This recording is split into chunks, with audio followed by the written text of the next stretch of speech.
We're back.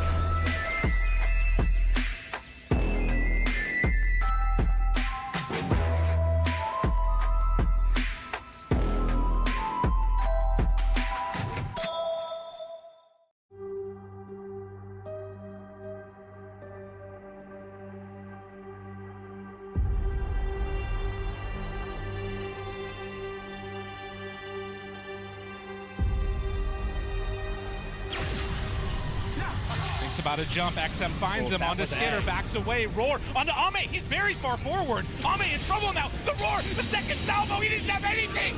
No more buyback yet again, the stun now onto XM, he's gone too! XXS stands alone amongst the cores. Does it now Ame, he turns, he finds Skitter again, the bushwhack, saved by Crit. Can he stay on target? Stay on target, one more hit, it's all he needs and he gets it! Skitter is going to fall. Malorine's back in. The battle, it just keeps on going. They can buy back if they need to on Nature's Prophet. Can they chase this one down? Can they turn it again?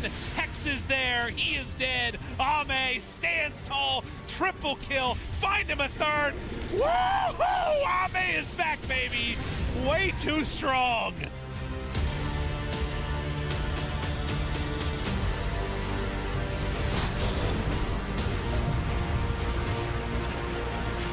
Oh, the snowball save. He's done it to them. Now the Dawnbreaker ulti coming in as well. Sunstrike's good damage. Kiyotaka dropping low. He'll die. Invoker realizing it's coming will TP mid. It starts off the Weaver. Back face tanking it while Fly has just died. Nightfall has munched on him. Weaver is gone and GG is called. They just tap out of this and give up. Beastmaster so far surviving. Toronto Tokyo wants another spear across. Decrep saved, but the Sonic Wave comes in. The life drain heal, that's not going to keep Beyond alive, and in fact puts Ollie in harm's way. While Baboka, he's up on the high ground feeling like he's safe, but Kiyotaka's going to come in, give the damage to him while there. Fly Alchemist, he's joined the fray. Right into the middle of four of them. Baboka's being dived under tier 3, Fly in trouble, and this is where Aurora bring the 5 heroes in.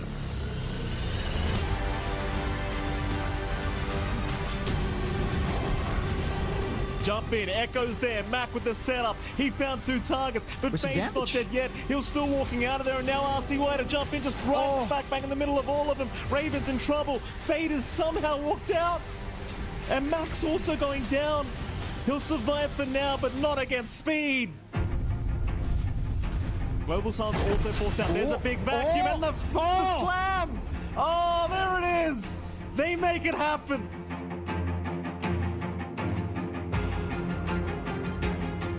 Nigma Galaxy obviously know the timing courtesy of TA. Avatos. There's the Congregations, gets deleted, but might be in turn for Omar. Big Astral Step onto 2.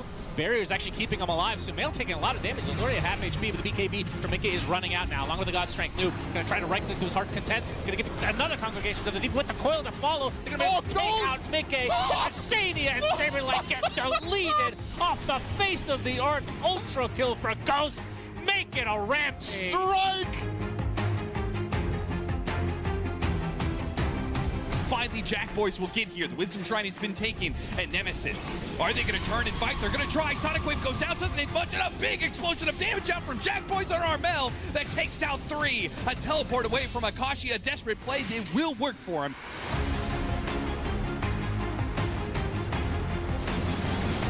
Okay, this is a good opportunity. There it is! Whipped into the Cataclysm. Yuma, he's in a lot of trouble, but he does have a Satanic. Look at the damage he's dealing. The Glimmer Caves, the 4 staffs away. It's not going to be good enough to save Fade here. Yuma able to easily... That was a 9-second BKB. Holy moly. They bring in reinforcements as well. King Jungles joins the fray, but RCY has been patiently waiting for this moment. BKB's expiring into the black hole. Counter initiation. Speed, he's in a little bit too close. And Speed, he's already used the Supernova. A huge Requiem on top, and they just call it!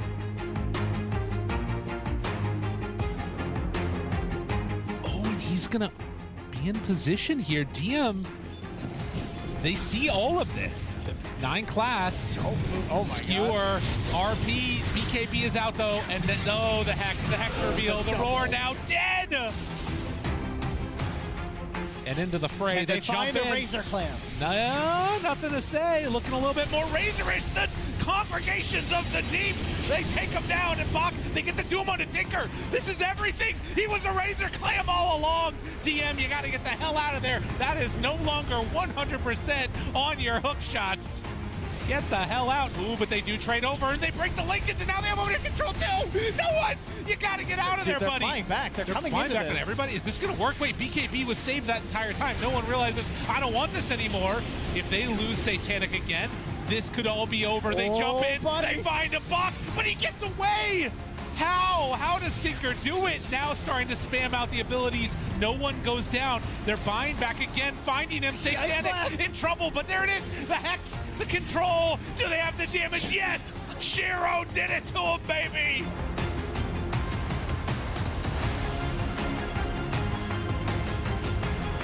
Niku looking from the side. Jump. They get the opening Hoostomp. Niku's going to try and jump over all sacks. They get the follow-up arrow in on towards the Pugna. Can they actually finish him off? They can't. The barrier's coming He's to still play. alive. Daxa lives. The Chrono's out onto the three of them. That's got the juice, and Niku dead without buyback. Tundra ready to close this one up as Riddies will fall. GG is called. Tundra will take the series today against Na'Vi 2-1. What a well-rounded recap of our day number 2 there, and it does mean that we get to kick off our day number 3 of the road to the international playoffs here in Hamburg, Germany. And it's going to be a lot of action, a lot of qualifications, eliminations, and everything in between. And for today, I'm going to be your host, Nat T, and joining me on this lovely morning panel is going to be Rhea. Hi. Fia. Hello. And Fly. Good to be here again. Wait, Ray, you're going to have to change your name. We got the double Fs. Faya. Faya, Fear, and Fly. I wanted to say a swear word. Okay, well, please no. We can't start the day off that way. But does it feel like, we're getting into the nitty-gritty now on this day number 3? A lot of question marks around it. Or you're like, nah, I know who my favorites are coming into day 3. I definitely have teams that I think are the most exciting and fun to watch at this point. Okay. I don't know who I want to get through or think will get through because it's everything I predicted is in shambles and fire. So. Yeah, did you end up checking what your predictions were? They're also in shambles a little bit. All the news. But, no, I think I'm definitely rooting for Chinese teams to make it because I think, first of all, it could be good for the scene to see China being, performing well again. And it's just exciting at the thought of a Chinese team possibly winning TI. Yeah. So I'm definitely rooting for them to make it. Yeah, and I said, what happens if Ame wins a TI? He can finally retire. The world shatters, but... Yeah, I don't know if the timeline can handle that. Can't be the uncrowned king anymore, then. He needs a new nickname. He just becomes the crowned king. Transcends. That doesn't hit the same. It doesn't. Well, we'll work on it. We got a couple of days. We got a little bit of time as well to workshop on that. But yeah, Fly, you're talking about that you would love to see Chinese teams do well, and that's exactly what's happening. Because for our Swiss bracket here at the Road to the International, 2 of our Chinese teams are sitting up there as our 3-0 undefeated teams. And well, one of them is going to be going through as our very first qualified team to the international. Xtreme Gaming and Tidebound, they had some fantastic series yesterday, especially that Xtreme Gaming and Falcons one. That one went 3 hours and 19 minutes of game time. So that best of 3 went more than the distance it felt like there. Yeah, it definitely did. It was a real barn burner. I think this particular teams in general we're going to see this trend, right? Because Xtreme Gaming is the team that likes to play for the late game. Same with Falcons. Tidebound, a little bit of a question mark for me because they were pretty dominant yesterday and they didn't really play in a manner which was what I expected, right? They're a team that doesn't necessarily just go for the late game. They just played fast and they adapted very quickly. So I find them to be a very scary team going forward. And the game 2 in that series as well was only the second time we'd ever gotten Mega Creep versus Mega Creep at a TI or a Road to TI. So it was hype. It was a lot of hype. Definitely do yourself a favor. Try and check that one out when you get a chance. But we also had the flip side of this one, Fly. We had a lot of our 1 and 2 scoreline teams go up against each other, our 1-1 scoreline teams as well. And for me, the biggest question was around this Na'Vi Tundra and the Yakutou Nigma Galaxy series, because at any point with these 3 games, the teams could have taken it. It felt like Nigma Galaxy were in that dominating position and could have won that series for themselves. Yeah, I think NGX fans, first of all, should be happy that their team is playing well.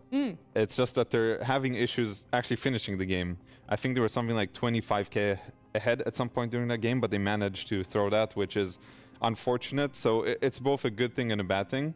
Even against Liquid, NGX put up a really good fight. They were in a good position to win that series, but they're missing something there, and I hope, you know, they wake up today and they realize something new and they're able to fix that quickly, because playing here at the Road to the International, it's a lot about adaptability and learning fast. The teams that learn fast are the ones that are going to be able to make it through this stage. Yeah. And whilst today we're going to be looking at our first qualified team, yesterday we did unfortunately, Rhea, have our first eliminated team. And they were the ones between Boom and Nemesis, unfortunately being on the 0-3 series scoreline. Yeah, it's kind of interesting to see on the graphic that it's like two China teams at the top, two C teams at the bottom. Especially when they scrim each other a lot too, right? That's like very well known that they're scrimming each other, and then... Yeah, I mean, unfortunately, I think these teams are just choking, like, to put it bluntly. It's not like they're bad, it's not like they don't have the potential. We've seen their old series is Nemesis, you know, nearly beat Falcons, right? And that's a team that is incredible, winning tournaments top of the line. So it's not like they're bad. It's just that they can't seem to keep the composure to be able to carry out. And, you know, unfortunately for Nemesis, things just got worse and worse. I think they got 2-0'd by Wildcard, and it was quite stomping fashion. Wildcard looked great in that series, by the way. Very, very big fan. And then they lost to Boom, and that also didn't look good. Like, I was watching the mid laner, where I think actually Nemesis were like ahead, and then they just threw it. They're like diving for no reason. They're bringing heroes like one by one. They're just feeding and feeding, and there's like a camera shot of Armel just like laughing his head off because he's like, what is happening?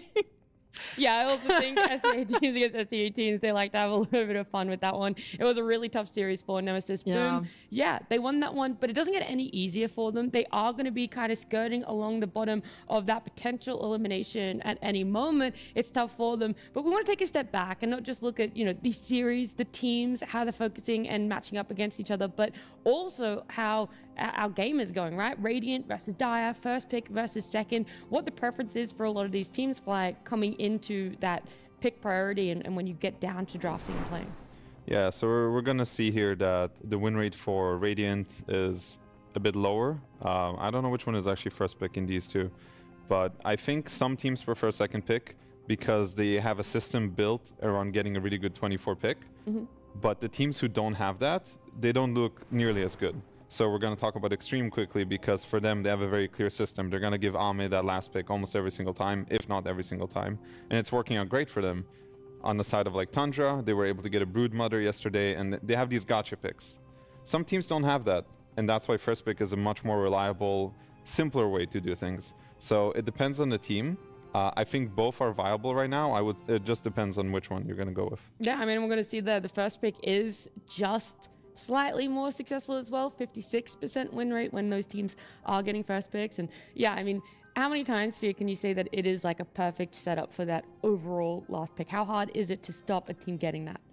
It depends a lot on the dynamic of the team, as Fly was mentioning. Like, if you have a player that can utilize that last pick, it's really good. But if you're in a situation where you have that last pick and you're a team that is going to pick the same thing anyway and you're not really utilizing it, you're better off on first pick. So really depends on the team. And something else that could be a contributing factor is also, you know, well, it definitely is, I should say, is the heroes that they're picking up for themselves. Let's go ahead and have a look at our most successful heroes right now. When we did this update yesterday, it was by far Earthshaker. He was sitting on a 90% win rate for himself. But now, you know, yes, he's being picked in 20 games, the most picked by a long shot. It's actually Shadow Fiend that has the highest win rate. Yeah, and I was kind of wondering where this hero went, because it was like first pick recently in the other patches. Sure, it was nerfed a little bit. It was ignored on day one, and day two people are like, yeah, this hero's still good. And we saw so much impact coming from the mid lane. Like XM played a great Shadow Fiend just the other day as well. Other teams are adopting that, playing the mid Shadow Fiend more and more, and it's looking really, really strong. And I think Shadow Fiend, and weird enough, I think Anti-Mage is looking pretty good too, just because the Helma Dominator build is allowing some of these heroes to like get into the game. And that was the one game Na'Vi won against Tundra, was the Helma Dominator Anti-Mage. So we're going to see new heroes coming out of the woodworks here and making a splash, and I think Shadow Fiend, we're definitely going to see more of this hero. Yeah, I was thinking about Shadow Fiend, and I think he's almost exclusively mid lane these days. And the reason why it's going so well is because a lot of mid laners are like these spirit heroes, where Shadow Fiend usually wins the lane, gets ahead, and can farm up a storm and become a menace with, you know, the build. But I'm thinking about these heroes like Sniper, Lina, like old traditional counters to Shadow Fiend. I wonder if people are gonna look at that again, because when you look at the meta, you need to choose what you're gonna play against. So we know today we're gonna have a team that likes Shadow Fiend with Xtreme Gaming. Yeah. So maybe they're gonna think about a counter, like one of the old school counters to Shadow Fiend, which we haven't seen yet. So I want to see how people want to adapt, whether they just want to ban it or they're gonna bring out something new, which is gonna be exciting. Is the counter in the lane? Because like at least in the mid to late game, watching the way that these SFs playing with the Ags, it feels like they have so much coverage of the entire team fight with their spells. I don't know, because we've even seen them playing against like BKB piercing stuns, and it doesn't seem to be an issue for the SF. And then eventually you have your Hex, and you're able to just initiate and go on the right person, and no one can move. It just seems really oppressive. Yeah, I think you need to try and shut him down early, because he is vulnerable mid to getting overrun. So let's just say you have a Sniper with some sort of melee support, and then maybe even a Nature's Prophet who can TP in, just a random example. If you're able to take that tower from him and you start invading those camps, he's still going to get his timings, but it's going to be a lot slower. And that just changes the pace of Dota. Like the quicker you can get your timings as opposed to the enemy, the quicker you're going to get objectives and you're going to be able to lead the game. So you're not going to be able to just completely shut him out of the game, but it's a start. Going to try and be that a little bit more oppressive, a little bit more proactive there. We've also seen a lot of like SFs just have really good positioning, or at least it feels like holding on to his ult and waiting until everyone thinks it's safe. So that's also what worries me is how team fight orientated it feels like. People want to start going, and then you throw in an SF and it's like, doesn't even matter because they just get refresher anyway. So that's true. Yeah. You can just go in Like and use the first one and everyone BKBs, and then it's like, psych, number 2. What's really stupid about the hero is the fact that you can literally use your ult if you have Ags and then blink in. And it'll just like permanently stun them and come back in.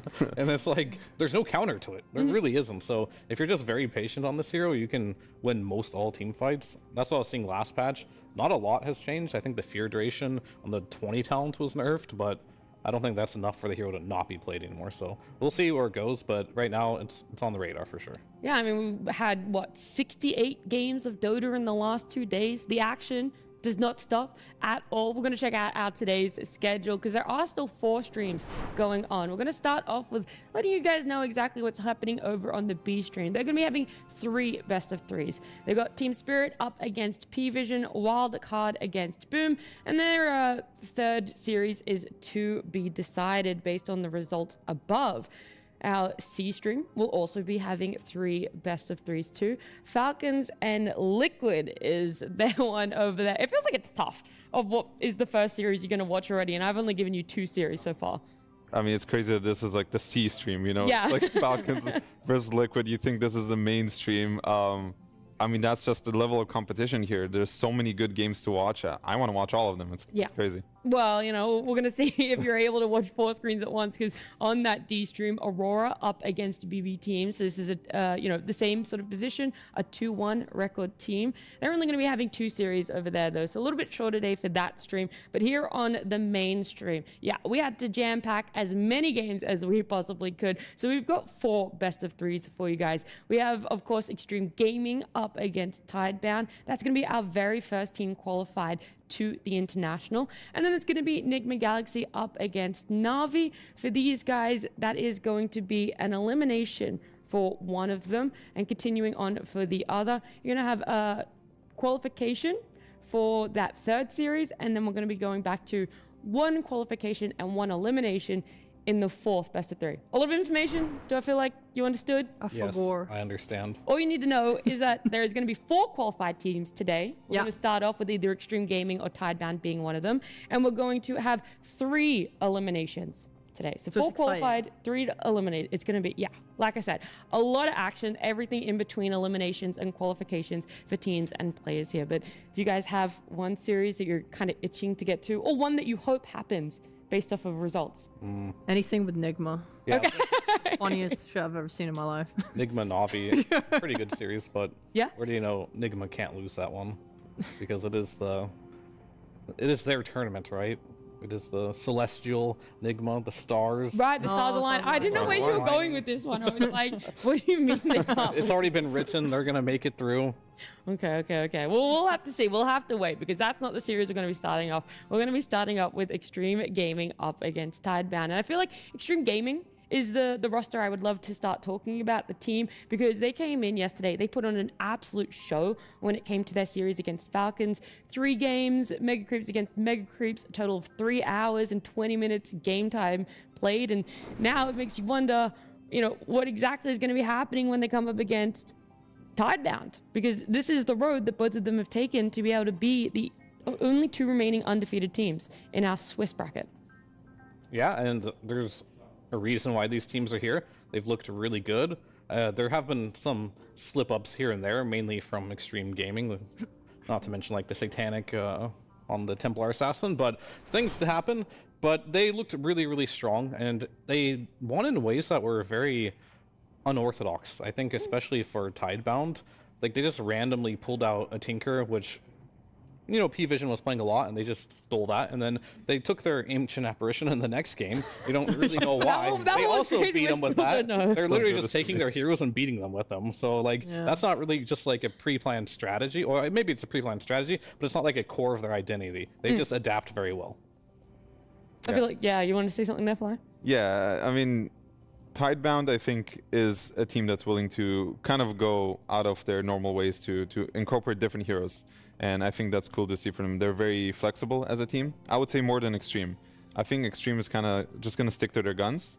I think Tidebound is going to experiment a little bit more and change up their heroes depending on who they're facing. So, yeah.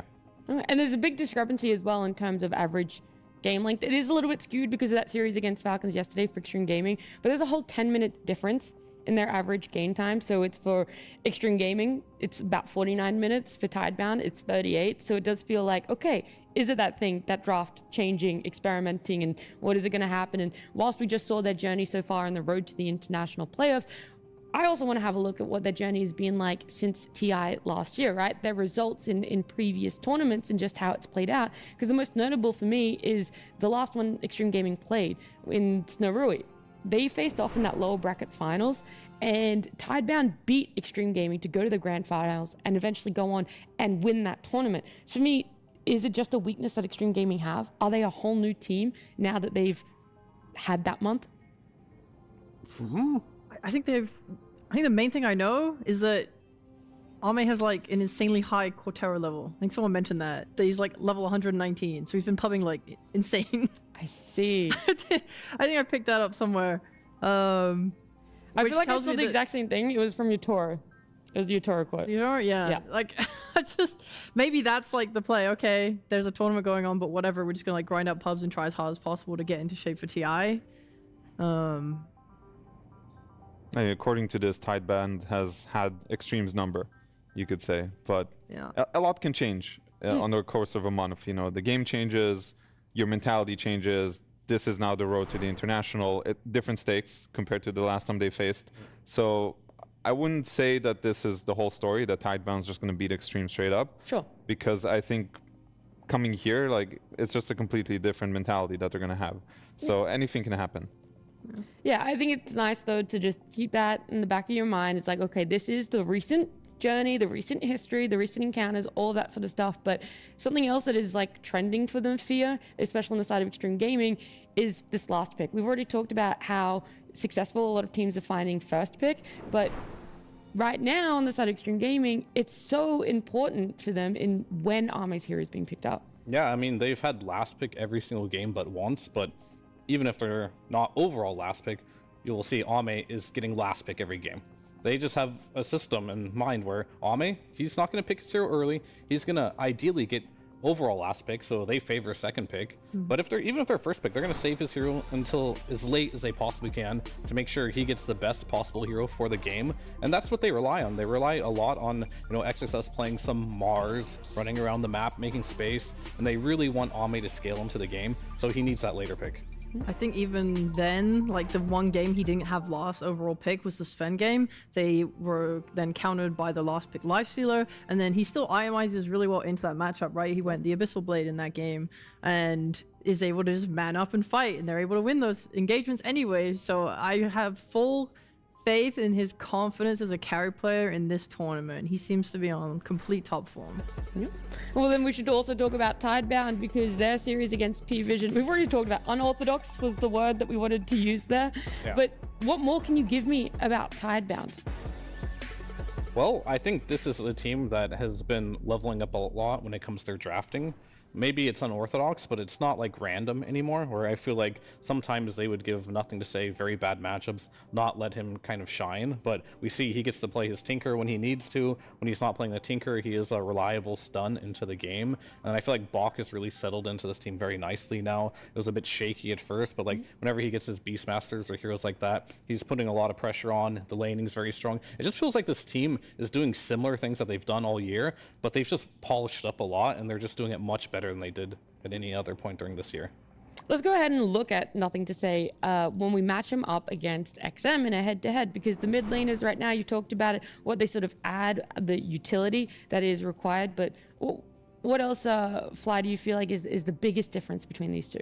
Yeah, I think NTS usually plays more traditional stunners, initiators that kind of go in compared to XM's hero pool. While XM does play Puck and Storm, he's not usually going to play a Shaker or a Sand King or something like that. So I think this is probably the biggest difference in the hero pools between these teams. I think I would look at the mid lane and how they're going to complete the strategy for both teams. So I want to see what approach they're going to take, whether they want to leave the Shadow Fiend, because that will shut down a lot of NTS's heroes, or if they'd rather just ban it. Okay.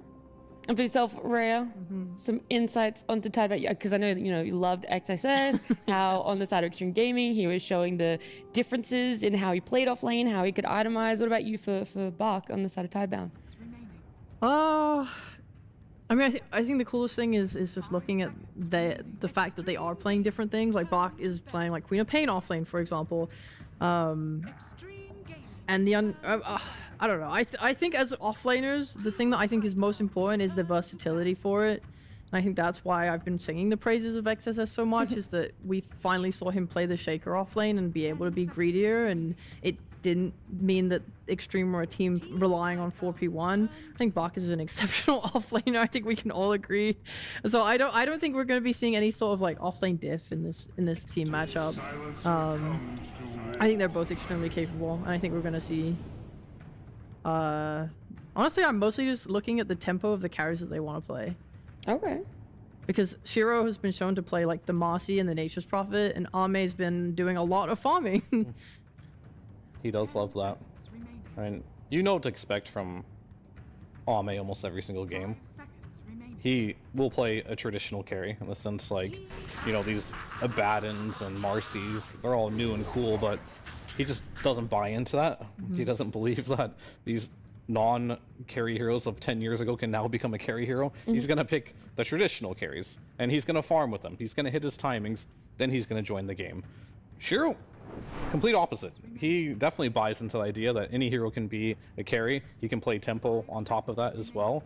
And that is where you could have an advantage as Tidebound against Extreme Gaming. And I feel like whenever Extreme Gaming looked a little bit shaky, it's because they oftentimes, they have Zhao 8 and everything too. They'll sometimes be a little stubborn in the way they draft and how they pick, and the meta won't allow their ideas to work. Fortunately for them, this meta is working well for them, but it could be exploited still by Tidebound, because you know exactly what Extreme's going to throw at you. You have a lot of time to prepare for it. Is your answer good enough? That actually reminds me of the Queen of Pain I mentioned, is that I know I've seen Shiro play that as well in tournaments. Like a hero like that they can just pick and throw into any position. It really does make their drafting so flexible. Whilst you're right, like Extreme, every single game we've seen the last pick Ame. It's like you're never wondering what's going to go on the carry position, because you just know we're waiting for the end of the draft for it. That's true. And look, our draft is here. It's game #1 draft for us. The bans definitely still fit into that meta. Everyone likes these ones. A little bit of customization that is specific for each team. But the first picks are really interesting to me. A Silencer for Tidebound and an Undying for Extreme Gaming. That just does not feel like the opening picks that you are seeing for the majority of the 60+ games we've had so far at Road to the International. Yeah, I think this is definitely interesting. So I think Silencer, in a sense, counters this big team fight style of Dota that Xtreme has, at least for the early game. Silencer breaks apart a team fight, right? He pushes global, and suddenly you can't cast spells, obviously. So it's, at least on a strategy level, I can see the logic. And you can also use the bans that people have been putting. So for example, Beastmaster is already banned from the side of Xtreme, so they just end up having to ban Lycan, which are probably the two best heroes against Silencer, and there's not too many offlaners that are going to punish the Silencer pick anymore. So they're sort of utilizing the bans from the enemy as well. I also like the idea of banning the Mars, because Mars, he also has that innate that when he's left alone he has like higher regen and stuff, which is basically perfect for how Xtreme plays. You just leave the Mars alone. So I think putting some pressure on Xtreme's offlane would be a good idea, so Xingqiu is not free to just move around. So it's an interesting start with the Silencer. I like Snapfire a lot. I think Snapfire has been looking great this tournament. It's a tombstone killer. It's also high burst damage versus Leshrac, which is something Leshrac hates, either with the Little Shredder minus armor or just with the Mortimer Kisses. So I like what Tidebound's doing. The Silencer pick was strange, but the way they've followed up now makes a lot of sense to me. Yeah, I mean, I definitely think they have a good framework here for whatever they want to pick next. You've got your team fight, you've got your initiation. They can just like play the map however they want with the Snapfire, with the Primal. And I think more importantly, it's like this Leshrac, whenever you see this hero, you want to be able to make him feel like he can't just run into the fight without getting punished. And I feel like there's a lot of punish right now for him, just between the Snapfire and the Primal Beast. They can kill him very easily. I wonder what the response is going to be for, maybe we're going to see a Shadow Demon again potentially come out, but that's where the Silencer comes into play too, right? Like, very good against these save supports. I think Shadow Demon is in theory one of the best heroes against Primal Beast, because when you purge him, he cannot, I think it's called, not Trample, the first spell. Onslaught? I forgot. Onslaught, yeah. He cannot Onslaught away, he literally just gets stuck, and it looks very funny. As well as the Disruption save for his Pulverize ultimate. So SD is amazing, and maybe that's why they already picked Silencer, just thinking about the hero's Xtreme plays and how to counter it. I want to see if they still go for it, because it is still a good Shadow Demon game, right? Like, there is a Silencer, but what can you do about it? But they go a different approach, which is Clockwork, another great hero against Primal Beast. I would like to see this Clockwork. Yeah, Tidebound's the one that overcame it, right? Yeah, that's true. I would like to see this guy follow the Primal Beast in the early game. I think that should be your job to, let's just say the Primal Beast is going for runes, you should be there to meet him and just kind of annoy him and make his game difficult. Okay, that is so strange of a pick to me. A, because he's playing as Silencer, which is already horrible for his ult, but also yesterday we watched a Bane play against Primal Beast, right? And my thought was, oh yeah, Primal Beast has to be really on top of catching this Bane and like using his ult on him. And we were like, well, you can't BKB it because Primal Beast has, you know, BKB piercing ult stun. But then we're like, we can use the Ags, right? The Bane did get an Ags. Despite that, it doesn't matter because the AoE of Primal Beast ult is so large that it just stuns all the illusions that are generated from the Ags anyway. So it feels like so hard for Bane to play as a Silencer and Primal Beast. But I guess you're, I don't know. I don't see. And they're also forcing Undying into offlane now too. I was about to say, the Undying being a cool role. Yeah, I mean, I wonder if they're gonna pick Dusa here. It's definitely one of those heroes that does not care about Undying offlane at all. But there's other options too. Templar Assassin, yeah, that one makes a lot of sense as well. These heroes don't care too much about the decay spam. You can pressure as well a bit with the meld. Yeah. Pretty decent. But yeah, I'm not completely sold, because like what I saw from Xtreme yesterday is the fact that sure, Almay's still gonna get last pick, that's great, but XXS was playing heroes like Mars and Shaker. He wasn't like this Undying type of hero that is supposed to just be a little more cheesy, win the lane, play the tempo. So they're switching that up a little bit, and I feel like because he was these Shakers, because he was playing Mars, that allowed Almay to have a lot more freedom on that last pick and a lot more space. So I believe they're switching it up a little Undying bit. game this tournament against Aurora. You played Undying? Yeah. Yes, he has once. Was it first pick though? It was 16. Okay. And the way I see it from the side of Xtreme is that they're not playing on a simple initiation, because usually you don't want to rely on a support as your only initiation, but that's kind of what they have right now. Instead, I kind of see them as balling up together for an objective. So Undying and Leshrac going together somewhere, hitting a tower or whatever it is, and creating this ball that's not that easy to run into. It does make Ame's pick a little more complicated, for sure, just because he doesn't have a clear way to start fights, just a clockwork right now. So we'll see what he does with it, but I like what Tidebound has. I think TA is good against all these 4 heroes. Even traps against Bane that can potentially silence you in a fight. The minus armor against Leshrac, so now he has to deal with the magic damage coming for Snapfire and Primal, as well as the physical damage from TA, which is usually what you want to have right now. You want to have mixed damage sources. So right now I'm favoring Tidebound, but that Ame last pick, we're going to see what he goes with, because Tidebound's going to have to reveal everything here. They're going to reveal where the Primal Beast goes. Yeah, which is going to be interesting. Most likely it is nothing to say mid, because that was the response to Leshrac, and when Leshrac does come out for Extreme Gaming, you know that it's probably going to be XM playing it in the mid lane, more than likely. So they could make a switch up, though, if they really wanted to, because Bach does play Primal Beast as well. Probably why they picked it that early. So I'm very curious to see, though, what they're thinking, because if you're looking at the off lane, there's a lot of bans. Like, Lycan's gone, Beast is gone as well, Shaker's been gone forever, Mars is gone, now 2 more bans coming in with the Bristleback and the Axe. You don't have a lot of choices here. Maybe Doom again? Yeah, you could. If you Doom somebody in your global, that guy is he's definitely silenced. He's definitely silenced. But with the Arcane Curse that deals more damage with your innate, you deal a crazy amount of damage. Plus, the Doom with the Helm of the Dom should be good against Bane. So maybe. But with the Faceless Void ban, I'm thinking it's something else, because you wouldn't ban Faceless Void if you're going Doom. Or that's just respect to Ame. Could be. Trying to think what else Bach plays. He plays everything, that's the problem. That is the problem. It's like he just start listing all the heroes. He can literally just play any hero in Dota. That's like his strength as a player. He's not limited whatsoever. It's more of like, what do they need in their lineup? Timbersaw. Didn't see that one coming, actually. No, another one of his heroes he likes playing a lot. It's not clear to me why it's a good Timber game. I think he deals burst damage, and he can burst potentially in Undying, but at the same time I think Leshrac is pretty good against Timber with the overwhelming magic damage. Even Undying, if he gets the hit off with his ultimate, then you get amp damage. I'm not sure. Maybe they're trying to make it complicated for Ame to pick his hero, because Ursa's already banned, Duza's banned. Yeah, Ursa's banned, Shadowfiend's banned, TA was taken. I wonder if they could do a lane swap to put him against Undying.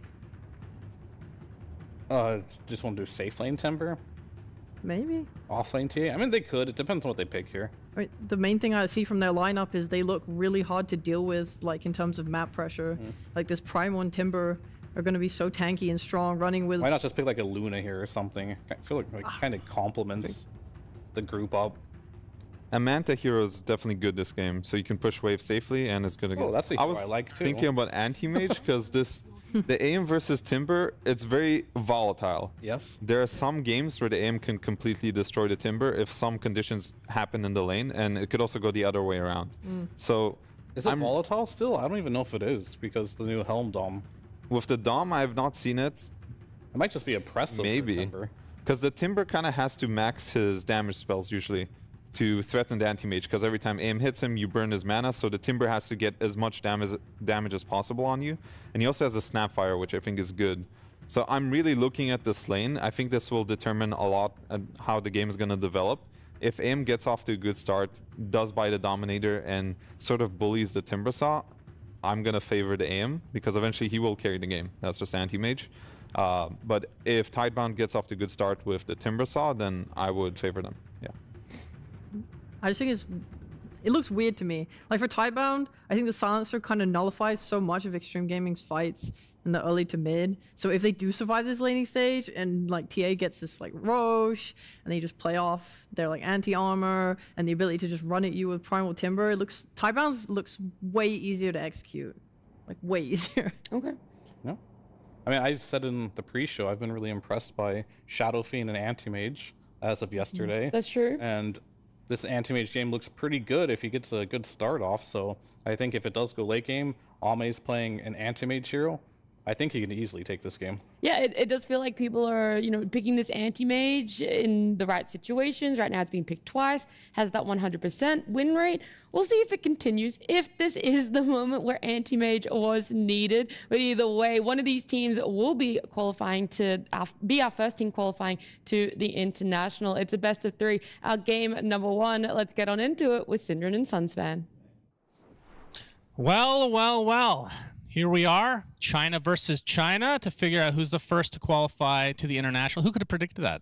Certainly not you, Synderen, because every time you predict China to do well, they get last. Yeah. So good job. High five. Yeah, we talked about this earlier this year. That was a good high five, by the way. Thank you. Yeah, good job. Not sure if people heard that. It takes 2. That was a lot of impact there.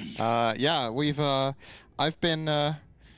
over the last couple of years, like you said, it's almost been like I have this superpower. Whenever I start believing that, all right, Chinese Dota is definitely back, then it falls flat. And now it's like, this year, I'm just not going to do it. Well, to be fair, let's be realistic. It's been several years since you wanted to do that. So, I just said, that's fine. This year I won't predict anything about it. We'll be very conservative and look. Lo and behold, here they are, the 2 best teams of the tournament so far, both coming out of the China region. I'm personally really excited about this. I think it's better for Dota and more exciting when more regions are more competitive. And obviously, historically in Dota 2, China has been one of the strongest regions, especially in the, I want to say, first 6-7 years of the game's history. Yep. But as of the last couple of years, just haven't really been able to find those like top-tier results as frequently. They've won a tournament here and there, but look at you, nothing to say. Good stuff. Yeah. Sell out. I'm excited for this. I think this series is going to be probably pretty close.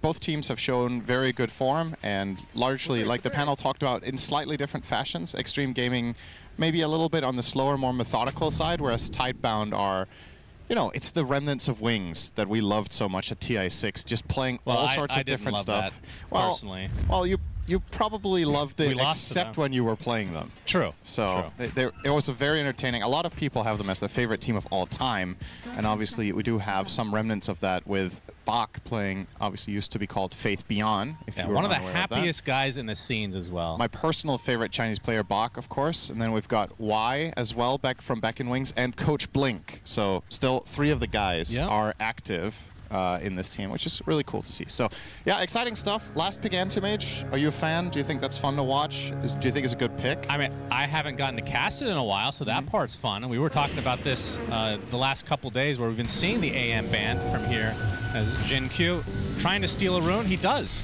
and gets some nice cogs bowling action going on as well.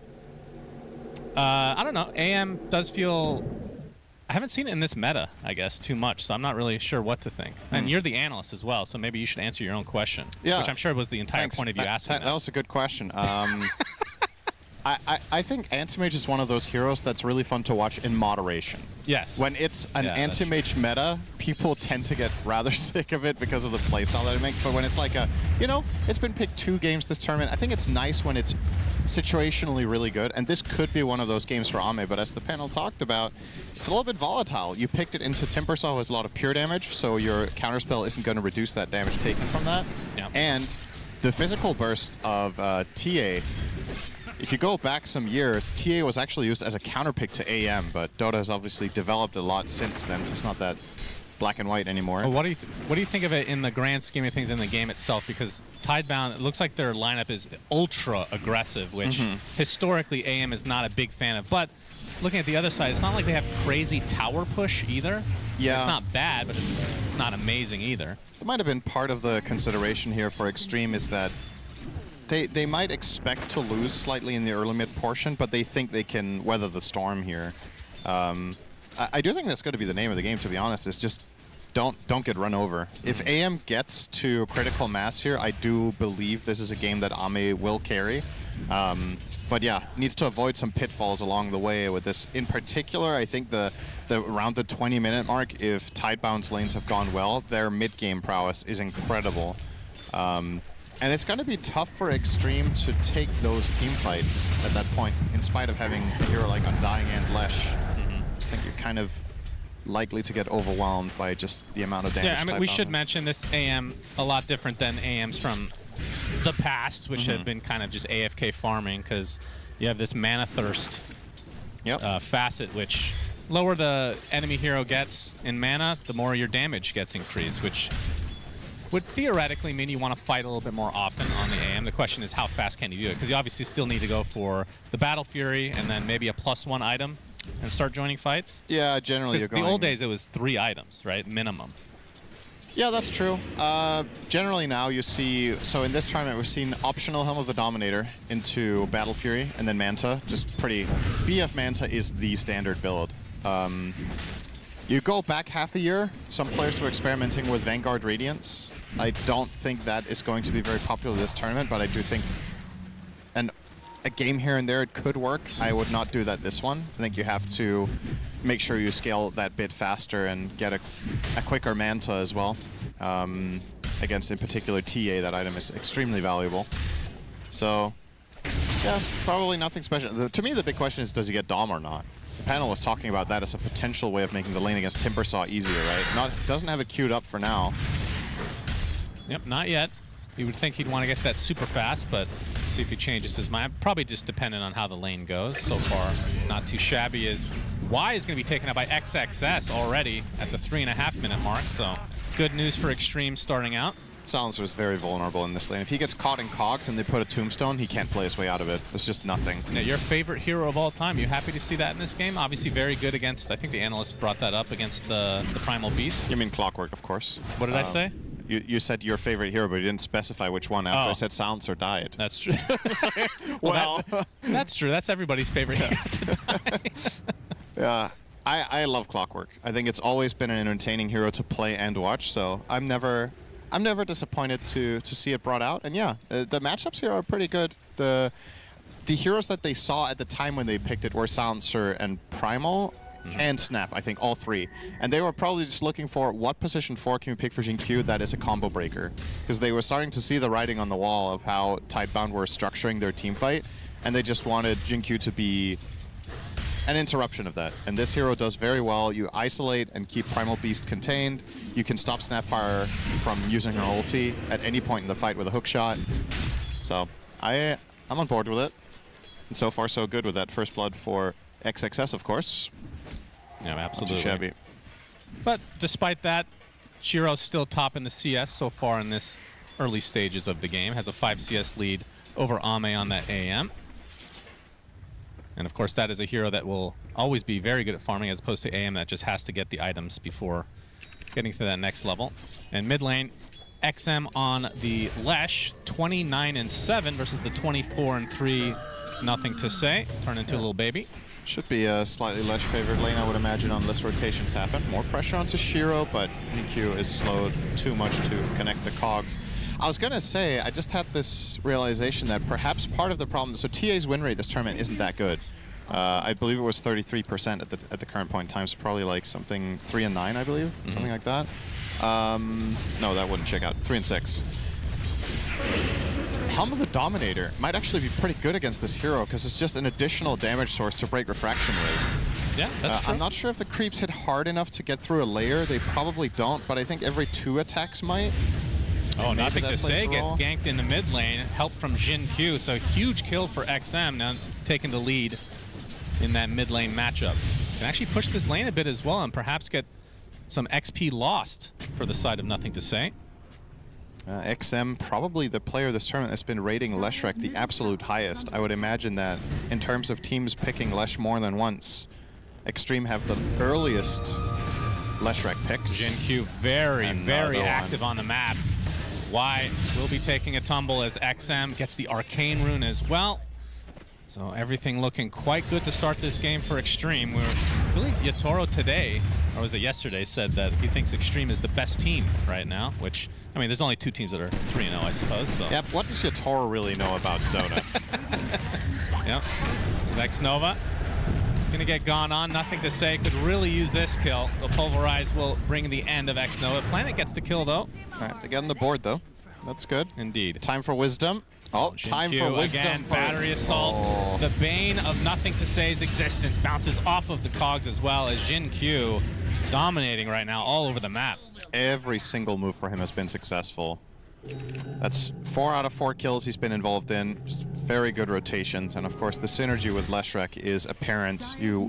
The thing Leshrac wants more than anything is just for heroes to be near him and not able to deal damage. Like, just give him 2 or 3 seconds. Yeah. He'll eat up most heroes, and now he's actually going to make a move of his own, perhaps. Thinking about connecting onto Shiro. Jinkyu, can you make another move happen? Seems rather unlikely. Shiro has good placement here. Yeah, this was spotted as well, so not going to be a surprise at all. Keeping his distance is Shiro. This is very good news for Xtreme, though. The 2K lead, we were talking about how this is a game that Anti-Mage is probably going to do very well in if it goes down the stretch. And if you're winning the early phases, in particular, if you shut down Primal Beast, I think Tidebound's lineup could run into playmaking issues. Your support duo is not initiating. It's both follow-up. Silencer and Snapfire are long-range artillery. So your Primal Beast is your only real playmaker. That means if his game is bad and he's behind on items and can't play aggressively, you can probably just slow the game down as much as you like as Xtreme, and that's all Ame wants. Just get those creeps up. Yep, Nothing to Say getting slowed. Jin Q, though, takes a scatter blast, and in fact, Xnova finds a little Snapfire action. Cogs are up. He actually gets to the outside. That's one of the benefits of having the cookie, but Blood Grenade will slow him to a crawl, and this will be an eventual kill for XM, who also bottles the regen. And Ame, in the meantime, was getting gone on by Faith Beyond, but we'll live through it just barely. XM, this is a very big steal. Oh, Timber or Primal really need this. Getting a bit low on mana, but yeah, it gets the majority of these. Regen rune is very good. Has Nothing to Say. He gets stuck inside the cogs again. The ult was canceled instantly. Jin Q. We get some help from XM with the Diabolic Edict doing a lot of work. There's Nothing to Say. Trying to get something out of this, but Jin Q does fall to planet, but it's going to be at the cost of 2 members of Tidebound, as XM very happy with this exchange overall. This Lesh is going to be a big problem for Tidebound. What an insane start. 5,000 net worth minute 9. He's got Blink already. 9-minute dagger against this lineup. Imagine being TA now. If you're farming in a lane, you could literally just get jumped and killed by Lesh solo. So 28 seconds faster than the record. This is much faster than the average, of course. What do you think of the Undying Helm? Yeah, that's what got me thinking about the whole TA thing, right? Because I saw he was buying it on XXS. I think it's really good. Again, the logic is similar. You want to put pressure on the map so that AM just gets space. There's the Blink Dagger, XM. Good luck. Shiro is super dead here. Another kill to the name of the Lesh. Completely dominating. As the stacks will continue from Tidebound, hopefully they can take it for themselves this time. But they're going to have to do a better job of protecting it. This is potentially the makings of a pretty one-sided game one. Because 3K lead at 10 minutes is insane. That's one thing. I think the margin for error for Nothing to Say is really, really small here. He's going to rush Blink instead of getting something like a Blade Mail against Leshrac. So if you don't get the clean initiations, Lesh is just going to have a free time. If Jin Q is in the area, you're not getting anything off. Right. I'm actually really surprised. I understand, obviously, as we've talked about, they really need him to initiate, but I think he must get Blade Mail at some point. Maybe he's getting it after the Blink then. But considering the matchups here of both Lesh and Clockwork really do a lot of damage to themselves when you go in particular the Lesh, you need some way to stop XM from just running rampant. Yeah, the lead from Xtreme. Most of it on the shoulders right now of XM, who has an entire like 2,500 gold lead over Nothing to Say. It's basically an entire Blink Dagger difference. Yeah. As Ame comes to the mid lane to finish that one off. Getting ever closer. The classic AM rotation to mid-minute 11 to push. We see it all the time. Man, what a benefit to be able to pick a hero like AM and then win the early game. Yeah. You don't see that very often. Not to this degree, at least. Must be nice. Yeah, pubs are going to suffer throughout the world after this game, potentially, but... There's been worse AM patches. This one isn't all that bad. Maybe in your pubs. Yeah. Yeah, AM's not a good turbo hero, is he? Uh-oh, bot. XM Oh, the hook shot just misses, so Faith Beyond able to find the distance now. Yep. Jin-Q, one of the few missteps of the game for him, if maybe the only. One of the benefits to washing your face is slightly improved eyesight. Of course, might have had something stuck in his right eye there, just barely misjudging distance. Have to investigate that in the post-game interview. Very important. Yeah. Wow, you played an amazing Clockwork today. Did you wash your face? I wonder how sick he is of that meme. That's his defining moment right now. And luckily for him, the hook shot, pretty low cooldown. Yeah. And still XXS having a completely free game as well. Second in net worth throughout the game so far. And Jin-Q still has 100% kill participation. It's 2-1 and 6, so absolutely every successful move. And just one...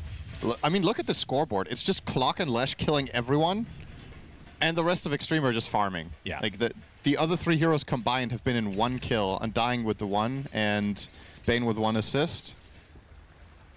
Of course, Anti-Mage being 0-0 and 0 would make everyone proud. Of course, somewhere out there, Merlini is hoping that will be the final score of the Anti-Mage, as notoriously, very famously, Merlini won a game on Medusa many, many, many years ago, being 0-0 and 0 at the end of the game. I remember really this impressive. vividly. One of the most boring records of all time in Dota history, but still a record. Yeah, it's not quite as good as the Melk Award or your 0-19 Pudge. Yeah, I was so close. I'm the closest to get the Melk Award and not succeeding. Wait, did you win or lose that game? I believe we won. Okay. But I had 19 I could be wrong. You probably are. Probably lost as well. It's just a very bad game. I just had a bad game and it's just mega cope. 5K lead now for Xtreme. This is just trickling upwards in their favor. As we have a smoke from Tidebound. And this is going to be the blink reveal for Nothing to Say. Obviously, the BKB is going to be next, which is desperately needed. Yeah, so still no Blade Mail then. If I'm Leshrac here, I'm so happy that I'm not facing Blade Mails. Xnova, he will be the recipient of said blink. Full Pulverize, and the Trample. Well, he gets the Nightmare off, but Nothing to Say eventually finds the kill. Wait, when you Nightmare, does the Trample continue to go off? It should then, right? While you're sleepwalking? Yeah. I think it should, yeah. Jin-Q can use this opportunity to try to group up with his team. As Tidebound going to show up to the north. Jin-Q runs right into Planet. That is a dead Snapfire. Has Nothing to Say. Gets the blink off just in time. Or the TP, rather. Cool to see Jin-Q go phase boots here on Clockwork. It's when you're having a good game on this hero, it's really valuable. It gives some added plays to run this item. You can more easily get out of cogs and get pushbacks if you want. Having the armor against TA is obviously very nice here. And just overall, that little bit faster mobility, it's a luxury you don't always have, but when your early game is this good, you can get away with it. Clockwork oftentimes falls into this awkward mid-game spot where your hero farms pretty badly, so most of the time you just afford something like Tranquils or even Brown Boots. Ooh, another mishook shot. Yeah. Might want to upgrade your phase boots to Boots of Travel if you want to reach that one. Yep, very true. Or get an Aethelens, of course. That's really bad advice. We'll get the D-Ward. As the mid lane, another death for Xnova, so that's the 1 kill that Tidebound have been able to get, which isn't much.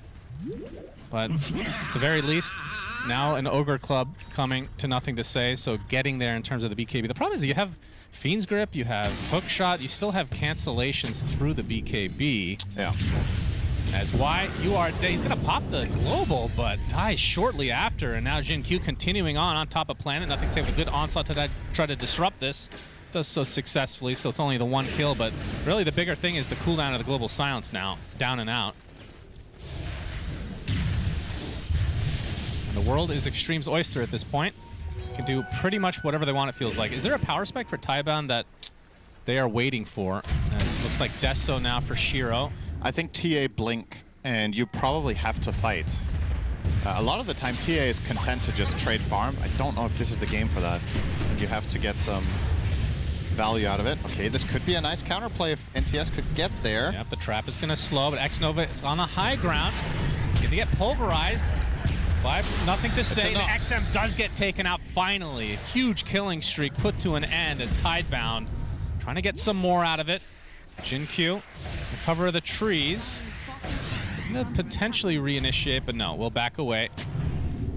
Now with that Lesh dead, a lot of your damage is non-existent. Of course, Ame chilling, as AMs tend to do. Has the Yasha Battle Fury, just a recipe away from the Manta. This is quite good timing. But as you can see there, just those 2 kills, a 2k swing, it's very big to shut down this Lesh, even the once.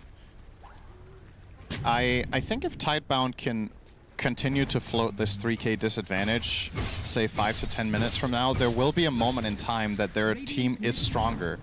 So we're going to have this interesting dynamic where we've run the first 15 minutes where Xtreme's Leshrac in particular were so incredibly powerful that Tidebound were struggling to find moves. Now they're reaching a point where Lesh has a little bit of a downswing because he went Blink Kaya Sanj. So he is vulnerable here, XM. If you get on top of him with Primal and Timber, he could just get burst and TA. The amount of damage Tidebound drafted, as we talked about, is extremely high for it's just even a hero like Lesh, when farmed, can disappear in the blink of an eye. So you still got to be careful. And then that dynamic changes again when he gets his BKB. So I think the next 10 minutes are going to be really interesting to see if Tidebound can find those moments of opportunity, because you know where Ame is going to be. It's going to be in the jungle. It's going to take less than 10 minutes for him to get his BKB, though. That's next on the list for XM. Yeah, they got to find at least one successful move on him within the next 5 to slow it down even further. But I think Xtreme will be quite aware of that fact that he should have a target on his back, so they'll probably cover him largely by playing next to Clockwork and maybe even the Bane somewhat. Yeah, this will make it harder, though. Yeah, just give him more lives. That would also be a way to do it. Another of Undying's many benefits. One of the best heroes at Roshing. You keep spawning zombies that Rosh will hit. And, well, if you have Helm of the Dominator, he'll hit that one too. That's right. So nobody else is taking any damage. And there is that wonderful shield for XM. Yeah, and it aligns with the Manta from Ame.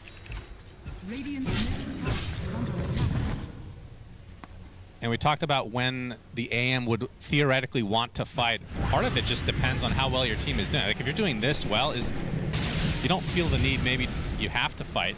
You have the luxury to join or not join. Yeah, I think you should just keep farming. They don't, as far as I'm concerned, they're not in a hurry. That Roche kill was really valuable because this was going to, the upcoming couple minutes was going to be the moment that Tidebound could effectively swing the game around. But with this Aegis, there's just a big buffer. Yep, they're going to smoke S4. So this, if they collide, it's a 4 versus 5 without Ame. It's on the bottom side of the map, completely alone. Yeah. As the Troll Summoner will spot out Shiro. Oh. And Jin-Q is going to be the one to pop the smoke from Faith Beyond. Gets the rocket, a little bit of vision now. Looks like they still may want to fight as the 20 minutes is upon us, so Tormentor is what both these teams are looking for. Yeah, if Tidebound don't get anything done here, they're just losing by the minute, right? It's AM farming. Oh, they spot this out. Tormentor actually sniped out. And oh my god, the damage from XM. He's going to be able to kill 2 heroes before they can even react. Has nothing to say, jumps into death as well. 3 down in the blink of an eye. Faith Beyond looks to be next. They get the Tormentor, but at what cost? That's honestly, that is crazy to go for the Tormentor there. Both teams know that they see each other, and yeah, you're going to kill it. You have the burst damage, but you're bringing your team already like semi-low going for it. And you get a worthless charge. It's useless. Yeah, the silencer one, not really the best when you're not fighting. Then it doesn't really matter that you're gaining more int from kills. If you got the Snapfire one, it's like, I mean, it still wouldn't be worth it, but at least it feel a little bit better. Yeah, you can see here, they're already half HP when Lesh goes in, right? Yeah, so the Tormentor has already done its job. The 6th man for Xtreme Gaming. And Antimage does show up for this. Ultimately, Ame will get the bot kill, but really, Ame wasn't even needed. Like, this fight was so free. And you can, I think it's pretty clear that Tidebound feel a bit stressed there, right? When you've brought all 5 heroes up there in a smoke, you're looking for a fight, your smoke gets broken, Xtreme have your number. You feel like if we don't do anything here, we just wasted a full minute while AM was farming. So you're kind of just YOLOing that play But I mean, giving up hindsight, Roche and Tormentor does feel real bad. Yeah. Because the idea, like, I mean, obviously the design of this mechanic is if Roche is going to be taken around that time, it should be a trade for the Tormentor. Yeah. But the fact that it spawns at 20 minutes now, making it a little bit awkward potentially. Some good news here for the TA, ahead of the average on Pyke. Unfortunately for Shiro, the average for this hero is to go 3 and 6 in games. So beating the average does not mean that it's going to be converted into a win. The hero just hasn't done all that well this tournament. And, well, this game looks currently no different. 7k disadvantage is quite meaningful in this game with the lineups. Still a minute and a half on the Aegis, and the BKB on the way for XM as well. Basher online for Ame. Gonna go straight for the Abyssal, it seems. Yeah.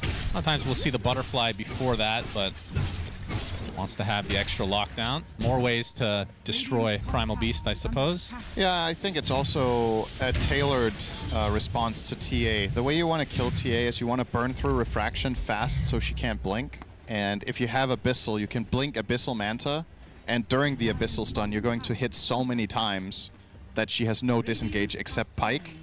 And, well, you're anti-mage, so you're going to catch up with your secondary blink. Goodbye, Planet. Cooldown. Yeah. Good effort. Is that the new version of Hello World? Back to the fountain. Shiro thinking about a little bit of pressure here, but yeah, he's not posturing, in any position to. It was a bluff. He did not want any of that smoke. So let's see. BKB completed on Primal. BKB on the way for Bach. Reckon he's going to go for the Ags after, as we've seen many Timbers do. Perhaps this is a pivoting game, though, where the anti-mage is going to be so big of a problem that you have to go Hex. Primal going Refresher. Okay. Does Nothing to Say have the mana for this? This is pretty tight, right? 100 Pulverize. He can... I suppose it'll be okay, but he can't use everything twice. He has to be a little bit careful with his mana management. Unless the communication's very good. They do have 2 Arcane Boots. Yeah. They're not always going to be in range to the Blink Primal, though, you'd think. Another attempt from Tidebound, but seems very, very well prepared on the side of Xtreme. Oh, yeah. Trying to break it again, Jinkyu. He's in Viz as well, but they still find him, have the vision. That's going to be a clean kill for Tidebound and a tier 1 to boot. All right. Second tower of the game only here, claimed for the side of Tidebound, but it's something.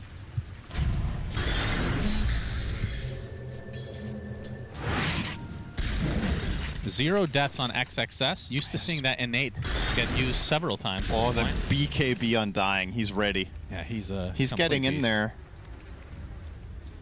This is quite the inventory. It's interesting because most of the games we've seen XXS, that the archetype lineups that Xtreme seem to draft are very much centered around XXS being the centerpiece of the team fights. Like, he's just going in, breaking smokes, being in front, tanking damage.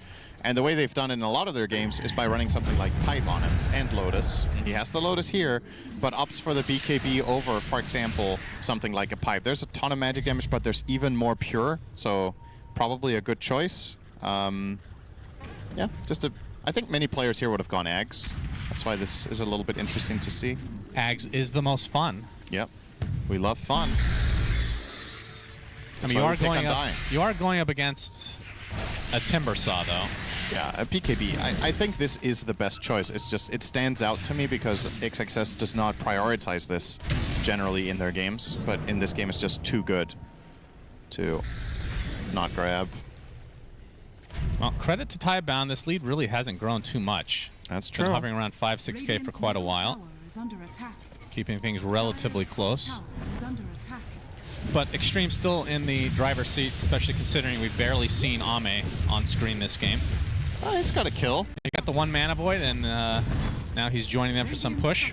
I think full Abyssal. We saw the damage comparison between him and TA a moment ago, and Antimage had 1.9k damage. That was after that Timbersaw kill. So that was probably about half his damage was that kill, right? Oh, he has more than XXS, though. That's actually crazy. Undying. Well, Undying laned against TA, so I guess a lot of your damage you don't actually do because of refraction. Yeah. I would think. But it also goes to show that XXS it's been a lot of farming for him too. Yeah. Which Not typically often. you're seeing just action with the Undying, not always the case here. When's the last time you saw Undying have 10 CS per minute? Yeah, that's... He's almost there. This helm is pretty disgusting. 232. He's 100 CS ahead of the mid-primal as Undying. If Tidebound could go back, what would they change? Is there any consideration to like lane swap ups? I think this overall first pick silencer has got a bit exploited here. Smoke. X-Nova is going to be spotted. Can't get off a spell in time though, as XM getting very aggressive on the outpost. Marking his territory and leaving immediately. Yeah, it's a good question. Could you have lane swapped in any meaningful fashion? Obviously, Snapfire is a significantly better laner against Clockwork than Silencer is, but then you have Silencer Timber offlane into Bane AM. I actually think that might have been better to swap the supports. But I don't know how much of a difference it would have made. But I think Xinqiu's start would have been a little bit slower. Do you agree with this probability? I feel like it's a little bit more extreme favorite at this level. Gonna find X-Nova. That's gonna be an easy one. Well, I say that, but the Hookstar actually cancels the pulverize. Now nothing to say, coming in, taking a ton of damage. Ame comes in as well, doing huge amounts of damage with the Mana Void. That is gonna be 1 dead already. Make it 2 for Tidebound as the rest try to exit. You can see Planet gonna get cleaned up. And Innocence as well on the run, but only so far you can run against these heroes. As Ame coming up to finish the job. So 4 for 1 for Xtreme. Yeah, the thing about this win expectancy being 60-40 is obviously it's not based on pro game data. It's more like an overall assessment of Dota in general, all games being played. We're still not sure exactly how that graph works, like which games are taken into consideration for win expectancy. But whether we entertain the idea that it's all games across all brackets or if it's higher games, in pub games, I think heroes like Antimage don't generally perform as well as they do in pro because people just make more mistakes.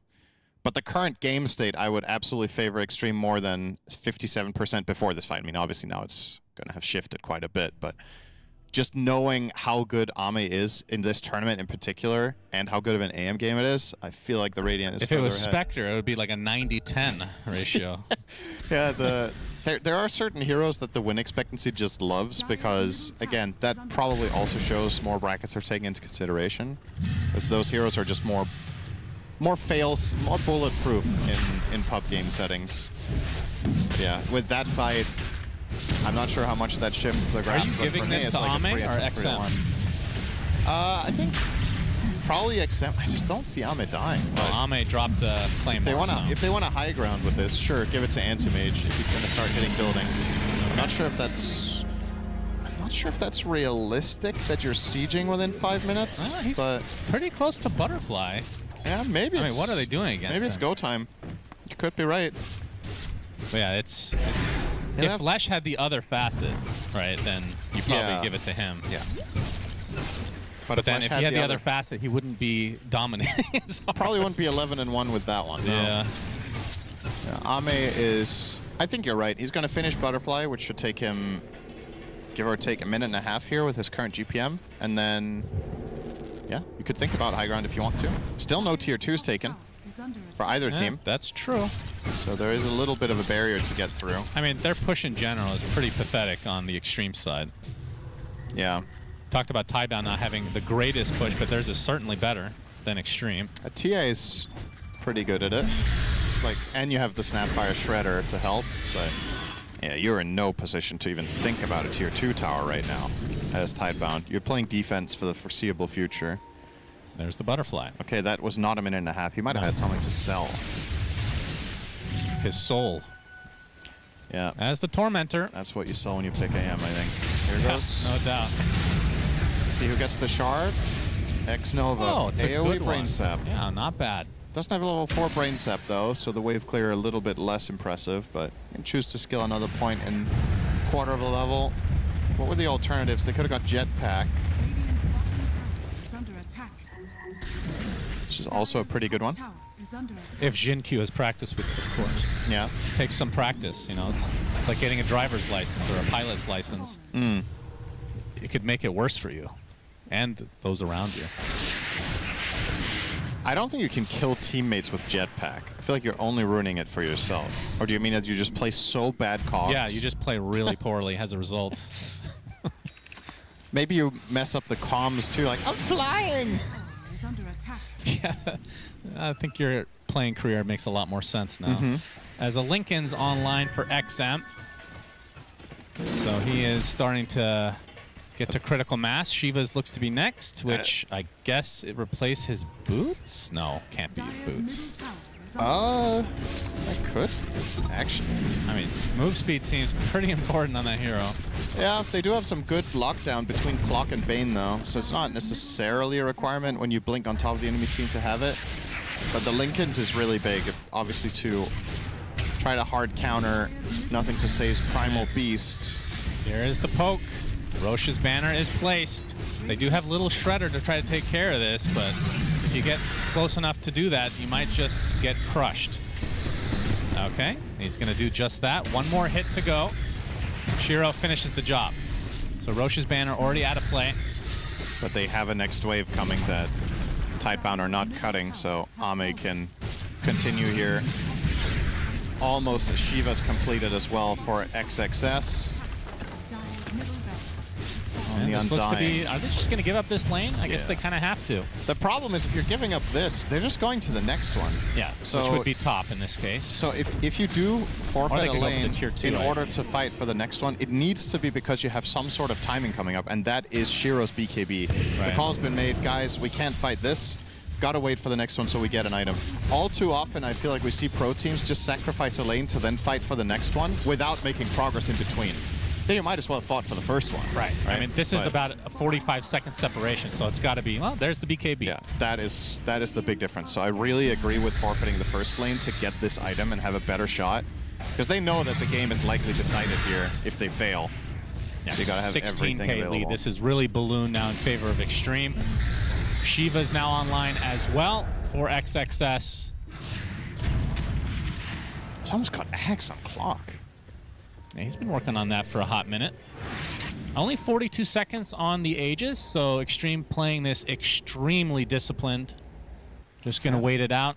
Ame has learned from Ame and will buy Satanic over BKB on his Anti-Mage, which he was very criticized for in a certain TA game. I believe it was yesterday. But then he shut all the haters up and won anyway in the next game. So.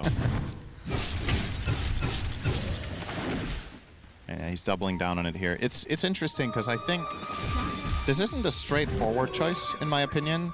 Like, Satanic has some major upsides here in terms of being able to break Global Silence, and obviously if you get opened on by Timber, you can turn around and heal it all back, but it's also very tempting to just buy BKB. There's a reason they have it on the Lesh and the Undying, right? So why wouldn't AM get yet another one to just blink in and be safe during that entire duration?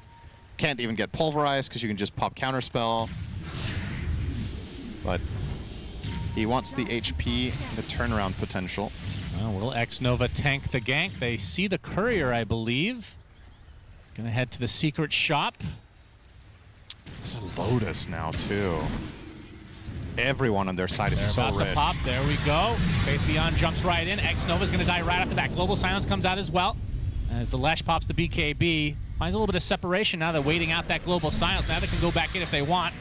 The BKBs have already been expended, though, from both sides as Ame cleans up the planet very easily. And now Tidebound looking to potentially retreat, but XXS not going to let that happen. Innocence gets destroyed, and now Nothing to Say and Shiro on full retreat mode. Ame with the Lincolns applied, gets the bash, going for Nothing to Say. Getting slowed to a crawl now. Manavoid doing next to nothing, but it might be enough. It's going to be really close. Ame getting super low. Blinks very shortly. Trying to 1v1 versus Shiro now, as XM is there to help as well. Shiro's BKB about to run out, but he gets bashed now as Ame finishes the job again. And Ame, he's going to get pulverized. Not taking too much damage, though. Can turn this around onto Y again. That's a dieback for him. As Nothing to Say and Planet trying to defend with all their hearts, but only so much you can do against Ame and company.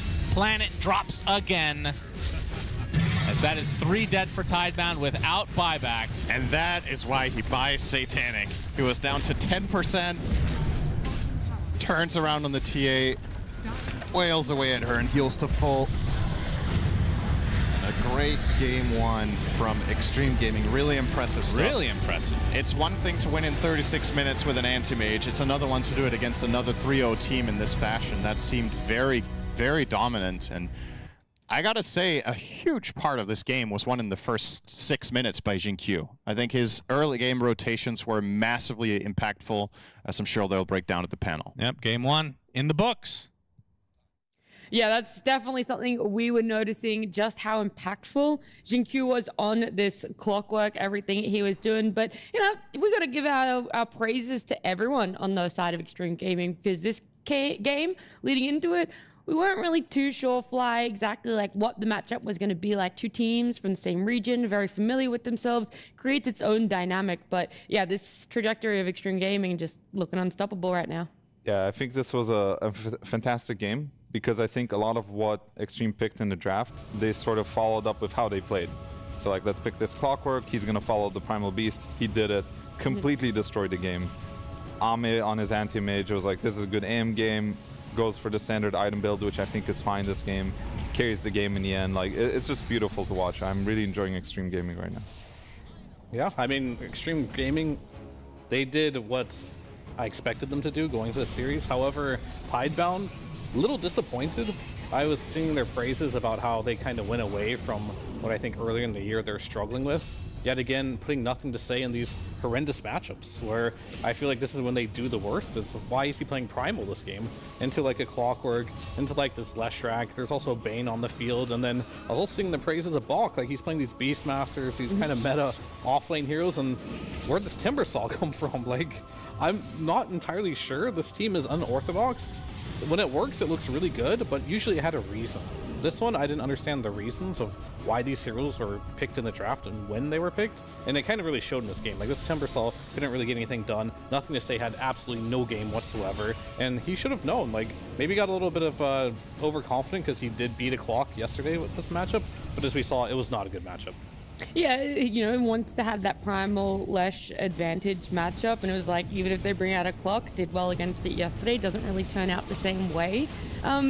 What felt like a praise we were singing for Tidebound yesterday, Rhea, was that they were kind of keeping to their own idea of what they wanted when it came to drafting. They weren't really too reactive. They weren't persuaded too much by what the enemies were drafting for themselves. I felt like this time around in this game and the way that they were playing, it just was too reactive. Everything was based off of Xtreme Gaming being that 1 foot ahead.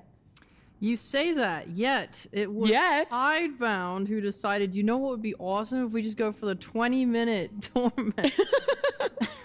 Okay. Right on the dot, only to get mauled by Xtreme Gaming, who showed up after. You do have a point. It did feel reactionary. I actually think that the strongest thing surrounding what you just said is like in the draft and like how reactionary I was of like, oh, why'd they pick Bane? There's already a silencer, right? Like blah blah blah. I consulted the experts. Yeah. I need to get the information now. The experts say Bane, strong laner, especially against Snap. This is all theoretical, of course. Of course. Like, why they wanted it is that like on the side of the lane, it just trades better with the sap. It's really good setup for Lesh with the Nightmare, and they can just play off skirmishes instead of team fights, right? And then it's like, oh, if they global or just a random grip on the side of the lane, then it's fine. And I think they actually didn't really do many pickoffs much at all. It was a lot of farming. But I did see the strengths of Bane. I do take back my criticism of it as a pick. I think they played nicely around it. Yeah, I do think that that theoretical part of Bane was there, and we could have seen it a little bit more if Jinkyu and the Clockwork didn't have such an insane impact. It felt like you didn't really need to look at the Bane. You didn't need to have those pickoffs. You didn't need to be showy, because everything that this Clockwork was doing in the first 20 odd minutes, 15 at least, was just crazy. Yeah, I think this is really the highlight of the game for me, to watch how Clockwork and Leshrac paired up together and completely took over the game. We're gonna see here, this is like a super clutch kill by Clockwork. I think he TP'd or maybe just ran in, but every single rune He made sure he was on there, and he was being annoying to the Primal Beast, who can't get away from the battery. So Leshrac controls the runes, gets ahead, and eventually that also leads into a kill on the Templar Assassin that we're going to see soon, where Clockwork smokes the Leshrac to top lane because mid lane is already destroyed. This Primal Beast has no game, and Primal Beast is a hero that needs to be able to rotate to the side lanes to control the runes. And as you can see, because of such a good start, this Clockwork Leshrac completely destroyed the early game, and it bled into every lane. So to me, this was like the highlight of the game for sure.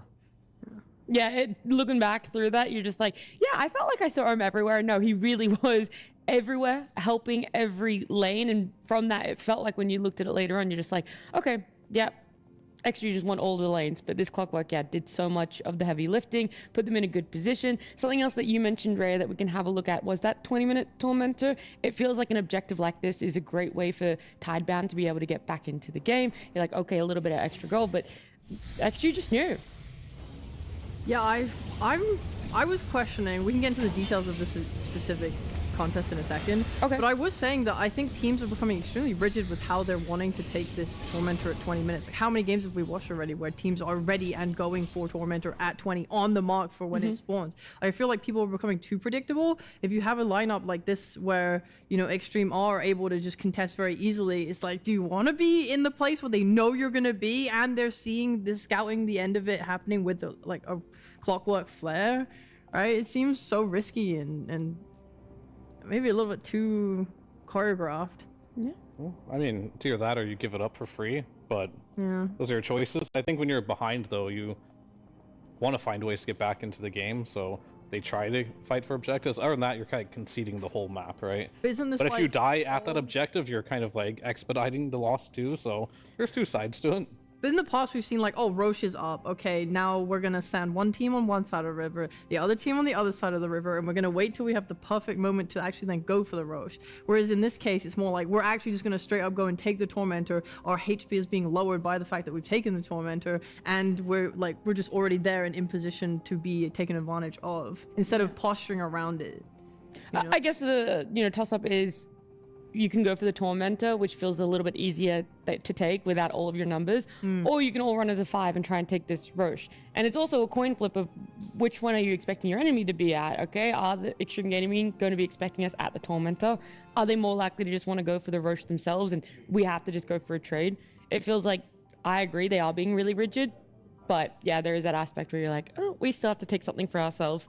We can look past that a little bit and focus more on the hero matchups or our player matchups, right? This anti-mage has been played twice already in the road to the international playoffs. It has a 100% win rate. Now 3 times with a 100% win rate up against the Templar Assassin and specifically Ame against Shiro here. Yeah, I just wanted to highlight the item build in minute here. And I think this matchup, you'd think, oh, you know, TA is good versus anti-mage because all physical damage, but it doesn't really work that way, especially when you hit your timings. And the timings he did hit this game on this anti-mage, he ended up getting the Butterfly and the Abyssal Blade. These 2 items were pretty much what he needed. Obviously, you go Manta every single game with the Battle Fury, but once you get to these items, you just blink on top of the TA, press Manta, press Abyssal Blade. She can't do anything, and Antime in this particular game, completely unstoppable at this point in the game with Aegis. He perfectly timed it, so they took Aegis right around the time where he had Butterfly money, and that's when the game just pretty much ended.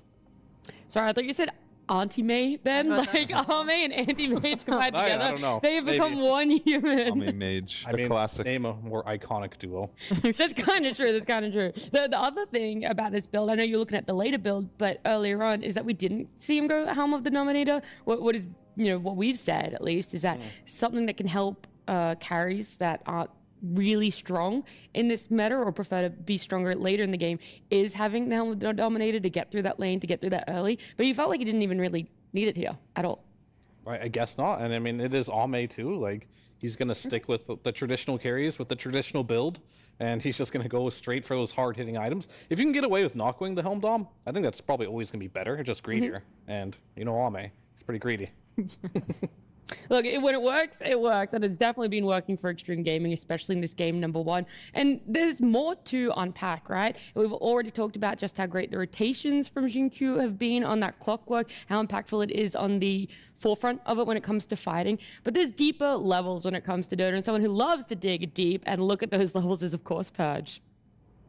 Thanks, Nat. Yeah, we really focused a lot on the star players of this match, but there's another guy that was the unsung hero of this match, and I'd love to show you exactly why. It's actually xNova on the Bane. Now, what he did was he put a lot of focus to blocking camps in the tri-camp area, and this is really instrumental because if you pair this with the gameplay and space creation that Jin-Q makes, it means that his opponents have no way to basically catch up later on in the game, especially when they have disadvantageous matchups. I mean, they're laning a Timbersaw versus an AM. That means Timbersaw's mana gets drained easily. They're playing a strong offlane hero of the Undying. He can easily lane 1v1. So if they block these camps, it creates all of this extra space to make sure that his opponents don't have a way to catch up in the jungle, especially the Timber or the Primal Beast in the mid lane. He loves to clear camps as well. So these little sentry blocks that he was doing were really instrumental. Here's another example. Planet going to stack, wasting his time. That makes his support impact less. He doesn't get as much gold and as much experience. He eventually comes and puts a sentry to counteract that, so he's costing his opponents time and money as well.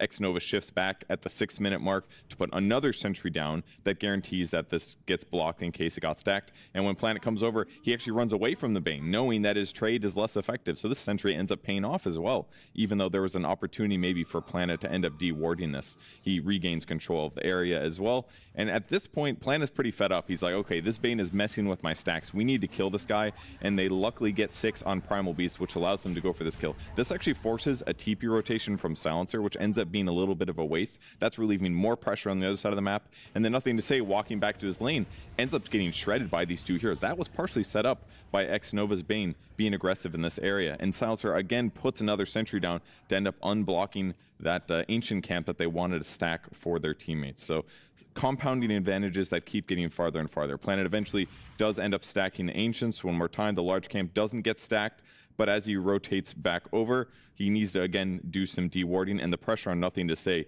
gets dangerous, which results in, once again, xNova setting up another follow-up kill. The Nightmare there into the rundown on the Planet, and all of this hard work that they put in trying to deward this camp just gets discovered by the enemy team, and XM with the regen going says, okay, here's my ancient stack. We don't want Primal to take this to catch back up in this game. We don't want Timbersaw to catch this and get back caught up in this game. So all of this having a huge impact on the last little clip that I'll show you, which is this beautiful double kill that we saw. XM just cleared the ancients. Now his Diabolic Edict's off cooldown. All of these setups just compounding together to give themselves a huge advantage. Take a look at this net worth advantage that we're looking at this point of the game. Just absolutely huge for the Leshrac. Huge separation between his lane opponent here. And this is all because of their team working cohesively together and making sure that their opponents have good bad lanes, but also no way to catch up in the jungle. Wow, that was amazing. Thank you so much. Yeah, I appreciate it. Like I said, there's always so many different levels to it, different layers. And yeah, just seeing that there's just no way to get back in. And then when you finally feel like, oh, hey, we've stacked a couple of camps. Maybe our mid laner, maybe our off laner, whoever we want to give it to is going to find a way in. And yeah, they just kind of sweep in with the Lesh. Whatever was there is definitely not there anymore, Fly. Yeah, I think Purge makes a good point that you don't always see the impact of every single hero, right? Because we're watching the stream, we're watching the game from one perspective, but there's a lot happening at any given moment. There could be different fights, different things. So it's cool to see that he found a way to have impact, because it is true that Primal Beast, when he has a bad lane, he wants to have like casual stacks to just clear, or Timbersaw to get the ancient stacks, get high levels. That's what the hero wants. And it does set up to other things, right? They had to deal with the sentries, ended up getting in a position where the Primal kept dying. So it was a very cool way to illustrate the impact. Yeah. At what point does xNova, well, I guess two parts to this, right? At what point does xNova kind of go, okay, this isn't really worth my time anymore, or does that moment never come? And then the other side is, when do Tidebound have to be way more proactive about bringing someone to deal with xNova to kind of like scare him off of going that high ground blind? So I think from a Bane's perspective, it's why one of the reasons why the hero is good in the meta. He does bully a lot of other supports. He just hits harder, has the brain sap to give the regen, and as well as the sleep can set up for other kills. And also he's playing against Timbersaw, and at some point usually supports don't want to stay against Timbersaw because he might have reactive armor. You don't do anything anymore, so you don't want to just leech XP. So it depends on the matchups. You always want to try to find the biggest way to have an impact on the game. And from Bane's perspective, the mid lane was the easiest lane to attack with Clockwork. So he had to just hover around the area where he can contest the runes and block camps. So it kind of made sense. This was the biggest impact he's going to have this game. So it just made sense. Okay. And then the other side, Fear, maybe you can answer it, is when are you going to try and bring more heroes from Tidebound? I know that they tried. It obviously didn't work well the first time, but then do you bring even more? Do you try and do it earlier if you're in that position again? I mean, it's really hard when your mid lane's going that poorly, right? Because, and it really just trickles down. Because, like, if you get a regen rune on Leshrac, you already have a kill in the lane. You're already higher level. You at some point you just have to like concede that, or you can bring all your numbers. But then if that fight loses, then you just lose. So a lot of times people just mirror the map and just give up an area and try to take the other part of the map, because clearly you're not going to win that fight. And it's just a rough spot to be in general. But they tried, but they just kept bleeding kills over and over again, and unfortunately the lane's going poorly, and pretty much every lane, that's just how the game goes.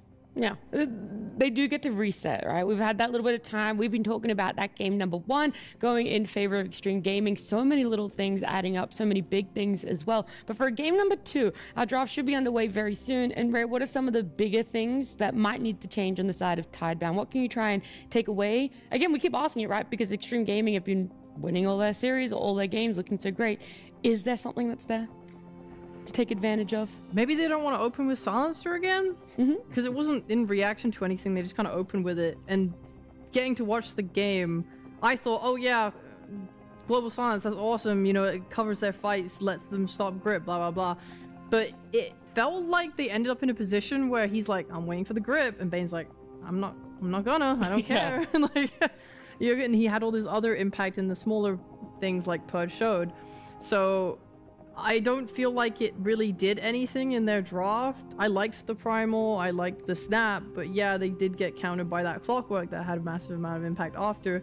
So yeah, it felt like their opener didn't do enough, and then what they then picked after got countered, and then they just, everything sort of fell apart. And then, like you guys were saying, this Timber Sword just didn't really make sense either. So I'd like to see maybe more cohesive ideas, maybe a stronger opening. Okay, stronger opening, stronger closing with that Silencer and that Timber. On the side of Xtreme Gaming, yeah, look, they're still getting away with the Army last pick, Fio.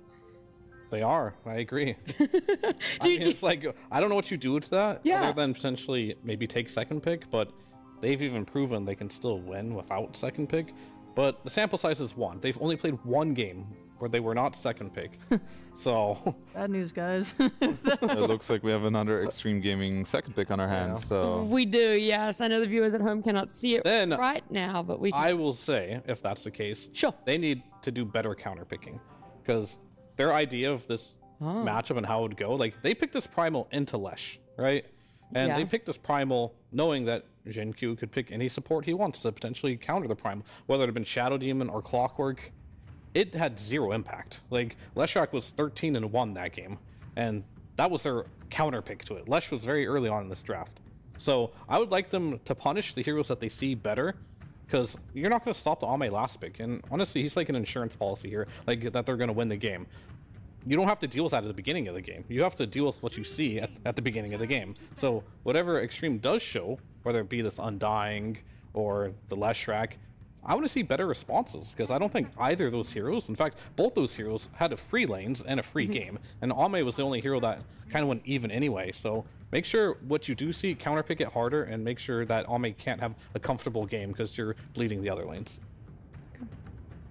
Yeah, here is our game 2 draft. And whilst we have been talking about it, is going to be Tidebound again with the first pick.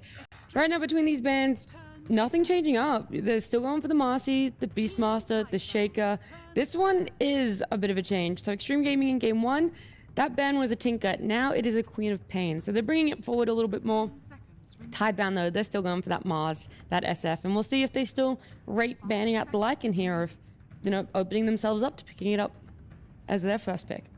It really depends what they want to first pick, because now you're just going to set up for whatever you're going to decide to go with. So maybe there's a way where they can go for this Nature's Prophet, which was pretty good for them yesterday in yesterday's games, because Beastmaster is already banned, Mars is banned, but no, okay, we're gonna get a casual Disruptor, so not Silencer, but a different +5, which it's okay. I mean, Disruptor's alright, nothing wrong with it. I don't think it's like a juicy first pick. It's not like, wow, that's a good hero. It's just like, yeah, it's a Disruptor. I love it a lot more than Silencer, just in general. A lot more applications of a hero. What do you mean by more applications? Well, you know, Silencer's like by no means like a weak hero outside of his ult, but a lot of the hero in the mid game does feel like it just comes down to, hey, global. And Disruptor gets his ult as well, but he also gets to play a lot around Glimpse. In the early mid game, he can make a lot more moves, like rotations around the map, and have a lot more kill threat, I think. Yeah, I like that response though to Disruptor. Disruptor's not the strongest laner, and Undying is one of the strongest laners, so it's kind of taking advantage of that. And Undying's a hero that doesn't care about Glimpse, really, because he's always running into you. He's never really running away from you. So that can make the team fights a little more difficult. And we saw last game as well, this Undying. One of the big benefits of this hero is the fact if you do put it offlane, it does shrink what carries you can play against it. It's a very small pool because of how oppressive he can be in the laning stage.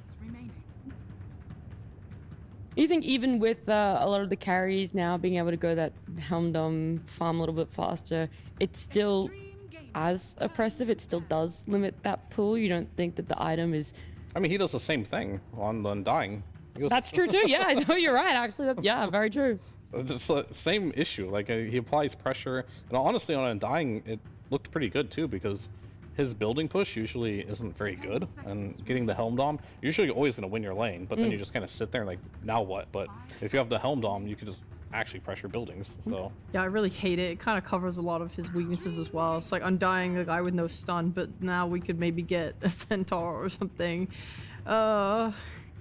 Really annoying. I find it interesting how these teams don't really care about Naga Siren, even though I'm sure they can play it. And that hero has always been a strange hero, because it's normal to be afraid of Naga just because of how annoying it can be, but you also don't really want to play it. It's not that fun of a hero to play. Your impact is sort of weird in what you do. It's not always going to be obvious.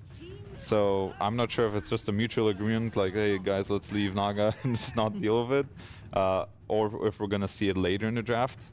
But it's just an interesting thing to note how the meta is developing, and maybe we're going to see Naga Siren being not picked as much, or maybe losing some games. As I think I saw it in one of the other streams, there was a Naga that was losing. Yeah, it was Falcons, Liquid, and Insania was playing Naga, and at the time that we left, they were not doing so well. So yeah, maybe that Naga just isn't highly rated anymore. Maybe you're right, they're not really comfortable with it. Nature's Prophet also kind of being ignored in, like you mentioned before. So both games, those two, what feels like, or classified OP heroes are just completely being ignored in this series so far. I'm going to make a bold statement. I think Naga's been overrated for a very long time. Bold. Like, everyone says it's so good, and maybe in the streams or the scrims it's been doing well, but every tournament I've seen with Naga, except for last TI, I will say last TI it was completely busted, but this entire year it's been coming out, I have not been super impressed with the hero, so... That's right, the entire Dota 2 Pro scene is under one collective delusion, and fear has seen straight through it. That is exactly the truth. He's shattering the mirror, and finally we can see clearly. Naga Siren, overrated. I do think 67 bans. It is a strange impact that the hero has. It can do a lot, and it can do very little at the same time. It's not a clear, you're going to pick this hero, and he's going to accomplish this in a game. Okay. So, I think what happens though is, like, those games that you do lose to Naga are just so ingrained in your mind of being so OP that you don't want to play against it again. So it's PTSD. Essentially. oh, he's definitely right though. When you lose to Naga, oh, this hero is so annoying, the illusions keep blocking my camps, pushing my waves. But when you beat it, it's like this hero did absolutely nothing. Yeah. So you kind of remind yourself that it is beatable. Let's talk about this ancient apparition. It popped its head up yesterday in the Tidebound PVISION series. When PVISION had it, didn't win. Tidebound, though, they had their hands on it in the second game, got a win with it, and now they're going back for it. They go for the center AA. I mean, that was definitely one of those games where, yes, it won, but it wasn't really the reason why it won. Yeah. It's fine. I think for Undying, it does make more sense. When you are playing against these very tanky heroes, AA is always going to be very good, just because, like, whether you have the heal ability of a soul rip or you itemize for heal, you can't do that anymore. Sure, Pipe is great versus AA, but still, just having that ability to burst and Undying, I think, is going to be very valuable. Yeah. I quite liked it yesterday into Tinker, because Tinker uses every millisecond available to be able to get rearm off into the next defense matrix, and if you're able to have a chunk of that health, it just doesn't apply due to Ice Blast. Yeah, I mean, it looked good Tidebound had AA versus Tinker, but But this is not when Tinker. PVISION had AA versus Tinker, it didn't look very good. Yeah, well, maybe that's just a team diff. Exactly. I don't know if it's the hero. Yeah, He needs more of a sample size. you're right. He can't say here is good off one win, but he can say here is bad off of one loss. That's very true. Sure. So we see Templar again, and on paper it is a good Templar game, but I think the lane went pretty good for Undying. His net worth is almost even, and then the Undying gets the helm of the Dominator, and with one rotation, if TA loses that tower, I think the hero is not that good. I think Templar has to win her lane, and she has to be able to stay in the safe lane for a very long time. So I'm a little apprehensive about Templar as a hero right now. I think it is a high execution hero. You also need to be able to play well around traps in the game, because we saw in the last game there are multiple fights where Tidebound were actually running uphill on the high ground where Templar doesn't have traps set up, because she is literally an assassin, right? She has to wait and fight on her areas. So I'm not feeling the Templar, even though on paper it kind of makes sense. I mean, it just goes back to like the Undying shrinks the hero pool so much of what you can play. Maybe there's some other heroes you can play, but every carry player is going to have their preferred hero against a certain matchup, right? And maybe for Shiro, like, he just has a small hero pool against Undying, and if you pick Undying, no matter what, he's gonna pick the TA because that's what he's comfortable playing this against. I do like Medusa a lot, but I don't want to play Medusa against Elder Titan. That's a really bad matchup, so what are his options, you know, I guess in this situation? And that's always good drafting, when you can restrict what the opponent's going to play to a point where you know what they're going to pick and you're already prepared for it, already off your first pick. So do you feel like this TA already is kind of a rough pick when you look at the other four? Or the other three, I guess, outside the Undying? Extreme It's definitely not a Gaming? gotcha pick, that's for sure. I mean, it can still do its job. I definitely won't agree at all. It needs to do better in the lane than it did last time. And at any cost, I think. Whether that means just bringing more heroes to the lane. But if you get to the point as TA where you're level 6 before the Undying's level 6, then the trap's already down. Then you just have to win the Sentry War in the lane, and then the hero is going to be oppressive towards this Undying. All of a sudden you have Dragonlance, and then this creep that he gets, you can kill it with earlier levels. So winning the lane is going to be super important. I'm thinking about something like a Void Spirit, or what else is there? Dragonite, something simple against Puck. I think Void Spirit's probably the best. It gives you a jump with AA, gives you some more catch, because it is a TA draft now where you have to make sure that she's able to hit in the fights, and you need a little bit more of a response to the Puck, because Centaur has a hard time stunning Puck in a fight. It's only the Disruptor ulti right now and maybe some random TA trap. But okay, Pangolier is, I would say, a bit worse against Puck, but it is a stun, so it's okay, you know? Yeah, I mean, I wonder if they were afraid of Medusa last pick as well, because they have like AATA, which Medusa would have destroyed that game. Can they not just pick Ursa? They can always pick Ursa, but Ursa's not good versus TA though. Yeah. So The lane seems kind of easy against. yeah, I mean, when you pick as a carry, like there's a couple things you can look at. Obviously, you want to have a hero that's good in lane and has a better carry matchup, but I think the lane always comes first usually. But does it for Ame? I don't know. Maybe the carry matchup comes first. Ideally, you can get both. Yeah. Maybe Sven, I think, it's a good matchup against Centaur. It's not the best against TA, Yeah. but I think he has enough in his lineup with Puck and Undying that he doesn't need to straight up 1v5 the game. And some of the other games, he's the only damage, but this game he's not. So I can see a Sven being still a solid choice.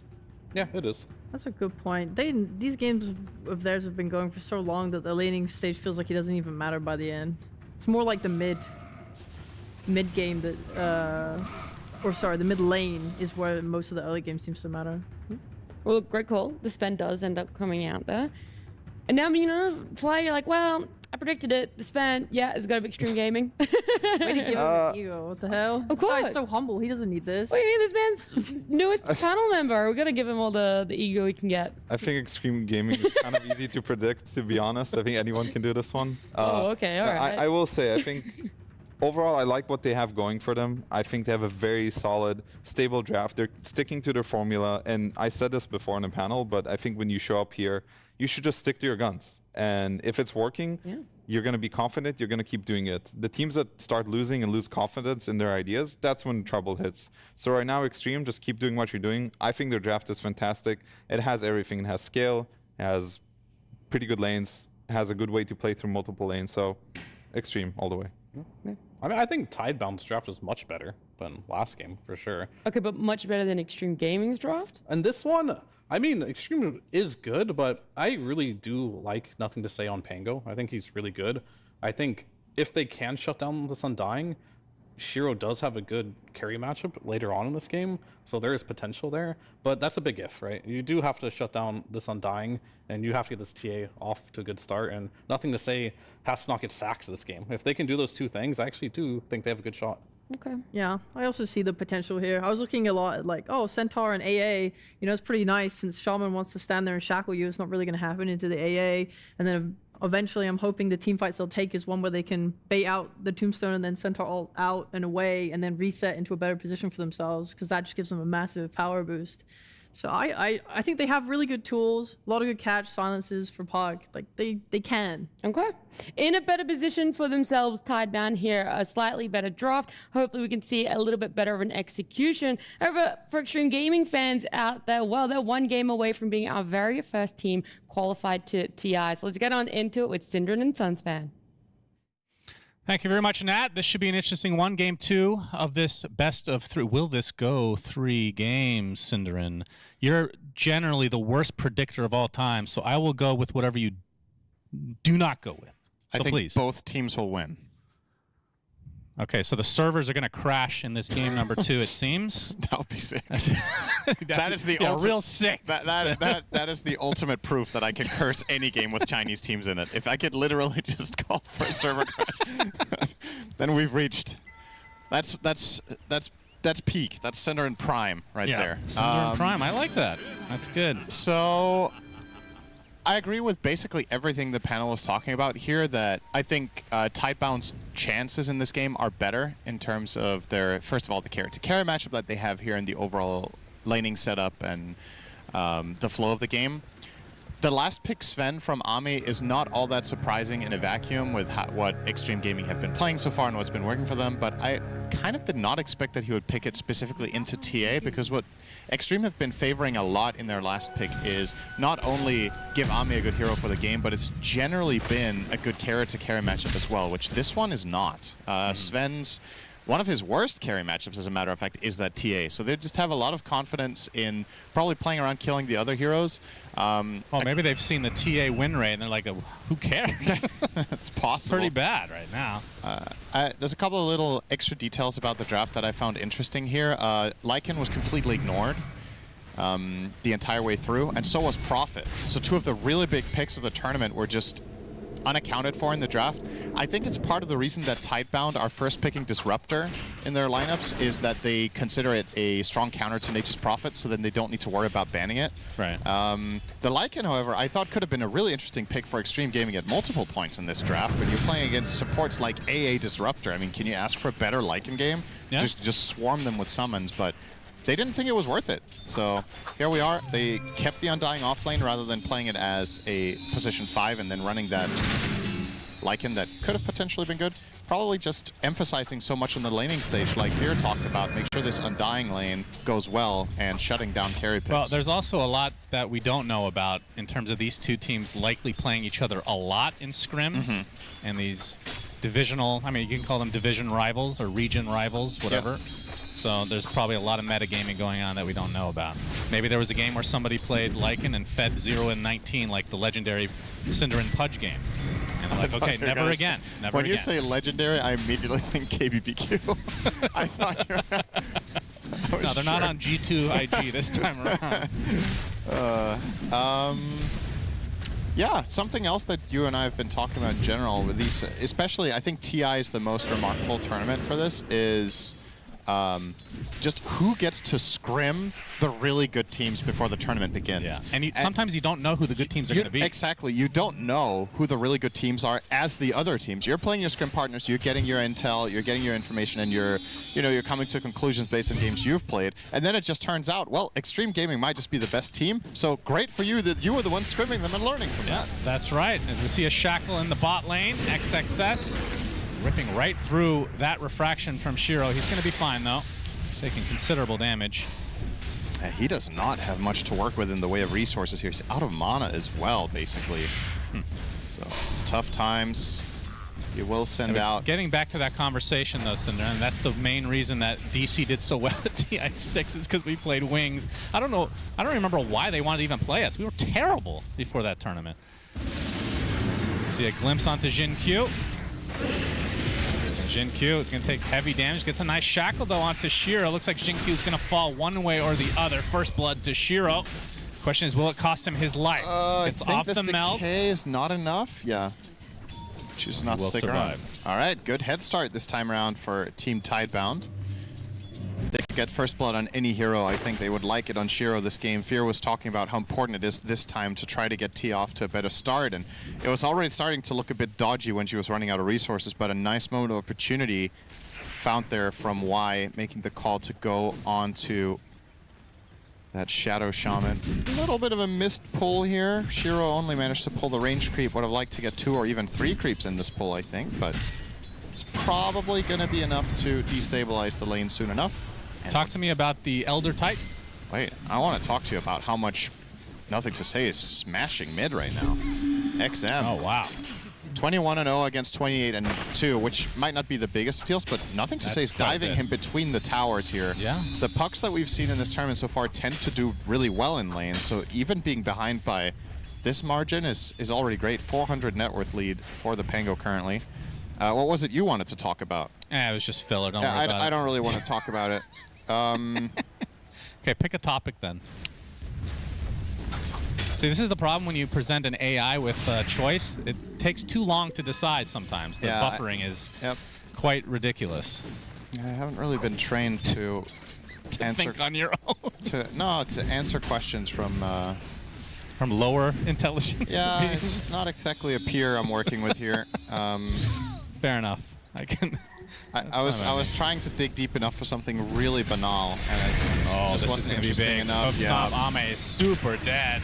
Goes down to Planet, and that cold feed's gonna take a beating from this briefcase of X-Nova. Under the tower he goes. He gets the kill, but is it gonna cost him his life? Double Edge might be enough here with the tower shot, and Bach. They have the move speed. Stop heads into the Double Edge, so end up netting themselves 2 kills for the Tidebound side. Yeah. Didn't talk about this just yet, but AA Centaur, beastly damage lane. Old school combo. Super strong. The amplification of Ice Vortex and Centaur does a ton of magic damage with the Hoof Stomp Double Edge combo. And, well, what makes Sven tanky in lane at large is his armor from using Warcry, and it's kind of insignificant in this lane. Yeah, so doesn't do much. This was something also to keep in mind, perhaps, when you last picked the Sven. Bottom lane, Shiro taking a bit of a beating. Tombstone his place, his planet. Looks like he's going to sacrifice himself for the TA. And we have the rotation now from XM as Y will be dropped as well. So double kill for XXS. Finding some good success here in the bot lane. Nice. Thank you. A lot of back and forth. Very action-packed game to start. Nothing to say, like you said. Definitely dominating this mid lane. Level 6 right now. XM just barely level 6 at this point. Has the regen rune, though. All right, what do you think of the matchup of Pango versus Puck, like not outside the laning stage? Because the coil against Pango is just brutal until you get the shard. It's a double-edged matchup, right? Because yes, Coil is very good against Pango, but at the same time, Pango is one of the few heroes that Puck cannot do anything to once Rolling Thunder is going on. So it very much comes down to which team is getting the first move and gets the initiation. And having Disruptor in that equation is actually really valuable for Pango. He just wants heroes to be displaced in such a fashion that he can go for like a convincing ulti. And you know when you see the glimpse coming back, you can already start unwinding Rolling Thunder. Like, you know exactly where the hero is going to end up. You know what items they have, so you can, account for, am I going to get counterplayed by this or that? It's plenty of time to prepare, so I don't really mind it. I think the matchup's fine. You also, eventually, you're going to get your shard, which can be a big help against Puck as well. Just weathering the storm, outlasting the coil. And this was what Fear wanted to see, right? He wanted to see better counterpicks. And I'm not going to sit here and say that Pango is a counterpick to Puck because I genuinely don't believe it's a counterpick, but it's not a bad matchup. I think last game, the Primal Beast against Lesh is, I think, arguably pretty tricky for Primal unless you go Blade Mail, but he couldn't do that because his early game was bad. Yeah. So he kind of put a lot of pressure on himself. This time around, nothing to say. He's a lot more in charge of his own destiny. Just a recipe away from the defusal. Yeah, standard stuff. Very good early against Sven. Burning his mana and slowing Sven makes ganks very easy. Sven's mana pool is pitiful. Sitting at 375 right now. And Ame 6th on net worth, minute 8. That is a rare sight this tournament. He has been popping off. Jin-Q, he's found out by Nothing to Say, and this will be a kill eventually, especially with that facet that Nothing to Say took. The Rolling Thunder will be a little easier to use. Gets a nice swashbuckle on the XM as well as the Stampede used to save the life of Y. Stampede very, very good against Undying. Always just choose to disengage from the Tombstone. That's a part of the... A good part of having Puck here is countering that with Coil, but if it's not placed or already broken, just run lol. True. Oh, a Sister Shroud. Nice. All right, we're gonna count the Sister Shrouds this time. Good fishing Q. He's got only the one. First one. Okay. Yeah. Wish you could retroactively look at what their choices. Yeah, were. that would actually be kind of nice. Because then you Feels can like we see who don't- made the mistake by not picking Sister Shroud every game. Yeah. Feels like we don't talk about neutral items as much these days with the changes made. Yeah, it's very refreshing. You get to talk about Dota instead. And you're a real hater, huh? Still to this day. I'm much less of a hater than I used to be. I think the adjustments they've made to neutrals over the years have definitely improved the system a lot from my perspective. It's definitely made it more consistent. I think we're at a point now where the only neutral item I truly dislike is actually Sister Shroud. I think the rest I don't really mind. I think tier 5 should be buffed. Yeah. Other than Helm, because it's god tier. When do you get tier 5s in Turbo, actually? When do they come out? 30. 30 minutes? Ame finds himself an AA snack. See you later. Doesn't get the kill, though. I think Ame would really like to get the last hits on hero kills right now when he's involved, because he needs this comeback. That one going on ET is not ideal, but perhaps he could get the bigger one. Oh, yeah, this would be very big. Coil. Stomp's going to delay things. He snaps it, pops the Stampede. Do they have any more cancellation after the fact? This is going to take a while, but I feel like eventually they'll be able to find this kill. This is wasting a lot of time, in fact. You'll see a Rolling Thunder in the mid lane as well as Faith Beyond. Oh, the creep's actually helping him out a bit. Attempted No way TP, he gets out here. No way. and he's out. What my God. goodness. I was sitting there counting this, like, Meanwhile, the stuns mid of the lane, waves. Innocence looks to be going down. Wow. So after all of that, one kill, it's in the mid lane, and it's a support. Faith Beyond wasting so much time of Extreme. There's so many little details there that are so impactful. So first of all, he makes the choice to instantly snap the coil, and he does that because he knows ET Stomp is on cooldown, and so is Stormhammer. Then, when he starts running, Ame can't immediately Stormhammer because ET Stomp is not ready, so then Centaur could TP out after that. Yeah. And then he Stormhammers. He recognizes the situation he's in on bot, gets a perfect stomp onto the ET, and insta-TPs out at like 2% health. That was play of the game so far, easily coming out from Bach there. On top of everything, he also wasted half a minute of 3 Glimpse heroes. onto X-Nova inside the kinetic field. He looks to be dead as XM's still working on the tower. He will get it. The help of Jin Q's little Serpent Ward. Well, people call that one the Lil Serpent Ward. I think that's Little baby. pretty massive one there. Another Helm for the Undying this game. Has nothing to say. Has a Diffusal Blade. Gonna go for the Ag straight up into the Blink. No big surprises.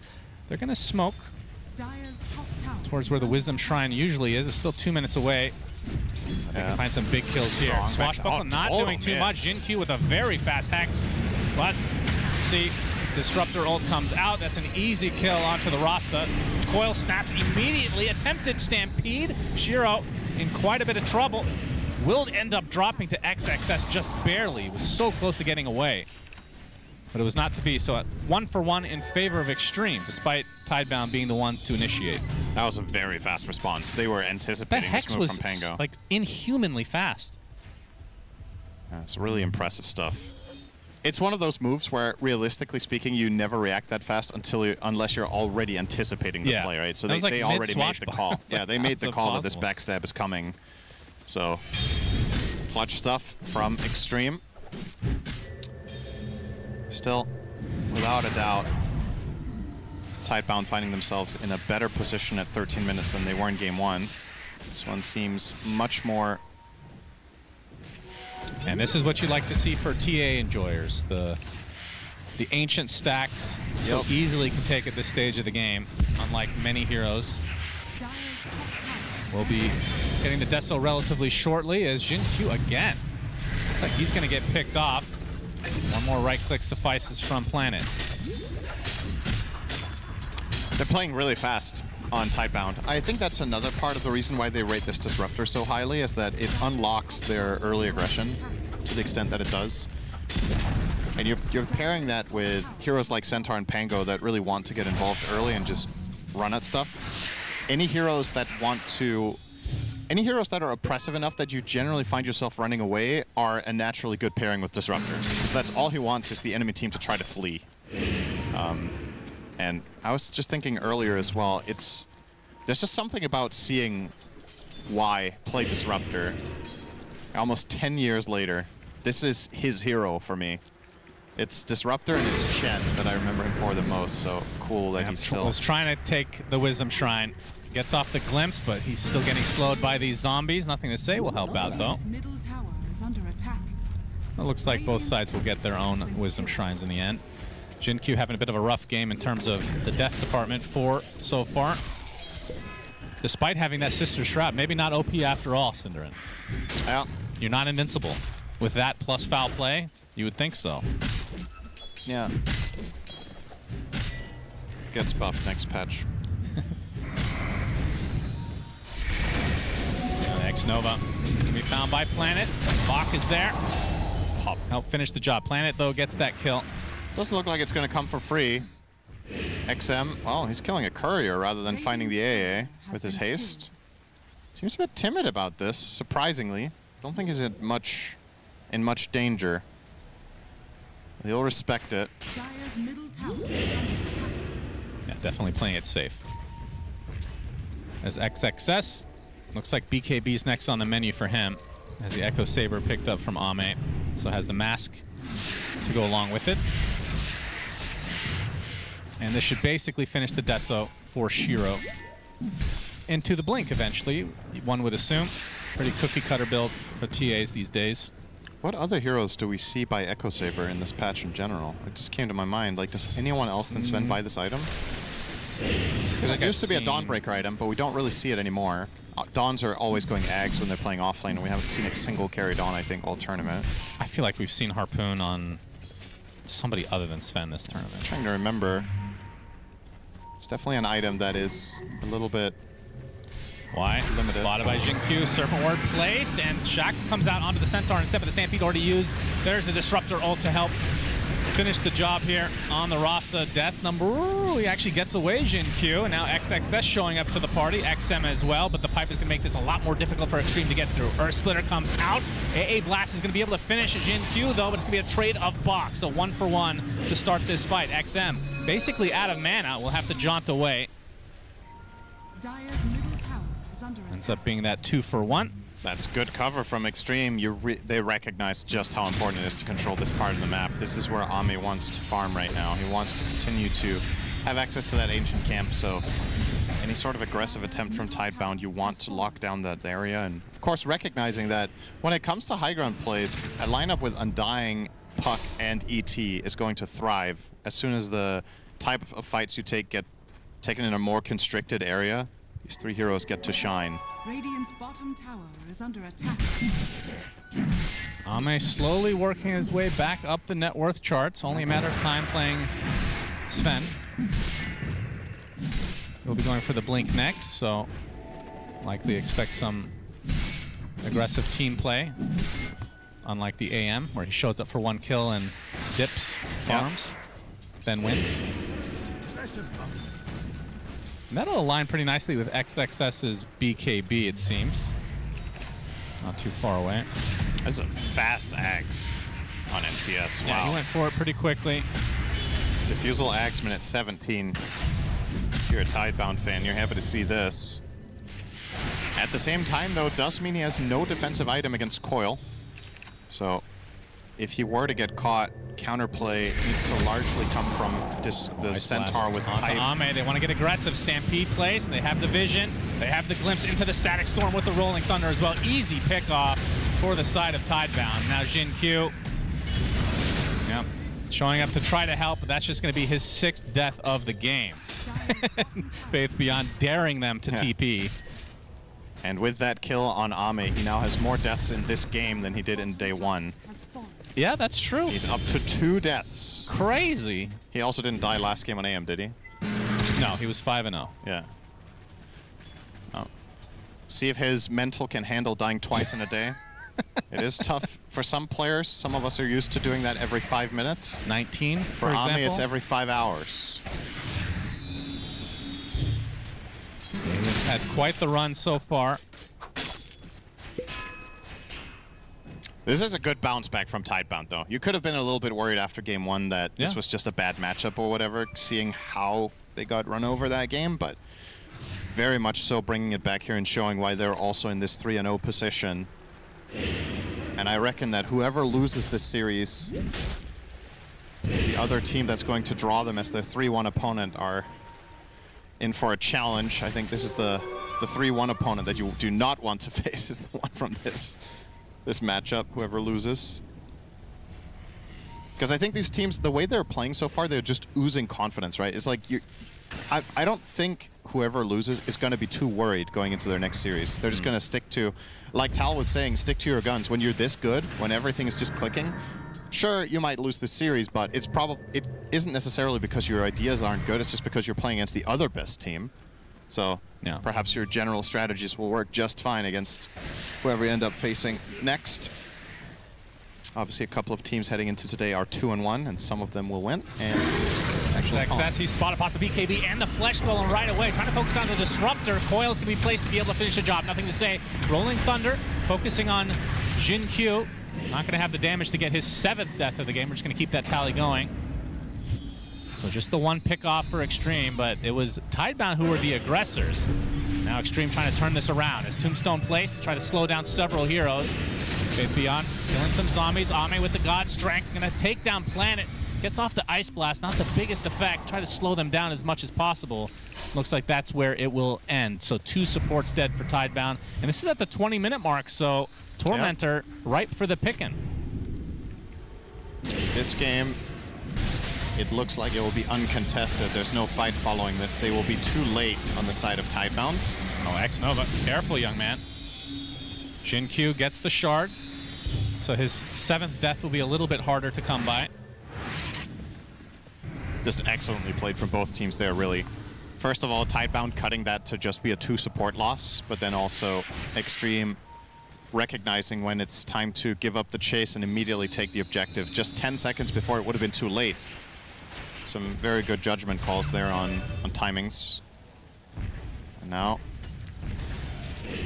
getting that shard, not bad. I don't think it's that important for Xtreme to get it, but taking it away from the enemy, I think the AA shard would have been really nice to get for free here.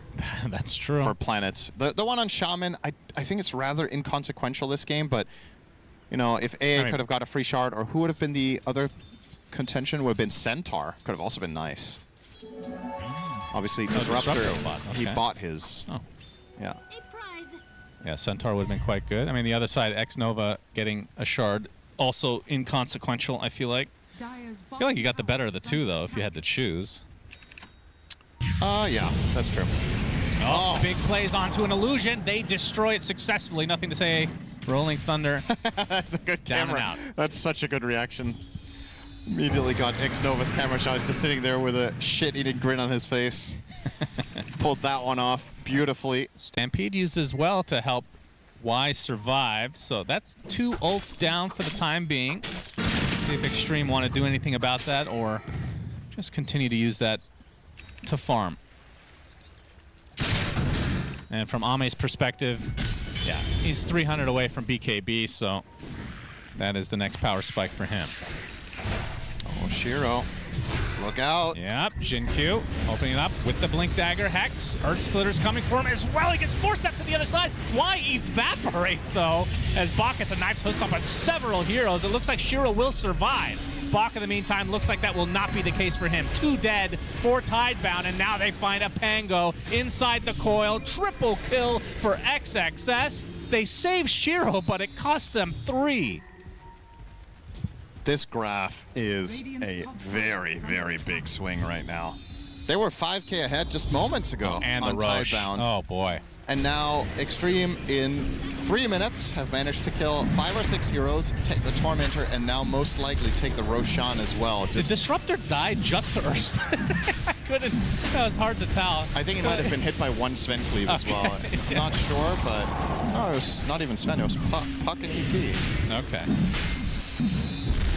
Well, they are worse for wear in the pit, but they will see the end up he getting TP'd down on half Roche. HP, right? You can see at the top here. Oh, yeah, arrive. true. Okay. This TP location is He just TPs and yeah, dies instantly. It's tough. Shiro almost died to Searing Signet. This was extremely close. He just barely has enough HP regen to survive. Yeah, and the static storm placement was excellent before he died, but they have BKBs now. Yeah. Until, I'm not sure if it'll ever happen in this game, but until the Ags comes online, that is going to be the big counter. Yeah, he's not even eyeing it. He's got Force Staff, Blink, and his quick Wait, buy. does he have Greedy, Cinderin? He does not. It's Keen-Eyed. Yeah. Yeah, it's nice to take the cast range neutral item to then TP into melee. Yeah, TP into melee range. Yeah. To be fair, I don't blame him for it. This is one of those snap decision moments. You have to insta-TP and you need to get your spell off. Yeah, for sure. Ame is going to find himself a snack in the form of Y. Uses the God Strength for it. Walks right back into the Thunder Strike. Probably thinking about the tier 1 here as well. He has the cover This is of still up. xNova nearby. I did not even realize that. Yeah. I mean, lest we forget, 5 minutes ago, Tidebound were in a great spot in this game and had really been controlling the map. They've just lost their entire lead and then some. Planet wants to open this up. Nothing to say. They find xNova. The Ice Blast comes out. The TP from Ame is going to be successful. It's, in fact, a true Nightfall. But they will lose xNova in the process. I feel like it's pretty rare this patch that we've seen a graph like this. It looks like a Nigma Galaxy late game graph. Good lord. Oh, Static Storm finds one, but the nice shackle from Jin-Q going to prevent extra CC applied. And nothing to say, trying to hunt. XM with the illusory orb, dodges out, but the nice blink, the swashbuckle misses. XM phase shift into the death. So they get the prize, Tidebound does. Good attempt from Jin-Q to try to help out, but that glimpse in the end spelled doom. It's really important for them, not just, I mean, the kill is one thing, but getting some sort of momentum in the game, right? When you just feel like, all right, we had control and we really dropped it, just getting that little bit of a successful move back the other way goes a long way to, you know, keep morale high and keep focusing on the next moves. And the next key item coming up soon, Shiro is going to start hitting like a truck pretty soon. He has enough gold now for the Crystallis. And he is queuing up BKB afterwards. It would be poetic if he could beat Ame with TA by buying BKB.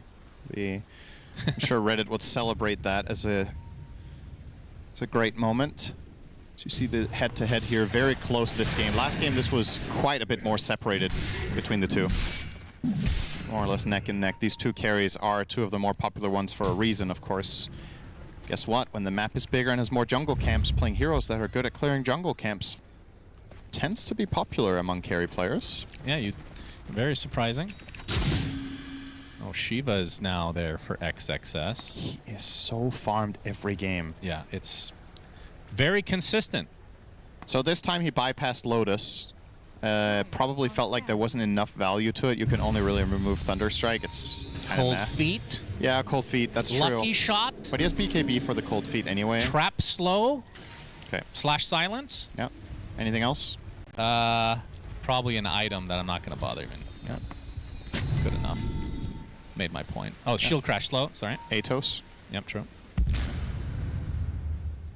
All right, Extreme. Another minute on this Aegis. Remember, this is on Sven, which can sometimes be extremely underwhelming depending on the God Strength usage. They're getting this tower and nothing more, I think. Yeah, it looks like it.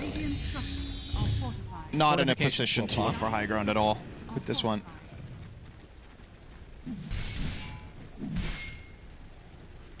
Daedalus pretty close for Ame as well, so I'm going to be playing it safe here. Radiant's top tower has fallen. Block. Spotted. I was going to say, I think going down the stretch in this game as it is as close as currently, it's going to be important to find ways to break TA Refraction for the Sven.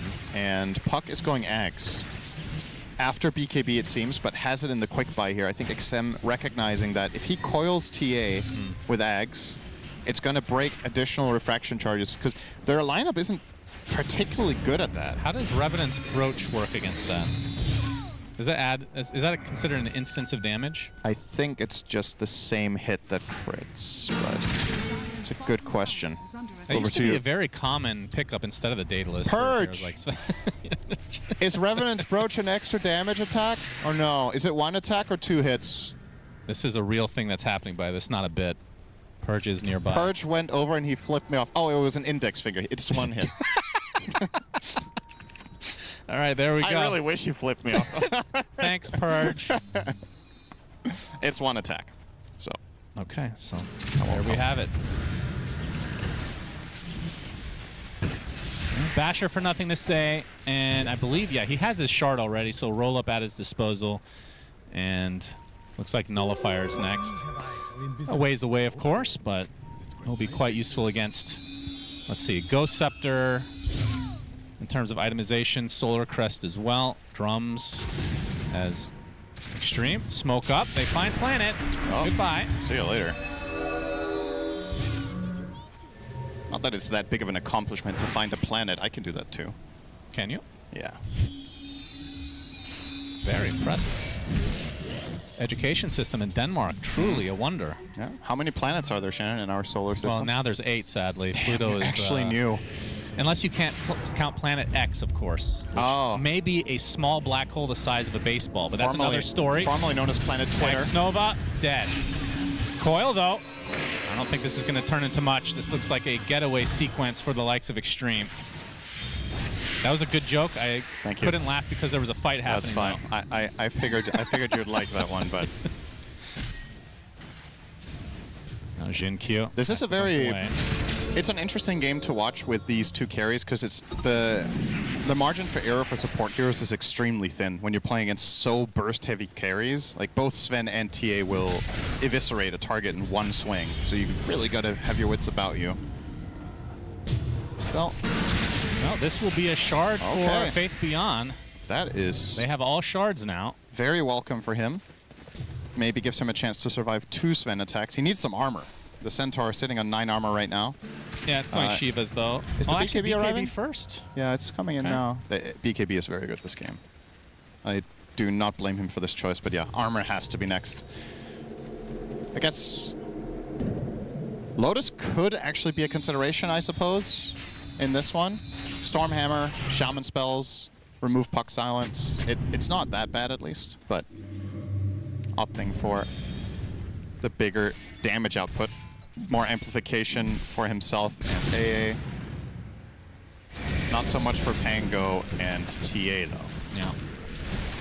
And healing reduction. I suppose that's a secondary consideration. You know Sven is going to get Satanic, so maybe that will help a little bit. Anti-heal against Undying. Very close game. This is exactly what we wanted to see. Game 1 a bit on the stompy side for Xtreme. Win their lanes with AM means you win the game. This time around, yep, they didn't pick AM, so yeah, big mistake. You can't win a laning stage. They're gonna smoke. Looks like PVISION might be the one to break it, although nothing to say making his way over there now. Oh, that's a good rune spawn. Yeah, very lucky XM. Has the gem as well. Will phase shift knowing that the smoke has been popped and will blink away. And then walk forward again. Yeah. And throw an orb and go back. Very hesitant play. This is a real recognized real moment where these two teams know. I mean, this fight is crucial. This is the second Roche of the game. A lot of times that decides the game. That smoke break into instant disengage on Puck shows that he thinks if my smoke breaks here, they're all ready. Smoke pops again. Wise going to get clipped by the Shivas. He's going to be the first to get evaporated by Ame. Bach has to use the Stampede to get away. Is that even enough to go for the Roche? I mean, God Strength is pops, so you kind of have to try. We've got Ice Blast, Pango Roll to stall with, potential traps. Yeah, if they don't the Serpent Ward, they are committing to this. This is There's spicy. The Ice Blast. Yep, that's going to be a juicy one. Roche is at half HP. XM, he's going to get the coil off. He'll be able to take out the AA, but nothing to say is here. Pops the BKB from XM. So doesn't get the kill he wanted, but does survive. And now Roche extremely low as Bach comes in with the hoof up, gets the double edge. He takes the Aegis and the Roshan. He might be costing his life though, as XX. That's going to be the first to fall in the pit, and Bach will survive for now. And now the action is Ame to the south, trying to right-click. The TA will be able to claim his prize. That's nothing to say. Gets the roll up at the last moment. PVISION back with his second life now. Nothing to say. Still able to go. Wow. He actually gets destroyed by XM. I thought he'd be able to get that kill firsthand, but not the case. So in the end, 2 for 2 with the Aegis and Roche going the way of Tidebound. Dude, how good is Bach in this game? That's insane timing. He had the escape top in the early laning phase in the 3-hero chase for 30 seconds, and then he pulls this insane timing move off as well. Blink in, not only stealing Aegis and Banner, he also got the last hit on everything here. It's just such a beautiful setup. Oh, man. This is just flawless. Like 2-hero stun, double edge gets the kill, takes all of the goodies, then kills XXS. Man. Sick stuff. That is now the play of the game. There's been 2 plays of the games.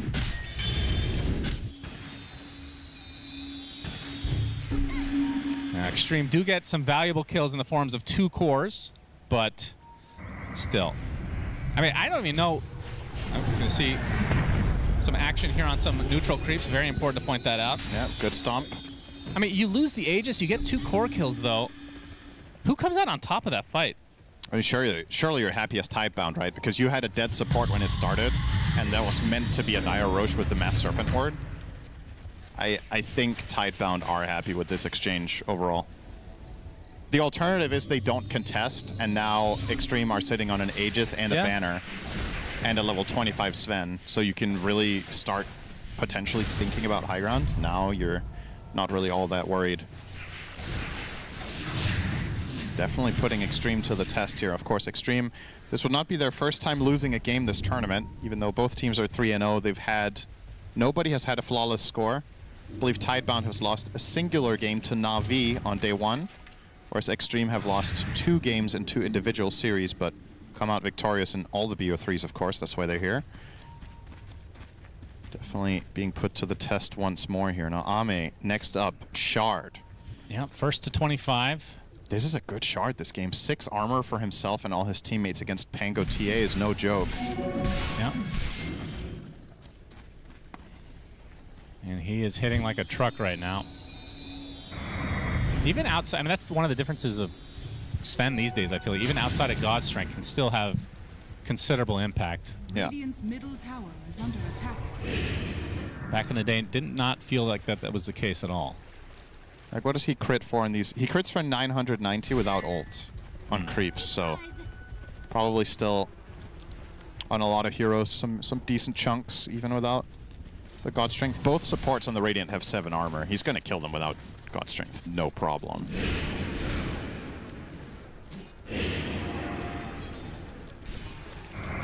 I feel like It's interesting how... Do Svens ever take the other level 25 talent? Because I'm just looking at the math on this, right? You get 50% God Strength damage increase, so it goes from 190 to 240 with that talent, bonus damage.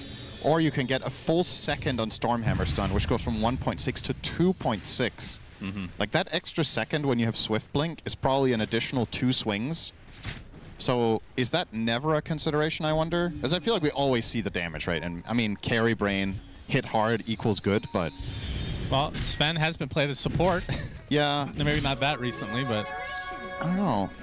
I mean, I understand the hero's identity. It makes such a big difference whether you burst heroes fast or not. I'm just thinking the extra second of stun is also something that the enemy team cannot really do much about unless they have hard saves, which in this case is there's none, right? They have Glimmer. I mean, that Serpent Ward's face is blurst. It's going to get the tier 2 as a result. Bah. Bah. Bah. Bah. Bah. Wait, which animal is it? Is it? What's it meant? It kind of looks like a cat a little bit, but it's supposed to be the snake still. Looks more like an Egyptian snake, maybe. As we have a smoke from Xtreme. Several scans out as well. Oh, nothing to say. Already using his swashbuckle. Blinks out, though.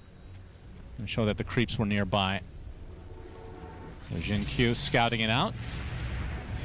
No connection made yet. As now Y will start working on the Aghanim Scepter, which could be a game changer. Obviously a ways away. Yeah, they don't have the most obvious setup. They don't have some like guaranteed catch, say, disruption into Static Storm or whatever. There's a Centaur Stomp. That's kind of it. And at this level, people often react to that with a BKB fast enough. The Blink Disruptor ult, though. Yeah, himself, if he does get the catch completely himself, but a lot of the time that can be a little bit dicey to get. It feels a lot nicer if you have a clear setup for it. It gives you a little bit more time, but I mean, of course, he will be capable of doing it himself, but a lot of the way teamfights break out, you're not necessarily the first point of contact. All right, smoke from Tidebound now. XM, he's going to pop the smoke. Gonna see the Shivas. Dodges the hoof stomp. We'll be able to blink out now. All right, that's that fight. I mean, this... After that last Roche, I mean, the Roche, like we talked about, the Aegis went away immediately. So there's going to be a bit of a lull. Usually there is. Yeah. And the next power spike... Well, what are the next power spikes for these teams? Mainly looking for talents that are a big shift. Puck is far away from 25. And on the Radiant, Shiro just got his. He took the Meld Bash over Refraction Instances. Targeting the Sven with this.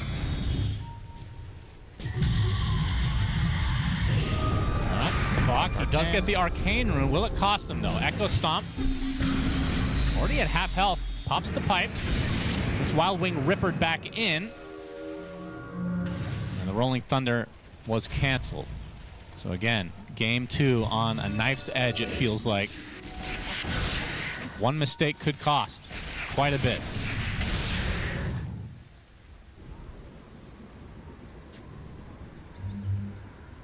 Oh yeah, Planet has the Gleipnir. I missed that. And the neutral. What is it called? Dazun Bloodright? That's right, Dazun Bloodright. So massive AoE. Yep, true. It's not only for Ice Blast, obviously the Vortex as well is absolutely going to be very, very big with this. Yeah, he's very farmed for an AA. 15,000 net worth. Of course, this hero can just farm with Vortexes if nothing is happening, so you're going to get there.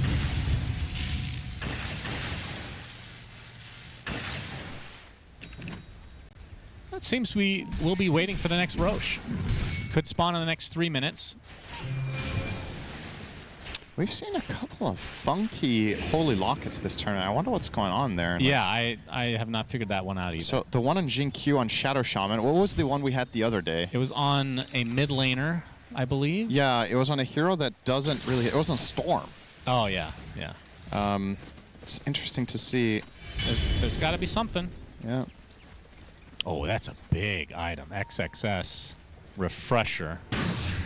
So he can come back to life with his innate and then have Flesh Golem at the ready again, which is huge, literally and figuratively. And he now has the 2-second decay after the level 20 talent, but no Ags.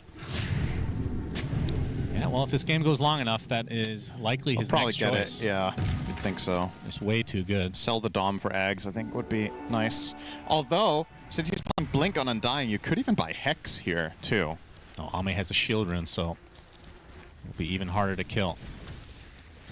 Just a casual 2,200 damage Smoke barrier. from the west. Bach, they open it up on him. Pops an instant BKB with the Stampede, trying to turn this around at XXS, but he already has the Flesh Golem. Super tanky indeed. Nothing to say. Good CC onto a couple of heroes. Tombstone placed on an ally, though. The grab ally is successful. Ame. BKB's running out. So they go to the north. The AA's already lost his life, though. Now the chase is on. Jinkyu looking for an opening. Nothing to say. Again, Rolling Thunder number 2. There's the Flesh Golem. With the BKB, pops the refresher as well as Ame gets deleted inside. Can they do anything more? XXS super low on HP, but they destroy Shiro. Jinkyu follows suit. There's nothing to say. Trying to get more, but another grab ally on self. Nothing to say. Gets a shield crash off. Goes for XXS again. Goes back inside the tombstone. Again, he lives. 3 dead on each side as XM continuing his rampage. Trying to go for Bach. Dodges the hoof stomp. Kill for XXS inside the tombstone 2 separate times. Wow, he exited the tombstone to hit with Flesh Golem once. Isn't there a 3? I thought there was like a 3-second cooldown or something to get back in the tombstone again. He probably re-entered as early as possible there after exiting. Can they go for Roche with 2 cores? Not these two. Yeah. Yeah. A little bit of a fun situation here, a 2v0, but they can't get an objective. It just resets the board. This is such a sick replay. So keep in mind, as you mentioned, Sven entered this fight with a shield rune, and he still dies, right? So they take out all of his shield rune here, pike away, forces BKB, Shiro gets a full reset, goes down here, and now Ame's in this awkward spot where you kind of have to fight if the fight continues. He's going to blink down with Swift Blink and use Satanic and heal to full, but probably didn't account for the second Rolling Thunder. And Shiro with great positioning gets that bash. So many little examples. Watch XXS here. Yeah. Glimpse back into, and then pops out for 1 attack. Bonk, and leaves again. Well, that was less than 3 seconds. Maybe I'm misremembering the patch there, but either way, in the live play, Roche eventually is taken out with all the long death timers, so Xtreme get all the goodies. It's a really good look for Xtreme when Ame can have that kind of a late game team fight and they still win it. Yeah, for sure. Barely, he did nothing. He barely did damage. He took a lot though, which also, you know, plays a big role. Shiro has to commit a large part of the fight fighting the Sven, so Undying and Puck in turn do get space. So it's not like it's all for naught, but many of their games at this point, Ame is the hard-hitting carry that's going to win you the fight through sheer output. And this time around, they have other scaling cores. Undying can be a fearsome late gamer, and Puck, in my eyes, Puck one of the 3 best late game heroes in Dota. It can be a true hard carry, so I don't think there's any concerns as far as Xtreme go. If this game goes the hour mark, I don't think they're worried that their lineup's going to fall off. Refresher AA, okay. Refresher AA, Refresher Puck. Man, this is late game dotes. I wonder what XM gets next. I guess Octarine Core is probably the normal build here. It's interesting that he chose Refresher over it, just recognizing that these fights, it's all about that one moment rather than the consistent threat. And speaking of Octarine Core, Undying grabs it over the axe. Okay, well, interesting. So 1.5 second cooldown decay, but it's just the normal decay. Yeah, Xnova, the last remaining person in the game with the shard. I thought you were going to say without Refresher. Yeah, that feels that way, doesn't it? Yeah, Ame Refresher shard in his inventory is going to be pretty big. Probably have to replace his boots for it, though. Yeah, having Swift Blink helps. Getting that 40% move speed when you blink. It looks like Shiro wants to go for Butterfly, and once Ame sees that, do you think he needs to pivot at all to MKB? I don't know if he has the slots for it. That's the problem. Like, what do you replace? I think the Harpoon is too important. You definitely can't swap BKB, Satanic, or Daedalus, so... Roche Banner and Serpent Ward with 2 siege units. It's going to be a considerable amount of damage on this tier 3. They should be able to get this very easily. Very little commitment as well. Do you think the Serpent Ward facet stays after this TI? Yeah, I love it. That was not an answer to the question. People love it. Okay, you love it, Not so it in will range stay. of the barracks here, so XM has to hit it. But like I said, they have 2 siege units. Ice Blast completely avoided. I don't think they know he has Refresher if he really wants to go for it. Bach, Blink with the Shivas. Fortification used. Yeah, they're trying to buy time, probably just... This is like taking a timeout. Just trying to figure out what they're going to do. And there it goes. So our first barracks down of the game. They might as well glyph because the cooldown resets after the melee, right? True. There's like no reason not to. They're just buying 5 seconds, but can't really use those 5 seconds for much. Oh, Static Storm, XM, phase shift. He's fine. Looks to be fine. That was quite a bit expended too. Stampede and Static Storm. This could be interesting now though. Bach has Cart. And oh, baby. He's playing with TA, so if there's any concern that TA is getting shut down too much, you just take TA for a ride, and she is going to play artillery. Workhorse versus Grab Ally. Who shall prevail?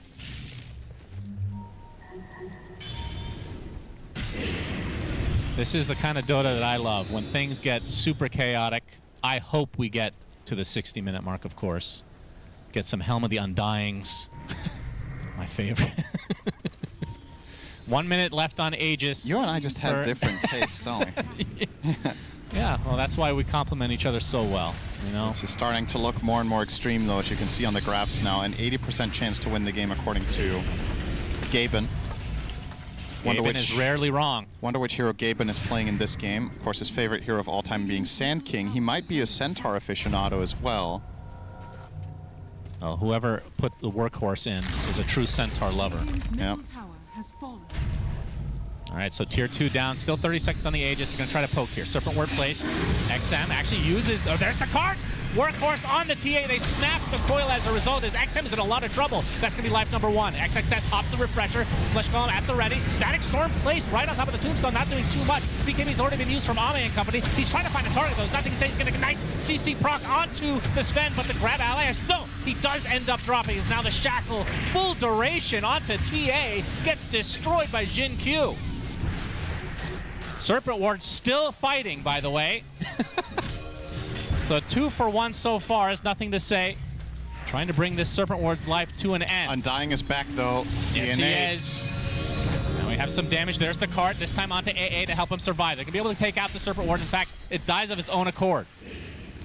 Dallas' solid defense, and what a great reveal of the Workhorse there. They thought they had an opening onto Shiro, but of course this is premeditated from the side of Tidebound. Yeah. Little bit of a, I want to say, slightly sloppy fight from XXS, though. He gets the BKB Refresher off, and then he walked circles 4 times and didn't cast a spell until he died in Static Storm. Could have maybe dropped the second Tombstone, could have maybe gotten to a better position, but that just seemed very, very hectic. Like, Xtreme were caught off guard with what was going on, and ultimately... How can you ever be ready for the Workhorse? Sure, that's true. And Ame did very little damage in that fight again. Cannot stick on a target. It's just getting kited super hard. I mean, what's the damage breakdown for the entire game? I feel like it's been uncharacteristically low for the Sven here. Well, I'm not wrong about that. He's done less damage than Undying. Yep, not great. At 50 minutes, you want your Sven to hit a bit more than this, so credit where credit's due. Tidebound have done an excellent job at preventing Ame from really shining. What can he do to stick to a target better, or is it more what Tidebound is doing? Like, is there an item? Like, can he go for Abyssal or something like that? Technically, I think the best play is to try to bait BKBs with Puck and not go in. Like, the more poke and prodding you can do where Tidebound spend key cooldowns, the better.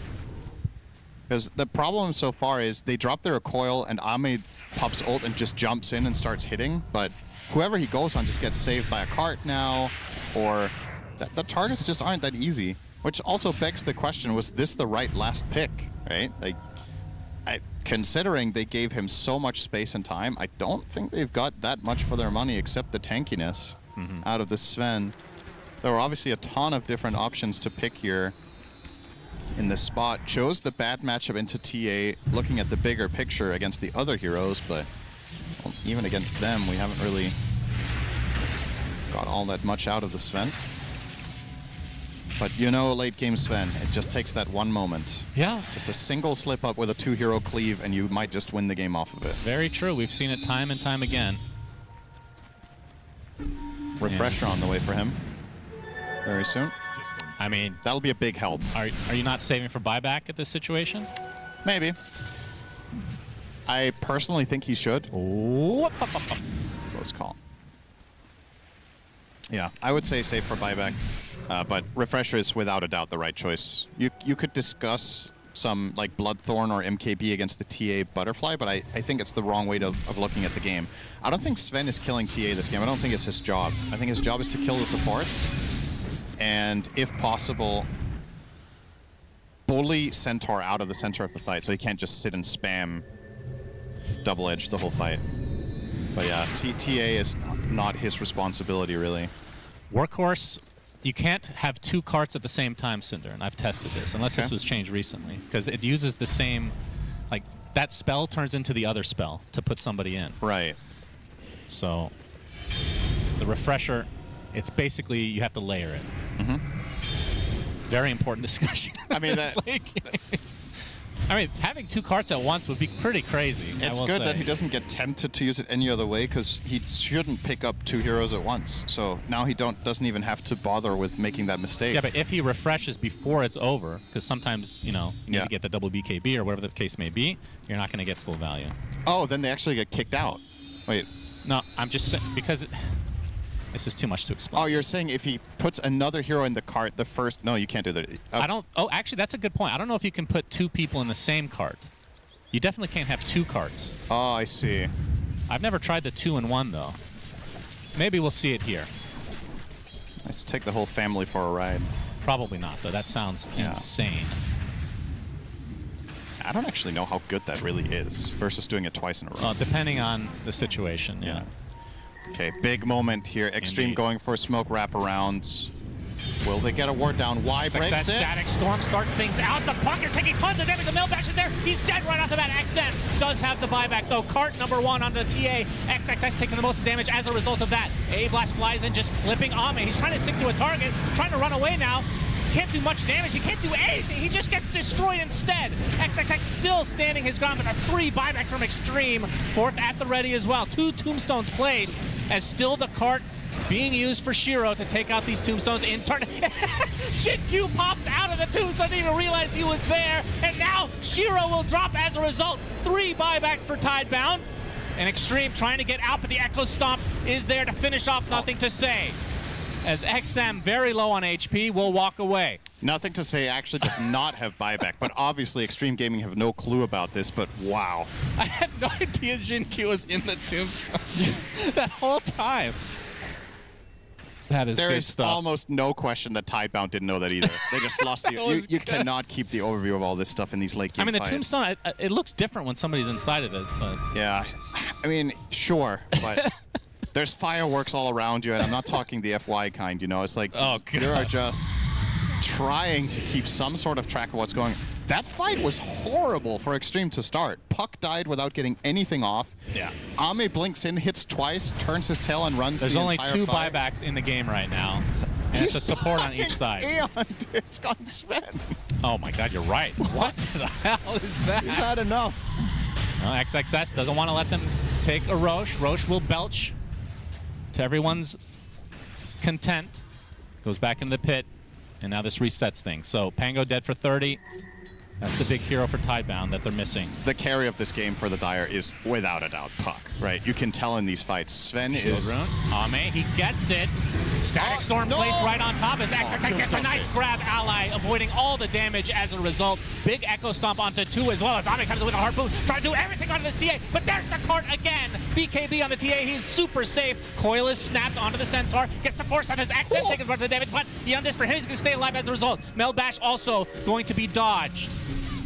And XM will get away. Oh my God, the fast fingers. He did a millimeter jaunt to disjoint one TA attack, and then he assembled his disc. So they have 2 discs now. Yep. The one on Sven is such a rare sight. All right, this game has to go 60 minutes or I'm going to be super sad. Come on. Get these Helmly Undyings. Radiant are scanning. Yeah, okay, rare sight is maybe an understatement. I don't think that's all time. I think that's TI, but yeah, for sure. Still, how often of all heroes to buy disc on, Sven has to be at the bottom of the barrel. It really is. This hero just wants to get in and fight, not. And the worst thing is, if this procs at an inopportune moment, you do no damage. So you need to be really, really careful. 57 minutes in, Extreme. Smoke number 25. You can see they're drawing on the minimap. Oh, Shaman has Refresher. If they ever get set up to push with this, that's true. Double Big Snake, he's almost 25 as well. So the ward attacks an extra target will probably be his choice as well. Just more teamfight damage. Yeah, you think so? Better pushing. Man, what a sick game this is. Oh, yeah. Love me some late game. This is like watching a turbo game now. This is beautiful stuff. Yeah, I think you just take over the analysis from here on out. You're more familiar with this game state than I am. You agree with this percentage? 81, 19? No. Seems a little extreme, no pun intended. I do not agree with that. How this is going so far. This feels like a 60-40 to me right now. To me, it's a 50. It's a 50-50. So dead 50-50. Honestly, because it's the reason I say that is that when you look at how the fights break out, the thing that is the most deciding factor is who gets the jump. And if you argue that the teams are equally good, and they have well, equal opportunity, that's a big item. Okay. Divine Rapier for Shiro. Wait, what's his damage right now? 800. He hits for like 820. Basically no buybacks in the game. There's a couple. Or one. By a couple, I mean one. That's an American thing, of course. XXS. I mean, if you look at the win expectancy graph, I think it just gave up. It's just flatlined. Yeah, maybe. The graph is dead. This is a big jump. XXS gets off the BKB, gets off the Flesh Bomb. He's almost dead, though. Has to use the Tombstone, but dies. Comes back to life instantly as XM coming to the BKB. He's already half HP. Beyond this, does proc to get the shackle onto the TA. Ame just pounding into him. Can they get this Divine Rapier? The card comes out in the last moment to save the TA. Can they do the damage? They need to take out Ame instead. Indeed, they can. No! The grab ally saves him again!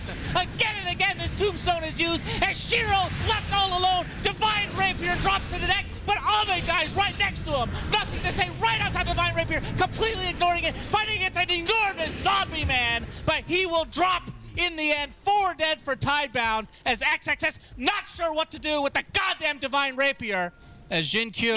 Give it to Who is going to take it? Someone pick it up, please. Wait, don't tell me they didn't notice it. Okay, Puck, of course they did. Puck is going. All right, that's a good choice. Okay, all right. What that is... I think Pango was on 5% health for 20 seconds straight. Let's look at this replay.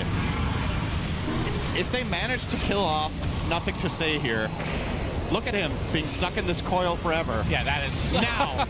He keeps he's Ghost Sceptered right now. Yeah. Ethereal barrier rolls through, more barrier, and then he gets this 2-hero swashbuckling. Look at how big his barrier is, by the way. It's enormous. And then this swash.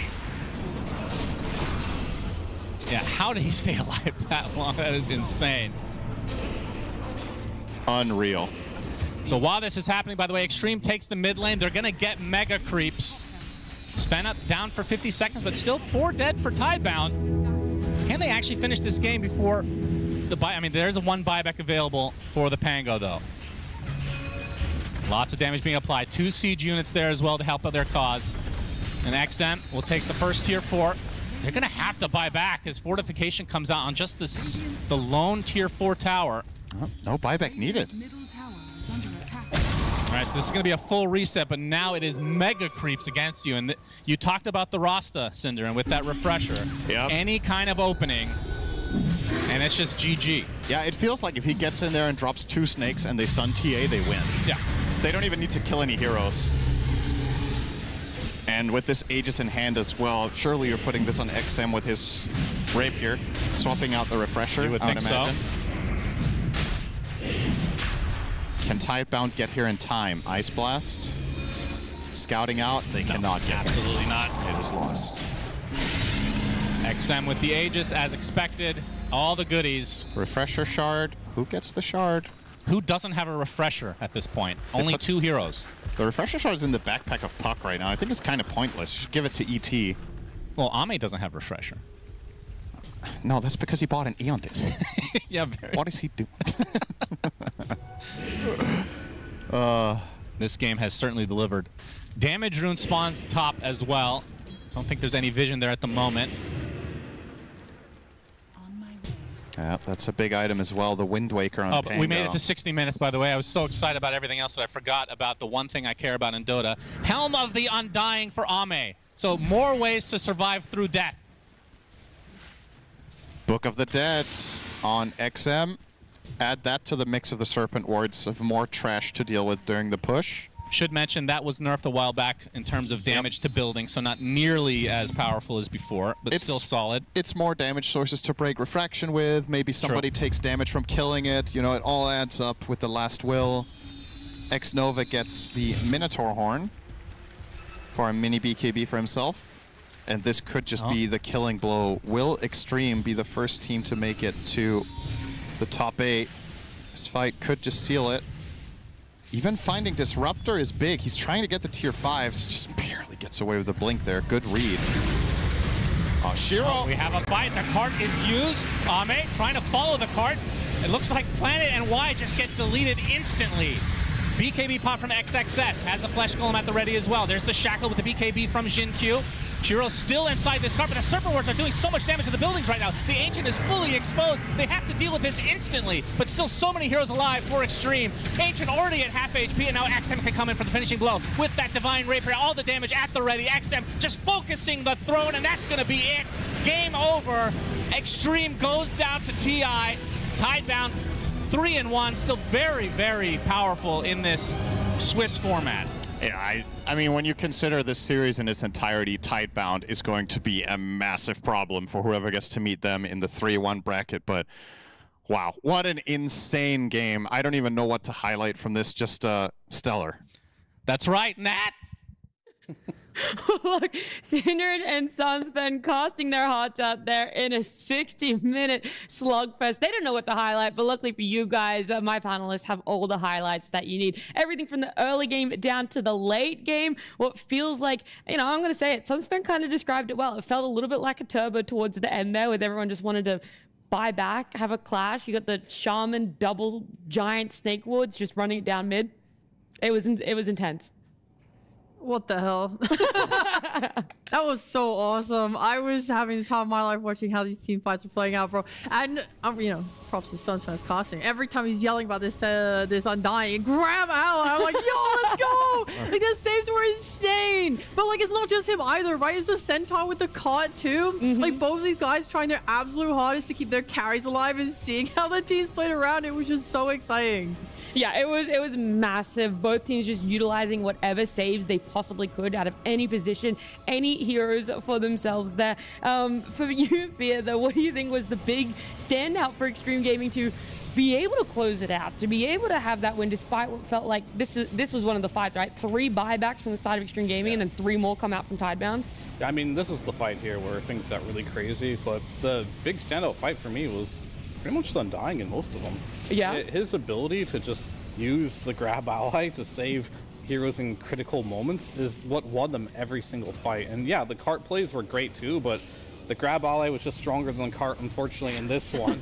But they were both very good. I mean, the grab allies with the Shaman just jumping out at the end there was... I mean, it's crazy phenomenal. too, because like this Undying, like he has this refresher, and what you have to keep in mind with his refresher is he can refresh his Cecil Sturge in 8. So he has more buybacks, essentially, than you have, double the amount. And I think that really played a big key role in this game. Like, how many more heroes are able to stay alive, and it was just this Undying. You kill him once, he comes back. He comes back again. You kill him, he buys back. He refreshes the Cecil Sturge. He's back again. He just cannot stay dead. Yeah, that feels like it's an impossible uphill battle. Tidebound, though, did an amazing job, Fly. It felt like they had a much cleaner earlier game for them. It didn't feel like it was just all in XG's control. Xtreme Gaming really bringing it back when it came to Roche fights, a lot of objective taking. But yeah, towards this end, I don't even know how to begin to describe it. Yeah, I think Tidebound did a great job. They held their tower bot lane forever. They were able to get a pretty good lead. They had some clutch fights. I think they had a couple of slip-ups, which mattered. I think giving away Tormentor, especially the first one, I think that was a big slip-up because you want to keep building that advantage you have. But overall, great game from them. I think Zombie just beats Horseman seems to be the conclusion of this. Yeah. Yeah, when it comes to the offlaners there, it feels like there's no question around how much both of them were doing for their teams. But of course, XSS now being our standout player for this game, Rhea. Yeah, he was just, I mean, he was so good all game long. And also, I think it's, to keep talking about this offline comparison as well. In the drafting stage, I was thinking, well, it's fine because then Centaur can just ult to disengage from Tombstone. But actually, really, when you're playing on Dying, and especially if you have like rowing mids, you just have to pop ult. And the slow that you're dealing with each click forces them to have to use ult anyway. And then we saw a fight top lane where this happened. Undying pops ult, walks an enemy, they're forced to Centaur out. Then the fight continues because they're able to have more catch with, like, let's say Puck, and then they just re-engage again, and then, oh, whoops, we still have Tombstone, and it's just like this hero just keeps giving and giving and giving and giving. Yeah, I know that we have a lot to say about this, right? We have a lot of words, but for Xtreme Gaming, getting this 2-0, they're now 4-0 when it comes to series, and that means they are our very first team to qualify to the road to the international playoffs. It's a massive one, and with that, we get our first ever winners interview. So we're heading on down to Nomad and Ame. Thank you very much, Nat. Yeah, so Ame, I mean, really exciting second game. Did you expect to win that through the whole thing? 刚刚第二场非常精彩，你觉得就有预计到刚刚那把会赢吗？有预计到吧，就打到后面我们就有 Park 这种英雄，其实打对面是挺好用的。I did expect that. We have Puck, and in the late game, it's really good against our opponents. Absolutely. A lot of people have said that you're the MVP of the tournament so far. Do you agree with that? 很多人都把你评为这次比赛的 MVP， 你认同吗？大多数局是吧？就可能刚才第二把我感觉发挥不是很好。有一波可以使用那个中立道具，我忘记用了，然后死问可能选的也不是很好吧。So for most games, yes, but for that game 2 just now, I think I could have played a little better. I forgot to use my neutral items, and the 7th pick was a bit maybe questionable. All right, well, then who would be your MVP of this game then, Ame? 就刚刚第二把，那你觉得你心目中的 MVP 是谁？打到中后期的话，其实 Park 的表现非常给力，肯定是 Park 吧。So when it got to mid and late game, Puck's performance was great, so it has to be Puck. Absolutely excellent, putting in a shift. Well, now you are the first team qualified for the main stage of the international. What does that mean to you and your team? 你们现在队伍 Xtreme Gaming 作为本次 TI 首支进入正赛的队伍，对你或者对我来说有什么意义？意义就是第一支进了，就保持发挥吧，我感觉。So to be the first team advancing. We'll keep our performance up. All right, good to hear it. Ame, thank you so much for coming to talk to me, and good luck at the main event. 谢谢，并且祝你好运。谢谢。Thank you.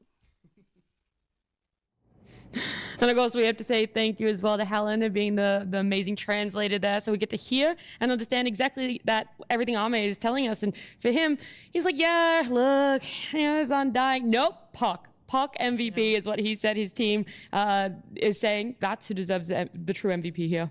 He did nearly double the damage of the Sven in that game, and the way that he scaled was just like so superior, I think. I mean, it's a typical carry player mindset. You don't respect the support roles, right? Okay. No, they're just useless. Yeah, the one who did the damage, right? Yeah. I mean, I would flip a table if I were XXS. I watched this. You'd be like, that's it, guys. I'm out of here. I'm done. No, look, it is true. Those numbers. What else are you going to say, Rhea? Oh, I was just going to say, well, I mean, you can save players, but if they can't deal damage, then you're not going to win the fight. Am I right? What's the point of saving them? Exactly. No, the puck was really crucial, especially like the buybacks in the fights really mattered for being able to clean up the rest of Tidebound's heroes. I think like you can compare, right, where the itemization of Puck versus Pango, where Pango is having to just go like refreshers and Yules and stuff just to try and stun as much as possible, and like running into this Sven shot issue where everyone has so much armor, you're just not really doing as much anymore. Instead, you're just doing utility of like Nullifier. Meanwhile, Puck is just scaling like more and more and more and more, doing more damage over time. Especially when he gets to like level 25, he's got Parasma, Mjolnir, and then is just dealing all this damage. At the end of the day, you're being like buffed by your Elder Titan as well. It's just way too much damage. BKBs are getting lower. No one can deal with you anymore, and you're getting grab allied. And you're also getting grab allied. You gotta sprinkle that one in there a little bit as well. Let's actually go ahead and have a look at some plays though, whether it's from the side of Xtreme Gaming or some fantastic moments from Tidebound. There was that second Roche. I think that one, you know, maybe people have forgotten it with how chaotic the ending of the game was, but it was really important for Tidebound. It was a great play for them, Fia. Yeah, this game could have been really, really bad much sooner if it wasn't for this play by Bach. It's just like an individual highlight of just a beast play. And I think any team who is going to go ahead and go against Tidebound in the future, these plays kind of like make you a little bit scared to go against them because they're not afraid to make the big plays when necessary. And that's what Bach did. He just made a great individual play here that set them up for potentially winning this game. But unfortunately, Mr. Undying was just too strong and wouldn't stay dead. Or Mr. Puck was too strong. All of them. The combination of them all there. It was a big one, wasn't it, Fly? Yeah, I mean, just in general, I think the performance from the offlaners again is what we're highlighting here, right? Yeah. Like they both had an incredible game. Just zombie. Zombie. And it's not over for Tidebound, right? By no means at all. They obviously still have many more chances for themselves to qualify. This fight was another one that I think is noteworthy. Yeah, I think this fight is sort of when we started seeing the grab ally really come in clutch. You can see XXS continuously saving teammates, dropping a tombstone, and the fight continues down here. And the crazy thing is, I think when the Undying, he pops the refresher here, I think there's going to be another tombstone save here, which is absolutely crazy. And then I think he's going to start using it himself just to kind of play in and out of the fight. And you can see him, he's like going to clutch up here, he's going to go in, go out, waiting that 3-second time and going back in. It's just after this fight, I was like, wow, this Undying is really playing out of his mind. I didn't even notice it, I will say, when we saw this the first time round, to just know your timings that well, to still be living on what feels like a sliver of HP, kind of baiting the enemy to stick around. You might get to kill me. Yeah, I really don't think they had any good heroes at all for killing Tombstone. It's like a lot of these games we've been seeing people drafting like Snapfire responses to get to deal with it. But yeah, in a game like this, no one can really kill it. So you do just get to use it for the maximum potential every 3 seconds. Yeah. I also want to go back to what I was saying with Tidebound. Whilst they didn't qualify in this best-of-3 series, there still are at least 2 more chances for themselves. They're going to get another one coming up because the series that were happening over on our other streams, the B, C, and D, respectively, the teams that won over there, bit of a spoiler, I'm going to give it to you. We had Falcons take a 2-0 of Liquid. We had Team Spirit unfortunately lose to PVISION. That was also another 2-0 over there on that B stream. It's going to continue with Wildcard and Boom, which is an elimination series. Yeah, so this is what I was saying. Falcons 2-0 Liquid. And then on our final stream, we had BB Team taking a 2-0 from Aurora. So all those teams that won that series, they now sit in the same pool as Tidebound. And we're going to be figuring out just how they're going to be going against each other, try and make those matchups. And the winners from there will be going on to qualify. So that's what I mean. Tidebound still well and truly within the realms of qualifying. However, the series that we are now looking at covering here on the A stream is Nigma Galaxy up against Na'Vi. And this one, not as pleasant. It's the opposite. One of these teams will be eliminated. The other one will be kind of dashing along the bottom line there, hoping to keep their dreams alive, hoping to make it to that 6th round of the Swiss bracket and going into the eliminations. Yeah, it feels like their backs are against the wall no matter what. And for you guys, when you look at it on paper, do you think it favors one way towards Na'Vi or Nigma Galaxy compared to the other? Impossible to say. Both these teams are so inconsistent. There's a reason why they're at right now. So I don't know who's going to win this one, but it's going to be very messy, probably very sloppy, and very exciting. I think they're good descriptions, don't you, Fly? I think that's fair, considering the performances we've seen. These teams definitely had some highlights. I think especially NGX.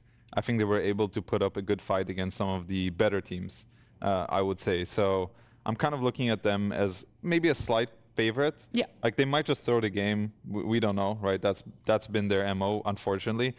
I will say, though, these are two fan favorites, and this is going to be a hell of an exciting match. Yeah, I think looking also at the previous series here in the Road to the International is the fact of how many have gone to 3 games, the fact that their last played series both went to 3 games, and you're talking about it, yeah, NGX has had a couple of those games where they're, let's say, like 20k ahead, and it does result in a loss, but it feels like for Na'Vi, what happens is so consistently, Raya, they're just keeping it dead even. These games at any point could swing either way, and then just one misstep and it's over. That was what their game 2 felt like in their previous series. Yeah, Na'Vi, what I watched of them leading into the tournament, they do have players, like, especially their carry is extremely stable in the sense of like his hero pool is normal and the way that he plays is very standard of what you expect. I think some of their hero picks can be absolutely throwy, but at the end of the day, I think they are just like the inexperienced team. I know it's kind of like an overdone way of describing these people, but like they're young. A lot of them just are, yeah, it's just first TI. I don't expect massive things from them, which means that every win they have taken and every like way that every game where they've kept it even is like, I would say, a massive win for them. Yeah. I mean, 4 out of 5 of these players, this is their TI, their Road to TI debut. It's the very first time. And only a couple of months ago did the organization change this roster from Na'Vi Junior to Na'Vi. And there were also 3 out of 5 of our youngest players attending this event. So there's a lot of stats that, yeah, you can say it's a storyline. Maybe it's something to fall on as a crutch, but they are really young. They are really inexperienced. And that's hard to channel everything together for you. Sometimes. Only sometimes? You've played with youngins before? Yeah, in your one of them was prime? on this team, and it was his first TI, and he won it. So that happens too. Yo, one of them had a Dishonored tattoo on his hands. Not to discredit everything you just Yeah, said. you really kind of just did though, didn't you? Thanks, Theo. I mean, the thing is, like, usually that combination, though, there's like 1, maybe 2 new players in it, right? But like when the whole squad is new, then you're all kind of like learning together, and that can take a bit longer. They only have Zayat, right? He's the only veteran here, so he has a lot of extra work, and that can be a little more difficult. And generally speaking, that sometimes you get in situations where I think both these teams are probably exactly where people expected them to be, but if they want to do well at this tournament, they're going to start having to overperform. Yeah, I mean, especially in this one, we've already said it. This is an elimination series. One of these teams will be going home. The other one will have a very tough uphill battle for themselves in their road to the international playoffs. But yeah, NGX, now we get to talk about it. Massive fan favorites, Fly. I think everyone had a little bit higher expectations. Some of these games could have just gone the complete opposite way of the result we did see. Yeah, I think coming in, I also rated them a bit higher, actually. I thought they would do a little bit better. And it did show in their games that they were able to play good Dota. So what I'm wondering is, how did they go back and talk about the games they've lost? Are they still keeping their mental in check that, hey, we could have won these games? Maybe we shouldn't overthink what we're doing, but we just need to perform a little bit better, make it a little cleaner in the late game, whatever calls or communication they're having there. They need to look at that, is what I would say if I were them. And obviously, looking at them on screen right now, they look to be in good spirits, which is what I want to see. You know, they're playing, they're laughing. This makes me feel more confident towards the performance they're going to have. Yeah, it does. I didn't even really notice it, but it is refreshing to see that jovial spirit, even when you are facing a very difficult best of 3. I just don't really know what to expect when it comes to draft. What has given Nigma Galaxy via that foundation to have good games? Yes, struggling to close it out, but have those good games. I've been seeing a lot of Coddle on GH. Okay. No one else is playing that hero. But other than that, like, as a whole, this team has always, since any Kuroki team really, have like a set of heroes like the IO and now the Coddle. They have a backbone in which they really like to draft around, and they'll usually live and die off of those heroes here. But yeah, you can see here, they're still trying to make the IO work. Played 4 games of Coddle already. Dazzle, a lot of healing coming out from GH. And I think that's just kind of like the structure in which NGX does want to play. They want to be able to like kind of run you over, play very quickly. Okay. And then the same could be said for Na'Vi. Knowing how close some of their games are, real, what do you think is that baseline for them? I actually think they're exactly the same on the 5, where they want to get through the laning stage with mostly save supports. I think they were in the Europe West qualifiers, they were the only team to pick Warlock, and they picked it 5 times. But it does mean that they usually don't have good brawling supports, and it makes them kind of weak early game if the enemy does want to fight a lot and versus like mid game aggression. Zayas is like a really big stacker, so there is like, if you want to contest the triangle, that could really shut down Na'Vi as a team. So I guess that's what I'm looking at, what supports they're going to pick and what that enables for their cores in this game. I'm looking forward to seeing it, you know, live and die by that coddle, what exactly the sports are going to be coming out for Na'Vi. What we know is not going to be making its way into this draft, though, is Naga Siren, Shaker, Undying, Marcy, Nature's Prophet, and Beastmaster right now. Really not shaking it up too much there, Fly. It's very, very stock standard. Yeah, I think most people there's always going to be a combination of these heroes banned. And then we saw in the other games, sometimes they're going to let some of them through, like the Naga Siren, the Nature's Prophet. It really depends who you're playing and what your plan is. I think one hero we can note is that the Shadow Fiend is still in the pool. I'm not sure how these heroes have been rating them, to be honest. I don't specifically remember Na'Vi rating it that high. Same for NGX. So that's a hero I'm looking out for as one of the heroes that has been highly contested. And I'm sure Sumail can play a good one. But I think Na'Vi has done this before, where they just first pick a support. And we just saw it before as well. I'm not sure if there has to be something better to first pick whenever I see a support like this being picked. I always feel like there could be a better choice, but sure, we get a Pugna, and now an early pick Puck, which Puck is pretty okay against Pugna because you can jump the backline, you can disrupt with the silence. It's been looking like a solid hero. Puck scales really well into the game, and I think in an elimination game, having good scale is very good because it puts your mental in, like, you're a little more relaxed in a way because you know that if the game goes late, I don't have to stress too much.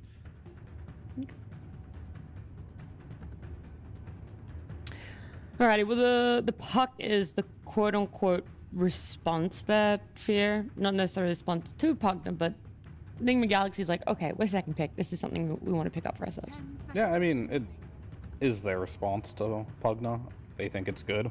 Whether that's true or not, we'll have to see. But it is a hero that has no stun, which is already great for Puck.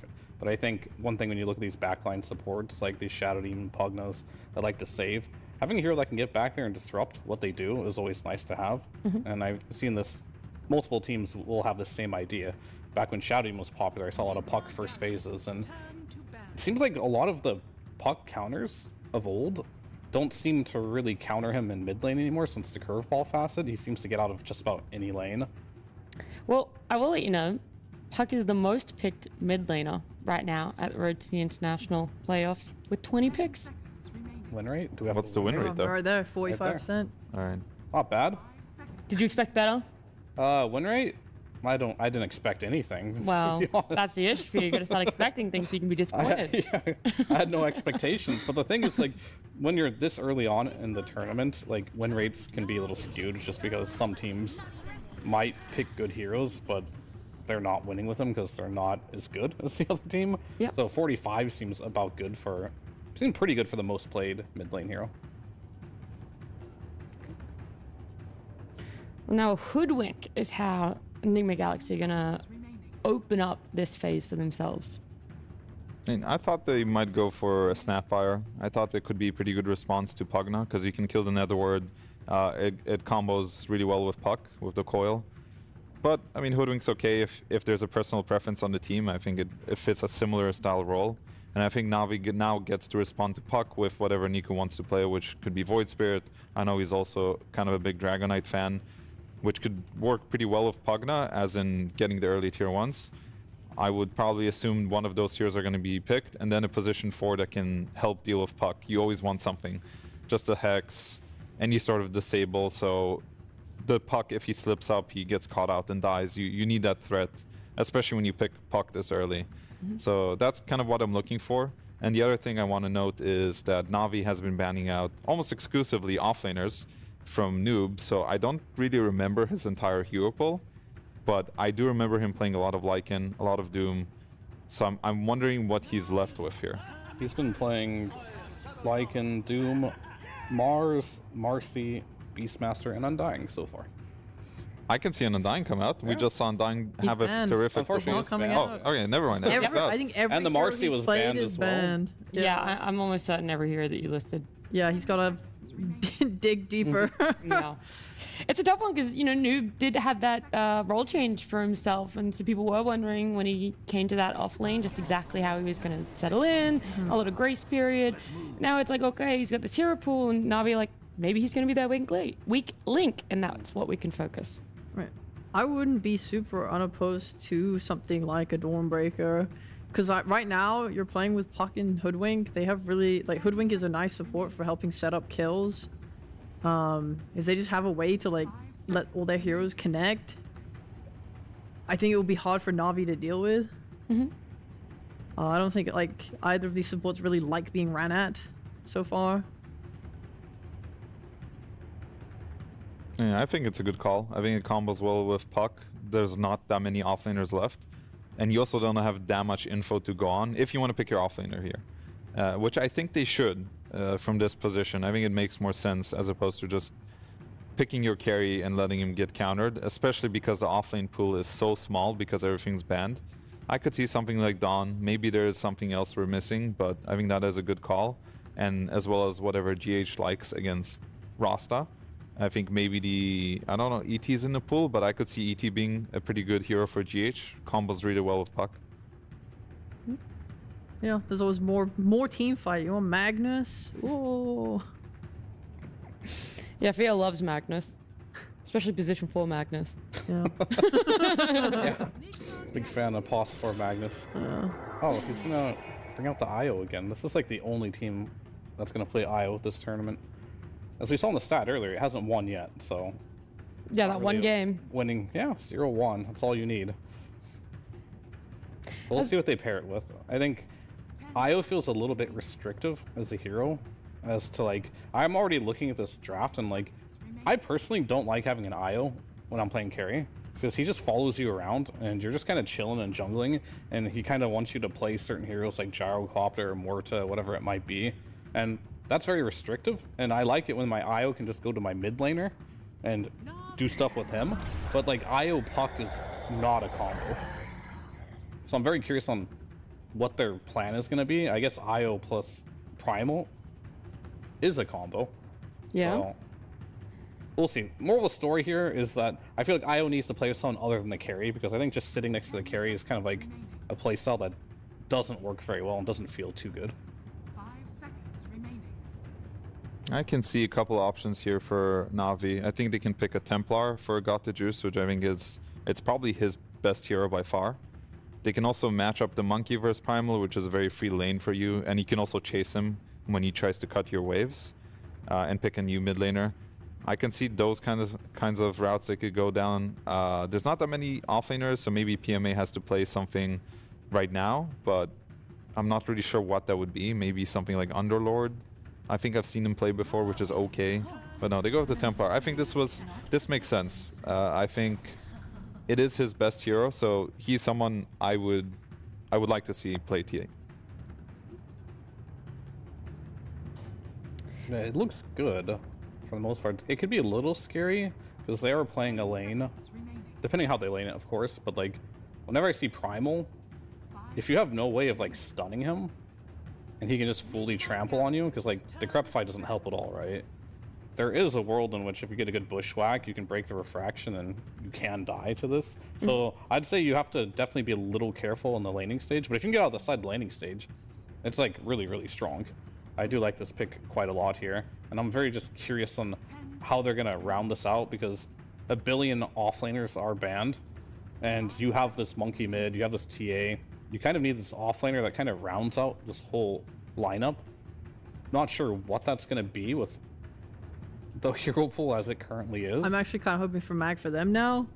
Just to, like, not to talk about him too much, but no, it's just funny. Whenever you play into IO lineups, the whole point of IO is he's always tethered to someone, so you can pretty much always find like at least a 2-man RP off the back of them. Also playing like Skewer back into Shaman Hex is like a really easy way to quickly lock someone down. They banned Centaur. That one's kind of interesting. He has played Centaur. It's just like a preference. Normally, like when you have heroes like Puck, you're not super scared of heroes like Centaur. It's not like a unplayable matchup or anything. But yeah, I like the idea of these Magnus, maybe Tide Hunters. I don't know how good that hero is. So having big team fight abilities could be nice. PMA is like incredibly versatile. Like if you look at the heroes played, this guy is just playing everything. He's playing Venge off lane, Pango off lane, Queen of Pain off lane, Primal off lane, Timber, Mag. I feel like for all the bans, like Noob feels worse than PMA does. I can see a couple of things. I think I like Underlord the most. Perhaps with, I think Ursa's not banned, so with an Ursa ban, because I think Underlord is a decent answer to Gyrocopter already. And it will round up their lineup where you have a bit of extra disable for your other heroes. Plus you have some magic damage and you can buy Pipe, which is pretty good this game. So I would think about Underlord if I were him, and then kind of curious what NGX is going to end up pairing with this IO, because like Fear mentioned, it does limit your hero pool a little bit. So we'll see if they still go with the Gyro, or if there's something else that could potentially pressure this Underlord. It's mainly just ranged heroes at that point, right? What about Razor? That's a combo. It is. Yeah, I mean, that could work. Razor, I probably don't want Morta anymore. What about the Razor? Makes you guys... Just very strong in lane against the Underlord. You can just chase him down. He's kind of a slow hero. They don't really have many disables for him. And in the game, I think it's a decent matchup against TA and Monkey if he ever gets on top of them. No, Morphling. Morphling. So this one I've always been on the fence about. Like, in theory, Underlord is good versus Morph, but it goes both ways. The thing that Underlord doesn't do to Morph is he doesn't kill him. Like, percentage-based damage to Morph, he doesn't care. It's never going to take him off guard. He's very hard to kill in that regard. But at the same time, the Atrophy Aura is one of the better abilities to CS against the Morphling in the lane. So I don't think Morph really pressures Underlord either. So what I'm getting at essentially is that you take away a lot of damage from this Morphling, but on the flip side though, this Underlord can't really kill the Morphling either. Okay, so quite a bit of a stalemate is what we're... I like the Underlord personally versus the Morph. I think this last pick didn't really wow me at all on like what it can do, but these Morph players like Morph versus Underlord. That's all I know, and sometimes it works. Yeah, I was gonna say, what if it falls into what you were saying, Flyer? It's like, you want a little bit of comfort, right? You could be eliminated out of this series. You do want comfort. This is something that he's very comfortable on. I think so. My main issue is that they picked this IO, but I see like zero purpose for it. Of course, they understand the hero a lot better than I do, and GH does as well, but I'm not seeing it, so I think I like Navi's chances a little bit more. NGX kind of went for like, let's just scale, pick Morph, pick Puck, hope this goes late game and we win, which it's an okay idea, but I would still like to see more cohesiveness, so I'm going to go with Navi. Okay. And yourself, Rhea, because we've heard from the other two quite a lot. I'm kind of just hoping that they won't farm super hard on Puck. I mean, they will, but I hope they don't. I hope they've used those 4 heroes and kind of apply a lot of pressure. I think if you can use IO's like ability to like burst heal to out-survive whatever Navi has, I mean, I don't see how Navi easily starts a fight, whereas I can see this Primal and this Hoodwink just running at everything. Okay, so for you right now, the main issue for Navi and why you're kind of siding with NGX is the team fight initiation. I'm not siding with anyone. We're completely neutral. No, you gotta, no, you're not allowed to be neutral. No. I'm not gonna go into the game until you choose a side. God, I love Navi so much. Let's go!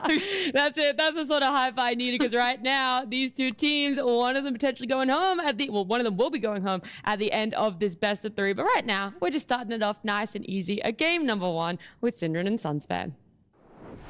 Thank you very much, Nat. That's right. We have Navi versus NGX Elimination Series I think in terms of our predictions, it was a close call between the two making it to the top 8. I think we both chose them as like 9th, 10th, something like that. I think we both chose them as a dark horse as well. But dark horse, of course. We have to hedge our bets. Very important to do when you're very bad at predictions, which we both are generally. But here we go into game number 1. And yeah, some interesting heroes. We get to see, well, all right, let's just talk quickly. Morphling picked, which we've seen a million versions of this in the past, but this tournament, not as much. But Underlord for the Na'Vi side. Yeah.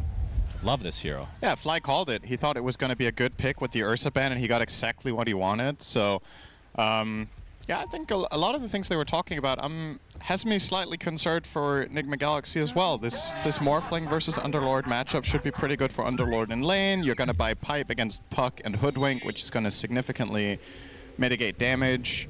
And an X factor of Underlord, of course, when picked against Io is you can match relocate. So when he relocates, you can throw down a Fiend's Gate and actually bring sometimes comparable numbers, which is one of the big X factors that Io has as a hero, is outnumbering situations, and Underlord being able to neutralize that. Just having the threat is actually powerful enough sometimes for Io not to be able to make the play, knowing that Underlord could come in, as Nico will take a little bit of harassment here. He'll be okay. Yeah, I actually want to talk about the Io a bit, because there was some criticism from the panel, and I feel like this is potentially a strength or a major weakness for NGX, and the fact that they're picking these heroes that maybe they don't necessarily make sense for the game, at least from our perspective, but they just like the heroes. Like we've seen Caudle being first pick, for example, even when it wasn't against the Marcy, which we thought initially that was the main reason for it.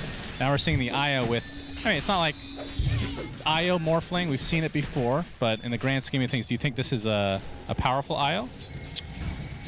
I think it's probably the best IO player in the world playing it. Yeah, for sure. So it's been, if nothing else for me, it's been cool in this tournament to see GH return to former, trademark heroes. He's played Caudle, he's played IO, and not only has he done it this tournament, like you said, nobody else is doing it. So they really believe in their individuals and their, specialties as players. I think that's cool to see, but, you want to see the results with it. I will put the asterisk on that, and I feel like GH's performances on Caudle, and we'll see about the IO here, has not been the reason they lost. Like, I don't think the Caudle picks were a problem. I think GH's itemization and overall play has been completely solid, and I think they've got what they wanted out of the heroes. It's more of a team cohesion and late-game decision-making thing that has cost Nigma Galaxy a lot of their games. So, with that said, if, like Fear was talking about, if you're trying to play this one for late with Morph and Puck, my biggest concern is I think Nigma Galaxy's worst phase is late game. So you really want to, if you can crack the code for Nigma Galaxy on how to stabilize and not throw away leads, this team is going top 8.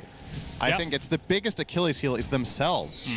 And maybe Io is that hero. Maybe Koro has been looking at it and thinking, all right, if we get this burst heal, if we get this mobility on the map, that is going to solve the problems that we have. I mean, we'll see if it's true or not, but it definitely is a bit of a curveball here. Yep, only time will tell. And yeah, like we said, this is Elimination Series. Both teams 1 and 3, and we've cast a series for NGX, and it felt like they definitely had opportunities to win. Yeah. They were playing at a very high level. It's just kind of like the panel is echoing, just inconsistent. Yep.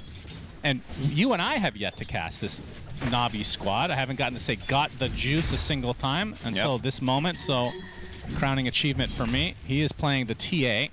He was your most anticipated player to cast all year. Yes, all year. And for a lot of people, it's because, oh, wow, he's like ranked 2 on the leaderboard. He's super promising up-and-coming character. For you, he's got funny name. Yes, of course. That is how people are different. There's levels to this stuff, and you like what you like, we like what we like. You say we. Is this the AI? Well, yes, the hive mind. Okay. As we say that, though, we were having a great time in the green room last night yelling got the juice. So I think I was a part of that, too. So I'm not innocent here either. Okay, good. You're learning the memes. A godly name, to be sure, and a name that I'm sure if he makes the main stage, the fans will love to cheer this juice, juice, juice, It's got a good ring to it. Let's hope he makes the main stage. Got some good sponsorships potentially in the future as well for that, I suppose. But yeah, so far, in terms of the lineups, Noob, we've seen him play a lot of these tanky offlaners before. He's been kind of inconsistent as well. I feel like he might be the key to NGX. If he can get off to a decent start, feels like he has huge impact on the game. I think that's a fair criticism, actually. He might be, if not the most, then at least one of the most polarizing players in this tournament. Not in terms of like attitude or, you know, experience from pubs or whatnot. It's just himself. Like, his performance in one game can be great, and then you just flip a switch for the next game and it just doesn't quite work out. I will say overall, in terms of performance, I think Primal Beast is, in my opinion, one of his 3 best heroes. So that's a good start. You're definitely getting your players onto comfort. I think Primal Beast and Doom have been, yeah, if I had to pick 2, I would do those. The third one I'm less sure about. But as you can see here, the hero doesn't necessarily done all too well in the tournament in general. But he's off to a good start in lane. 18-6. Yeah, well, the one game we cast was pretty rough against the Clockwork, so don't have to worry about that at the very least. That's right. The distribution here, I wonder if he's been played almost exclusively mid, because I think Nigma Galaxy might be the only team to run Primal as an offlaner. It's obviously, it's hard to keep up. There's so many games. It's hard for us to keep track of everything, but you and I have only seen it as a mid, I believe. Yeah. So, yeah, see if that works out better for him. The role. I find when Primal is played as a mid, there's a lot of pressure on the hero to snowball the game. I think in the offlane, it's a little bit more forgiving. Sumail in the mid lane, 17-3 in CS versus the 20-7 of Niku, so neither are even leading the charts for the game. It's been very hotly contested so far. Maybe Sumail a little bit intimidated by the fact that Niku is the age that Sumail was when he peaked. At 16 years old here. It's funny to see this development. You feel like Sumail is old because he's been around for so long. He's like still so young. Well, he's like 26 now or something. Yeah, it's disgusting. Funny. Just disgusting. That's what happens when you win TI when you're... He was 16, right? He was 15 at DAC and 16 at TI, I think? I think so, yeah. Yeah, when he got that first and only ages of his. Well, Niku gets the Jingu stack. Doesn't have Boundless up, but we'll be able to heal up a decent amount on the creep wave now. As top lane, Noob with the onslaught and the trample, got the juice, goes down, and Riddies looks like he'll be able to get out, but that's the big kill for the NGX side, not only for the hero, but also the fact that it is first blood. There's something I know about juice boxes, Shannon, is if you stomp on them, they splat. That's true, but usually they have some AoE effect damaging you. Yeah. Not the case this time. I don't know what kind of juice you drink, but I don't really think that's the case for me. Okay. It's just an American thing, I guess. It's just so acidic that it starts burning your leg. Yeah, we do like our chemicals, can we say. Can't argue with that. All right, 10 seconds until the 6-minute rune. Very important rune this game. Sumail has empty bottle here. Niku, obviously playing as Monkey King, will not buy one. But you can tell that the supports are hovering. And unfortunately for Sumail, we'll lose that 50-50. The top rune was being covered by Omar, but we'll not be getting it. And Noob taking some nice neutral action into his exit, as Riddies can only look on. I really like Riddies' camera shot here with that hoodie on. It's nice. Oh, it's got yeah. Looks like a Sith Lord. Yeah, a little bit villain-like. Should get that on... Speaking of villain, this is the direct opposite of a villain. GH, of course. He's an angel. Probably could not play a villain if you told him to. That would be a good content piece, getting GH to be a dick. Actually be really good. Little do we all know, he's a real pile. But Happy to help Slacks. I'm it doesn't here all help day. that the heroes he plays are also very... I mean, he played Caudle and Io, right? Very light. Yeah, but the hero he got famous for and discovered for was actually Magnus. GH was a beast on mid. All right, Ghost getting some pressure into that Underlord, but yeah, PMA just doesn't really seem to care very much about Morphling's attacks in this lane. So they're both just farming, but as Fly was pointing out, this is a great lane for Underlord. He's going to be farming well, and currently top of the charts, sitting at 50 CS minute 7 is very unusual for an offlaner to have this much farm. It's just completely free. Io is never going to pressure you, and Morphling likewise. So curious to see how PMA is going to go about this. He'll go for the Soul Ring first, which is completely standard, but is it going to be that Pipe Rush? Are we considering an Atos here? Niku, he's stunned up, gets the Boundless Strike off. Zayats is there to assist, gets the Hex. Looks like that's going to break things up, so NGX not able to find their prize. Going fishing was Sumail, but no fishies to be found. 8-minute power rune coming up. I think NGX are in pretty good position to pick this one up, though. Yeah, this time they're covering it even harder. Oh, Zayats is kind of sticking around here, but yeah, got to concede both runes here. So this time Sumail will get one. And again, he's on the wrong side. Yep. Very unfortunate, man. 25% chance of that. Yeah. And it's an illusion rune. Not the best, but he'll take what he can get at this point. Radiant's middle tower is under attack. So Morphlings these days, how fast do they want to fight on a typical day in Dota? Generally, you kind of want to farm until your second item, right? Like you see Morphlings go Vlads into Manta, and then you're kind of interested in participating in the video game. He has queued up the Vlads. It does get a bit different with IO though, because you have this ability to show up for low commitment types of plays and then return to farming. So perhaps they're going to bring him into some coils. But yeah, it's largely contingent on what GH wants to do. Ghost definitely does not want to take the initiative.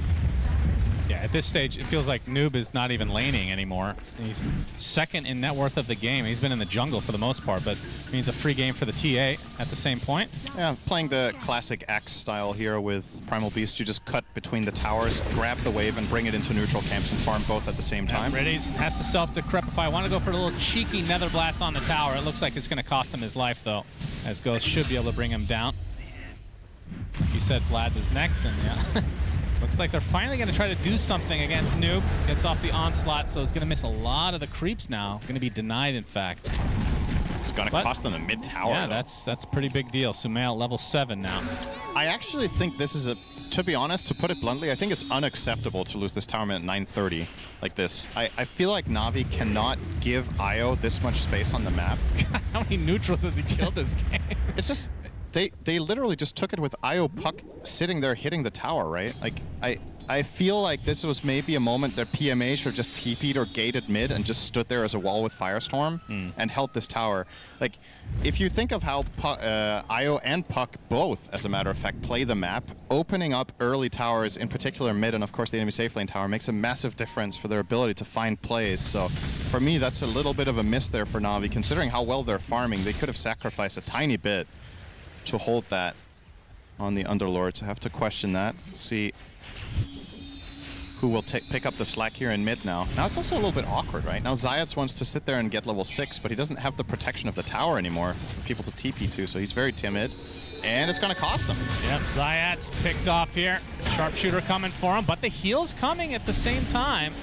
Silence is not going to stop that as well as Niku jumps in, trying to force the issue onto GH. Zayats does eventually drop the GH. Going to get rooted. Tether already applied to Sumail, and the coil is going to dissuade the rest of Na'Vi from coming, but the Boundless Strike does get GH in the end. And here comes Noob with good old-fashioned trample right on top of Riddies. Pulverized to follow. You would think this will be an eventual kill. Indeed it is with the illusory orb from Sumail. So what started out as looking like an easy pickoff ends up being basically a full team fight. And a good one at that for Nigma Galaxy. Morph not involved, just farming. So is TA, of course, but overall, they do get the better numbers exchange. In the carry matchup, TA will be ahead by a little bit more than a level on the Morph. It's pretty standard when you play Morph or any hero with IO, you are getting a bit more experience on that support, and of course that comes to the expense of the core, but in addition to that, TA has also been alone for a while. At the pit into the shackle, but the attribute shift was already activated. They're still doing a ton of damage through all of this as Ghost gets off the waveform, attempted TP, and he is fine. Oh my god. Whew. That was as close as it gets. Yep.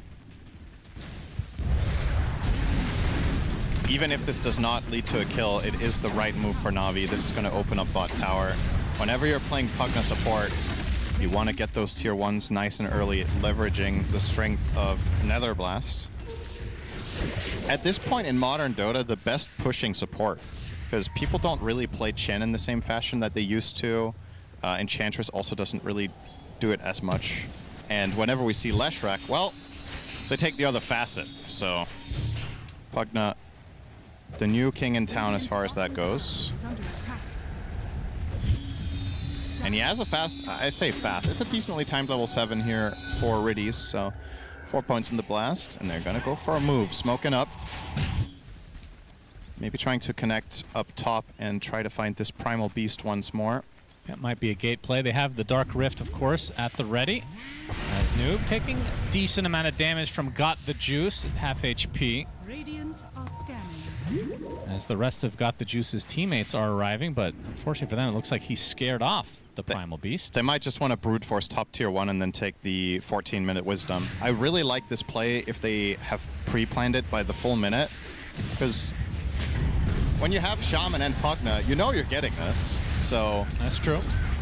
This is a nice timing to do it, but at the same time, how do you cover your own one bot? You could TP, or well, Underlord already went back through the gate, so if he just stays here, he can cover his own Wisdom, and if the fight breaks out at the left one, he can gate over there. Sumail runs right into the Pugna. It's going to be a lot of damage to Riddies. Nice Gets sharpshooter. sniped by Omar. Very nicely done, and here the snap. That is going to be the death of Zayats as well. So both supports from Na'Vi taken out pretty swiftly. Oh, this could be more. Hit. Got the Juice in a bit of peril. TP's coming to his support as Noob try to apply some pressure as Niku shows up as a treat, and that's going to force the rest of NGX on the retreat. And Niku continue with the right click. Shigu Sex almost up. PMA shows up as well.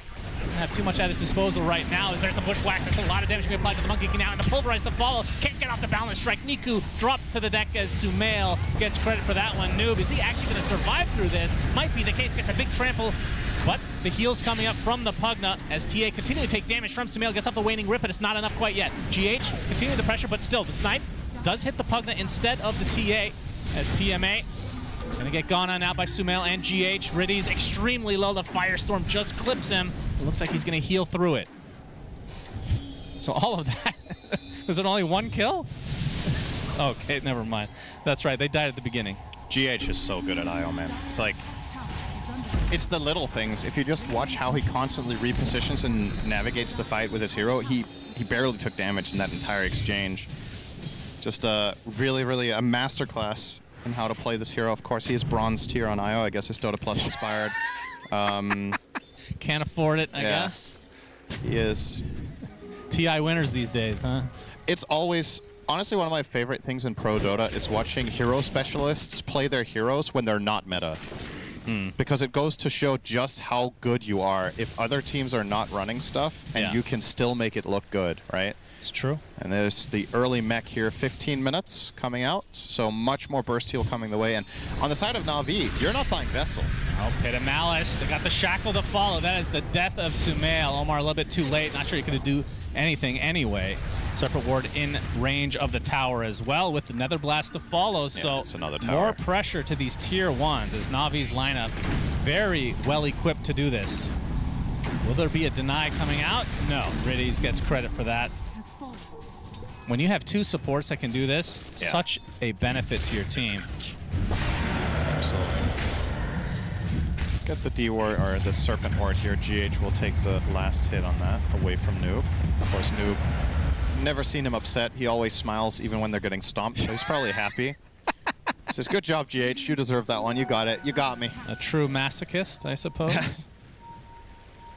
A nice polar opposite of Ghost, who generally looks concerned even when they are stomping. He's always a little bit. He's very focused, and Noob is. It's a good dichotomy there they've got going on. You're really loving that word this tournament. It's like the first time I say it. Gets the Boundless Strike to stop the life drain. Decrepify going to try to keep him alive a little bit longer, but that just amplifies the damage of Sumail as his orb rips right through him, and now some pressure to the tier 2. Na'Vi gonna mount a defense, it seems. And that's gonna force NGX back. Still, they are the ones setting the terms, and I think, historically speaking for this team, for Nigma Galaxy that is, they look on average the best when they have a lead and they have IO. So this is a good, it's a good start. They're not ahead by much, but in terms of just the flow of the map, I feel like they are getting more of the aggression out there and getting the better control. You can see the game in terms of win probability pretty much dead even. Of course, a big part of that is Got the Juice being stupid farmed on the TA. 204 CS at 17 minutes. Oh, yeah. Not too shabby, a hit by a full 50 over the Morph. But Ghost, I'm not sure if you would agree with this. I think his individual best performances for this team have been on Morph. So they really are tapping into comfort, right? Noob on one of his Wukong's best. command. Uh-oh, Sumail in a lot of trouble. Shackled to death. Serpent Ward used as well to make sure they could get the mid laner of NGX, and another death to Sumail. 2 out of 3 of their kills are on Puck, all heroes. Yeah, only 3 kills. Yep. That is true. Sumail has 5 of the 8 for NGX. Been involved in 6 out of those 8. We did have, unfortunately for Sumail, we did have a game you and I cast yesterday. He was playing Storm against Liquid and had, arguably from my perspective, one of the worst games he's played at TI. That was just a really rough one. Yeah. So hopefully able to bounce back from that. See, 2 deaths in this game. By no means is this at the same level at all as that game was, but you know, you want to see these players bring their best, and you know Sumail is capable of completely taking over games, so probably a good target player to focus. Speaking of focus. Yep, that's a lot of focus onto... Oh, Decrepify is actually going to keep the Pugna alive, getting a full life drain as well, thanks to Zayats and the Shackle, but here comes the relocate with Sumail and GH, but can they withstand the pressure? Noob gets off the Pulverize, stunning quite a few heroes, but he's going to drop for sure. First to die is him. NGX. If they want to retreat, they get the support in the Pugna, which is what they initially started with. Oh, the Hex. Niku. They get the Jingu stacks as well. Underlook comes with a nice Pit of Malice, and Ghost just evaporates. Omar will follow suit as got the juice with a triple kill. Aptly named. It's got it for sure. Big damage there. Actually, the biggest damage output in that fight was Pugna. Probably a lot of Nether Ward value there. Guess there is a lot of damage coming. The thing that's interesting here is that even if Pugna does a lot of damage, a lot of it might be inconsequential because of IO, right? You have to look at not just damage done, but you have to look at how bursty it is. IO is exceptionally good against slow damage over time, such as the Nether Ward. You can just out-heal it with mech, with tether. But yeah, the TA shots, no way. And the morph kill there, easily the grand prize for Na'Vi. And now it seems they will get the Tormentor as well. Yep, no question.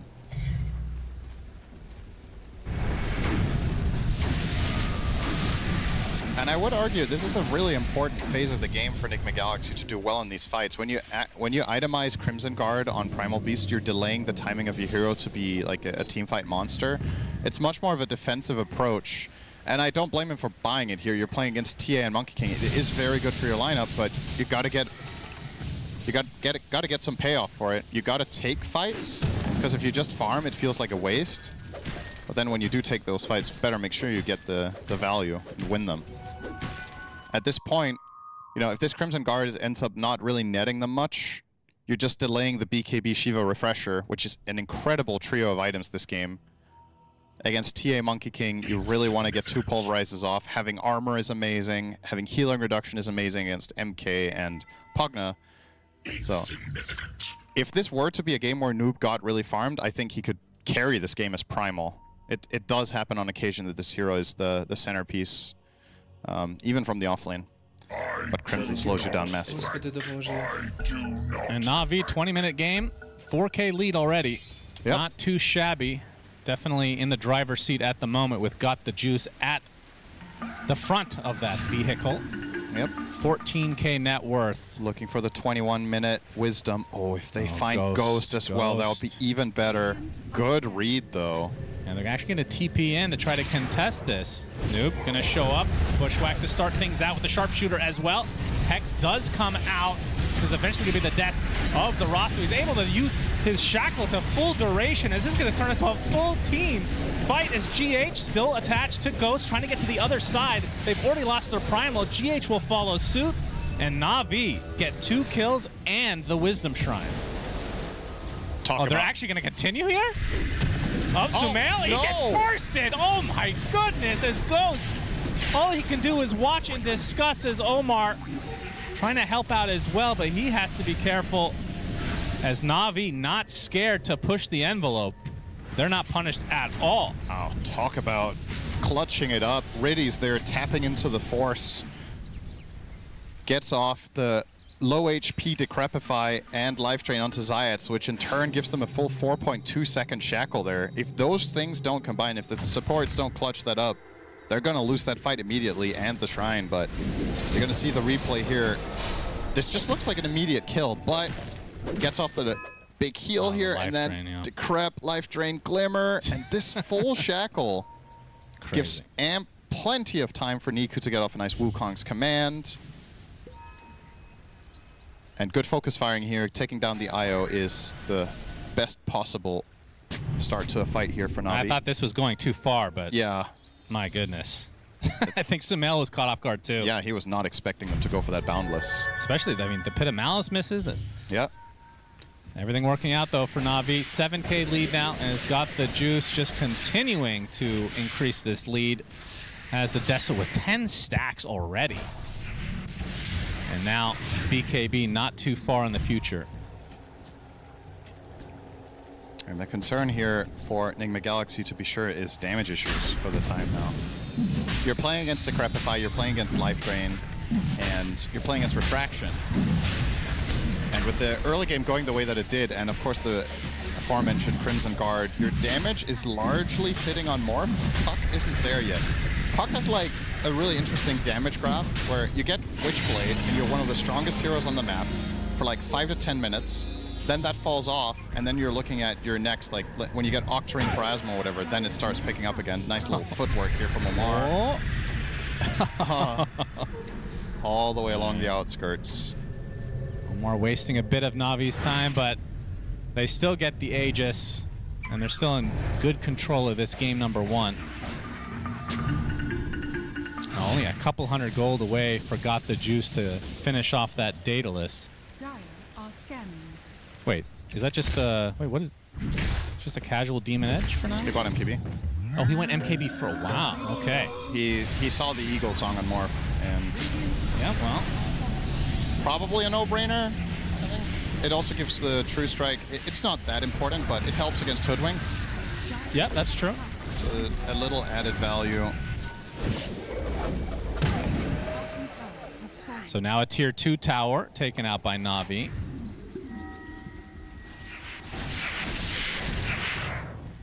Yeah, they seem very comfortable. They're even going to start knocking on the front door here.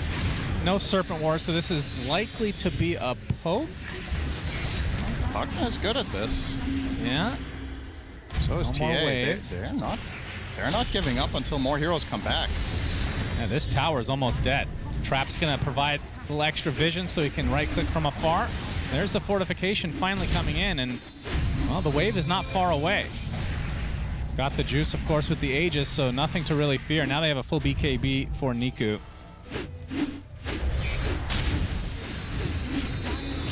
But this looks like a full mounted defense now from NGX. Tower is taken out. Does Navi continue? Looks like that is the case. Got the Juice. Will continue to poke now. Uses the Hurricane Pike in retreat, so they'll be happy with that exchange. I'm not so sure they're backing off just yet. Got the Juice is going to push out mid, but I think he'll reconnect, and they're looking for the smoke play. So are Nigma Galaxy, though. This is a pretty crucial fight. Oh, smoke pop. Sumail first starts out with the silence. As a huge sharpshooter on the Pugna. Is he actually going to stay alive again? Gets off the life drain for a decent amount as Noob in the midst of all of this. There's the Dark Rift, though, and Noob looks like be able to take out Riddies to start things up. Another full shackle onto Noob. Zayas is just doing work as Sumail, super low on HP. Illusory Orb. Got the Juice, cannot catch up. We'll have to be happy with the 1-for-1 exchange. It's still a support for a core. But Zayas has just been completely dominating on this roster. Yeah, now that he has the Aether Lens, it's even easier. That was a really long-range shackle, so I can keep a much better positioning. He even picked the Tumbler's toy with cast range as well. So he has an extra 350 the cast range. I mean, the fights are starting on his head, and both him and the Pugna, they survive for so much longer than it seems like it's going to be the case. As Shiva's now online for PMA.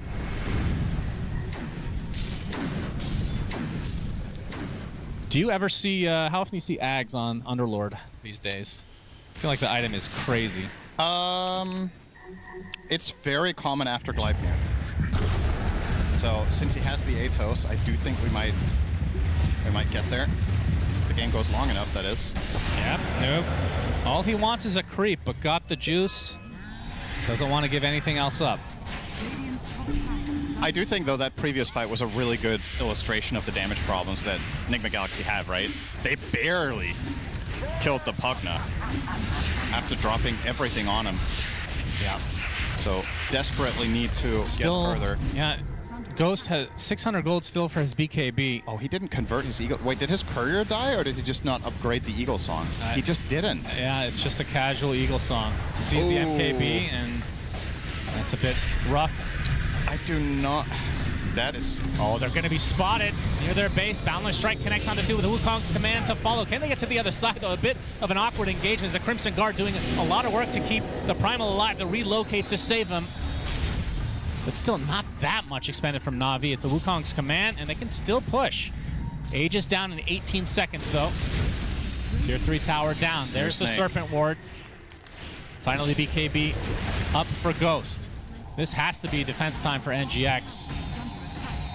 Looks like they'll get the Serpent Ward, so maybe Na'Vi backs away with this Aegis timing. One more Nether Blast would do it. This is extremely disciplined if Riddies doesn't try to snipe this with a Glimmer Cape. Wow, okay. It's gonna regenerate. I feel like he could have thrown his life away to get a blast in there, but okay. Stays for now. Yeah, very safe for all these young kids. Somebody has been disciplining them. Hey, when's the last team that... I'm trying to think of another team that had so many young players on it. It's 4 out of 5, right, on this Na'Vi squad? I mean, I guess Spirit at TI8 had Miposhka. TI8, okay. Right? Or what was Spirit's first TI with Miposhka at the helm? Because I feel like it was Miposhka and I mean, basically the roster that there is now with Mira instead of Rue. Was it TI9 that was their debut? Because they did do well at their first TI, right? And then they won the next one? I think it was TI9. Yeah. Was it TI9? I feel like that was Miposhka and the others were like an average of 20 as well or something. I could be wrong though, but... Well, they're sporting an 11k lead now. And likely to wait for the next Roche. We'll split the map, gain all the farm at your disposal. Got the juice. Will be going for the Daedalus next. He is so ridiculously farm. It feels like the Morph, I mean, yeah, you're down 5k net worth, but hasn't been able to find much impact in the game. The Eagle Song will be turned into a Swift Blink. Okay. I don't mind it. I don't know if the Butterfly really holds that much value. You're dodging attacks from Monkey King still. He does not have an MKB himself. Ironically, he has let his Templar Assassin pick it up instead of his namesake. Yeah, true. That should be part of the hero, probably. Yeah, this hero definitely needs more buffs. All right, this is going to be a Tormentor play. Oh, it's scanned. This is such a good area for Monkey King. Have an idea. This is happening. The jump in from the Primal Beast with his ult. A lot of damage being applied to Got the Juice, but he pops the BKB as Niku gets off his Wukong's command, but he actually ends up on the north side, and now he's going to get destroyed by Ghost in turn. As Noob and Sumail going to work to take out this Pugna as well. So 2 dead in favor of NGX. MPMA kind of left to his own devices now. This is a 4 versus 1. This is eventually going to be his demise as well. So a really good fight for NGX. Damn. That's big. That's just confidence from Noob. He just BKB blinks in and immediately pulverizes Tian. I mean, sure, you don't kill her, but you force everything defensive. She did 52 damage in that fight. Immediately, BKBs pikes out and then blinks away, and the rest of her team just left behind. They did get the Tormentor, but that is not worth it. No, certainly not.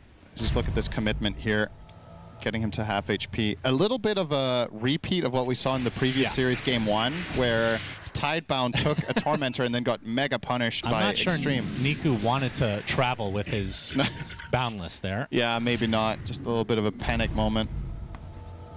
But yeah, this is seems to be a little bit of a trend today that teams are forcing this Tormentor and then paying the price even though they get the shard. Although in that other game it was the team that was trailing.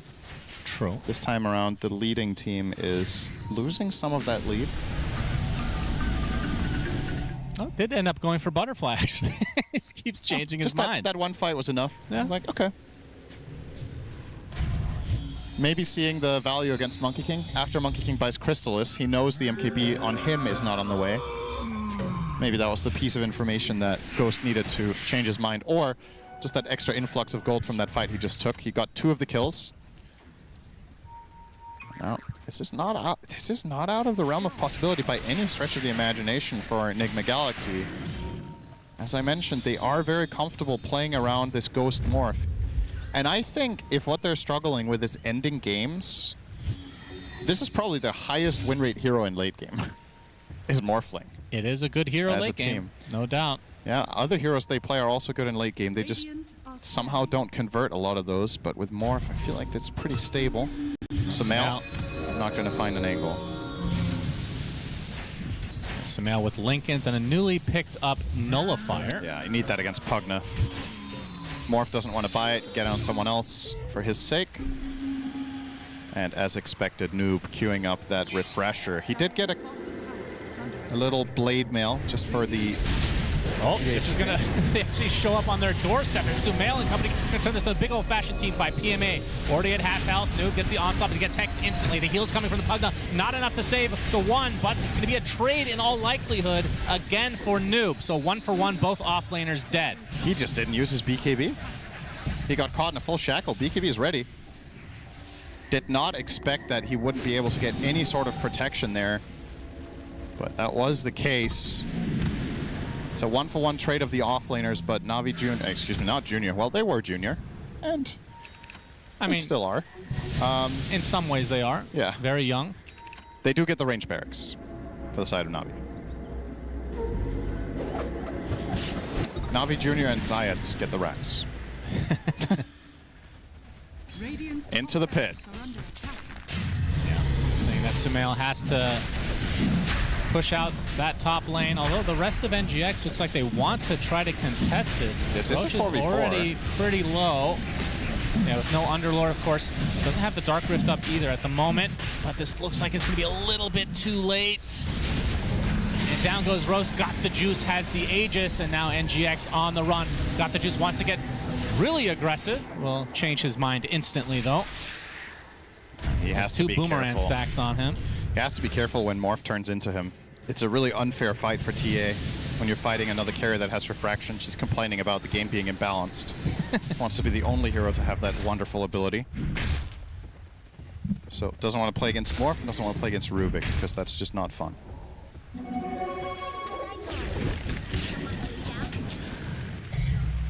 Immediate smoke move. Anytime this wave is pushed in, they can Dark Rift and just go for the buildings. Always something that NGX have to worry about. Oh, Courier could be killed. Ultimate Orb will make its way safely as Zayats finds the opening. As Noob has to pop the BKB and retreat. Nice force staff. Very quick. They needed to get that distance to prevent the shackle. He does get out, but another successful move for Navi. This one could be strike, bigger. Yeah, Lincoln's going to help save him. Would have been a really big kill with that gem. Yeah, very curious which direction Sumail is going to take this build now. Nothing in the quick buy. Could go Octarine, could go Ags. Navi, again, Aegis advantage. Serpent Ward is up. And now placed. And again, the opening, this time onto Ghost. Already at half health. He's in a lot of trouble. Sumail very, very deep in this, but you can see the damage being applied to the TA. Got the juice in a lot of trouble. Pops the refraction, has that second life, of course. Fortification is now popped as Ghost turns into TA. Using that to his advantage to take out the Serpent Ward. Now got the juice. They have so much at their disposal to be able to get these buildings. The Boomerang's starting to stack. They will get the barracks, so full lane now for Navi. And still with plenty of time on this Aegis, they can reset and try for the bottom lane, which does not have a tower. Feels like a slow bleed right now. Just like in real life, one snake stronger than 5 man. Guess it depends on which men, but... Well, it depends on the snake. If it's an anaconda, like, yeah. What are you going to do? I don't know, if you're 5 people, you could probably find a way. I don't know about that. Oh. Well, I think this one is bigger than an anaconda, to be fair. Yeah, true. And it looks scarier, too. Navi are not letting up, though. Immediately onto their next play. Leading the way. Sumail. Oh. Zayats was super close. Of course, he does have to get through the Lincolns. Yeah. Seemed like he blinked into just a little bit of fog there, but yeah, even if that's he's a big fast. item for Ghost. This is where he's going to start to really take off. Has the Scotty. All the extra stats to work with. Yep. And they are trying to get an angle now. Got the juice. Blinks in. He's going to get pulverized. Remember, this is 2 lives to work with, so just going to force Stefan. The fact that Noob used his BKB, they're going to try to reset. But a balance strike connecting on the 2 as Ghost turns into the Monkey King, but the heals coming in from Pugna. Wukong's command finally comes out. The Underlord first to fall. Now the full shackle again onto Noob. Zayats is absolutely obsessed with him as Sumail. Phase shift. Blink out, but the Hex now onto Noob again. He's taking the brunt of the damage. GH tries to connect with him, gets disrupted now, but Niku gets destroyed by Omar, and now the damage being applied to Noob. Finally, the Primal Beast is taken out. As Congregations of the Deep are what it takes to take out Zayats. 3 for 1 in favor of NGX, and got the juice all alone. Attempted TP. Wow, he's fine. He actually gets out of that situation 1v4. That is so big for him to get that escape. It's obviously a great fight for Nigma Galaxy overall, and this time around, I think they leveraged Noob so much better. They're sending him in, he's tanking up a ton of damage. Sure, he dies in the end, but the amount of space that the Primal Beast made in that fight was massive, and of course, Morphling committed his full BKB to killing off Underlord. Well worth it. Get those auras out of it, get all that damage mitigation away from the fight so that you can continue. And I have to say, Shannon, even though they've taken a lane and a half, I'm starting to feel Nigma Galaxy more and more in this. I think this Morph is reaching critical mass and becoming a serious problem for the Na'Vi side. Just one more damage item and Ghost is going to start bursting these heroes. He is, however, queuing up Satanic. I can't say I love that. I feel like when you have Io at your back and you have overkill.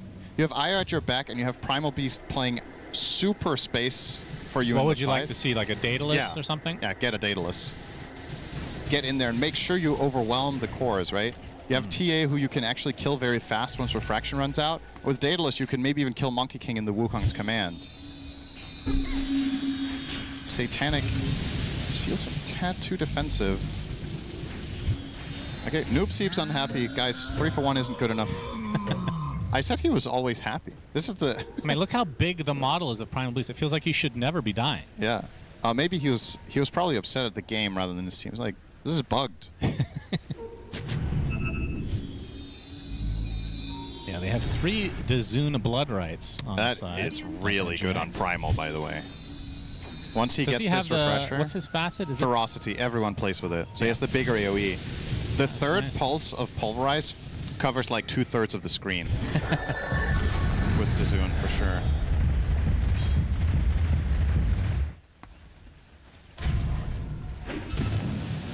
Well, Na'Vi, do they wait for the next Roche, or will they try to poke again? Seems like they're in a hurry. Have a reservation at the nearby pickleball court. It's so random. They have the Roche banner, as Ghost's going to use this time. Take... Oh, GH, careful now. I guess he will the be shard. rewarded with the shard, okay. So that's the tether damage. Pretty useless, to be honest. I don't think GH is ever really being in an offensive position here. Okay, Serpent Ward placed. They're going to be able to take this out pretty fast, though. Yeah. And as long as you do this on melee Rex, I don't think Nigma Galaxy care that much. This is going to regenerate. So the next attack onto this barracks, it heals 5 HP per second, so that's 300 a minute, right? So in 3 minutes, it's full HP again. And with the cooldown on Snake being 2 minutes, well, you're not really making much progress like that. Yeah, he's going towards the refresher, though. Yeah, then he'll get it. So easy. That is a pretty meaningful win condition here for the side of Na'Vi, to be honest. Yeah, it does feel like there's a...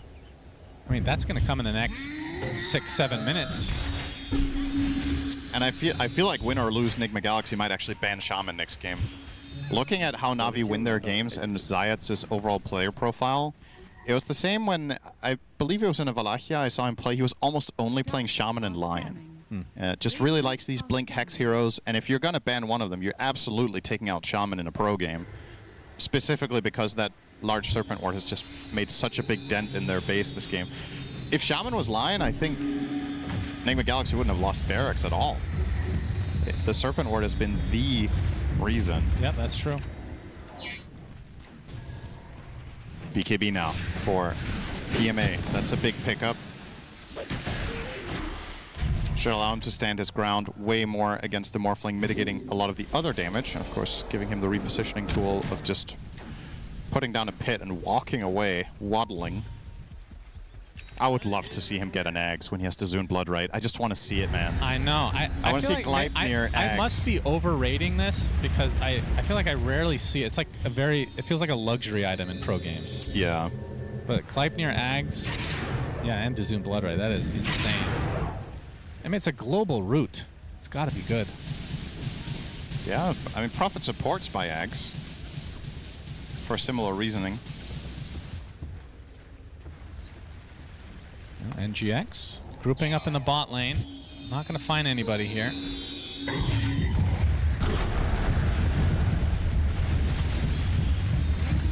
And this next Roche does feel quite pivotal. Yes. If Na'Vi can get it, I know they have a 10k lead, but doesn't necessarily feel like it. Feels more like the lane advantage is carrying them at the moment. I would agree with that sentiment. I feel like this game is pretty even. So if the Aegis could somehow go on the side of Nigma Galaxy, it's going to be very difficult for Na'Vi to push at least for those 5 minutes. And if Na'Vi themselves get it, not necessarily a guaranteed lane at this point either. It would have been a couple of things that gone a little bit differently. Felt a lot safer with this third Aegis, but probably not going to be enough to just win out immediately. Yep, Roche not quite up yet. Another minute or so, potentially, to spawn. Is he actually going for Divine this early? Oh, it's going to be Nullifier. Okay. I saw the Sacred Relic Demon Edge, like, There it is. Nullifier for Niku. So what can he get rid of? Io Ghost Scepter is pretty good to get rid of. That's probably the... Is there really anything else he's countering with this? Wait, sorry, am I misreading this? Wait, who got the Nullifier? Yeah, that's true. They do have 5 BKBs. As there is the big item for Noob. Oh, he did get it. Okay. Refresher. Okay. So what are you nullifying except Ghost Scepter on Io? Radiant are scanning. Force Staff on Hoodwink, I guess? There isn't much for a nullifier this time around. Not a ton, yeah. Crimson Guard. Might actually make a really big difference to remove Crimson. That's probably a big consideration here for Niku. All right, Roche is up. And this is going to be a fight and a half. But Na'Vi have the advantage of they can just wait around, wait for these lanes to push. Of course, NGX do have Io at their disposal, so they can deal with it. Yeah. And they do have global presence on both sides with the Underlord on Na'Vi. Yeah, these refreshers are starting to be really big, though. I say these. I thought Shaman was going to go for it, but when he went for the BKB instead, he's obviously delaying it massively. Yeah. So the only refresher in the game, as a matter of fact, is on Noob. And if he can find 2 pulverizes back-to-back, that is a potential fight winner on any core. Of course, he's not level 25 yet for that incredible talent. The 67% increased pulverize duration. Whenever you see a number like that, you just know it was higher and got nerfed. It's like, there's no way that was the first version of this. It used to be double, which was crazy. And now it's 2/3 longer, which is crazy. And when you refresh, how does that work with the AoE? It just stacks additively?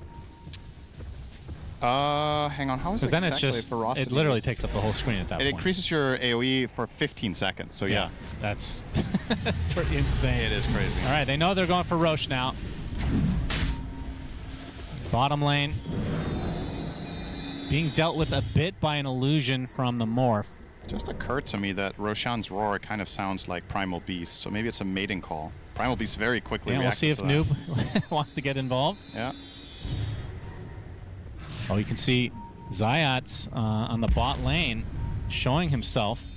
Going to be pushing in slightly, waiting for the creeps to push in, and then maybe going for a Serpent Ward play on the barracks. That'll only be the second lane, so it's not like it's for Megas, it's Ghost. He wants to go for Roche instead. Traps inside the pit. They don't give vision, though. Got the juice at the ready. I don't know. Are they actually going to sneak this Roche right under their noses? Yes. NGX gets it. That is unreal. That's really, really big for this game that they get that for free. Zayat's finally going to drop this thing. No, it's too late now. Yeah, this is too late. Man, that was a little bit disconnected. If Na'Vi could have pulled off this play, say, 15 or 20 seconds earlier, that could have actually been difficult for Nigma Galaxy to weigh their options here with this bot lane under siege, but wow, like that this, is a huge shift now. That cost them nothing, and now the snake is on cooldown, so now you don't even need to worry about that if you make a move yourself now. You couldn't have asked for a better situation if you're a Nigma Galaxy fan. That was basically everything for free. Gifted. Yep. Na'Vi maybe showing some of their inexperience on the big stage here on the road to TI. And now in the cover of smoke is NGX. Jumping in is Noob with the Pulverize. They want to get rid of this Pugna. The Nullifier applied to him right now as well. Trample doing a decent amount. A second Pulverize. He's still not going to die. Noob is actually taking more damage than the Pugna. Actually dies to the Pugna. And now Niku inside the Wukong's command. Boundless Strike. Not going to be able to get the kill he was looking for. His Ghost super low on HP. Turns into Monkey King. Gets the Boundless Strike to the other side. Is Zayas with the Hex. Do they have the control? Yes. The Shackle. Do they have the damage? Got the juice. Make sure of that. Life number 1. Pit of Malice to start things out. Ghost saving his BKB for this moment. Wave forms away. Omar in the vicinity. Is there going to be a buyback for Io? Can he get the relook in time? Nullifier applied to the Morphling. But the Boundless Strike is there. That is the death of Ghost. No more Morphling for 90. Does have buyback though. As they find the opening onto Omar as well. Pit of Malice holds him in place. That is a dead Hoodwink. And just like that, NGX crumbling. Na'Vi with the 5D chest of giving them the Roche so that they can team wipe them outside their base. Double buyback now from NGX. They still do not have Noob. Does not have his buyback. 30 seconds they have to wait. This melee barracks likely to fall. And only one more remaining on the bot side of the map.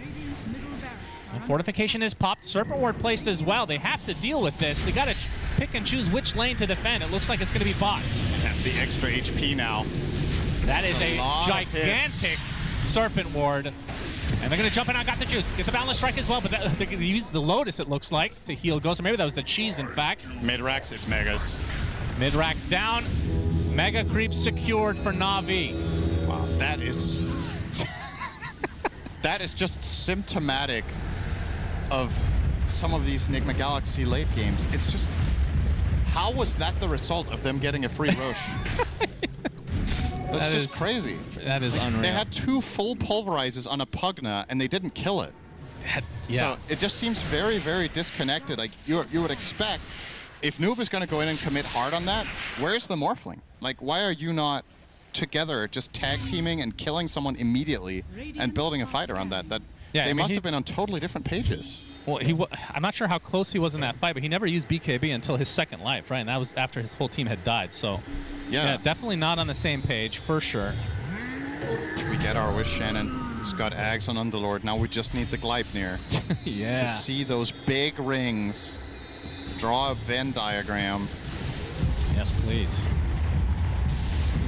Are we going to see the refresher Rasta? It's only 3k into it, so... Now he got a shard as well. Now I can cast Firestorm on allies. Yeah, that's pretty good. It's actually quite decent. Just throw it on the Monkey King or the TA when they go in. Yep, solid shard. Also increases the damage. Speaking of shards, Moon Shard forgot the juice. And he's fully decked out. I don't know what you do from here. Well, Ags, I guess. Ags, yeah. Which...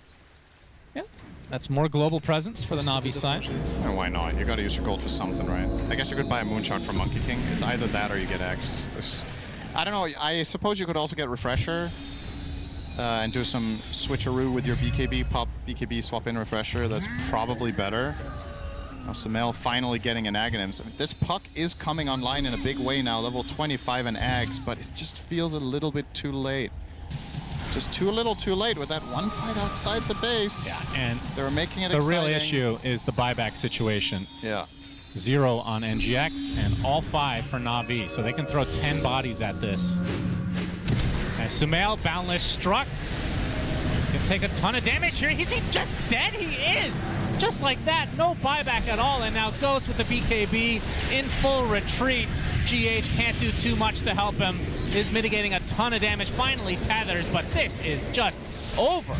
Na'Vi taking game 1, which it looked like theirs for a long time, and then NGX coming back with a vengeance in that one fight, but literally within 2 minutes, it was just given back right up to Na'Vi again. Man, what a shame. Like, not at all about the result. That's not it. I wanted more in this late game. Yeah. I was like, this is getting really exciting. 7K only up on Na'Vi. You lose the Roche. This is going to be some epic late game big team fight situation. And then Nigma Galaxy just go out with a whimper. Just got run over 2 fights in a row and lost. That was leaves a lot to be desired, unfortunately. Yeah, so Na'Vi take game number 1. NGX 1 game away now from being eliminated here at the road to TI. Definitely not a situation Nigma Galaxy want to be in. Definitely not for their fans either. But Na'Vi coming in as, I would say, the slight underdogs for this one, had an outstanding start for this one. Fly, everything felt like it was going so well from that draft, just how they executed into the early game. A small misstep in the mid, but a lot of entertainment value brought for us. Yeah, for sure. It kind of lived up to whatever we were talking about, to be honest. Yeah. I thought Na'Vi was going to do great. I think Got the Juice plays a fantastic TA. I think this team as a whole knows how to play around TA, so I expected a lot from them, and it looked great. A couple of mishaps, which kind of shows the inexperience, and that throwy kind of vibe that we got from both these teams ended up being in a banger series where we didn't know who was going to win until the very end. At some point I thought NGX is in the lead, but yeah, as we saw, everything just fell apart instantly. Our hopes, our dreams, yeah. Kind of all of it. I do like that you're talking about how, you know, got the Juice, really good TA player, the team knows how to play around it. We see it in this game. It's the first time they're actually picking it up in the road to the international playoffs. We haven't seen them play it yet. Yeah, we're definitely seeing more and more TA, though, as the tournament progresses. Okay. And sometimes it's just meta shifting, right? New heroes come out, and then new teams like, hey, I remember I play really good TA. Why don't you pick that for me? You know, Toro's playing it. I think the first person I saw play it. And a lot of other teams are picking up now as well. And I think if you talk about signature heroes as well, like Ghost, his morph is like his signature hero as well, and we don't see this hero a ton too, but this game was definitely a roller coaster, and to be expected as well. Both these teams are not in the best score line with 1 and 3, so they're not playing their best Dota, and that was part of the roller coaster. Okay, you know, Na'Vi's owning, they're gonna win, and then all of a sudden Nigma's winning, you think they're gonna win, then they get a free Roshan, and then after they get a free Rosh, they just immediately die 1 by 1 and get mega creeped, and it's just really hard to predict the outcome of these games. It really is these small decisions that are happening inside the game that are making it very crazy. Yeah, look, tough to predict, but Raya, that's exactly what you did. You knew Na'Vi was gonna have this from the get-go. Oh yeah. Yeah, when I say go Na'Vi go, you 100% founded on the knowledge of every single Wildcard. I'm disappointed in Nigma, because I actually thought that they were doing what I wanted them to do early on. Na'Vi show top, they bring their Shaman, they bring their Pugna, and they want to push the top lane. At the exact same time, Nigma smoke up. They run at them. They with the hero like Primal, Puck. Like, this is what I wanted. Literally, they run them down. They kill them. They take a long extended fight. And I'm like, okay, perfect. Keep doing this. But they don't. I think Na'Vi let their cooldowns reset, and then they instantly just walked mid with the Shaman Ward again. But it felt like Nigma didn't anticipate this, even though I feel like it's really choreographed from Na'Vi. And then your Puck is dying. They're taking mid tower. Then your Puck is farming in your jungle and then getting ganked by the Shaman. Like, they're just, okay, yeah, you've lost your mid tower, so they're gonna want to invade more now because you've lost TP points. And it just felt like they didn't really understand what was happening and got steamrolled by the Na'Vi lineup. Yeah, we saw our standout player, our MVP was the Shaman. I know we heard Sin talk about it in that game, that if we had had any other support on the side of Na'Vi, they would have taken the racks. They wouldn't have been able to push as hard. Yes, Pugner helps with that, but the combination of a Pugner and a Shaman, that giant ward, it's really tough to deal with. I think we've seen 2 games now, also in Extreme series, where Shadow Shaman, especially late game with the massive Serpent ward, the Giga ward, I think it's just a threat, and you're on a timer because he might get a refresher, and it's too much to deal with. When the Serpent Wards get the extra HP from his level 20 talent, it's a menace, the snake. So even though they had better heroes, they had Morphling and Puck who can kind of hit it and have high attack speed, but still not enough. Yeah, you feel like you've dealt with it, but like we said, the Shaman being a massive issue, the Pugna paired with that too, just a lot of pushing. On the other side of Nigma Galaxy though, a little bit of a question mark. We know this team loves IO, but what exactly did it offer to this draft? Where was it really going to be paired up with? And well, Purge wanted to take a deeper look at exactly that.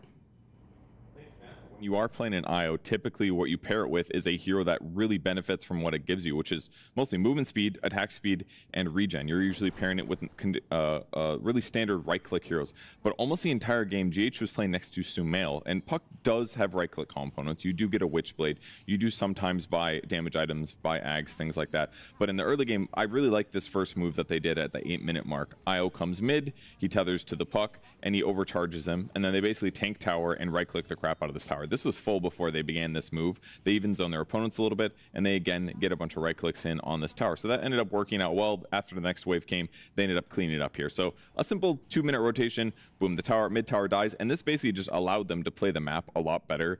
I'll basically do a little drawing here. They pretty much did a lot of time running through this area aggressively on the map, looking for opportunities and kills to get. But this also ends up allowing them to relocate and show up to fights. So if there is an engagement here, GH can grab Sumail and bring him to any engagements. This nice grab by Omar on Niku here allows them to set up. They relocate in. Even though there's a counter reaction from the Underlord, it doesn't really matter. They're able to go get kills. And here's probably the best fight that I saw that Sumail and GH did together. Look how many times Sumail's attacking in this long clip, okay? He's basically using his high mobility plus the extra mobility that IO provides him to zip around the fight. He's also got a haste rune here, which also helps for him zipping around a bit. But ultimately, tons and tons of right clicks. But in the same vein, look how like low damage some of these right clicks are, right? In this moment here, he's attacking Nico. He's attacked him like 8 times. Hypothetically, this could be a hero that does more right click damage. Might be better, you know, but it does make Sumail stronger. He's getting more regen, he's got more movement speed, he has more attack speed, he is doing more damage, but it's making this good player better. But maybe it would be better if it was more synergistic, is my thought. But his impact here was good, but it was made worse by the fact that there was a counter on the enemy team. The Shaman is perfect for it. It spots his rotations. It's really hard to react in time for the Hex into Shackle, so you just kind of end up dying a couple times. And this happened at least twice at pivotal moments in the early game that basically got Puck behind. So even though his right clicks were going to be better, he wasn't necessarily up on items that would really make this advantage even better. He won a nullifier this game. He bought other right-click damage items, but just using wards and smokes to go hunt him, they did a great job keeping his net worth low. So all of this enhanced IO stuff didn't really make that much of a difference. And I really felt that impact as the game went on, because if you're picking an IO to make this Puck better, the Puck dies a couple times, and it's only a little bit better, I just don't feel the impact as much. So one of the few teams actually pick IO. It was interesting that they're trying this pairing, but the benefit was kind of mid-tier, in my opinion. Okay, a little bit of a negligible upturn there to pick up the IO, but Paj, I appreciate all the clips, bringing it out, pointing it for us. Thank you so much. And Fia, that was your thing too when you saw it come out. You're just like, great, this is good, but it limits your carry pool, right? What exactly you want to pick up. And then on top of that, it also in a way limits what you want to be playing in other roles, because that IO needs to be running around with someone else, going into that mid lane and giving your carry a little bit of space, a little bit of freedom. Yeah, I just feel like IO in this patch is very restrictive, as you mentioned, but it doesn't do much. You know, you have some heals, great. The save in some games could be good, but in this game, Puck, he's always jumping around everywhere. It's really hard to stay tethered to this hero in the fights, and Puck isn't a hero that does continuous damage or needs the regen like a Storm or a Leshrac, who could use it much better in mid lane. And there's really not much synergy between Morph and IO. Morph on his own already does what IO kind of does, slowly heals himself. He doesn't need a double dip on that. They're kind of missing like that initiation, the damage in this game. So yeah, everything about IO, I know they love IO, it just wasn't a good game for it. And I think to the credit of, you know, Na'Vi here, that last pick Underlord was pretty good. It kind of shut down a lot of the things that could have been good with it. So they saw it coming, they shut it down, and you're just kind of stuck with an IO at the end of the day. That didn't make a lot of sense. No, it didn't. Point out by yourself, point out by Purge as well. And something that we want to look at a little bit more is one of the team fights that unfolded throughout this game, number one, between Na'Vi and NGX. And again, it was something that you wanted to point out, right, Fio? Yes, I mean, I didn't know which way this game was going to go when I put this clip in, but I was going to point out here, Niku, like, he's on the trees there, And he should be ulting first and then going in. He got a little impatient there. And this was the moment where Injects kind of like turned the game around. One of the many moments at least. But it went to just, in a nutshell, showing that Na'Vi still not super disciplined in the way I'd like him to be. Nico should have been much more patient there. I think a lot of other Monkey Kings would have just waited for things to calm down a little bit, use the arena, or the Wukong, sorry, then the stun, line it all up, and then it would have been like pretty much sealing the deal there. But those couple moments in which he was a little hasty really cost him. Do you think it was a misclick when he used his stun and just flipped out of the There was many mistakes there. The first one was he just instantly jumped out of the tree and pressed BKB and started hitting him without the arena. And then as soon as he used the arena, he, was like, oh, I'm dying. So then he boundless out of his arena. Yeah. Anyway, mistakes happen. Mistakes happen. You can still win games, though, off of mistakes. That's what we just saw there for Na'Vi. And it was a big win for themselves. You want to feel like you're in a little bit more of a comfortable position, Fly, because the series is elimination. It's not easy for either team to come into a game number 2, even when you're 1 game up. This is very stressful for both sides, for sure.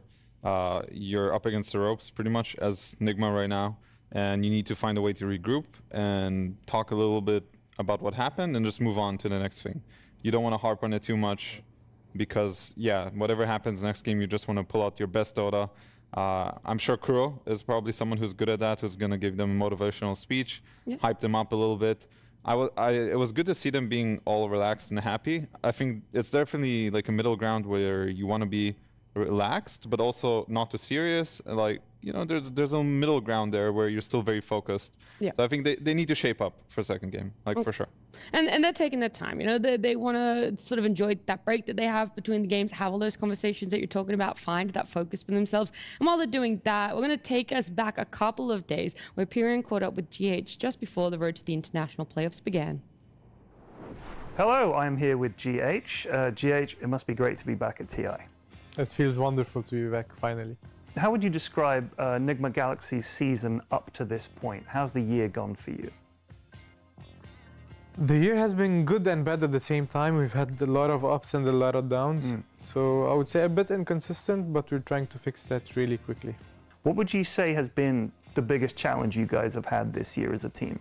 I believe the biggest challenges would be crawling back from losses. Especially after taking a small or long break, coming back and to remember what made us victorious in the first place, what gave us success in the first place, and try to implement that for the future. Because we're very forgetful people in general, I believe. So we all forget what made us win, and then we go back to our old habits. And what was our biggest struggle is to come back to this state that we know what made us win and to come back to it. And in terms of preparation for TI, obviously this is one of the bigger tournaments you've played in this year. How have you guys prepared for it, and did you do anything differently to what you might have done normally?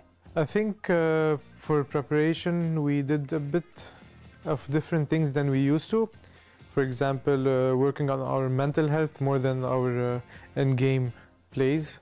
For sure we worked on everything in-game related, but we worked on mental a lot.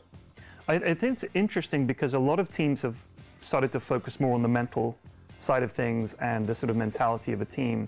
What was the biggest influence that shifted Dota players towards that rather than the old just focusing on drafts and things?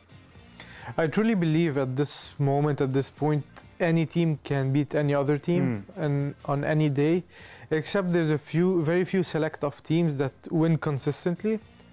So this is the only thing that I believe made the switch from focusing on what's in game, draft related, plays related strategy, and going to the mental state. Interesting. In terms of expectations for TI, what are you guys expecting your team to do, and what are you hoping you guys can do? Well, hoping and expecting is a bit different. So I would say we're hoping we go all the way. Yeah. When it comes to expectations, I think we have literally zero expectations because it relieves a lot of pressure from the individual and from the team. Yeah. So this is the mental state we acquired to have literally no expectations at all. So we don't have any. Nice, okay. You hit number 3 on the MMR leaderboard. Which broken hero are you spamming to get to that level? You want me to be completely honest? Completely honest. I don't really spam one specific hero to get to a specific ranking. It's more about the mental that you bring to the team. So a lot of people in the pub games especially like to quit early. Yes. They like to whine a lot. They like to cry about something going bad. So my mental state, my motto, if you'd like, when I approach these pub games is to treat them like they are babies. Okay. You just have to reassure them, it's gonna be okay, we can win this game, don't be sad. And it takes a lot from the person to always like, yeah, it's fine, don't worry about it, yeah, it's fine. So this is my approach to the pub games, not hero related. Oh, that's fantastic. And I mean, do you think that's just Dota players? Is it the nature of Dota that means that people need to be babysat like that? Or do you think that would be true in any game? I wouldn't be able to comment on every other game, but I would believe that maybe the vast majority of games, if someone is treating you nicely, reassuring you, I would say even coddling you and telling you it's gonna be fine, that you might feel a bit of warmth and you would play better, maybe. Maybe. That's my take on the matter though. And is that something that you think you've brought to the team as well? Is that the Nigma Galaxy philosophy is let's be nice to each other and rather than flame each other? No. I think my teammates do not have the same approach as I do in the pub games, for example. Oh, in pub games. Because it takes a lot of energy, but in the team setting, of course, you have to be critical, you have to call out the mistakes in order to get better. Right. But I believe in the pub game, it's not really efficient to call each other's mistake. And my motto has always been to look at myself first before I look at a mistake of a teammate or a pub player or whatever. So I try to find all the mistakes that I make. And when I'm actually done with my mistakes, which is never the case, then I can I look at someone else. This has been the way I lead my brain, my thoughts, and everything like that. I don't think you have many mistakes, but GH, thank you so much for talking to me and best of luck in the tournament. Thank you very much.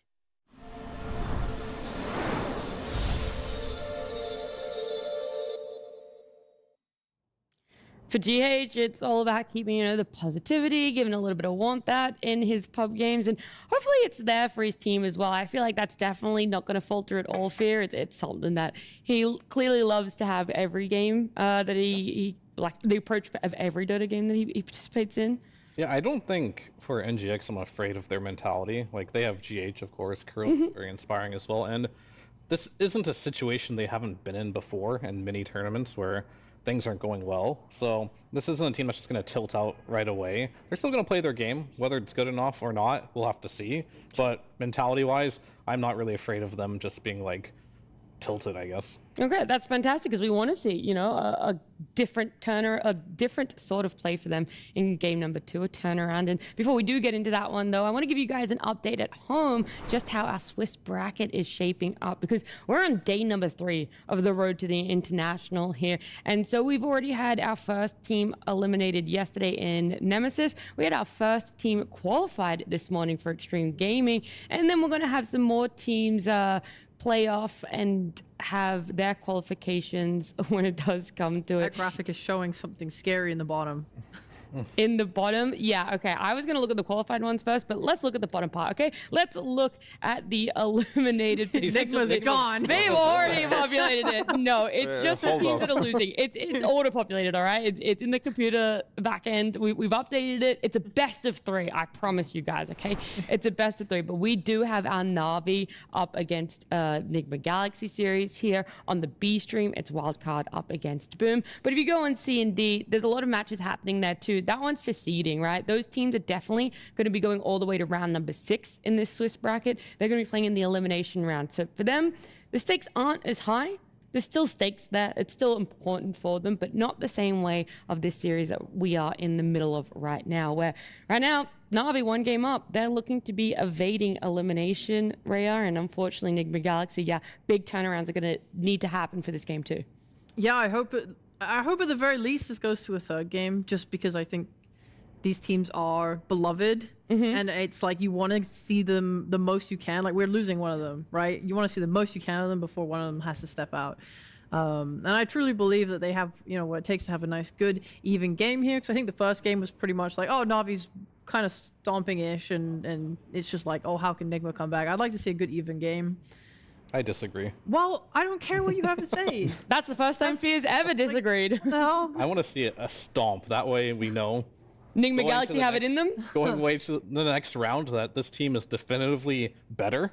And it isn't just going to be a next round blowout for both of these teams. Okay. That's true, because the thing is where they are, you know, even if you win this one, you're going to be in the elimination rounds of matches. So you're still going to be in that tough position. So I understand what Fia's saying. You want to go in with the confidence. There is no shame or implication of skill in having even games with people at this TI. This TI has been so good. I also agree with that. Yeah, like, you know, Nemesis, our first team to leave, went even with Falcons, who were really good. It doesn't mean anything. Fear. So you're actually just mean and horrible, and I hate you. Yeah, Fly. I agree. Yeah, well, anyway. I do have to ask, like, you've been to so many TIs as a player. Now you're here as a talent. Do you feel like this is the closest it's felt like for a road to the international, with the format and the plays, the teams? I think the format is definitely the most unique aspect here because, yeah, every game matters. You're going to have... They're basically going to have to fight a very tough battle from here on out, even if you win the series. So I've been in many situations where I was, you know, on the brink of elimination. Whether you get eliminated or not is a different story. And it's just a fight for survival. And you have to just focus and find that within you, that ability to actually play your best without letting the pressure get to you. And realizing that every game is a new story, pretty much. Right, if you go through the series, even if you're going to end up facing whatever it is, say like a Tundra, Falcons, Tidebound, you can't let that get to you. You just have to play your best. So let's see what happens here. I would actually like to see a clean game. That would be amazing because, like Fear said, that would give me more hope for this team moving forward. Because right now the game has been sloppy. It's not that they're playing like straight up bad or anything, but they're not playing to the same level that we've seen earlier today. And in past days as well, right, for both of these teams. We saw how close they were able to make it with previous opponents in their previous series. So for them right now, I do think a Game 3 is definitely on the table. It's all down to Nigma Galaxy. How are they going to draft themselves in this game number 2? How are they going to come in with some new ideas to counteract just how strong that early game from Na'Vi was? And right now, looking at the bans, for them, they don't want the TA let through. It's prioritized all the way to a first phase ban. Well, Fly was talking about how got the juice into specialty, so there's always room for specialty bans in the first phase. I don't hate it. We were discussing the idea of Shaman being banned, or someone was. It might have been the casters. I don't really... Yeah, what would they know? Yeah. There was a lot of issues that game. But I think the structure was good for them, right? Like, of course, TA had a really good game. I think she free farmed, she did her job, she fought well, but they played really heavily around the structure of Serpent War cooldown. As soon as it was up, they were like, okay, we can go do something. We can go for those are all conditional, right? Like, the Shaman only had purpose that game because the Puck was picked really early. I feel like the Pugna, though, was picked without really seeing much of anything. Yeah. And it also had an incredible game, so when some heroes are picked and they have a lot of impact, you kind of have to look at why did they have impact, because there's a good game for it, right? So I don't know if you overreact just because one hero had a good game. Maybe they did, maybe they didn't with the TA. We'll have to see. But I think this Pugna was a big problem in this game, and I think taking it away from Na'Vi is a good answer already. I think this is a good start. I think GH plays it well. Probably Omar can play too, but it'll probably end up being on a position 5. Yeah, and he probably won't pick IO now because he has... I do agree that if you go for a hero like IO, it's a very much a game plan hero, and they didn't have an IO draft, in my opinion, and I think it ended up showing that as well. And Pugna is a very simple hero because he can fit in so many different ways. And as for Templar Assassin, I do think it's a good ban. Your first pick, you have extra bans. TA is clearly, it's another hero that I would say is a structured hero where you have to play a certain way, where, you know, it felt very hard for NGX to play that last game. So I like it. We'll see what Na'Vi wants to go with as a response. Silencer is, it's like a soft response to Pugna. Of course, like, you stop him in the fight with your global, stop him from healing, but it's not a straight up response. You know, it's like just a, it's okay. Okay. Then what other benefits does Silencer really bring if it's not that direct, okay, we're targeting and countering that opening pick? I have not been impressed with this hero so far. So you have nothing positive to add? I mean, You're like, in my eyes, apparently nothing. it has a 53% win rate, just not on the games I've been watching. Probably 0% in the games you're watching. Yeah, I mean, the hero, I don't have like a good read on like the laning of this hero this patch, obviously everyone talks about the global, but I think for this hero to be good, it must have some benefit in the laning stage to allow the carries to have a better laning stage. I don't know if you play this hero much, Fly, to chime in on what else does Silencer do other than global. He can get a good lane if he has a position 4 where you can trade with glaives effectively. And he doesn't really see one now, so NGX has the option of just picking something that destroys Silencer. So I think now the Silencer's condition to be useful is having a lot of jump to deal with the Pugna. Because what ends up happening in some of these games is because Pugna is actually not that easy to kill some games, he can buy items that help him survive, whether it's Glimmer, I would even consider Greaves if you have a free game against Silencer, just to dispel.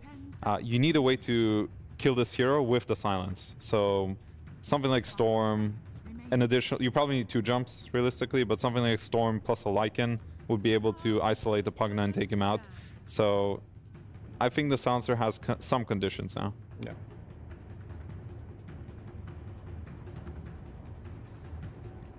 With the bans coming out from Nigma Galaxy, we weren't sure just how much they were going to react to what the game 1 brought, and it feels like, yeah, a lot, right? So the Shaman now also taking out the Primal. I know that they had it, so in game number 1, so it feels like they've rated quite highly. They don't want to pick it up for themselves. They got to take it out of the pool. The Lycan ban coming out from Na'Vi, and it does mean that Mars is back in there. That was banned out in that game number 1, but yeah, so Mars in the pool, Na'Vi gonna snag it for themselves.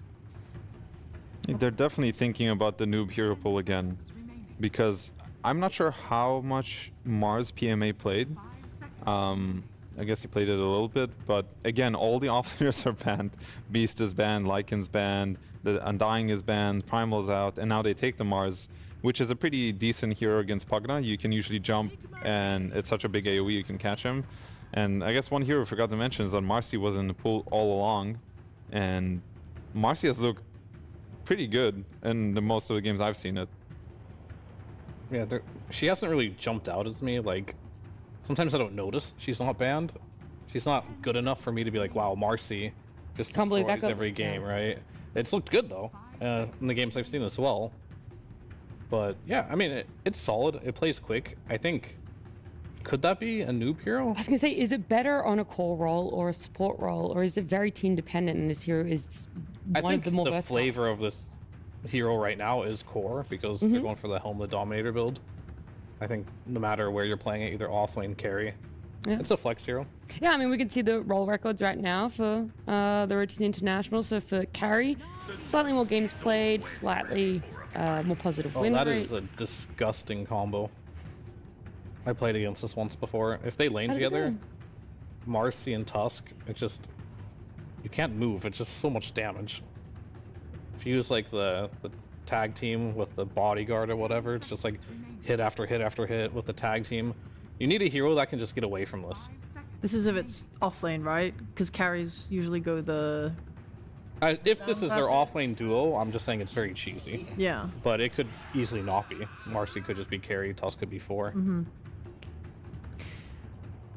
Na'Vi has a really low damage lineup right now. Like, their laning's pretty nice, but you have no combo with your arena right now. Like Monkey's banned right now. They didn't pick something like a Snapfire. You have 2 supports who don't really do any damage for your smoke ganks. So I really want to see them cover that now. I agree. I think, well, first of all, if I'm Silencer, I'm scared for my life right now. Like, you get caught out, you're just dead. But they definitely needed a hero like SF. I think SF is a good, it was a good pick here. Because like you mentioned, they have no follow-up in Arena. Now they have their Requiem. So SF in himself deals enough damage to make up for these 2 supports. But yeah, they're kind of, when I picture the game, you want to be able to sometimes kill heroes with just a pairing of 2.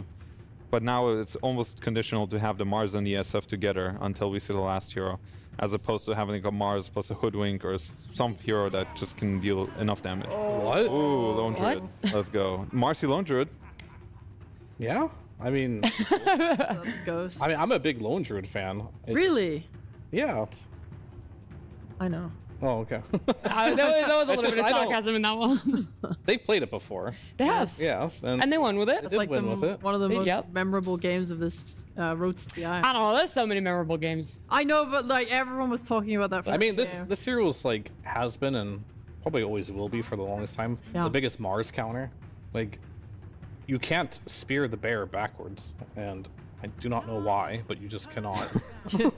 So this is unfair. Dota said so. Dota did say so. So it's very difficult to play this matchup as a Mars if the bear does get very farmed. The downsides of Lone Druid, though, are his scale is very questionable at best. Like, the later the game goes, you have like these weird timings where once it's late enough, you can no longer man fight if you're behind because the bear can just die easily. So then you have to go into like rat mode, and the game just becomes this weird like buying, you know, aghanims on your bear and buying shadow blades and just ratting. I'm pretty sure that's how they won the game. They did play this actually. This is a hero that turns into a very strong laner, but has this weird mid game where he probably can't fight anymore or gets bursted, and then just goes full rat mode, which, you know, for NGX that could be good. But it's a little off-putting for a lot of teams to want to play that playstyle. That's why we don't see a lot of this Lone Druid. How does Lone Druid play early into Bane between like Nightmare and Enfeeble? I mean, you get the shard and you don't really care. You get the shard. Yeah, the shard kind of destroys Bane. This hero also hard counters Bane. Yeah. They have two supports actually that just hate summons. Yeah. I like this a lot because I think they have a clear idea of what they're doing. Last game I didn't feel like their draft made sense together, but now there is a plan here. They're gonna buff up this Lone Druid. They have Pugna and Lone Druid who can push towers early because they see these two supports who don't do that much by themselves. So the early game is very exploitable on the side of Na'Vi, and I think NGX is trying to take advantage of that. They just have to be able to finish the game if they do get into that position, right? Like, they're a throwy team, let's be real, and Lone Druid can be a throwy hero. So I want to see something from the mid lane that can kind of make up in case something goes wrong, like a little scaling hero. But I'm trying to think though, because you are laning against Shadowfiend, it's not that easy to choose a hero. Maybe Sniper, but it's kind of bad against Mars.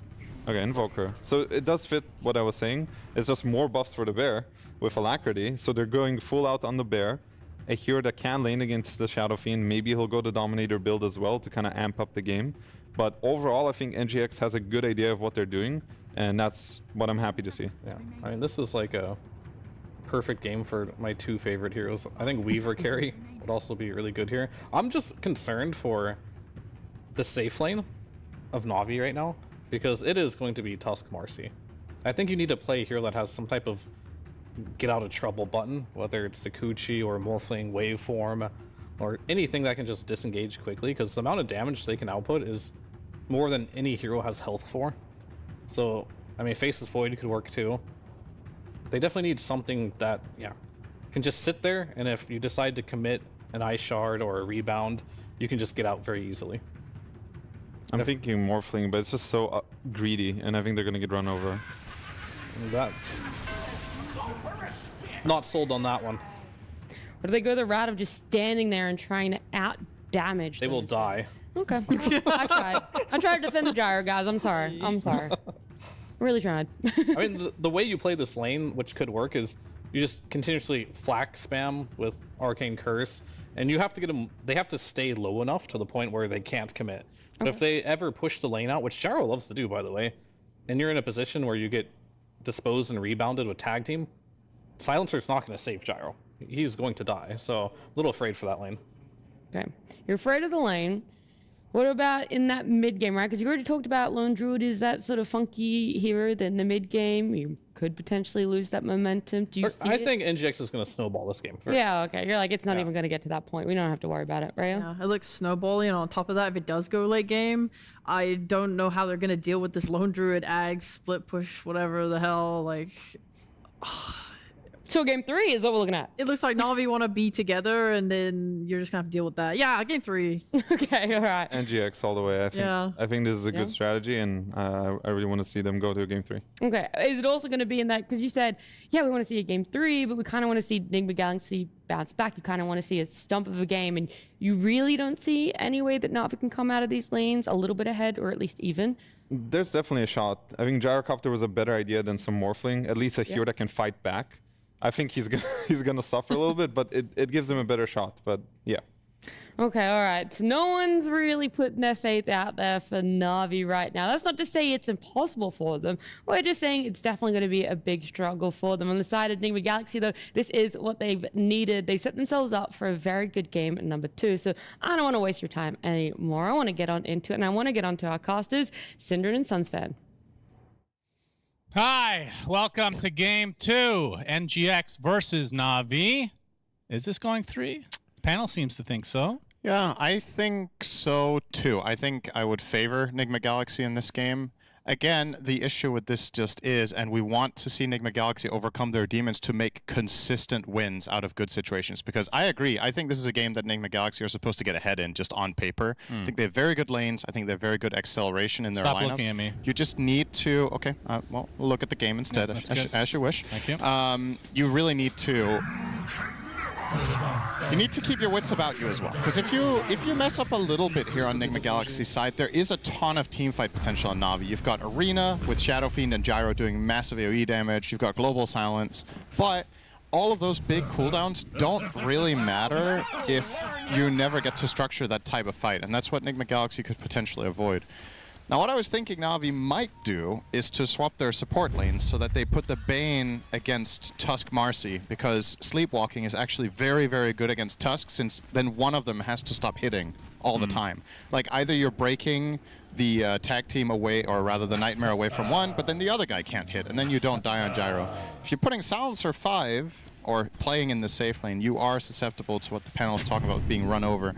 However, the downside, if you do lane swap, Silencer is really bad against Lone Druid safe lane. So you kind of have to pick your poison here, and I'm curious. So basically what you're saying is Silencer's just bad. He's just bad in lane this game. Gotcha. I'm kind of leaning to sacrifice your Mars a little bit by putting Silencer there and make sure Gyro gets off to a good start, and then maybe on level 3 you can swap them around, but probably just going to stick to their guns. Well, this could be a nice little... In a lot of trouble. Sunstrike hits, but Omar gets the last hit. Sign of things to come here. Yeah. Good start for NGX. Desperately needed, because this is now an elimination game for them, not just series. Whereas Na'Vi have a little bit of extra wiggle room. Falk was pointing out to me in the green room, we were talking about this Marcy pick, and he said that Noob is the only core Marcy who picks Pick Me Up instead of Fleeting Fury. And guess what? He did it again. So yeah, I like it. Everybody runs Fleeting Fury basically, because when you get your ulti unlocked, every time you rebound, you get 3 additional attacks on Unleash, and you get 3 more seconds.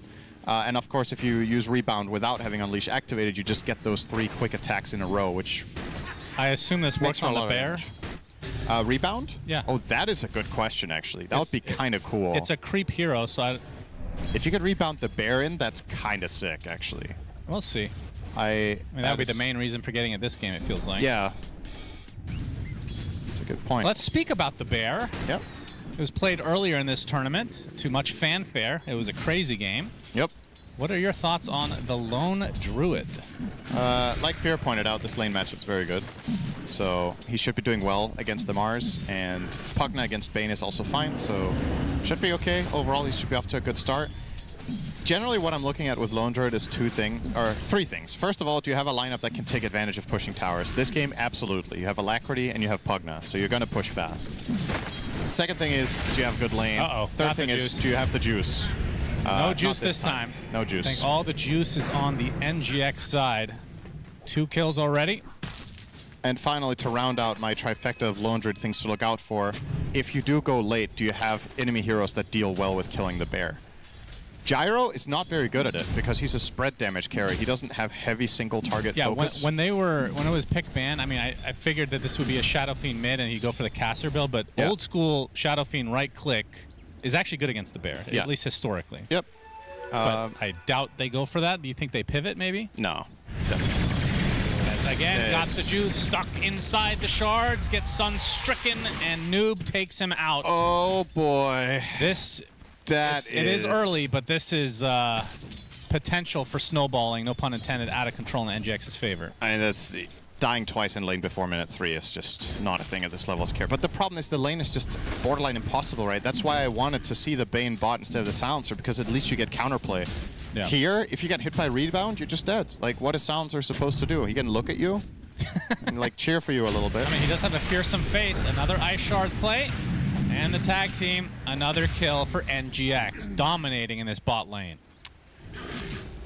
Zayat's now getting chased by the bear. Blood grenade applied. Sunstrike not going to hit this time. Pops the fairy fire, but I do believe he's dead. Root activates just to add insult to injury. I'll say this. If you're also getting stumped top with Bane there, well, you're not getting stumped. Mars has decent CS, so you are getting that out of it. But it's hard to make a case for this being the correct laning if Bane is also struggling, right? Like, at the very least, you have to... I think a lot of Navi's best games have been off of Got the Juice getting a really, really strong start. But look what he has to do now. Level 2 jungling. Ugh. When is the last time you've seen this? Good God. Well, depends on if you include pubs. Level 2 in Turbo is basically 4 slots, so then you can already jungle, of course. Man, that is as rough of a start as we've seen in our cast so far. And you can't set anyone down here either. The No. support can't lane. He's just going to get... Riddy's just going to try, but he can just get dove in the tower. Zayat's close call, yeah. Mid lane is the one shining spot for Navi. Yep. As Niku just had to say it. Sunstrike's not going to hit, but they have more than enough damage as Omar.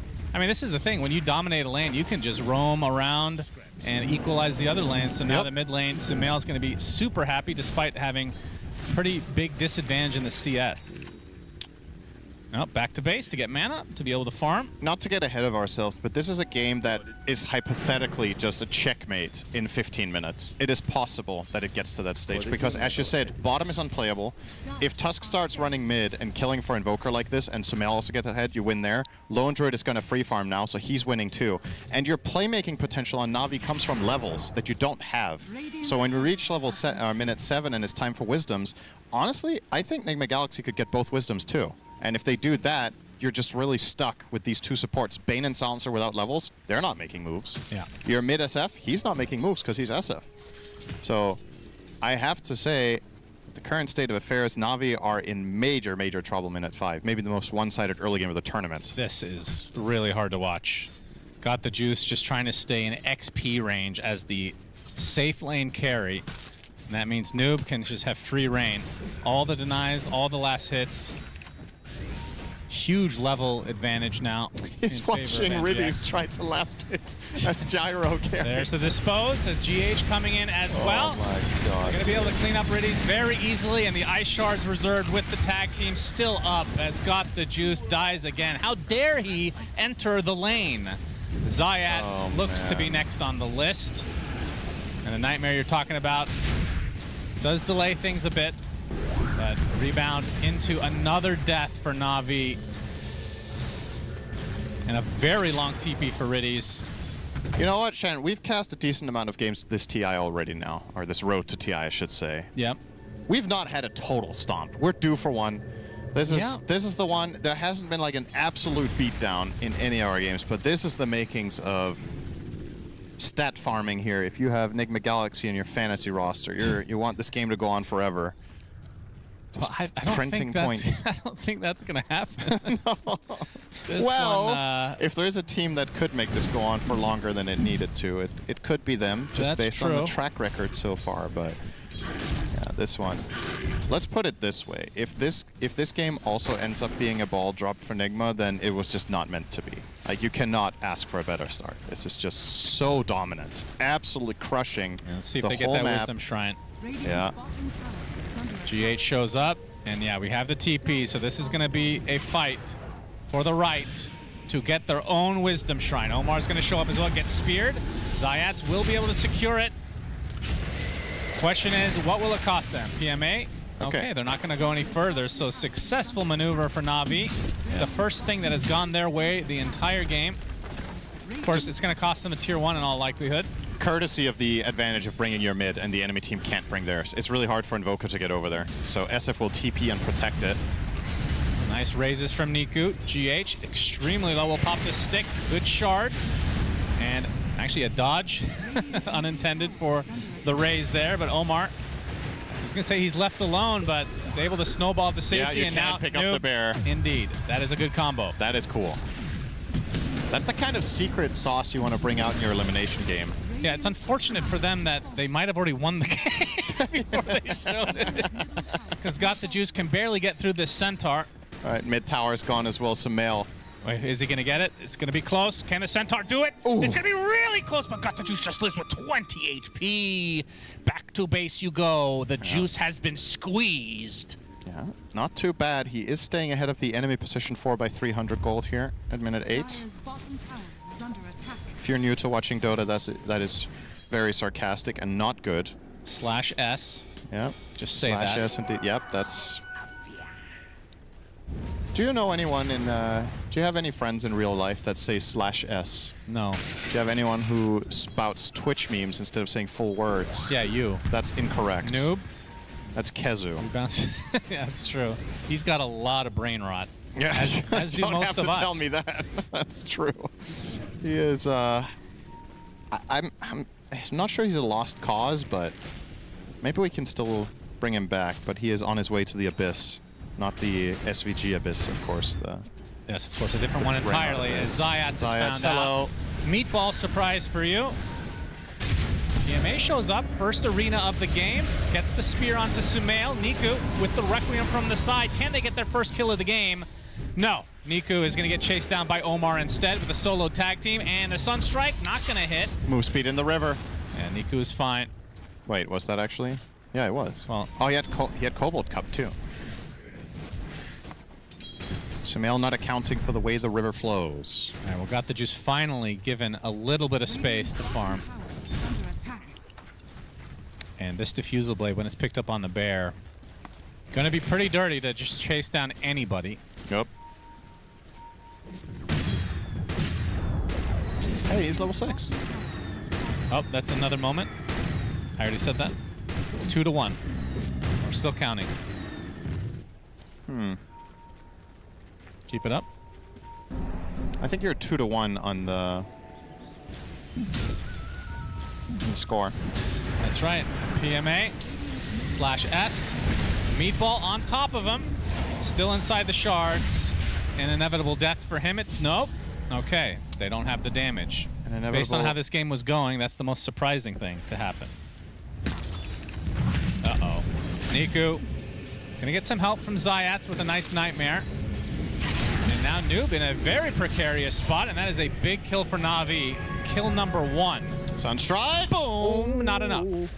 Close call. Nice clean hit, though, from Sumail, but needed one more point in the exort for that one. Look at Sumail's Helmadom creep. Literally a lane creep. Really strong. Is that a flag bearer? Looks like it. Yep.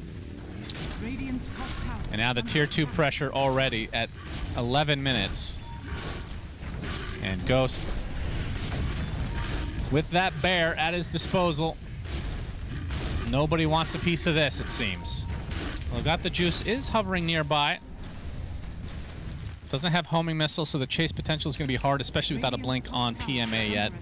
And there is the Diffusal for the bear. Looks like Sumail has upgraded the lane creep to a tomato.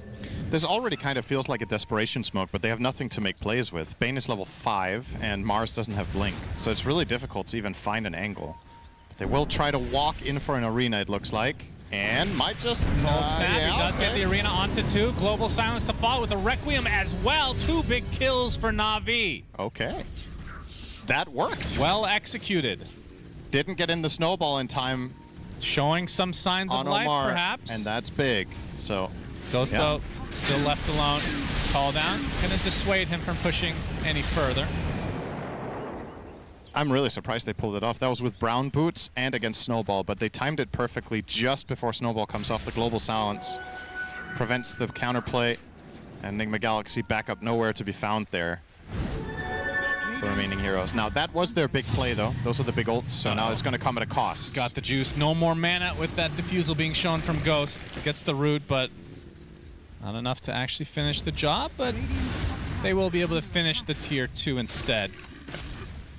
And that is very early timing. I think he could just fall over to mid and take it too, to be honest, if he wanted to. But I'm not sure it's the most efficient play on the map. This is kind of one of those games where you know it's a given that you're getting these towers soon. So you want to do it the most efficient way possible. Yeah. Your latest Syeds. Easy kill for Sumail Sunstrike. And Niku's still hovering around. Gets a stack, so it's an easy raise, but it's going to cost him. Greed will be his downfall as we see the Centaur stump come out. Dispose kill for Noob. He's got the juice, finds a lowly support GH that may have more farm than him. No, that was an exaggeration. Radiant structures are Still can't do much about True. Damn, that was a perfect opportunity, actually. Ghost with a little pause. Seems like he's moving his headset around a little bit. So while we have this moment, I would like you to explain, and I know you can just read it, but it's just more fun for you to do something for once. Okay. The shards and ags for Lone Druid, because we were talking about this yesterday, and some of them we had forgotten, actually. Yeah. Oh, okay, let's see if I can do them all by heart, because you barely see this hero played, no pun intended, and then they've been changed a bunch. So Lone Druid's Bear's Shard is the one where he can play semi-Bat Rider with a lasso. It's called Fetch. Yeah. So he can grab a target and pull them toward his team, and it does damage, and it's like it's a root, right? Then his Bear Scepter is that the bear can play independently from the hero. So that's the good old Scepter where the bear is no longer leashed to you. His own Scepter is where he can give Spirit Link to an ally. Okay. But then his bear becomes inactive, so it runs back to base, and then your ally is your bear. And his own shard is the Savage Roar upgrade, but what does it do? I actually don't remember this. Basic Dispel? Okay, I'm cheating now. I'm reading the story. Now he's reading. He was not cheating until this point. Basic Dispel, and then move and attack speed bonus to allies and around the bear. And yourself. It was close. I got 3 out of 4. Such a cool design, though, I have to say. This is one of, even though I'm not a Lone Druid player, the idea that your summon gets Ags and Shard is awesome. I think the Bear Shard is actually pretty good. Readies. He's going to get decrepified as, oh, this could be a big one onto the Lone Druid. Look at that damage. Got the juice, has got the juice this time. Well, he fixed his headset, but this time the keyboard not getting off the true form might have made a difference there, but got caught off guard. Maybe he was microing the bear at the time. I was just gonna say, I think in this game, the Lone Druid Shard, first of all, the Bear Shard, where you get the pull, I think is a pretty interesting concept. It's even better with Pick Me Up on Marcy. You could jump into the enemy and then you can pull them back. You're effectively giving the bear a blink. Yeah, that's true. Or a Force Staff, at least. So then Marcy can jump onto SF with the bear can lasso him back. Just hope we see it. I don't think Ghost will spend the 1400 on the shard, though. What do you think the percent right now is? I mean, they've been getting a couple of nice kills on the Na'Vi side.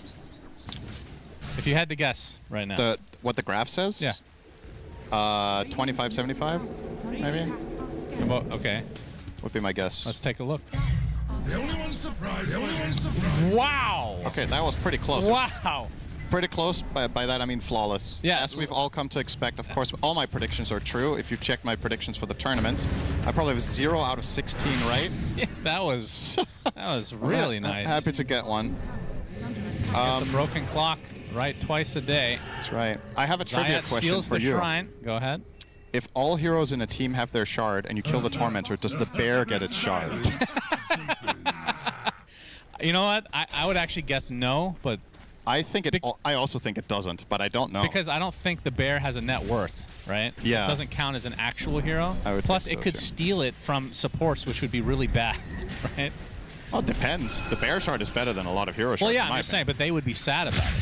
Oh, yeah, we can't have that. No, of course not. Yeah. It's a freaking bear. Anything Valve have done in the last 5 years of this game is coddle up to supports and make them rich and happy. That's why they get MVP literally every game if they place a single ward. If you play Witch Doctor, you get MVP every game. Yeah, that's true. So do you agree with the 75-25? Dire's top tower is under Yeah. attack. You don't think it's more than that? This is quite the lead, but it has not increased. Like, Na'Vi has done a good job of kind of crawling back a bit. The thing is... Nope. Gonna get gripped. Another big kill potentially for Na'Vi. Looks to be the case. Yeah, it's nothing to jump on. And Riddies gets credit for that one. Wait, where is his Dom creep, actually? Did he not have one? Oh, it's in the lane farming, so he didn't have anything to rebound on. I'm not saying that's a mistake, but it's just an unfortunate circumstance. If he had it, he might have got out. Grumpy boy. Yeah, it's very really, sad. He walks like me, actually. Yeah. Just waddles. This is effectively a one-to-one with you playing racket pickleball with the racket as well there. Yeah. Oh, gets the Congregations of the Deep right before the death. Big play from the Croaker. So the reason I kind of agree with the 75-25 is you can see a path for Na'Vi into this game by winning one team fight, right? And if that one moment comes to be, let's say that perfect team fight happens pretty rarely, but at least the decent ones happen somewhat frequently. Later in this game, I'm still concerned with their ability to deal with the super late game bear, but if this is the gold status in 10-15 minutes, I don't think it's that bad. And if you keep finding a little bit of random picks around the map... And GX leaving a door open. We talked about their potential to give up these leads. GH now dies to Got the Juice. Even if this is support kills, they're actually decently valuable. Of course it matters. Pugna had a killing spree, so there's bonus on that one. Got the Juice got like 500 gold for this kill. Oh. Unfortunately, the recap is not updated. I think it's still showing the Shadow Fiend one. Try again. Okay, Shadow Fiend, one more time. There it is. Oh, only 400 flat. Okay. Got the Juice pretty close to finishing his BKB. So, I mean, considering how his game started, this is honestly playable. Absolutely. Right? Typically, you see the Ags beforehand, but obviously, with this much of a deficit, needs to switch it up a bit. They're getting some decent items. Mars got Yules, SF got Kayasha. Silencer is somewhat close to a Force Staff, which is actually a very good item this game. You're playing against Ice Shards, you're playing against Tornado, playing against the Bear, even against the pick-me-up, like we talked about rebound. Just being able to reposition and kite. It's the name of the game here. If you can avoid the first volley of spells from Nigma Galaxy, they don't really have that much afterwards, and then maybe you get an arena. Suddenly, your big spells could just hit. All right, well, and GX will be going for the Roche play. Lest we forget, they were up 10-0, right? Yes. So the mid-game has gone 2-7. This will be a freebie. As to be expected, Na'Vi definitely cannot contest this yet. But they are definitely crawling their way back.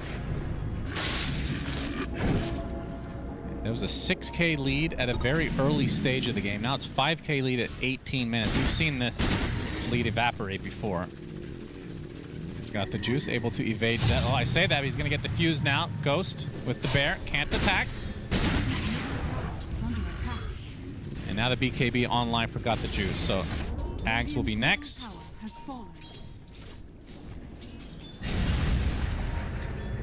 Zayat's protecting the Shadow Fiend. Nigma Galaxy with these double TPs down here.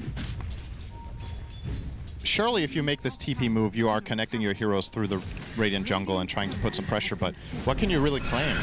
There's going to be a Tormentor top in 30 seconds. That's what you should really be looking at. Of course, hoping to get the shard on the Bear in case it doesn't work like we think it does. Na'Vi are not going to let them, though. This will be a big moment. If Na'Vi can somehow turn this into a good fight for themselves, they could equalize the game. It's a tall order, though. This time, Lone has the Aegis. Yeah, they should know that they're heading towards the top side. Yeah.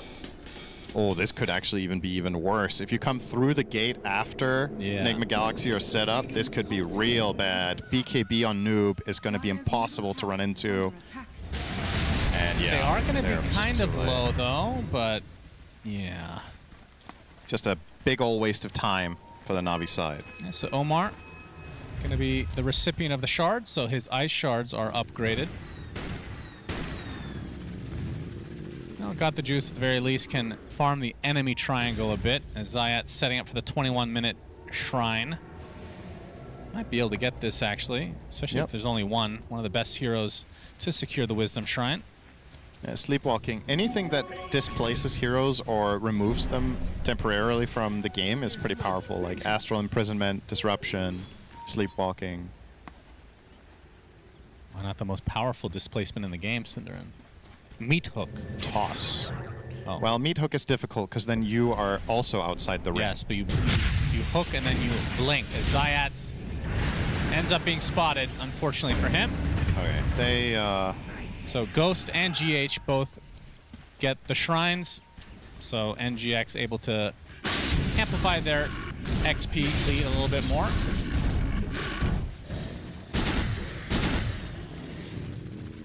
So got the juice, only has one component of the Aghanim Scepter. We haven't talked about the SF in a bit, but has the Blink and Yashakaya, so Ags will be next for him as well. Yeah. It's an interesting game for Shadow Fiend itemization because usually you really want to get BKB after this, and you probably have to because of Invoker. But beyond that... Gets spotted, but a nice tornado from Sumail into a global silence, though, as PMA tried to TP. It is not to be, though. Drops to the deck as Sumail gets credit for it. This is kind of costly burning your global to try to save Mars there and Arena. I would like to see Nigma Galaxy force high ground bottom here. Like, this is a lot of advantage, but this would be even better, perhaps. Absolutely. Niku gets the Requiem, attempted TP maybe, goes for the raises instead, knowing that he's likely to be falling to the ground as Sumail, another kill to his name. Yeah, now you should definitely go high ground. And that one forced the issue. Felt like Na'Vi were trickling back in ever so slowly, but this one really hurts. The unfortunate circumstance of this is this Shadow Fiend kill is really good, but it means you've split your heroes 2 and 3, so you can't really force bottom, and the top wave was pushed in far enough that Ghost can't really go and hit there either. But there's still going to be global and arena cooldown for a little bit if you wanted to poke. Considering you have that Aegis, why not? Just need everybody there. Need a Lacri on the bear, need the Pugna there. Not exactly executing it too fast though, so I guess the moment is gone. Yeah, only 40 seconds left on the Aegis, so NGX gonna play it a bit safe, it seems.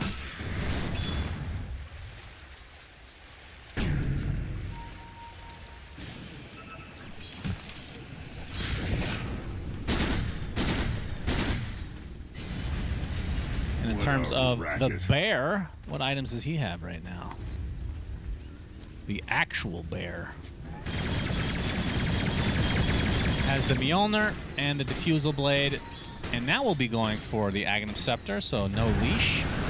Yep. Tornado from Sumail with the meatball to follow. Ice Shard's not going to fully connect, but Zayat's walking into the Sunstrike. It's not quite enough to get the kill as Nuke comes in with the Unleash, and now the punch from Omar. Global Science a little bit too late, though.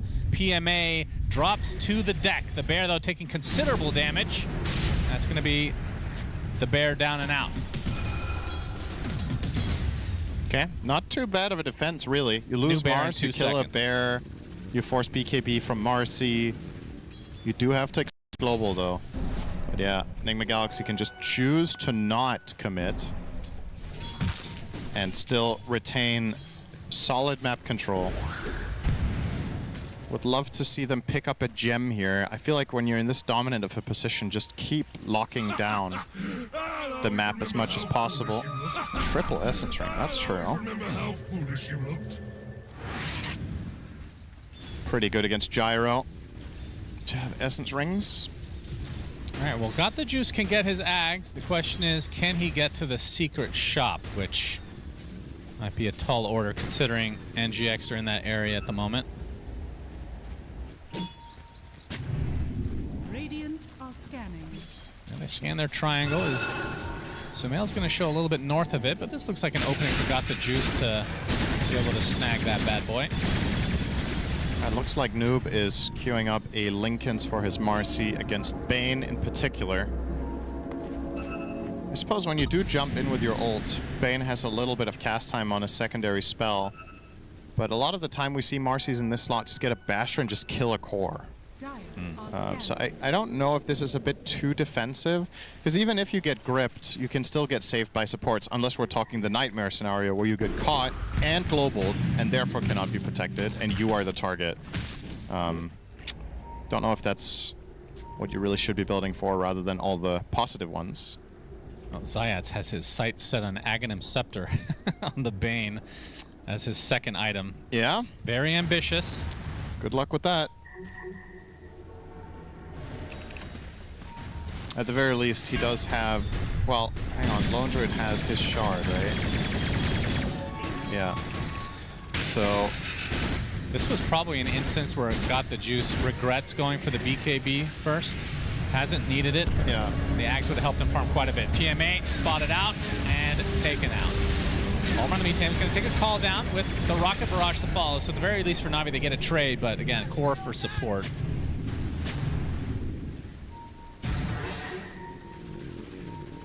They're going to kill this illusion. Got him. Oh, they sure did.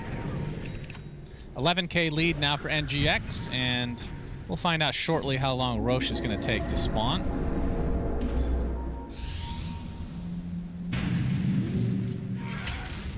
Got the juice. Going to see some creeps here. Takes out one of Sumail's. I feel like that theoretically is decent against Helms, later in the game at least, having a gyro. Yeah, especially if there's more than one. Flak Cannon is nice to kill multiple targets that aren't too high HP. Yeah, it's all right. So, do you think this was more of a draft issue, or I mean, I know you were harping on the lanes a lot that they could have switched things up. I mean, in the end, though, do you think that made all the difference? I think it made a huge part of it, and I think, yes, it is a draft issue, and if they swapped the supports around, I think it would have been better, but they would have still lost. But I think they would have lost by less, and that's what you have to strive for in games where your lane picks just aren't the best. It's about stemming the bleeding and not getting run over. Right. Everything that has happened in this game is a consequence of the first 5 minutes. And you could say that every time, because yes, obviously the early game comes first, but the extent to which Nigma Galaxy are leading was built in the first 5. And GX, they want got the juice, gets punched in the air and destroyed. No buy. No buy at all. Only bye-bye. As Riddies will nice dodge the tornado, but just a matter of time before he's found. Now a lightning bear is after him, gets rebounded in his face.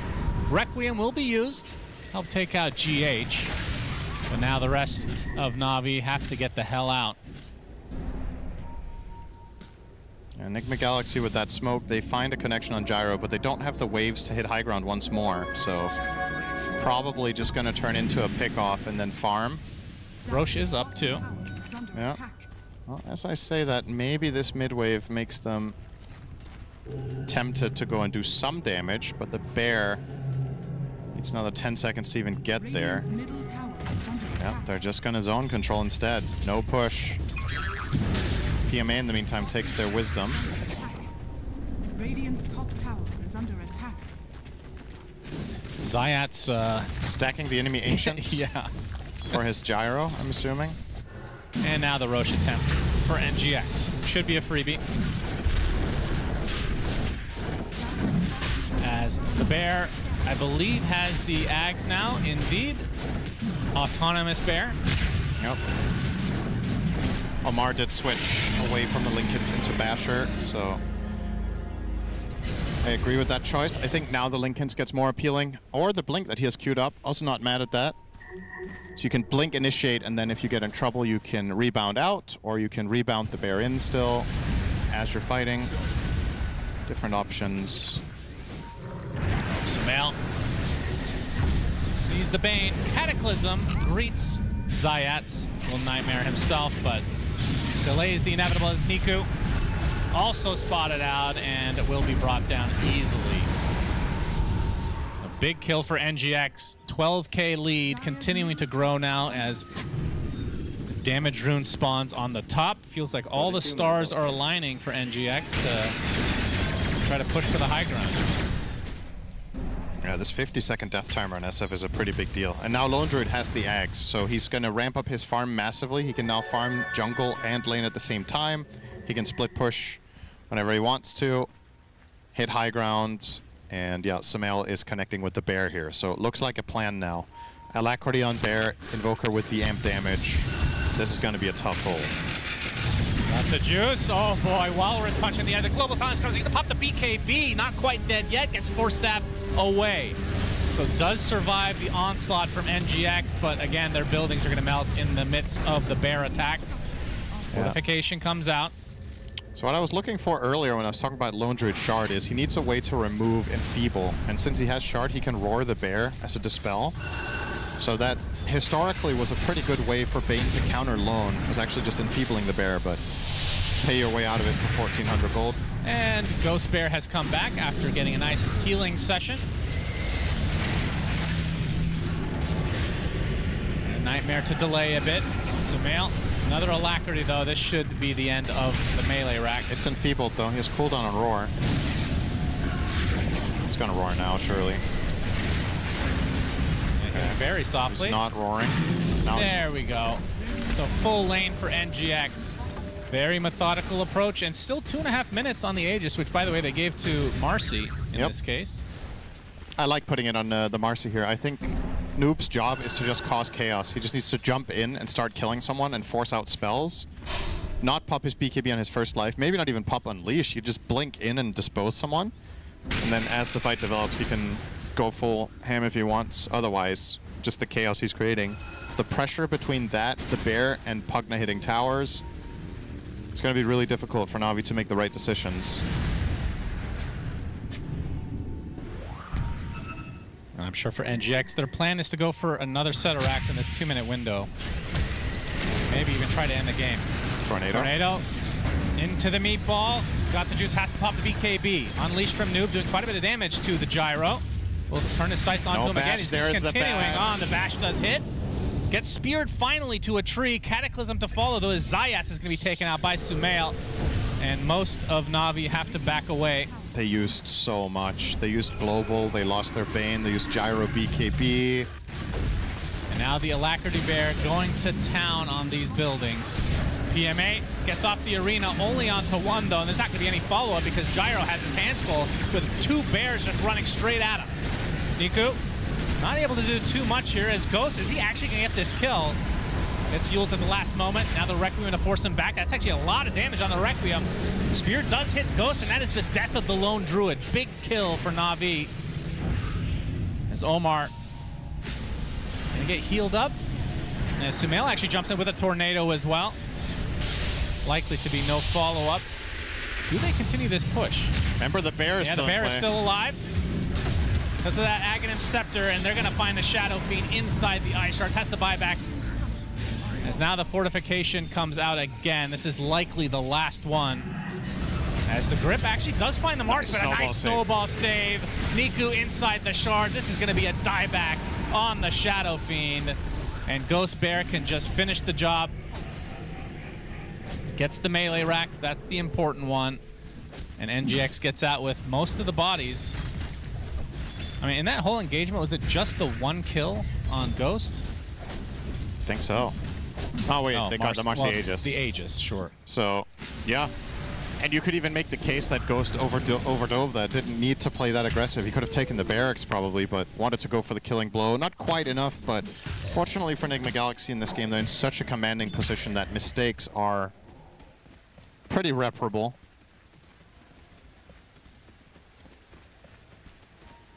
Seems like it should just be a matter of that they're all like, there's 50 seconds on this SF because of the dieback. You have so much time. You can take Tormentor, you can push out all the lanes, you're going to get a shard now for GH, which is relatively inconsequential, but... Tier 1s, all 3 up.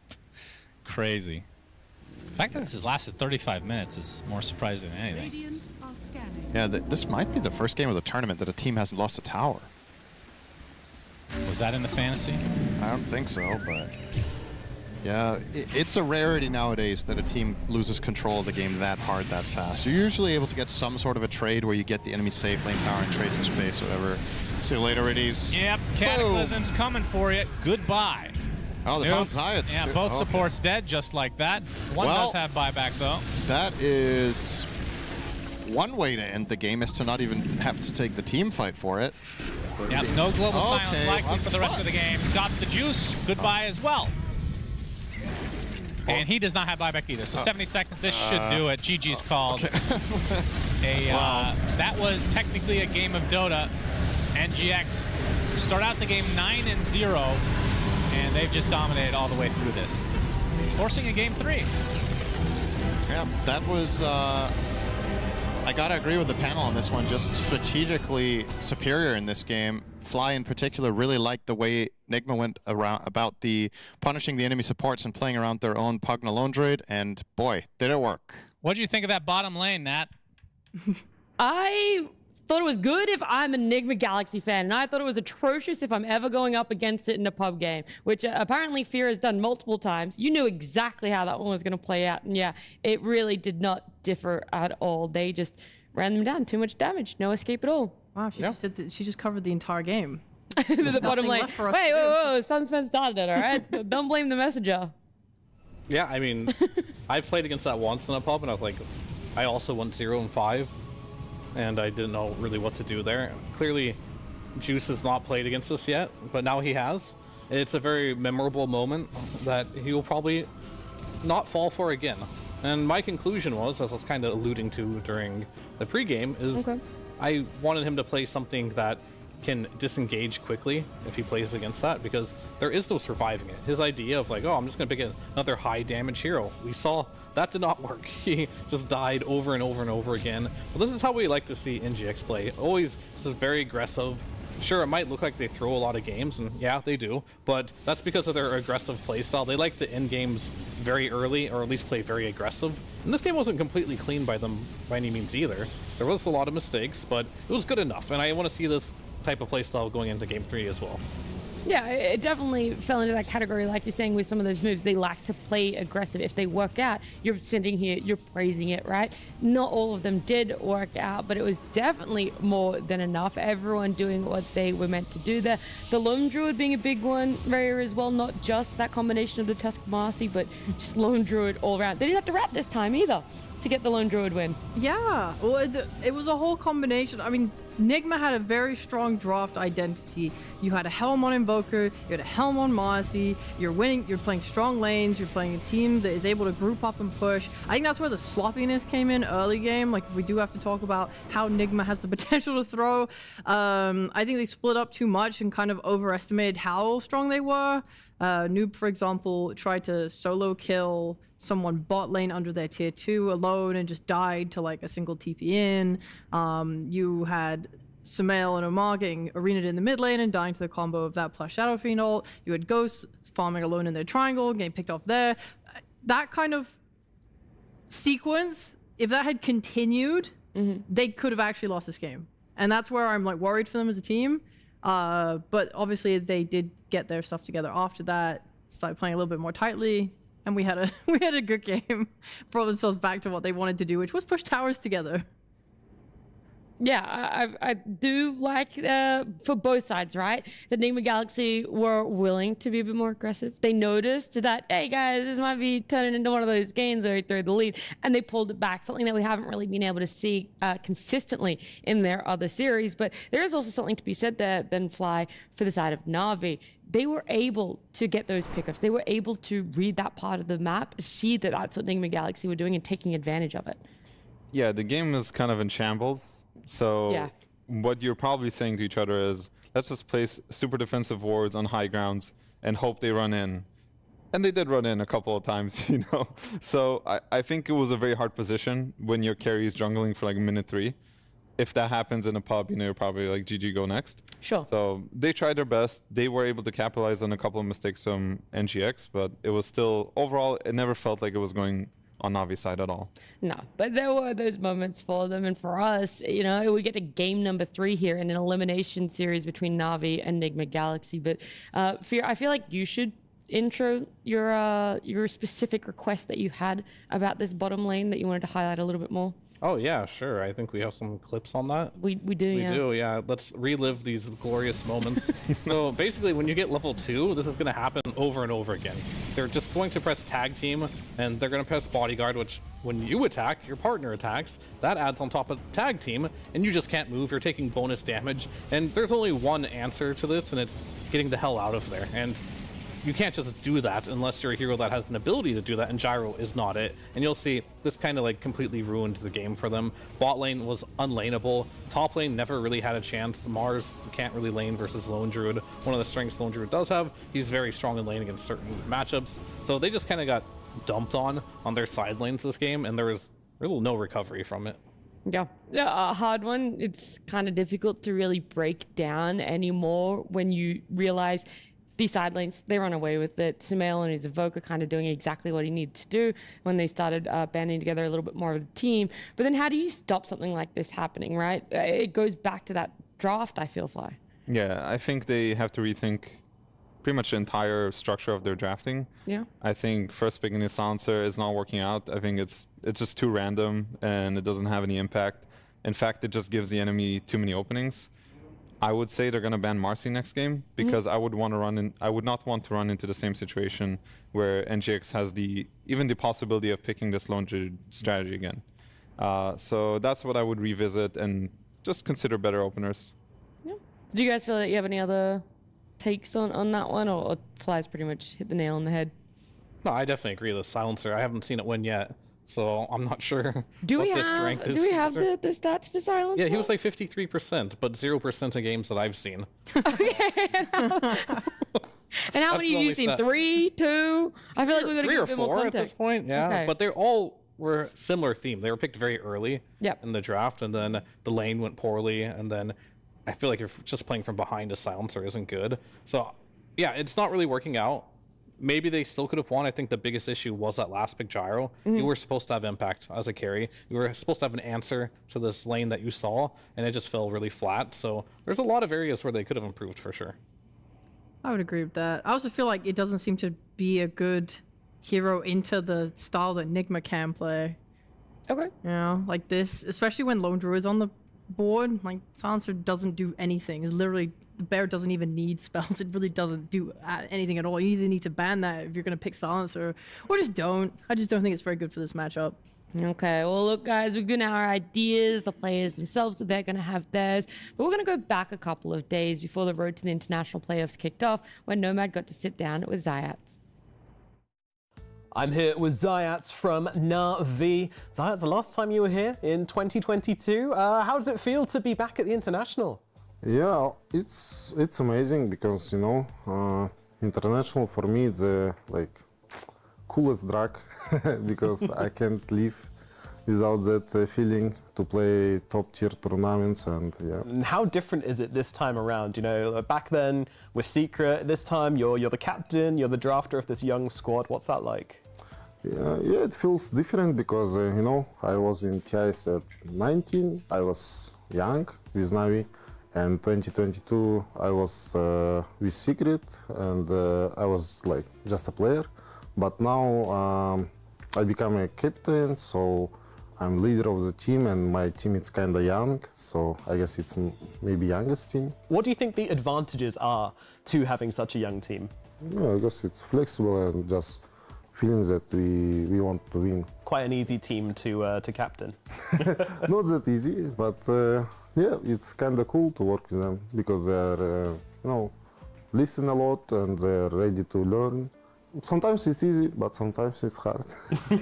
So what was it like when you very first joined the team? Did you take a bit of time to listen, to learn, to figure out how they played? Or were you immediately coming in and, you know, trying to make changes? First, I was feeling a lot of house, especially in our communication. You know, they're young, everyone talking and spamming, and yeah, it was about house. And the second one, it was about how they really want to win and how they learning fast. Well, we hear a lot from Niku. You know, he's very, very vocal, and you know, I've talked to Riddies as well. Can you tell me a bit about like PMA and Got the Juice? What's their biggest qualities as teammates? Firstly, starting with PMA. PMA, it's like strong guy. He, you know, it's hard to break him. You know, he's like, it's hard to break his mentality. Yeah, he's, you know. You can trust him because, you know, post 3, position 3, it's you need to be like strong guy who going first, sometimes initiation, sometimes just a tank, you know, so yeah. What do you think would be a good result for you here at this international? What are you aiming for? For me, it's to play in main stage, you know, it's gonna be like good enough. Okay, and what do you think that would be like for the players who haven't played in front of a huge crowd before? Yeah, that's why I like that, to give our boys that experience. And also I love to play with, in arena with fans. A long time ago I played it, and I want to feel it again. Excellent, Zayat. Thank you so much for coming to talk to me. Good luck at this international. I'm looking forward to seeing you play. Thank you. What a great smile there. Definitely a lot of, positive energy around the result and coming into this tournament with new players. We always talk about at Fly or roster where it's like, yeah, you got a couple of people with that experience and maybe 1 or 2 newbies. But for him, it's 4 fresh faces, 4 rookies when it comes to the international. It must be a lot of fun to be on a team like that where everybody's experiencing it for the first time and you have one experienced person who can kind of help them maybe in an emotional level or just to keep things in check. So I'm sure I remember the first time I ever got to TI and it was a very exciting moment and it still lives on till this day in my memory. So it's fun for sure. Yeah, oh, that's really nice. I don't know why. What about for you, Fia, the reliving your TI days? The first time? Sure. I guess that was TI1. I just got invited. Didn't hold the same, back then. I mean, it was definitely a good experience because it was so long ago and such a different vibe from now. For me, it's more of I'm appreciating how far TI has come from the inception. But every TI has its own unique story on how you feel. Some, are the best days of your life, and some are the worst. And that's just kind of how it goes as a player. You have a lot of mixed emotions when it comes to the event, and every single one is just a different feeling. Yeah, I think for both of these teams as well, that's where it's sitting in. They're not having the results that they want. One of them. What about my TI experience? Okay, I'm sorry. I just feel like you asked both of them. Well, that's because they played. When I played at it. That's right. You did do a show match at TI10. I remember. Yes, TI10. It was COVID era. There was no crowd. And they went wild for you, didn't they? I was quite disappointed to not hear the screams and cheers of the fans, but I still went out with all the poise and elegance I can as a player. Team Gollum, that was my team. Mm-hmm. We won. I know. As well, so I have an 100% win rate at TI, unlike you guys. Sorry to say. But I just That's not wrong. Can't compete with that. Stats don't lie. Yep. Am I like Schrodinger's cat because I've never played at a TI? I both have an undefeated streak, but also at the same time the worst win rate at a TI. Uncalibrated. Yeah. Uncalibrated. Well, look, okay, I apologize for not asking, but I appreciate you sharing your experience, Rhea. For these two teams, I'm sure, all those emotions are around the place, especially for Na'Vi. You come in, you have a great game 1. Unfortunately, game 2 not going that way, and whoever does lose this upcoming game number 3 is going to be eliminated. So far in this series, this is what we've seen from our game number 1 and our game number 2. And yeah, game 2, massive confidence builder for Nigma Galaxy. The silencer pick, though, on that Na'Vi is what we were questioning. Fear, you are like, I'm not seeing success with silencer. I ran the numbers for you. 18 picks this hero has right now with an exactly bang on 50% win rate. Well, it went down 3% after this game. It was 53. No, I think it's factoring in this game. Well, that's what I mean. It was 53 before this game. Right. It's 50%. So, I mean, I don't have any more opinions on this hero. I haven't seen it win yet, but clearly it's winning on some of the other streams. It's probably being picked later in the draft is I think a key aspect to that too. No, not really. Okay, great. Awesome. I thought maybe, a little bit of speculation. Nah, all right. Not really. I'm waiting to see the impact of the hero. It might just be hard to notice, and there's a lot of issues outside of just a silencer as well, clearly. And I think if you really want to play the silencer more, I don't mind it, but most of these drafts go wrong later on in the draft. You're not getting very inspiring last picks from some of these teams, and that can really make the game very difficult. Okay. The flip side is not even just specifically the silencer being an opener, but a support being an opener. It feels like most of the series, most of the teams we're seeing on this A stream, they're opening up with a Dawn or a Beast, a Nature's Prophet, right? It's some amount of a flexible core that offers a lot. And a silencer or support, really, if you want to go more vaguely, doesn't feel as impactful when you have first opening pick. I think you should look at drafts as sort of building blocks. Mm-hmm. And when you start with a certain hero, it's kind of your foundation. And some heroes are a lot easier to complete the building blocks with. So let's just say you pick a Beastmaster. Okay, now I'm running a Beastmaster game, right? It's kind of obvious what you're going to need to fill in the gaps. It's also a flexible hero. You pick a silencer. All right, I guess I need jump. but I have a silencer. It's not really a strong foundation, right? You build a house, you want a strong foundation. Yeah. This is not a strong foundation. The support has to be completely overpowered. Auto wins his lane and has a big impact for it to be first pick worthy, which is why we see some Pugna, because he is kind of imbalanced in the lane. I still don't know if it's really the best first pick. I think building around cores is a lot easier because the game plan is easier to make.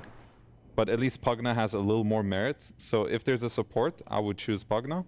Otherwise, I would like to see a core or a flex hero. Marcy, Beastmaster, Nature's Prophet, you can play it in different roles. Would make it for a much easier time in the second phase. I like that, you know, the idea to look around it more rather than just looking at numbers, being like, oh, well, Silencer kind of like dissuades people from wanting to pick that. It's like, great, but how are you going to build off of that? And we're going to see exactly how some adjustments are going to be made between our two teams. Na'Vi, Nigma Galaxy. We got our game number 3 here, draft on the screen. Some questions around exactly what's going to be playing out. And yeah, I mean, the bans, nothing too crazy out of it here. We got a TA, an Undying, a Naga Siren, a Beastmaster, and a Nature's Prophet. So Nigma Galaxy still holding true that the TA was a really big issue in a game number 1 and really solved it for themselves in game 2. Yeah, I mean, after seeing that gyro pick, I agree. I think if you ban the TA and their next best choice is gyro there, they're onto something. Like, Got the Juice has some specialty heroes, and we'll see if they can make some adjustments here or not. And the bans look, I want to say, exactly the same, at least from NGX they are. Yeah, Na'Vi as well. So between game 2 and 3, that yeah, and I think the Pugna as well, we talked about from game 1 and Na'Vi and how much success they had with it. NGX also plays a good Pugna, so they got first pick again, they stole the Pugna again. Now it's time for Na'Vi to adapt. And there's the adaptation right there. They're going to take away the Marcy, not going for the Silencer. They realized that that did not have the impact as desired, and they definitely felt the pain of this Marcy as well. So I do like how this is evolving into like this game 3 meta, where it's like a series meta update. Is this then for Na'Vi? I mean, obviously that part where it's like, well, we can't let them have it again. You could have used this one ban they have between first and second phase of pick for it, but is there also something about having the Marcy for yourself that's, one, that good building block Fly was talking about, and 2, is good against the Pugna? I don't think it's good versus Pugna, right? Yeah, I think Pugna is considered a good hero against Marcy. That's crazy. Decrepify. Right. Until later, where you are a nullifier buyer, at least as a core. So I'm not sure how many games Na'Vi has played Marcy. I think it's none. I know Zayat does play this hero. I don't know about Got the Juice. I think it's okay to take the hero. I mean, it's like you said, they're spraying themselves a ban essentially. So I don't know if this is more of a, let's just take this away from you and then we'll figure it out, or they actually have some kind of strategy of this, because it looks, this looks a bit better. Now they have some response to Pugna, in my opinion. They have the little shredder for the Pugna ward, and I've just been loving Snapfire this tournament. I feel like the hero has been having a lot of impact, and I'm happy to see more of it. Let's be real, you just really like the hero pick screen. I do. It gives it the so lick. cute. It's very cute. It's very, very adorable. Yeah, I couldn't find, or at least in, I think, this tournament and the last tournament, I don't think anyone's played Marcy. On the side of Na'Vi? Yeah, on the side of Na'Vi. I don't think it's a complicated hero to play, so I believe, and I'm sure maybe they've scribbed it or at least pubbed it. So I don't think it's impossible. But yeah, I don't know what role they're going to put it into, because I cannot find any match history. Sure, I guess that's the more important thing. We know someone on that team will be comfortable in playing it, but where exactly does that go? My only issue with it is it's straight up just a block pick. Yes. In the last game, Marcy destroys Silencer. Like, Silencer has 0 tools to deal with that. Whereas, I'm pretty sure Pugna's the best support in the game versus Marcy in the laning stage. Because, yeah, Decrepify, you go on anyone. He's just going to Decrepify and walk it off. So we're seeing this trend now. This is What's the trend? Bane into Snapfire. People like this. They really like that matchup. Honestly, the reasons I could tell you that I was told by an expert opinion, that's not my own opinion, I'm just going by the experts. One expert or multiple experts? You're on the One couch, you're the expert. I'm taking that expert opinion to my own expert opinion. Apparently, like a lot of it is the trading of like when you leave the lane, when you're outside of the lane, like let's say you want to contest a triangle, let's say you want to be fighting in the river, so on and so on. Like Bane just wins. Like Snapfire, I think we saw a clip in one of the games we covered earlier where Snapfire was forced to abandon his own triangle whilst Bane was like using sentries on it and stuff because you don't win. Tidebound, Extreme Gaming. Yeah, it's like Snapfire has to back off, and Snapfire is like generally a pretty strong force. So the fact that Bane can just win that and cloud check him is pretty nice matchup. Stazzy getting dono walled there. I think Bane is good against Marcy, especially core Marcy, because he wants some sort of BKB disable. So it's been sort of like a pseudo counter for a while now.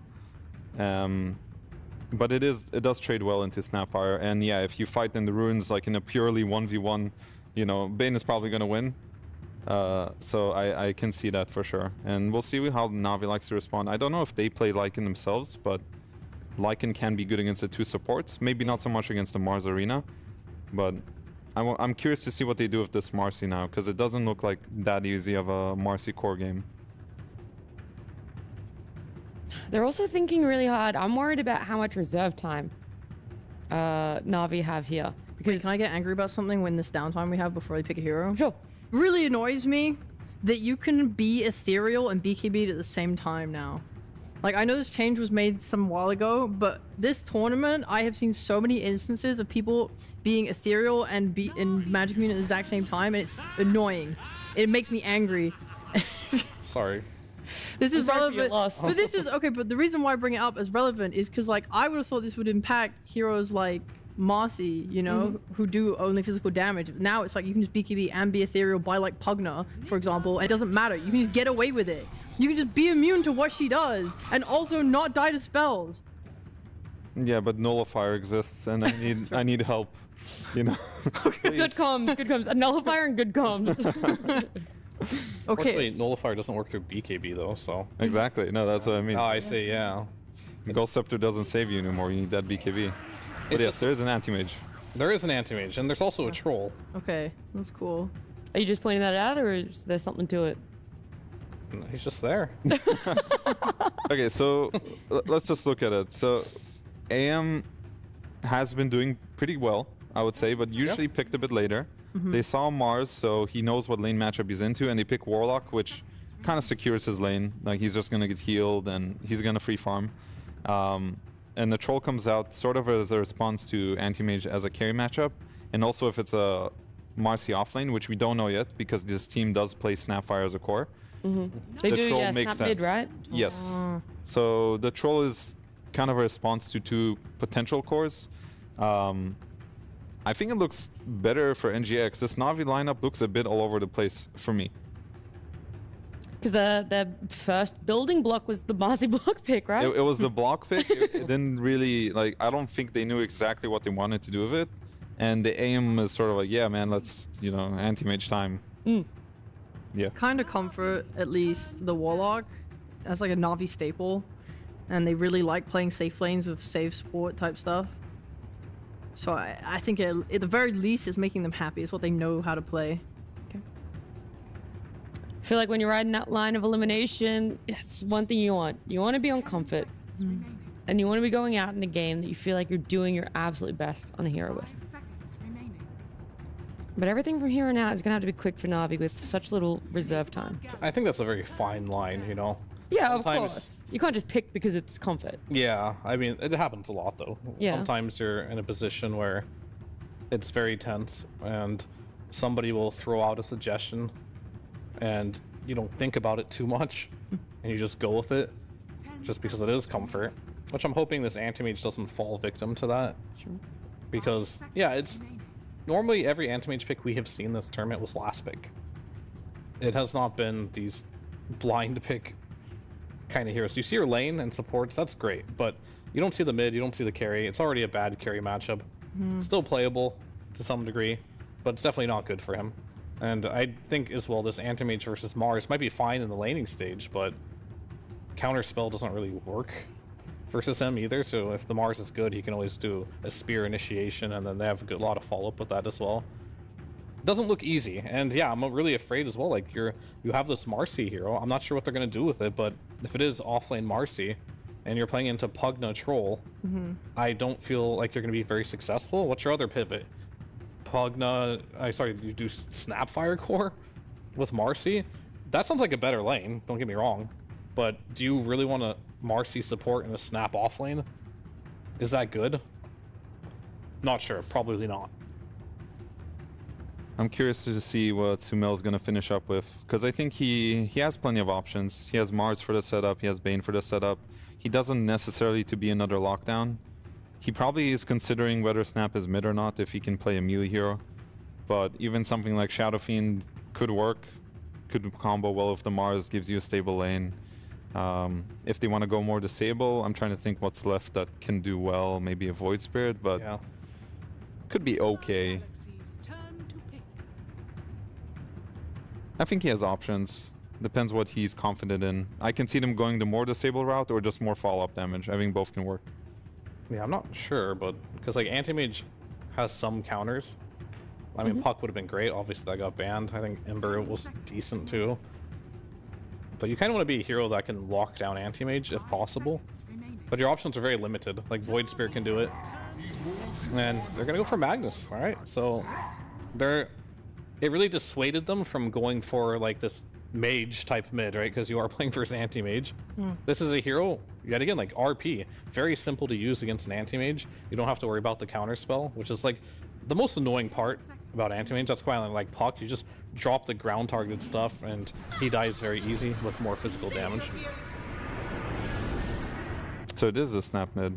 Yeah, already been played once this tournament. They're going to do it again here for the second time. And in their potential elimination game here, they're putting a lot of faith into the mid snap. But Fly, you're not really feeling it? You're not really liking where these heroes ended up in the Dawn last pick? I'm really not liking it. I think nobody's playing for anti-mage. I think Dawn has nothing to ultimate, because usually you want some kind of mid hero that jumps to combo with Dawnbreaker. Snapfire mid usually plays on TPing to a side lane and ulting, but Dawnbreaker wants to be in a side lane and ulti in. It looks very clunky to me, while NGX just looks very clear what the idea is. Let's buff up this troll. Let's make sure he takes objectives. He's gonna 1v5 this game, a bit more like Extreme Gaming's lineups. So NGX, yeah, much better. Okay. For yourself, Rare, because I know there's been a couple of times today where you've liked the look of Mag, but now we're actually seeing a Mag come out, and you're like, yeah, this is a good Mag pick. It's going in the mid. It's coming up against Snapfire. I don't care at all. I love Snapfire. It's one of my favorite heroes. Okay. I'm so thrilled about in the tiering. Snapfire. Yeah, she's all the way up here. It's bias. Yeah, it is bias, and I'm so here for it. I can't wait to see how Niku performs. I think he's got it on lock. He's going to make all the space for my anti-mage to get bodied by troll late game. Yeah. How do you play the mid snap then? Very quickly, like, what is... since you're such a fan of her. Oh, I play it completely different to the pro.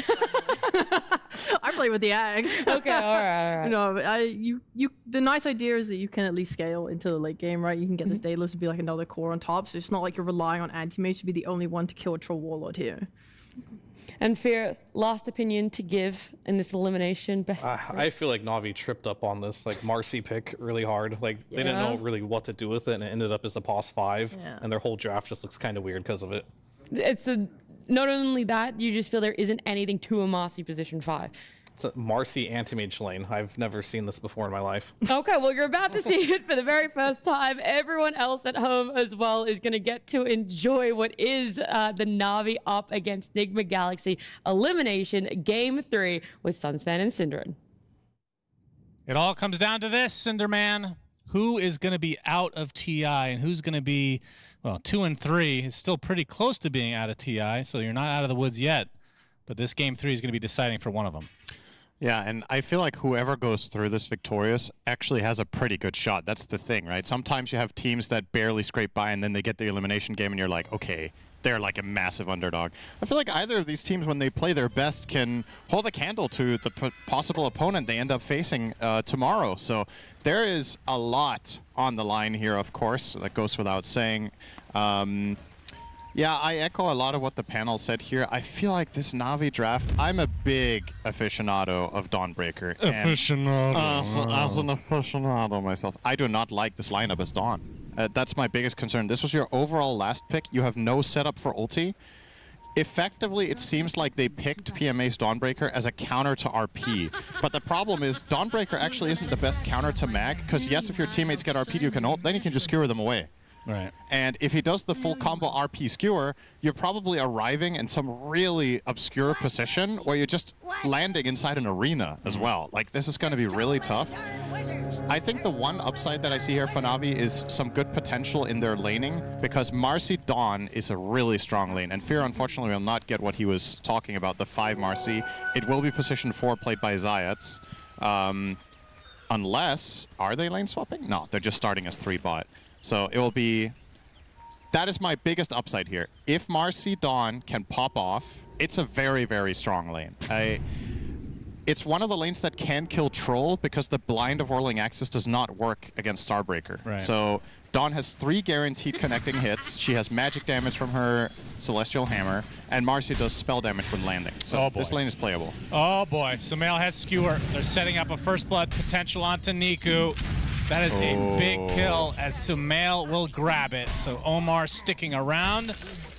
That is not a good start for Na'Vi, but brilliant from NGX. Omar tipping Sumail. I guess it was his idea. Or he said, good job, you skewered on Nightmare. Probably the former. Starbreaker, this is the combo you were talking about. Pretty powerful, but Zayats is the one taking the death instead. I would not advise going for it on level 1. I think this is a lane where you chill, you get level 2, and then your damage is twice as high. Perhaps the concern is if you do it before or at level 2, then Decrepify is coming into the equation. We didn't even talk about that. That's a bigger problem, honestly, because, like, yeah, you can get the Starbreaker hits, but you're only getting them if GH is accounted for. Otherwise, you just decrep the troll and it's whatever. But at the very least, this top lane for Na'Vi should just be able to farm. Like, you can just play it safe, you can get your stuff on Dawn. You're one of the heroes that doesn't get fully bullied by Troll. But yeah, not off to the hottest start here. However, Warlock Anti-Mage should be doing well. I don't see Mars plus Bane doing all that much against Got the Juice with the Warlock healing him up. So that lane is stable. Yep, gonna continue the pressure here. Got the Juice. Not able to do too much now as Nightmare takes Riddies out of the equation. Talk to me about the Snapfire mid. It's been a while since I've seen this. Yeah, it's not exactly the most What do you build popular on this hero as a mid laner? Any different than... Well, it's good for Helm of the Dominator because you can cookie the creep, so that's what he's going to go. And then the next item he has queued up is Blink, and then I'm guessing this is an Ags to toss in Marcy or Anti-Mage? I mean, it's an early quick buy, right? So it could be anything. I would say Snapfire has 2 build paths. One is focusing on kisses and one is focusing on attacks. And I think even if you play it mid, you can focus on the kisses if you don't think it's a good attacking game. Which for me, this one is... It's honestly hard to build right-click snap here. You're playing against Mars, who can block your attacks with Arena. You're playing against Mag, who's going to skewer you in, and Troll as a carry matchup. I would rather see Niku just focus on the spellcasting. Maybe go something like Kaya Sanj, focus on the globs, and do a ton of artillery. If you want to go the Daedalus route, that would be like much later in the game anyway, right? We've seen the utility mid Snapfires from the past go almost like a supporty type of utility build to start, and then they end up with a Daedalus plus another item, and they're doing a lot of damage. Yeah, that was a different time, though, I feel like. At this point in the game, when you choose your facet on Snapfire, I feel like you're actually largely committing to a path, right? You've chosen full bore, so now your innate is buckshot, which gives you a chance of having glancing shots, and that kind of sucks later in the game because the... I don't know, you have 30% chance to do, or excuse me, 25% chance of getting a glancing shot doing less damage, but then you do 30% more with auto attacks in general. But the alternative to full bore, I actually forgot what it's called because I never take it, because I always play snap support. The Ricochet, right? Just gives way more damage with the bouncing attacks. That Valve game? Yep. But yeah, if you're not going Ricochet, it's definitely not your primary plan to attack, right? PMA. Thought he might be in some trouble there, but they're trying to get as much CS as he can. Only 7 so far in this lane, which is kind of a disaster. That's the lane that you were talking about that had the most upside for Na'Vi. Not the case so far. I fully take it back, honestly. The most upside is bottom, because that one is free. But I will definitely stand on this lane should not be 7-0 CS. This is just not a good start. Marci can pull waves here against Pugna, because Pugna has no stun. And he will be pulling the wave here on Zayats. Might die for it, though. Yeah, he should probably have pulled the second wave of the lane. PMA going to try to block GH a bit, and the Nether Blast is still in range, though. So he gets the pull successfully, but at the cost of his life. It's just at this level of play, the play they made at level 1 is just costing so much. Like the cascading effect of messing that up is not to be understated. You know, they get level 2 faster on Nigma Galaxy. That means they have to Decrepify, so then Dawn's combo doesn't really work as well anymore. You died on Marci, therefore you couldn't pull the second wave, so you couldn't get PMA some nice, fast, and safe CS. And here you are. This is the one lane that's doing well, though. Nice reflect got the there. Juice, very nicely done. The Nightmare on self for Omar. Gets the kill onto Noob. Unfortunately, forgot the Juice. It was Riddies that actually snagged that one. Yep. But take what they can get right now. A bit of a rough start. GH finds his way in between Niku and Zayats. Rebound should secure it. So Niku getting something on the board for himself. 25-0 right now in that mid lane versus Sumail's 35-7. Yeah, that level 1 play helps Mag out a ton. Yeah. You get such a big advantage from the first blood gold, and I think Snap might have even died during a couple of the creeps, so then he also loses a lot of experience. Yeah, Sumail should be very comfortable here. This has been one of his, I want to say, mixed heroes for Nigma Galaxy. He's had some games where he's really strong and other games where it just falls a bit flat, but to be honest, I feel like that's kind of just Magnus in a nutshell. There's just some games that just the stars align for you, and in other games the enemy team is just playing well or you're mistiming slightly. It's a very mechanically difficult hero to play perfectly. Oh, he's got a damage rune. Yeah. See if Na'Vi are aware at all of this. Coming in from the south. Oh, PMA in the corner. Has the RP as well. If this move is successful, they might get both wisdoms. Oh, they get scanned out, so PMA definitely aware. They still have to do something about it, though. You can't just give away both wisdoms, right? Here comes the TP from Snap. He's coming. There's the skewer. And RP not going to be used, actually. And then Mortimer's instead onto Ghost. Does have the level 6 using it. Fatal Bonds is still applied, though. Attempting to TP. And he's fine. If anybody was nearby, he would have been forced to attack that. Yeah. As RP actually does not hit at all here. Okay. So well, NGX opening the window for Na'Vi off of a, well, not the best start. It's a guaranteed kill on Dawn if he RPs right away. He thought they had her without it, probably. And then instead ends up RPing and missing. And they also don't get the wisdom, and their carry has to TP base. That was almost as bad as that could have gone for Nigma Galaxy, honestly. But, you know, also credit to Na'Vi for bringing over the snap in time. It's very important that she TP'd when she did, otherwise this whole situation could have been very different. Yep, Ghost has returned. Oh, they're going to find Zayats. Has the rebound. Still, both members in this top lane very low indeed. Helmo Dominator completed for Got the Juice. He will be running the double. So Helm of the Dom and Battle Fury, 2 farming items. It's gonna be a while before they can count on him. Omar really wants this kill. Gets the Nightmare. 8-minute rune is bought, but this is gonna set up Skewer nonetheless. Attempted TP though, and should be fine. Heads up play, but the regen rune should go to the likes of NGX. Something else to keep in mind about Dawnbreaker never is... mind, Riddy's denied it. A really big part of Dawnbreaker's identity as a hero is winning your lane. It's one of the things it does better than almost any other hero in Dota is crushing off lanes with good partners, but it's just really counterpicking this game, which is ironic because you last picked it. Yeah. You picked it into Troll, which is one of the tougher carry matchups, but it's still fine. But the Pugna really makes your life miserable. So I'm worried about PMA's place in this game as we go down the stretch. Like, how does he find... He doesn't have allies to ulti on. He didn't win his lane. And it's not... I guess it's an obvious game as far as itemization goes. You probably just have to buy Ags here, right? So at least that's something he doesn't have to worry too much about getting counter-itemized. But yeah, this is a really, really bad start for this hero. Well, at least got the juice. Has something going for himself. They're gonna need him this game to pop absolutely. off. An average anti-mage performance doesn't cut it here. You cannot get enough out of Dawn from this position for AM to not have to play like a stellar game. Yeah, he went for the helm, by the way. We saw the non-helm build. Like, I pointed out the helm earlier. That's 2 and 2. 2 to 2. All right, explain it again then. Yeah. Well, why choose it here versus the last game we saw? I'm not sure why he chose it over Battle Fury, except that it could be something. It could be personal preference, first of all. When Ame skipped Helm, I can't believe I'm saying that, skipped Helm of the Dominator and Anti-Mage. When Ame did the normal build, it ramps you up faster, right? This is a little bit slower because you're getting an additional build-up item, but it gives you more early sustain in lane and more early fighting capability. Right. Perhaps his worry was if he goes Battle Fury that they're just too weak and exploitable. Zayat, I guess. Omar actually just simply walks away, but at the very least for Na'Vi, they get the tier 1. It's a very early blink. Yes, indeed. Let's see if they try to do a smoke reveal.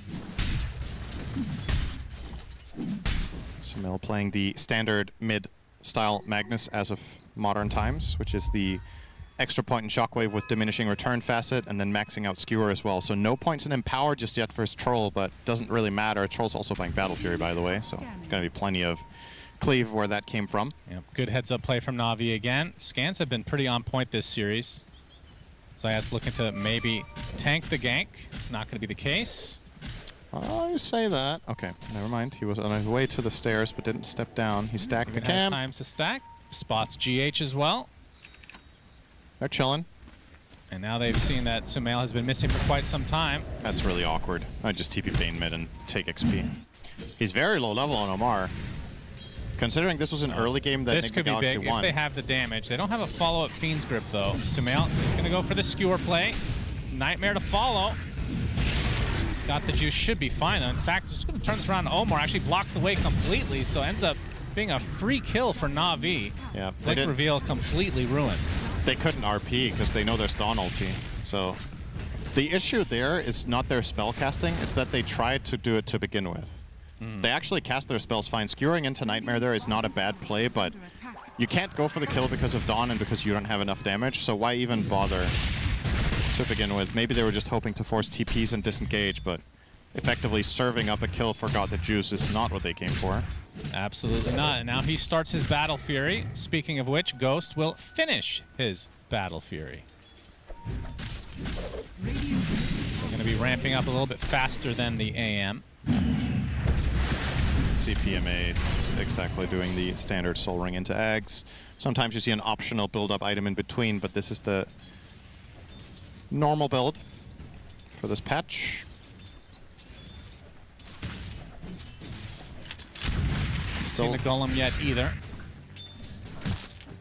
This is going to be, I mean, there's lots of pressure on all these players in this game. Elimination game. Yeah, that's the one thing. Does this benefit young players or not? I don't think this is an age thing so much. I think some players are just better at playing under pressure regardless of age. Experience is on average going to help because you've been there before and you know what it's like. But at the same time, there's also some younger players that are just seemingly completely unfazed by stage fright. Yeah. Like I think a great example would be, for example, the Spirit players or Sumail when he, you know, made his splash. His first land he won. Or Donk.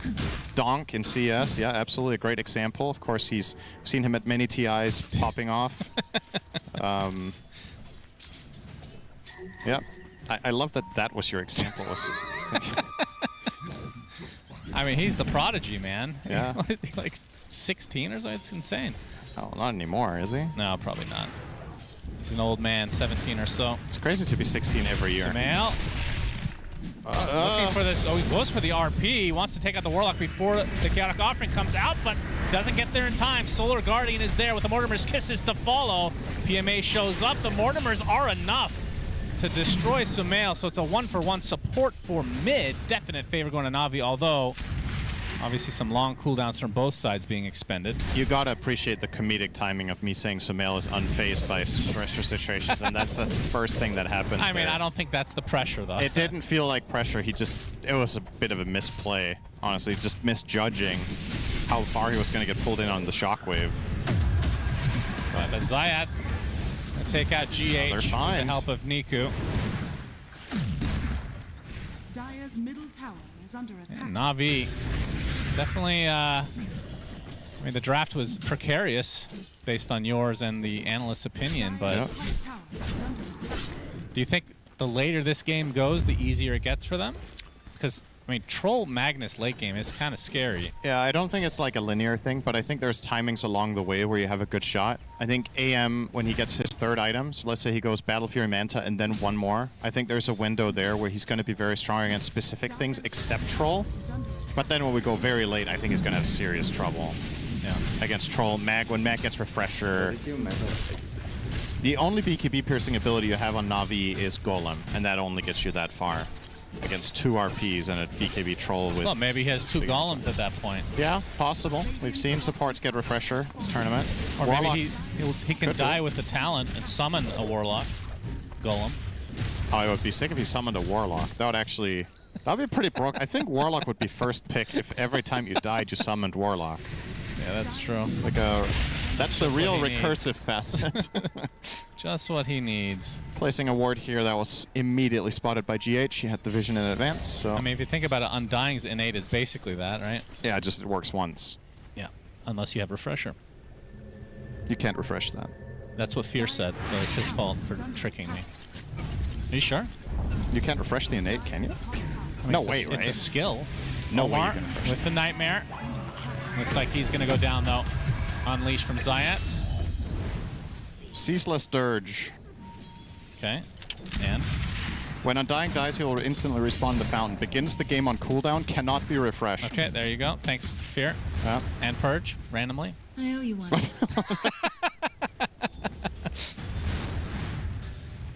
Shout out to Purge. Fake news out there. Yeah. Gotta be careful who you listen to. Of course, a big shout out to Pyrian Flax for no reason. Purge just walked over to the door and shook his head in disapproval and left. Right, the Yule's up and running for Noob. As NGX, I mean, the couple times they've tried to get aggressive, kind of flopped in this game. I mean, they have the 1K lead now, but yeah, haven't really found their footing, it feels like. They haven't found their footing. I feel like their plays have been a little bit or uncoordinated, as you said, but I also, overall, in terms of the game flow, fortunately for them, they're not under pressure to really nail this time of the game, I think. It's okay to, stabilize and farm. Ideally, you want to be further ahead than this with the lanes you had, without question, but it's not cause for concern yet. Of course, if you literally just let AM farm for another 20 minutes, you might end up on the receiving end. The biggest story in this game for me is that PMA has recovered. He had 7 CS minute, what was it, like 5, 6? And now he's 4th on net worth. Yeah, he's ahead of Magnus. 2 levels ahead. Yeah, Sumail's moves, I mean, that's... Okay, there is cause for concern. This was worse than I two thought. instances where Sumail, trying to use this Blink Dagger, just hello, Riddies. Flubbing it up. Sumail walks right by Riddies. Does he have PTSD from the last time, maybe? I think he wasn't looking at Ghost Zero. Finds him. Extremely easy This is kill. the bigger one, though. Indeed. Got the juice. He might have had him. It was but close. I Got think the he'll juice. have him anyway. Blink in 1 second, but the RP finds. There it and is. the juice is down. Omar. That is the big one. Gonna probably cost them a tower against Rally. Oh, they have TP still, though. Spear connects. Nice rebound. In the exit plan, Niku gets Yules. And now the skewer back. Okay. The cookie overpowers it. Actually, don't know what was that. Rebuke, maybe? It might have been Rebuke. Yeah, it must have been Rebuke. So another big kill for NGX and the tier 1. All right. Radiant's middle tower has fallen. Shannon, do we have this much power? Is it the moment we criticize literally anything in the world, it just levels up? Yeah, Dawnbreaker top 3 net worth now. Shannon, I think your casting is awful today. Okay. Oh, that's not going to help. Well, just wait. I'm gonna say something really funny any second now. Yeah. What a stack. You're right, I get... Yeah, never mind. It didn't work. Some people are just immune to help. You just can't be. You can't be saved. Sorry about that. Unfortunate. What can you do?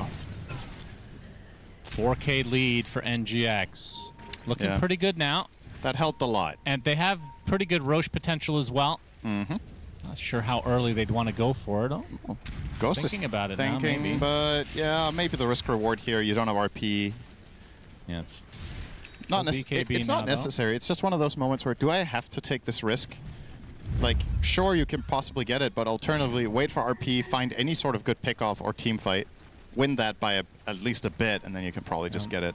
Also, the timer was a concern. Roche is about to move, and it's Torment time, so we'd rather be ready for that. It is Torment time. Got the juice. Almost has his Yasha. Has the Battle Fury with the Helm, so a little bit behind. Maybe trying to bait himself in the midst of the rest of his team being smoked. Of course, Chaotic offering one of the best responses to any sort of initiation that they have. The Troll can solo this, by the way. He doesn't if done correctly, yeah. He doesn't even need help. He just needs people to scout ahead for him. Well, looks to be a freebie for NGX. Waited patiently until Hero showed mid. And this bit of information is enough for them to go off of now. Zayats will trade for a tower. But that was a tower they were going to get anyway. Unfortunately for Nigma Galaxy, not the best shard carriers in their team. I would probably rather have seen it on Bane to let Omar farm a bit more. Oh, is that a finished Ags for Snapfire? We got the Gobble Up on the way. Okay. So now you truly have set up for Solar Guardian, Cinderin. Who are you throwing in? I'm not sure. I feel like you could throw in the Creep, the Helm. I guess. But you can't. Can you Dawn ulti on a... Kills the Creep, though, right? I guess it doesn't kill a Dominator creep. Oh, Omar, wow, that's some range right there. Meanwhile, Ghost focusing on the Warlock. Easy kill. Tempted TP, but the Spear will find Zayat, so both supports dead for Na'Vi. And NGX continuing to grow this lead now. Yeah, they can Roche. It's moved to bottom since it's post 20 minutes, and this is just straightforward. 20-second respawn on the enemy supports. This Roche should be close to dead beforehand. Mars tanking it for the Troll.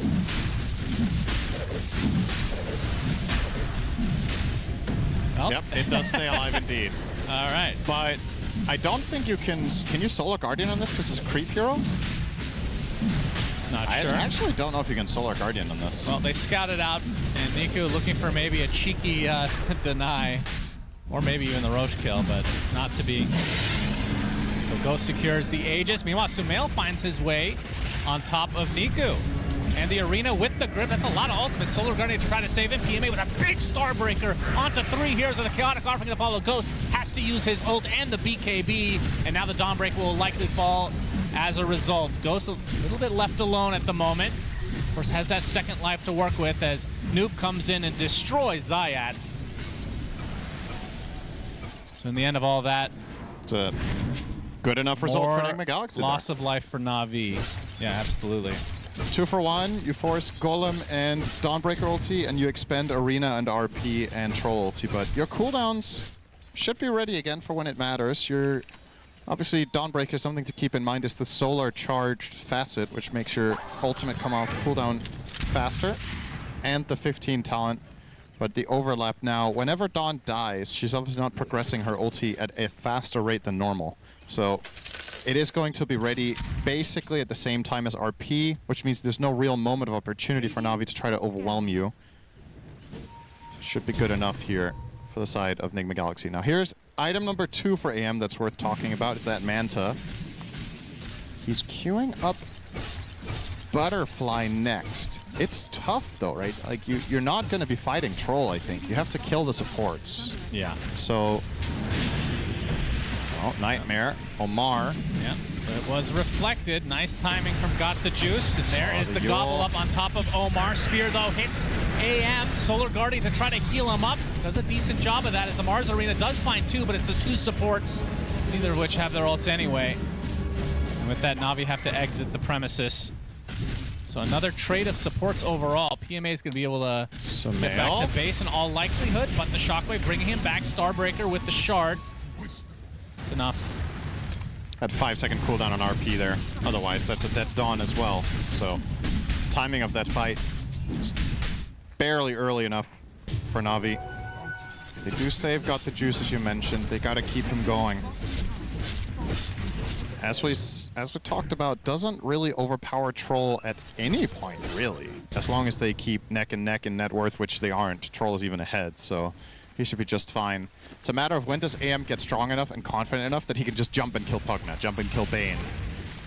And, of course, ideally pull off a masterful Manta dodge on some big spell such as RP or perhaps, I don't know if you can Manta dodge Spear.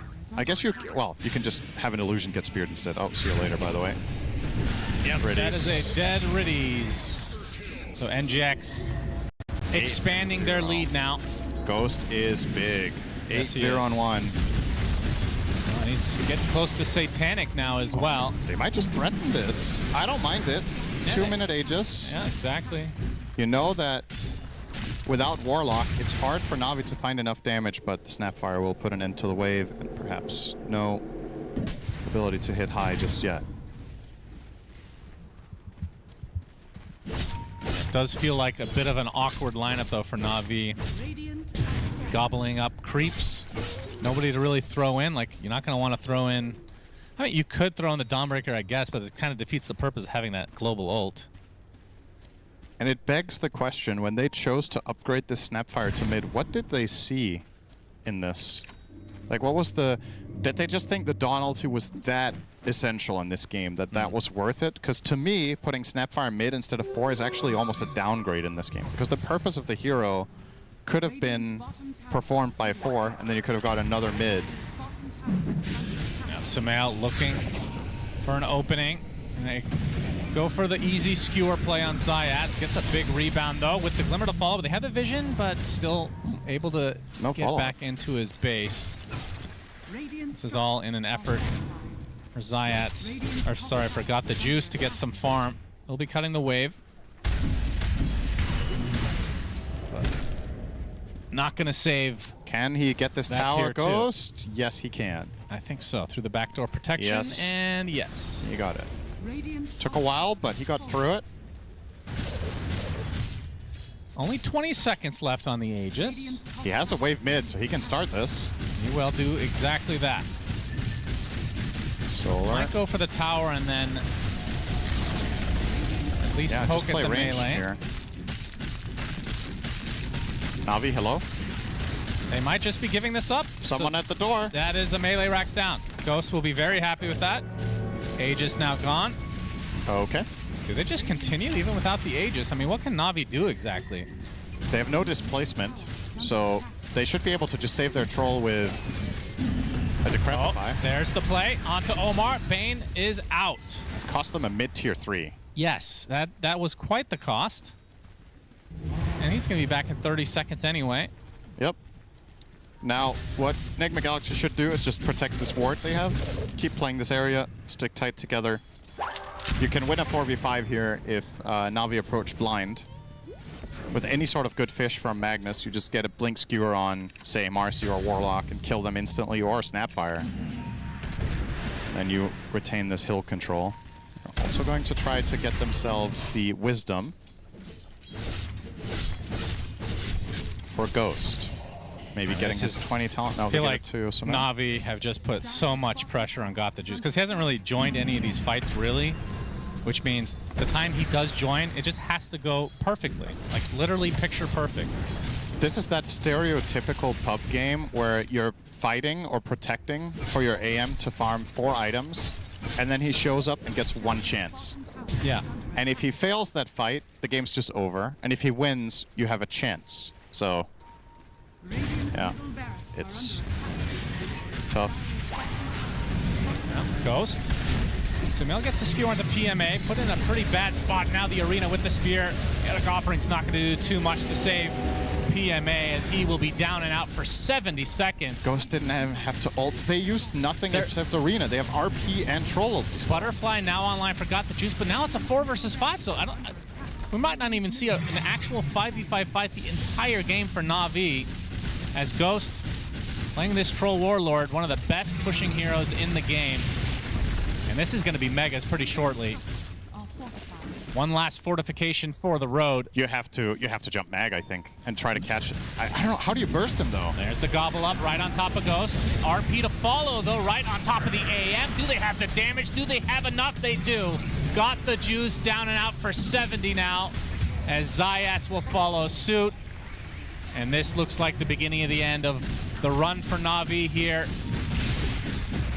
on the road to the International, as Ghost and company will be able to secure mega creeps and almost certainly the game. Ghost will continue on to the tier 4s as Riddies, I mean, he doesn't even have chaotic offering for another 90 seconds. It feels like they just never could get started in this game for Na'Vi. Last tier 4 drops to the deck as well, and Ghost, at some point, Na'Vi gotta throw bodies at this hero. They're gonna throw a hammer. The gobble up hits the Pugna in the back to try to stop the healing, and there's a Solar Guardian to follow, but PMA just gonna get kited as the arena finds the mid lane. Niku will get dropped to the deck as well, as GG's come out, and Na'Vi eliminated from the road to the International, and NGX will stay alive for another day. I have to say, this was a rather odd series. You know, the first game, Na'Vi with a rather extensive victory, and then in games 2 and 3, just feels like something happened in the Nigma Galaxy strategy camp here. Just found ways of significantly outdrafting Na'Vi, but I feel like it took 2 to tango here. Both Na'Vi maybe with a little bit too cute approaches to some drafts, and at the same time, Nigma Galaxy with some very good ideas made for 2 extremely one-sided games. And that's all it takes in an elimination series. You just can't drop the ball like that. But Nigma Galaxy, they got it together when it mattered most, and now they get a chance. Yep, and back to you, Nat. Enjoy. Thank you so much, Sunspan and Cinder in there. Yeah, Nigma Galaxy, look, it's a great one for them to win because it means they survive another day here for the road to the international playoffs. But you know, it's only one extra life, right? They're going into that elimination round that will be played for them either later today or tomorrow. That's yet to be decided, but they do evade it for now. On the other side, though, Na'Vi, unfortunately, we do have to say goodbye to them. And it was a tough one. Coming in fly like that for game number 1, you look fantastic. And then you feel like you're dismantled by this Master Tusk. You try and take it for yourself in game 3, and it's just not much really to work with for it. Yeah, I think it showed some inexperience because they were not able to figure out what's happening fast enough, and their adaptations were not good, realistically. It is heartbreaking nonetheless, doesn't matter, it's your first time, your second time. Losing, you know, here, it's the absolute worst feeling, and I think a lot of these guys are promising young players, so they have, you know, a bright future ahead of them in Dota, but today was not it, and they're going to look back at this and wish they had done things differently, and that's only fair.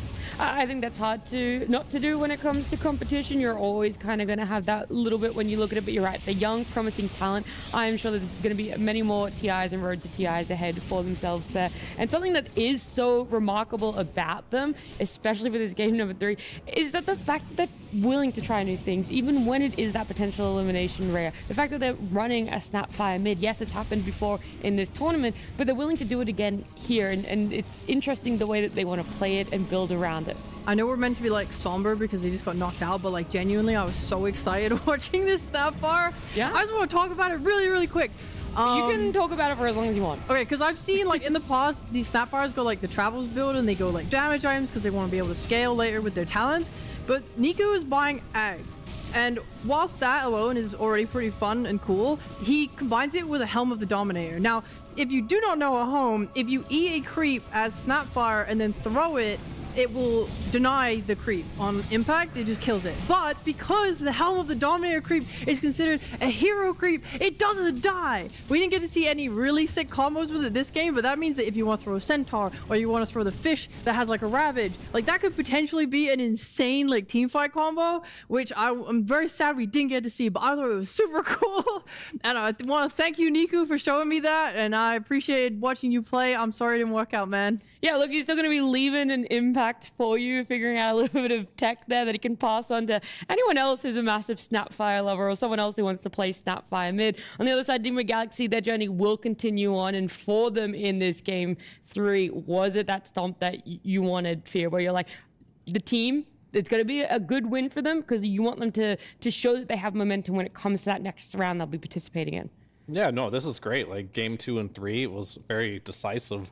Whether we didn't like the Na'Vi draft so much doesn't really matter at the end of the day. If you're going to be a good team, you have to have your own good drafts, and the other team isn't up to par. You just have to have good play and to really just kind of make sure that your lineup is doing what it needs to do. And that's exactly what happened here. And Ghost in both game 2 and 3 really stepped up.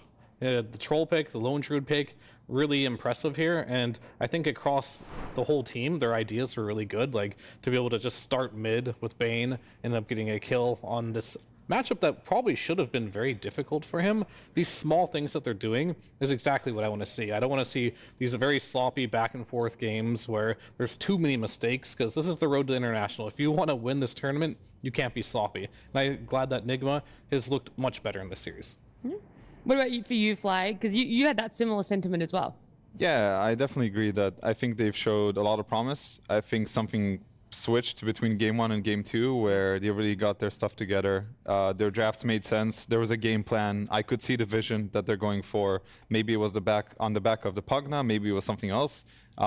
This is good Dota, and I hope they keep doing this for the next years. Yeah. Something else I think also really changed heavily for Nigma Galaxy between the game 1 and 2 and 3, and hopefully going into future series as well, is Fanoob. I felt like he was a little bit more comfortable. They were able to draft a little bit better for him, and he had great displays in that second and third game. Yeah, definitely. He was not stuck on some primal that, even though it's a hero he plays, it didn't have as much of a place in this meta compared to what he's playing now. So they figured out a way to incorporate his heroes a little bit better, and the performance showed. Yeah. I want to go back to the play down at mid. You talked about it a little bit, Fear, but we actually have a clip from it if you would like to highlight it in more detail. Yeah, I mean, this matchup, they picked the Snapfire to be oppressive in the laning stage. That's exactly what it's supposed to do. But these small little things like this, where you just start a support mid, and this Snap who's supposed to win this lane and snowball the game for you, dies at level 1 to this Magnus. The Mag gets the first blood. Now this matchup doesn't matter anymore. Now Magnus is going to have a free game. And yeah, I love these small little macro plays on the map where you just make something happen out of nothing, essentially. And it entirely changes like how the draft was meant to be played. And it really hurt Na'Vi.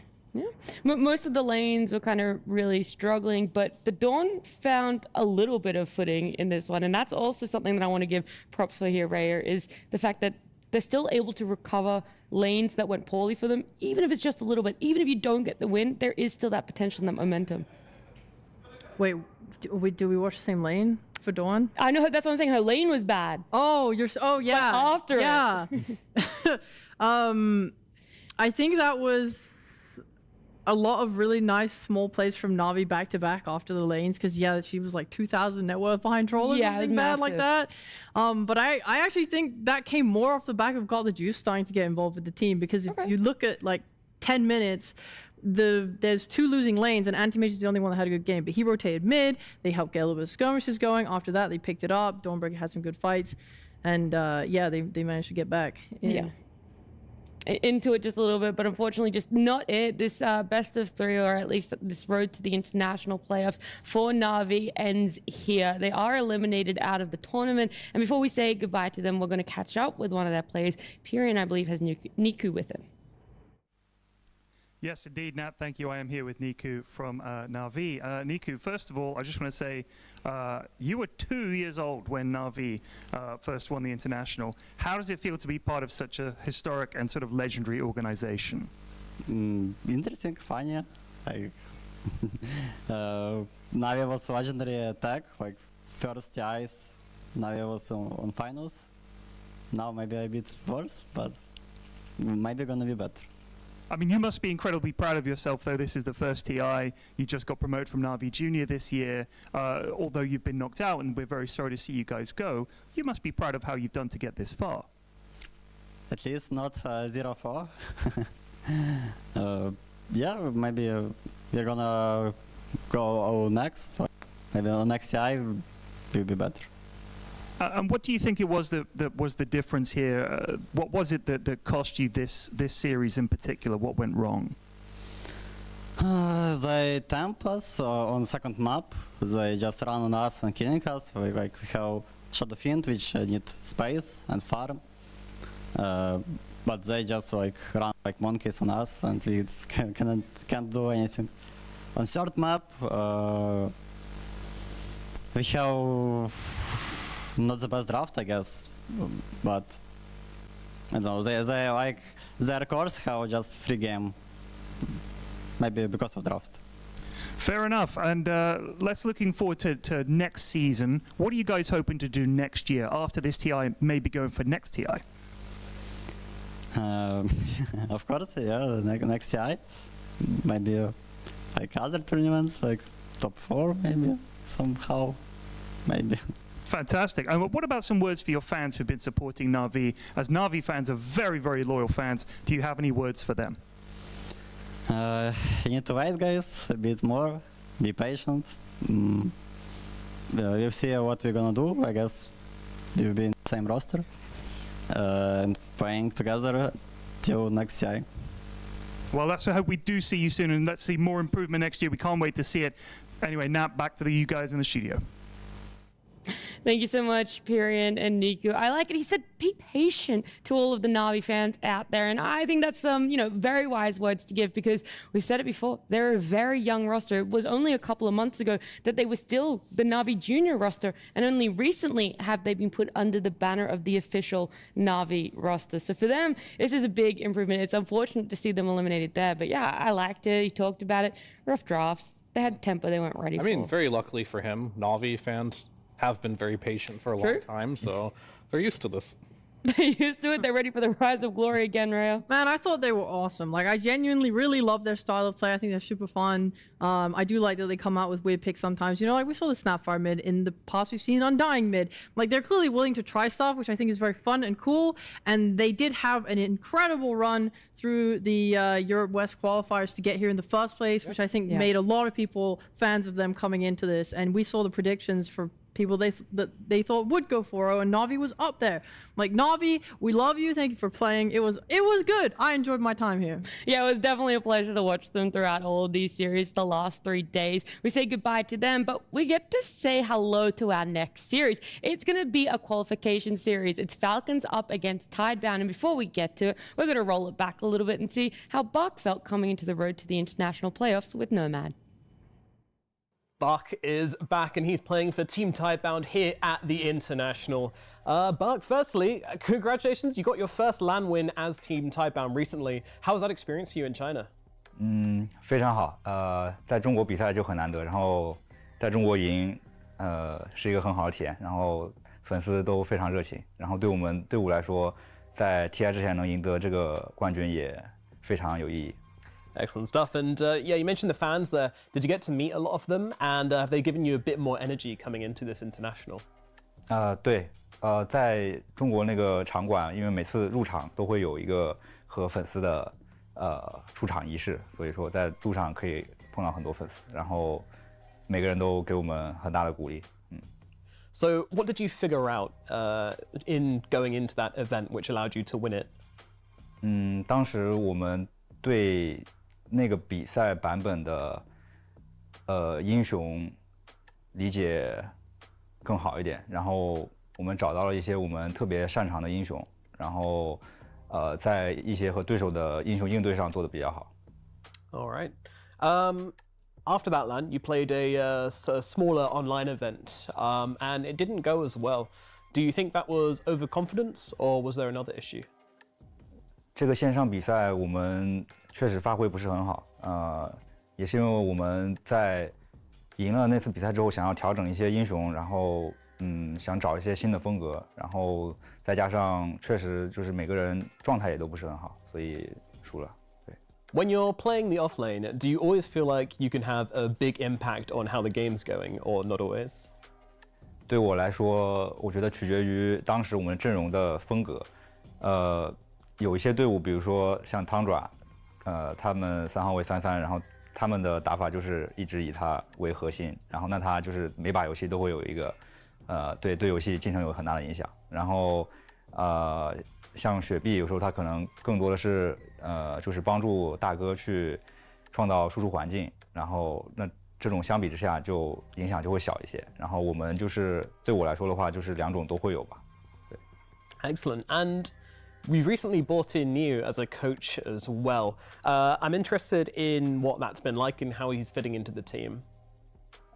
对，牛哥队伍加入之后，首先我们的队伍氛围得到改善吧，大家都很喜欢牛哥，然后大家聊天也就是很欢乐，然后牛哥会给我们看一些线上的细节或者是一些团战的细节吧，然后对我，因为他是打3号位的，所以说对我3号位也是很有帮助。Excellent. Yeah, I can imagine you two have pretty long, complex conversations about the offlane, right? Mm-hmm. So, of course, you first won the International with Wings, a first-time team back then.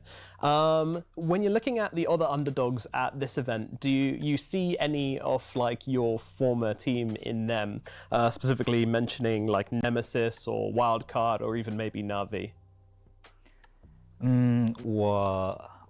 因为我们要填那个预测嘛，然后我会看到那个所有的队伍列表，确实感觉比较难填谁是那个淘汰的队伍，因为我感觉大家都蛮有实力的，像你提到的 Wildcard、Nemesis， 我们跟他们训练，感觉他们也是打得挺不错的。我觉得这次 TI 还是大家都没有弱队吧，就是在这个平台上面大家都是比较平等的。So would you say this could be the closest TI ever? Yeah. All right. So finally, I mean, you know, you've won TI, you've come second at TI before. Where do you think you're coming this time around? 当然我们是冲着冠军来的，得到什么名次就看大家最近的状态，然后还有运气吧。All right, and any word for your Chinese fans out there? 非常感谢粉丝们对我们的支持，然后希望大家看这个 TI 看得开心。Excellent stuff, Buck. Thank you so much for coming to talk to me, and best of luck at the International. Thank you.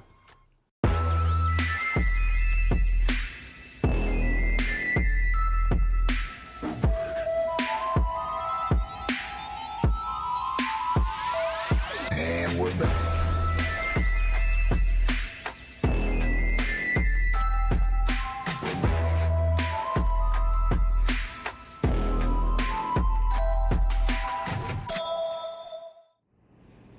You heard it from Tidebound's Bach already. This could be the closest TI, the closest road to TI that we have ever had. And I think if we look back these past few days, everybody would probably agree with that. It has been phenomenal. Tidebound themselves are doing really well as well with a 3-1 record, and we're going to watch them play very shortly. We're going to take a break from the heartbreak a little bit, of course, as we just had some to promote a team into the playoffs in a second. But to do that, I'm going to introduce you to my panel. It is Stormer, Misery, and Lizard joining me this afternoon. Lizard, how are you doing? You ready for a positive side of the road to TI? Absolutely ready to promote some teams. Like for me, Navi and the way that they played was also very positive, and you can hear it in the interview afterwards. I feel like the boys are ready to take new challenges, and what I'm really glad about is I don't think that team will switch up too many players or a roster at all going into the next season. So maybe some top 4s are incoming, like you said. I mean, there's a chance of that, Misery. That was a young team still, so there's always that chance. Yeah, I'm a big Navi fan, I would say. I think this team is looking very promising, very interesting team. A little bit sad about their departure from this event already. I would love to see a little bit more, but yeah, that's the way it goes. There's a lot of teams that are struggling at the moment, so Navi is not alone. They're not alone, and I mean, I know that there's a lot of Navi fans out there, but Stormer, there's a lot of Nigma Galaxy fans out there as well that are very happy right now. Oh yeah, I think so. I think these have been two teams, two orgs also, that many fans out there are cheering for. And we honestly have quite a brutal tournament system, right? I mean, 8 teams are going to get eliminated in this first playoff stage, so honestly, Na'Vi in the end might be now in the same boat like potentially Liquid or other teams that are currently struggling. So I think this also brings excitement, but also more tears for some of those teams. For sure. And in case you're curious what's going on and how things are going down and what potential madness we have on the horizon, let us look at what is coming your way on all 4 streams. So we have on the B stream, we already had Team Spirit 0-2 against PVISION. There was an elimination on Stream B as well. Wildcard eliminated Boom Esports. They are the 3rd team to depart here from Hamburg. And then on the upcoming series, it is the counterpart of the series we'll have. It's the 3-1 teams with PVISION and BB Team against each other. On the C stream, we so far have only had 2-0s, with the Liquid getting 2-0'd by Falcons, Tundra 2-0'd by Heroic, and I know that some people are already doing the maths in their heads, because that means that Team Liquid and Tundra are in a pretty tricky spot, Lizard. Yeah, they definitely... And maybe Spirit as well. And maybe Spirit as well. And honestly, looking at how Spirit played in that game 1, I wouldn't be surprised if they're in a very, very similar, if not the same spot afterwards. And I'm really not sure. I know that a lot of these teams that are kind of considered the favorites for TI to maybe take it all together, they had some issues coming into the tournament, and perhaps that has played a part. But overall, I expected them perhaps to do a bit better. Is it the meta adjustment that they're not really up to, or what's happening? I'm not really sure. No, and we saw Liquid there winning at the end against Yakutou Brothers, and that is something to keep an eye on, because we have this Swift stage where at the end, every team that is 2-3 and 3-2 will have 1 best of 3 for advancement or elimination on the other side. And that means a lot of those team favorites, a lot of those tournament favorites that you were talking about will be in that same pool. And we already will have 1 elimination series on your screens later today. There's 5 in total. There's 1 today, 4 tomorrow. So that will be quite something. But we're not there just yet. We're not there just yet. Let's focus our attention on our upcoming series, because a lot of the teams, you know, they get a little bit of a break, and we get a fantastic series between 2 teams that are not getting a break. We are going to get Falcons and Tidebound head-to-head, a best of 3 with advancement on the line. So that is good things all around. We want to know how they're going to do it, and we want to know how other teams have done it, Lizard, because we wanted to take a look at what's been good and what's been bad. And I love that we talked about these teams that are considered favorites but aren't doing that well, because now we're going to see a graphic of heroes that are doing well and not so well, right? And the heroes that aren't doing that great are these 3. These 3, a couple of weeks ago, if you asked me, I'd say like they're the top echelon of the picks coming into Road to TI and TI itself. When you look at the amount of games and the win rate, this was from this morning. I think Marcy is now on 50%ish, so maybe she's an outlier out of these 3. But Dawn, definitely surprising, and Dazzle, of course, not a lot of games played, but the hero isn't contested as well. So that also surprises me. Meanwhile, on the other side, we've got some heroes that are winning. And these heroes, perhaps some of you expected, some didn't, but 71% win rate on something like a Shadow Fiend. After receiving a couple of nerfs, I know the hero is strong, but looks pretty amazing. And Shaker on the other side as well is, I would say, hero of the meta right now. Like, he's looking strong. I'm a bit surprised to see the Shadow Fiend up there, because every time I see Spirit play, it's Yatoro playing Shadow Fiend in his own base, getting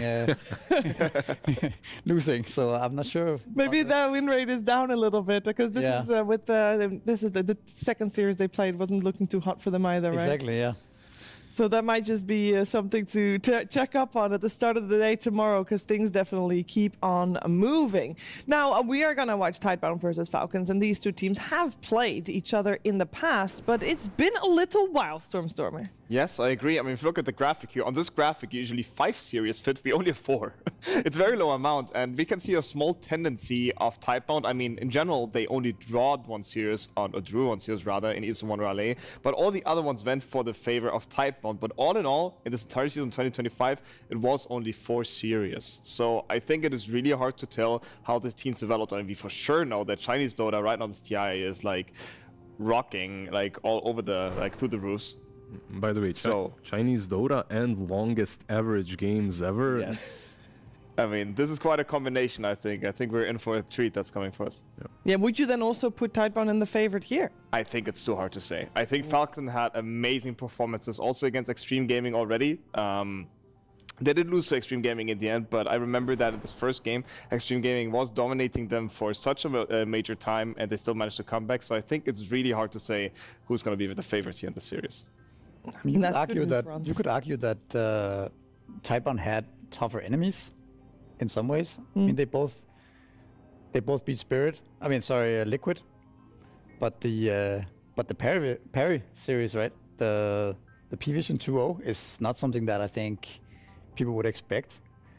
So I think I'm not sure who I would call favorite. I think I would still favor Falcons just a little bit. I think they have the experience and they're good in this type of situation, I think. Yeah, I think Team Falcons, if you consider all teams here in Hamburg, Team Falcons is the one with the most successful comebacks. They have these long drawn-out games, and even if they are not doing well too much at the start of a game, they'll find a way to, even if they don't win the game at the end, to have a chance of a comeback. And that might be something, Lizard, that will be working in their favor, especially with these longer games. Yeah, absolutely. I feel like this is the patch where you need to have some late-game idea about how your draft will work. I think in most patches you need that, but this one in particular, because the games are lasting so long. And Falcons, I mean, this team has done it like since they were created. This is their bread and butter. Protect your own area, farm efficiently. You don't have to create too many plays. Just give the ball to the enemy team and wait for them to make mistakes. I'm not really sure that works versus Chinese teams, however, because they kind of play in a similar fashion. However, Tidebound might be a bit different for me. What do you guys think? Do they play a bit faster? I think Falcons has also adapted a little bit and changed a little bit to their drafts, right? We saw them play Bounty Hunter earlier today. We've also seen Amar play Monkey King. We've seen Marine play Ember Spirit. So they're playing a little bit more Weaver as well, right? Like a little bit different heroes for this event. Well, so like more mobile heroes, skirmishy, that can both scale and potentially fight early on. So I think they are adapting. It's not just that tri-core with the melee heroes and two range supports. I think they are adapting to the meta and to the opponent. I would say I like what you said, Lizard, about the game duration, because Falcons has always been the team that excels at that, like playing long games. You can see them come back because they have really good like fundamentals on how to take fights, how to basically play for their own win condition.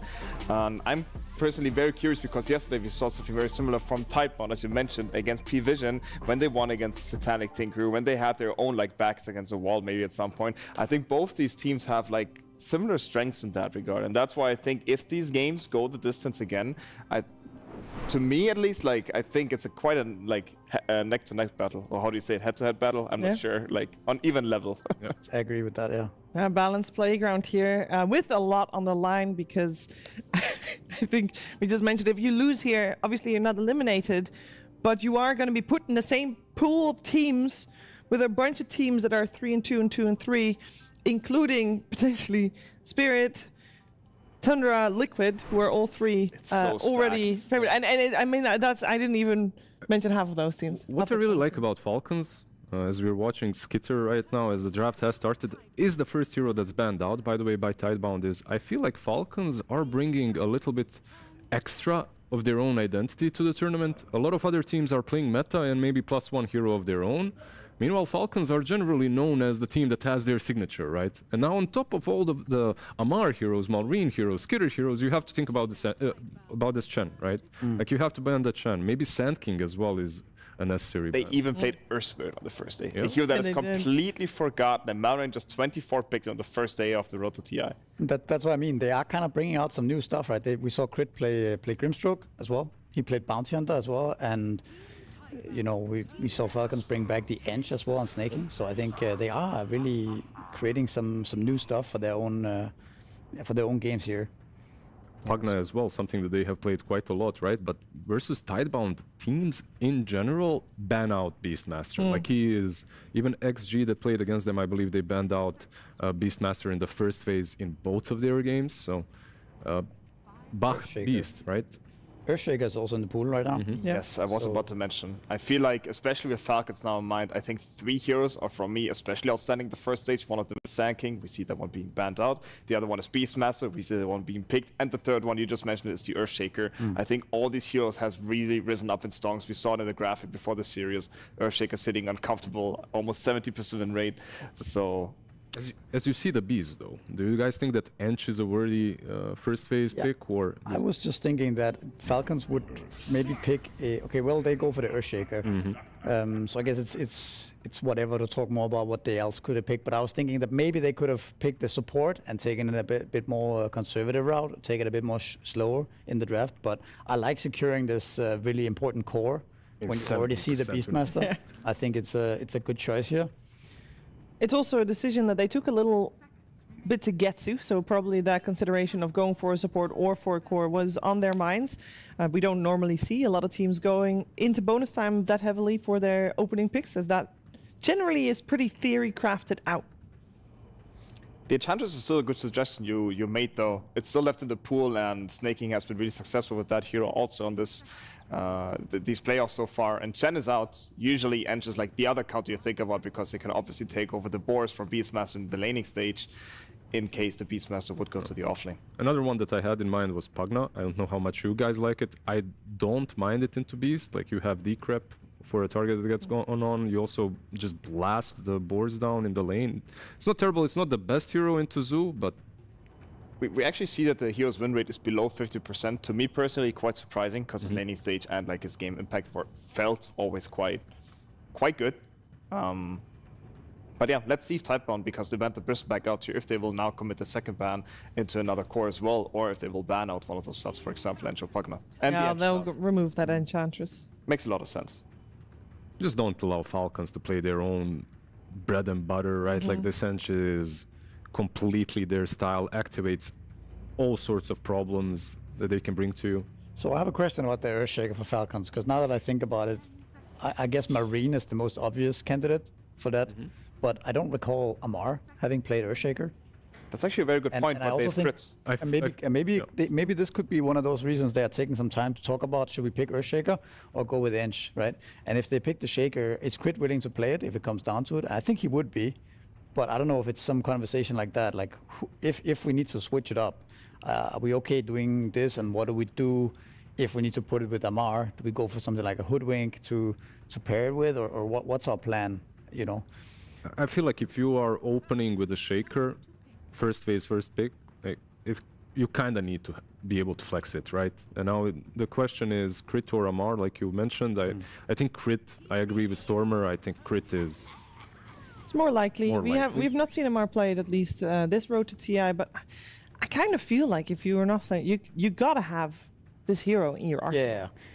This is probably Crit's hero right now. I think I was just gonna talk about Snapfire if it was getting picked, because I see a lot of Snapfires in general, but when this hero looks good, it's when he has these heroes to go in first, to stun people, to set up things for his ultimate and for his cookie, even for his Scatterblast. Other games where he doesn't look good was the Na'Vi game, right? Where they don't have any setup. And other games as well, where suddenly he has no play in the game. He sometimes even loses his lane, and then he has no setup as well. So then he just runs around, and he's this, you know, supposedly very strong hero in the meta, but you gotta pick something that synergizes with the hero. Yes, definitely agree. And they also often paired it with other synergies, like for example the Magnus from Amar. That was a combination they always really liked. With that being said, in that case they would lock the Shaker to mid, which could open cheese potential for Tidebound, like for example a Queen of Pain mid or Husker, who is really a tough match for Shaker. But as you see here, they picked the A on Tidebound. We've seen this hero yesterday become really popular in the series against PVISION. Not really sure why that is, was picked the first time yesterday, but this hero also rising up in stonks, at least for Tidebound. Really cool that they play it on position 4, by the way. Really cool pun. Yeah, definitely went for that. Sorry. Absolutely. I had to. This A is super interesting to me, because there's not really any tradition. Like traditionally, when you pick A, there's like a purpose behind it. You're countering some kind of heal, or certain hero picks, or you're pre-countering some hero maybe. But that's not how Tidebound picks AA. They just kind of casually picks it. Well, and they do have a lot of setups with the A, which is needed a little bit the same case for the Snapfire, like where you need something to set up the cold feed and the ultimate, right? And then also the Ice Vortex, I think it just amplifies a lot of damage, right? Makes it easier to burst targets throughout the game. From the games that I have watched, there's just so much random damage hitting you through the game, like from Ice Vortex, like you mentioned, and then you have this Ignite that lasts forever. Like you can't get rid of it, and it's just slowly burning you down if you aren't already dead from the Beastmaster Roar and AA combo. Yeah, one of the things that is a little different from this AA compared to the AAs we saw when AA was really popular is that Tidebound plays it on pos 4. And Y is the one that will play the Ogre. So potentially that is something that they just see extra value in. And we forgot about the Naga Siren, but the team did not. The fact that they get Nature's Prophet and Naga here in this spot is just kind of surprising, This right? is one of the most potent 16-17 double picks I've seen on this entire event so far. Naga Prophet. They did not win with it when Falcons got it earlier, though. The Naga, that is. So maybe Tidebound's like, okay, we can beat this. There is something different with their sense of strength on Naga because they were also letting it through against Liquid. So I personally think Naga is a little bit overrated. I think people ban it out of habit and out of maybe, we don't want to deal with it. But also than the hero being actually that strong. But keep in mind, this is Falcons. They have Skeeter. They play Snake and Prophet. This Naga can be position 1 even. It has always been good against Su. The laning stage against Beast, maybe not the best, but I think it's acceptable. I'm no expert, you guys know better. But Naga +1 might be a thing as well. I would love to see that. I think that is underrated. I think the +5 Naga is overrated, but I think the Naga +1 is actually quite... I mean, their supports do nothing against illusions right now. Like, if they don't pick any illusion clear in these next 2 picks, I think they should keep their radar on this. Okay, Medusa is pretty good illusion clear. You guys played that in the qualifier, the Naga carry. We did. And that was a brilliant pick. We had really good success with that. Yeah, that was good. Not enough to be here, though. You are here. It was exactly enough. Made it anyway. Made it regardless. But I think people are also sleeping a little bit on that Skeeter Furion. I think it's one of his more successful heroes in recent times. Just feels like the amount of bans is getting lower and lower. I mean, if you look at all the bans that Tidebound made in this draft, they all seem fitting, and in the end you just don't have the space for, in this case, Naga and Nature's Prophet anymore. But yeah, we do see the AT Medusa coming out this year has also been extremely potent, especially on this spot where you pick it because you get 2 bans right after this. It's almost always the anti-mage because it could be played on both carry and the offlane. And the other one is usually something else that counters Medusa, like for example, Darkseer, Pangolier, etc. And you don't have to ban the Pango, right? Because you can pick it up if you wanted to. You could. You have the first pick in the last stage, so that's an option. And they played that yesterday, I think, or just today even. They played some Pango, yeah. They played it just today against xtreme's Puck. And it was also with a like Pango A combination. Are we looking on the side of Tidebound for a nothing to say hero or a Bach hero? I'm assuming Bach for Beastmaster. Beastmaster for Bach. When you have Fate Beyond, I feel like You kind of have to, but they do ban out the Mars. So Falcons is maybe not entirely sure. I think they don't care about Beast offlane here when they have Naga Furion. Okay. I think you're just going to shut him down. And then they're assuming it's Beast mid. So they are banning heroes that would actually be good against Furion in the game, I think. And Naga too, for that matter. It might also depend on the bans that are coming out. I actually love the suggestion from Lizard that they might pick up the Pangolier on Tidebound here, because it gives them additional team fight. Pangolier has always traditionally been quite good against Naga, no matter support or not, because the role obviously does not get affected by it. It gets fast. Yeah. Never mind, put that down. My other suggestion is actually Primal. What do you think about that? Is it banned? For Tidebound? Yeah, for Tidebound. It's great at AA. It's absolutely great. And we also know that Falcons also looks at it potentially. I mean, it's high chance it's just going to be a Malrine Shaker and last pick a Mar hero, in my opinion. Yeah, I think so too. But still, for the sake of, it... I mean, okay, no, it's almost guaranteed a Shaker mid, I think. But anyway, I like the Primal with the AA a lot for the Tidebound draft here. And the Centaur. I was thinking Falcons could play Tidehunter here, maybe. It's pretty good against the Beastmaster. Does not care that much about AA, and you actually have a pretty good lane against Dusa as well. Oh, wax. Oh, it is Beast mid. Never mind. Did we see Nothing to Say play a lot of Beastmasters so far? No. I mean, we just saw his heroes. It was Shaker, Primal, and Pango. He has played Beast in the past, through the season, but here in the road to TI, he hasn't played a lot of Beast. Any? Yeah. So what Mar heroes are left in the pool? There's one obvious one to me that is just simply the Magnus. I'm not sure how good Magnus is against Medusa, but I mean, they do have the Snapfire. They ran this combo previously, and it will give them an additional team fight. I mean, imagine the team fight. You have Naga Song, Echo Slam, Snapfire Cookies, Prophet hitting into the RP. It looks pretty good to me. I mean, what else would be there even? Yeah, 2 seconds left. Razor. Yeah, they got no time left, so here we go. It's gonna be the Underlord coming out for Amar.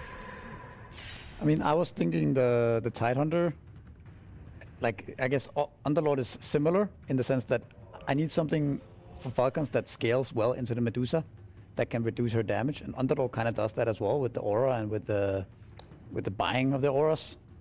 But I was a bit worried about the Underlord into AA. Yes, I was because about to you mention. can't just die, right? I think A is one of the best like tanky killers, right? Because of the magic damage amp, and I'm not even sure if you can survive through the, for example, Ice Vortex into Beastmaster Roar.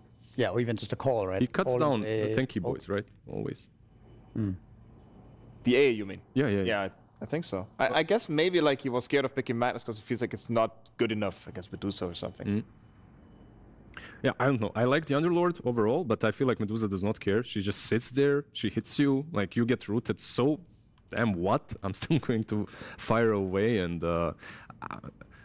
yeah, I don't know. I think this Medusa, once she gets to that good old Skadi timing, the game is over. You gotta shut her down. Surely, the side of Falcons has a lot of high win rate heroes. Yeah, it's not necessarily that easy for Tidebound to use that timing of the Medusa, right? You have a lot of rat going on with the Naga Siren, you're playing into Underlord on the high ground, Furion split pushing. So I think it's not that easy to make use of these timings. I think it's a pretty even draft when it goes late.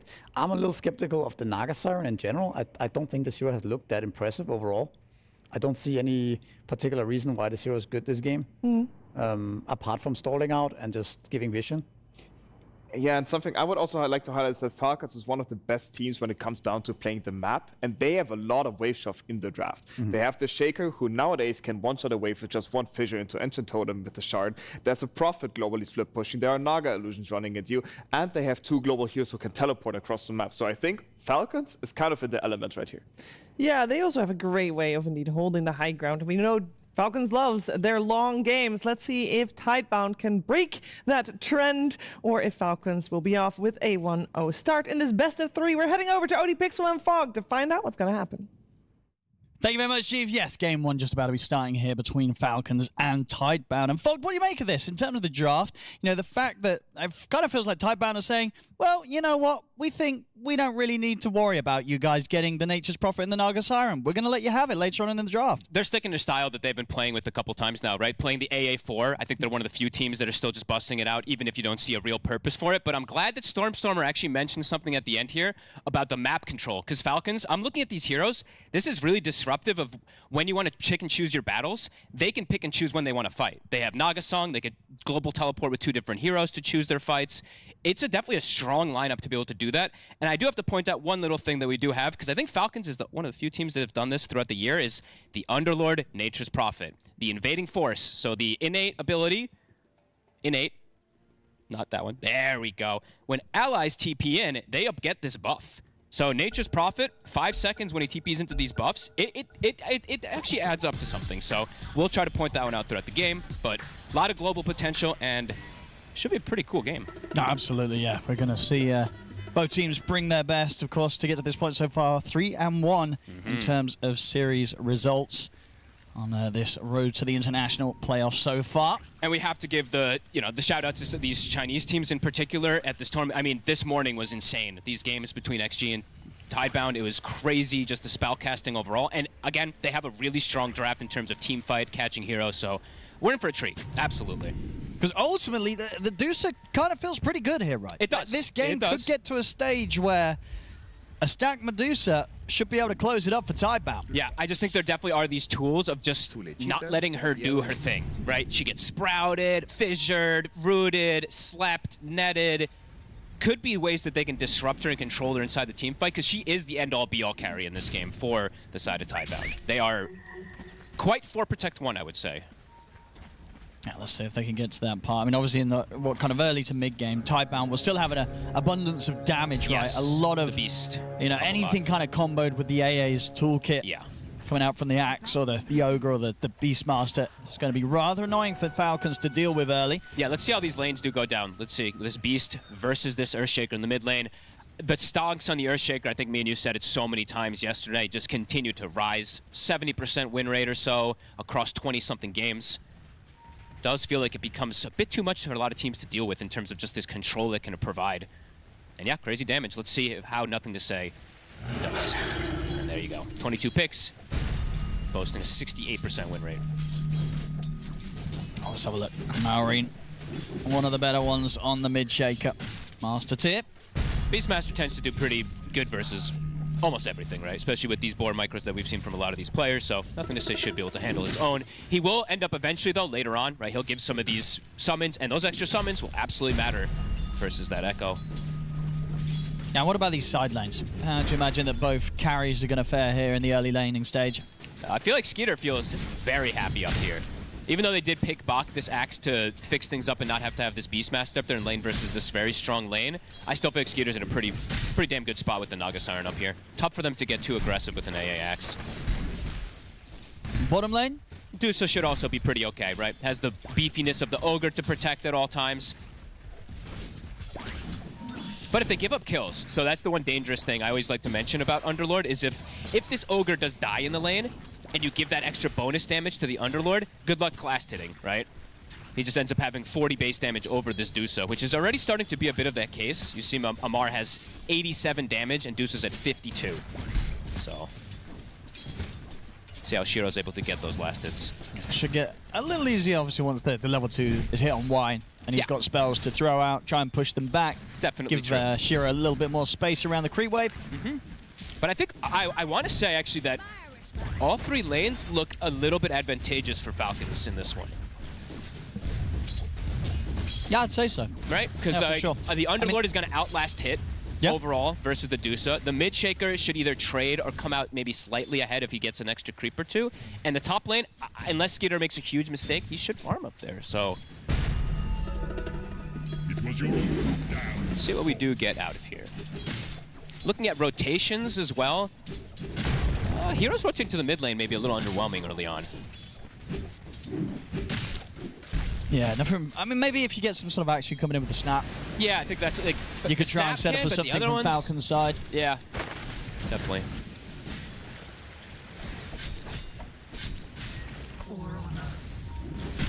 Now Maureen is going to continue to feel very confident in this matchup.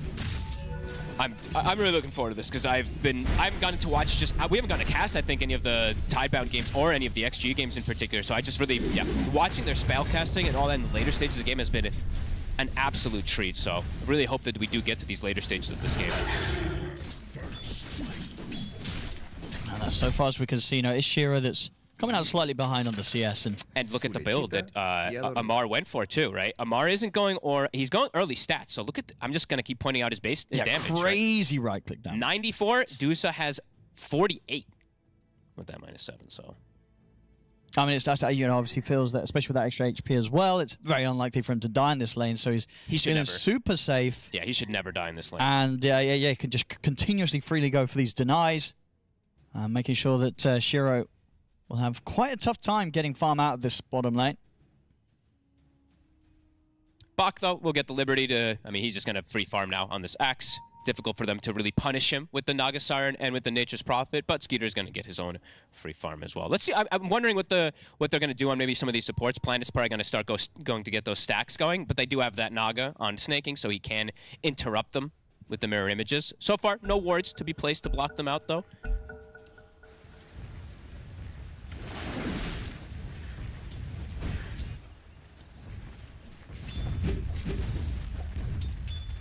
Yeah, definitely most likely to, I feel, see the action go down in the mid with the plus. Like, who's dying on the side lanes?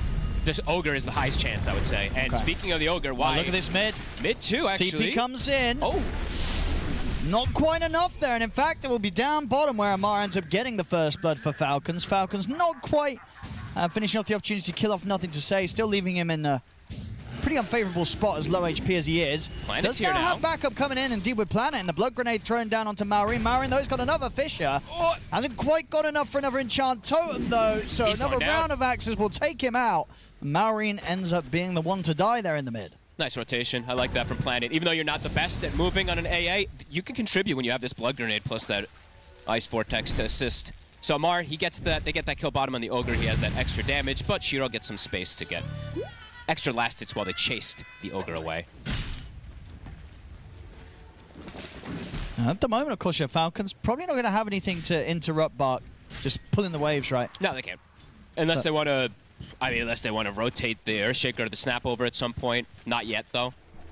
Then they should be able to do this pretty freely. Yep, maximizing beautifully there. Snaking going to try to steal. Hey, he actually gets the victory. He did, he got the Zens up. And back to cutting the wave some more. So it looks like the call is going to be from Falcons that not going to do the rotations early, don't want to. Crit's going to get the stacks going for his team. Planet, he's going to get the stacks going for his son as this AA, and he is looking to continue to play around this mid area because he's not really doing anything top, right? The Axe is just cutting the waves, he's not even getting that experience, so this is a cool little rotation, and it is going to be around that 5-minute mark with the catapult. Snaking, he's going to step up and get caught by the call. Too hard to go for him. It's one of the heroes that can easily purge the battle hunger with images, so Maureen again. They're going to try and dive him, but he's got backup this time from Crit. Maureen turns with a fish on the two of them. Cookie in, on to Nothing to Say. Snaking and Skeeter turning up. Way too deep. To make sure that this time Nothing to Say will not succeed. Planet also to get caught out there on the chase. That was very aggressive, I would say. It's not even on the power rune, right? They just really wanted to get this extra kill. They've got to be prepared. I mean, we've already seen Skeeter is not afraid to TP over to the mid if he sees some action. Nope. And that's on top of the support TPs as well. So those sort of plays are going to always be very risky if Tidebound try and push for them. Yeah, Maureen trying to do that little clever tech there, pulling the creep wave so that the catapult can go onto the tower there. But the Beastmaster does respawn in time. But Maureen will be able to get his Arcane Rune out of it. Soon to be level 6 for him. And Bach now is jungling. But yeah, I'm sure they were very over-aggressive, like we said, versus this global. Yeah, you gotta factor it in always. It was kind of wild. I mean, you know, it's a slow start. They wanted to have some action. But yeah, that was... They won't be doing that one again. Nope, and now, speaking of Nature's Prophet, Skitter 6. So that Wrath is online. He doesn't need to TP in to join. They have to be ready for that damage that can... I mean, they could potentially look for something like Nothing to Say in the mid lane, an Echo Slam plus a Wrath of Nature. Oh, absolutely. Nothing to Say has to be careful with his upcoming position. Yeah, they've certainly got the damage. Yeah. And so I've been waiting for people, waiting for Wrath of Nature's or Nature's Prophet games. They're putting vision around their triangle so that Wrath is going to bounce at the maximum damage. Yeah, it can hit very, very hard at the, even just the level 1 with that setup. Yeah, it's going to be max damage essentially on every single one of the bounces onto the enemies. And we used to see Falcons do this a lot. They used to ward their safe area inside their jungle, usually on the dire side, the high ground. But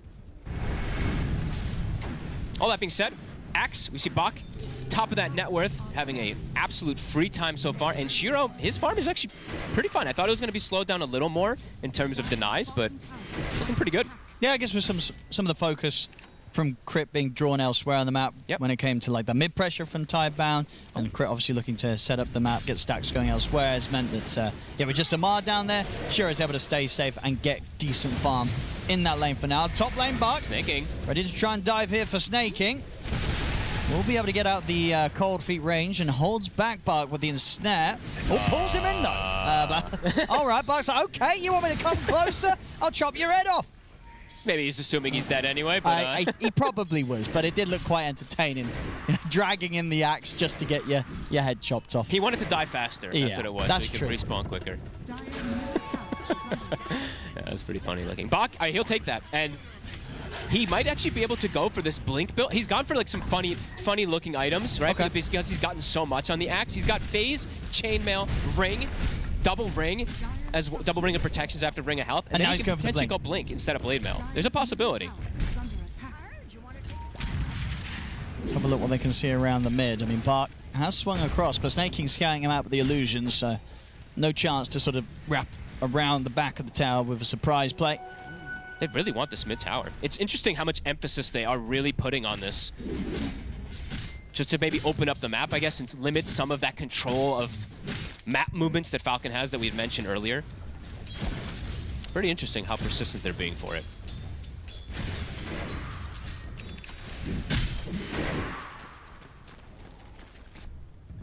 Planet's still quite low level, even though he did get that shrine. Yeah, they're trying to give him the top lane. Yeah. Bach now sticking to the jungle stacks. They definitely, I mean, they did need that AA blast in order to probably to get most of those core kills in particular. Maybe not the Furion if they find the Nature's Prophet out of position, but the other two will probably need that AA blast online soon. And he's getting forced out of the lane, Snaking stalking him.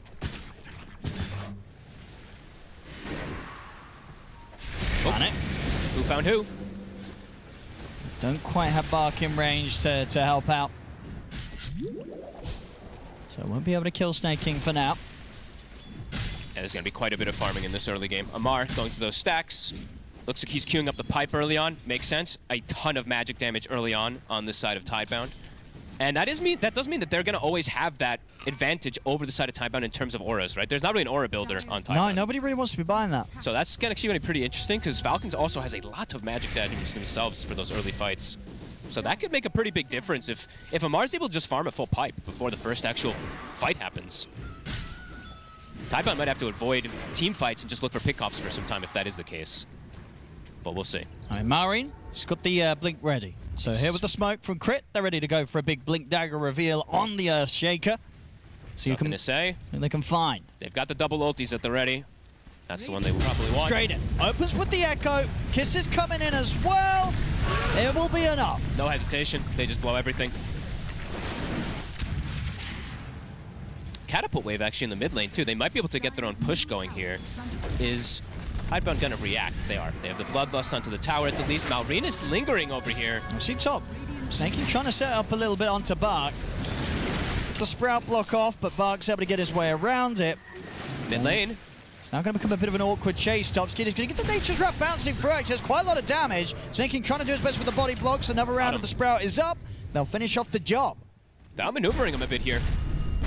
Don't think they're expecting these rotations, but they have to, right? The global threat, it's going to be there from Falcons all throughout this game. Yeah, I mean, Skeeter, he's crushing it so far. Is. 3-0-2. He's been in 5 of the 6 kills so far, and, you know, he's not suffering at all on the network, keeping on par with the farm of Shiro. So a very, very strong, active early game so far from the Nature's Prophet carry. Yeah, Shiro is still getting a lot, though. He is getting that uncontested farm, so he's staying a little bit ahead. But these supports, we're seeing the difference between them also, right? Snaking is 6. We saw Crit already display his ulti. He's almost 7. The supports on the side of Tidebound, they are about to hit 6 on Planet. But they do need that to make a kill threat with the axe. Marian's thinking about just jumping the AA. Looks like it.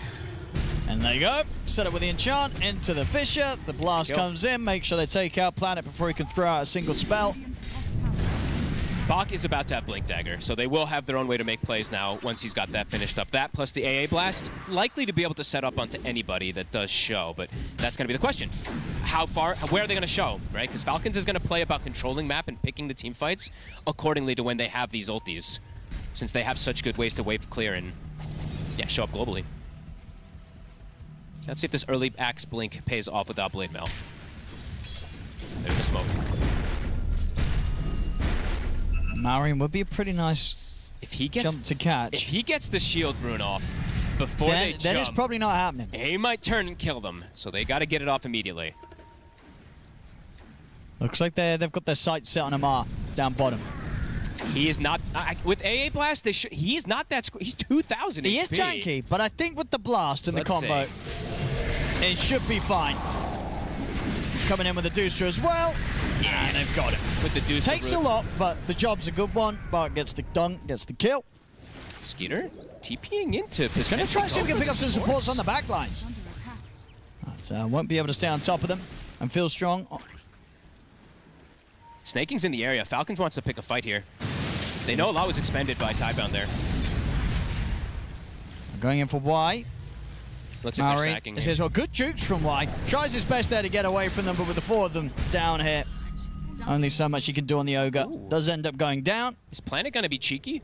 30 seconds until that Shrine of Wisdom comes up. If he wants to do a cheeky play, could sneak in there. It could be, because after bringing the 4 of them down here, they are not going to expect that anyone from Tidebound would have stayed on this side of the map. It would be really cool if he's able to get that. I think he's going to get it. If he wants to make the call and go for it, he's going to get it. I don't think Falcons are going to... They're not going to panic and say, we got to get there for the 14 minutes, because they just don't expect anyone to be down here. And they're getting the push. I will see if he ends up actually walking for it. Is the power tower push coming in for Surely Falcons? He's got it. Come on. Let's go. There we go. Let's go. That's sneaky. I like it. They're not going to expect that whatsoever on Falcons. After, as I said, they bring pretty much the entirety of the team down there. They don't expect an AA to be hiding in the trees and ready to take your wisdom. Really big brain. He even throws the scan just in case. Wait, is he sticking around? He's sticking around to farm. Oh, okay. Now that's a bit greedy. Whoa. Oh, he gets caught. Oh no, he could have gotten away with it. He could have gotten away with it, but those creeps, they looked a little bit too good. That was, and he stuck around. All right, that was unbelievably greedy, but hey, why not? I mean, I guess he just felt like he was like, well, hey, if they're gonna just let me take the wisdom, I guess they don't care about coming over here. Yeah, I guess so. 3-9. Pipe is finished up now for Amar. It's early. That is very early. Maybe with the pipe, he'll survive one of those ganks. But now they're starting I to get think more. so. Yeah, I mean, with the pipe, there'll easily be time for the backup to come in, or at least for Skeeter to TP in, start to threaten some of the supports. All right. So it definitely makes it a bit more complicated. But at the same time, you know, I think Tidebound, they kind of came into this maybe opting to play a slower game because they're like, you know what, Shiro's going to carry this. I mean, and this is going to be a 50-plus minute game, let's be honest here. I wouldn't be surprised. It's almost guaranteed this is going to be a 50-minute game. Because that's the thing, right? I feel like also Falcons, they don't mind playing that sort of game. You know, Skeeter on the Nature's Prophet, you can be some pretty crazy hyper carry on this hero. What I see from these drafts is that both teams want to farm. You have a bloodlusted Medusa versus a global lineup that picks and chooses fights, right? So this is, we're in for fun stuff. Bach is scouted here. Marin. Oh, awesome. A lot of damage. He got all the creeps. All right, I mean, that fissure, the slugger, went right through him, did all that damage onto Bach. Huge amounts of burst. Yeah. Immediately buys the shard. He's got everything he needs at this pretty much level 11, level 12, finished up at this point. Yeah, there's that 12. Snap also. So I've seen Crit do this a couple of times, rushing that shard out. It's pretty strong. Favorable amount of damage, but also the heal it provides is really nice. Extra 200 HP for some of these tankier frontliners. So nothing to say. He does have his Aghanims. So let's see if they want to look to make an aggressive play around him and let the Dusa continue to farming. Or is Shiro, when is Shiro going to feel like he wants to get involved is that question. I don't think he wants to get involved for quite some time. You don't think so? Maybe just until he gets the Aghanims plus the Mjolnir? Maybe just waits. I mean, that's definitely when the fun begins. But yeah, I feel like if you are going to go for like this Maelstrom, Aghanims, Mjolnir, you know, you ain't turning up for quite some time. No, I wouldn't think so. You're hitting the creeps. Marin. The setup, drop the echo. Kiss is coming in as well on Nothing to Say. We'll see Amar come across as well to make sure that Nothing to Say ain't running away from this one, and that will allow Falcons to take down that mid tower. These moves are clean. Honestly, I think the Dusa might have to turn up a little earlier than she wants to with the way that Falcons is accelerating things. I mean, Bach is dead. I don't see him getting out of this one. No, fair bit of damage being done, but the cookie comes in. They're getting quite crushed right now. I mean, Crit is on a unstoppable streak. Actually, 6-0-4. Well, the damage provided, it's a lot. These heroes are looking pretty frail. I mean, Shiro's he's definitely telling the team, he's like, guys chill out. Slow down the feeding. Yeah, I'm trying to carry here. Guys, I've got Bloodlust. I'm a Medusa. Come on. Gotta chill out. They've lost quite a bit of control in these last few moments, losing all the towers, losing control of their triangle as well, as we've seen. I wanted to point out earlier, but Snaking has been constantly centering and blocking these camps. Now they get access to full-out Senshi, block those Ancients also. And even on the bottom side, he blocked those Ancients also from Shiro. So the Deuce's farm is getting limited, even though he's still top net worth. Sure. He could be even more further farmed. top more net worth. So. Indeed, if they weren't doing these little things. And they're getting, the other thing too is like Falcons, they're making these moves and there's no move that's happening from Tidebound to react to it that the ultis are coming back up again. So Echo Slam, 30 seconds. They've got Underlord ult pretty much back up too, so. They're gonna jump in the mid. A very easy one there for Bark and Planet. There we go. And they'll find themselves an amp damage too. He now has the Blade Mail finished on Bach, so can look to set up for more of these plays.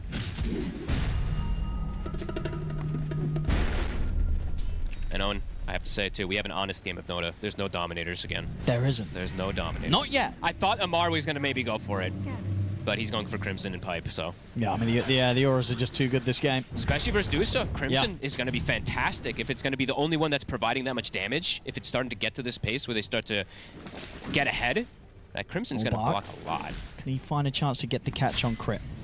Oh, Crit sees him. I guess Crit he knows that he's there now. Now Crit they might make the move themselves. They've got kisses, and they've got slap.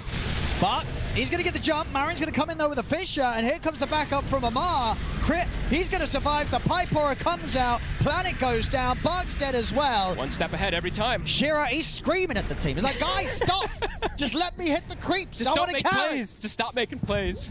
Stop trying for them. They're ready every time. They didn't even use Echo Slam there. the global threat, one hero shows and immediately it's 3 or 4. Yeah, it's looking very easy for Falcons to make these sort of plays. Mjolnir's finished up for Skeeter. Yeah. He's getting the exact farm that he wants to have. And just, this timing, now that the Crimson is done on top of the pipe, Where's any the time damage? that Amar turns up, whoever you were trying to kill, they're not going to die. Yep, and where's the damage? We're starting to get to the point of these bigger objectives. So 20 minutes, Tormentor's the next fight.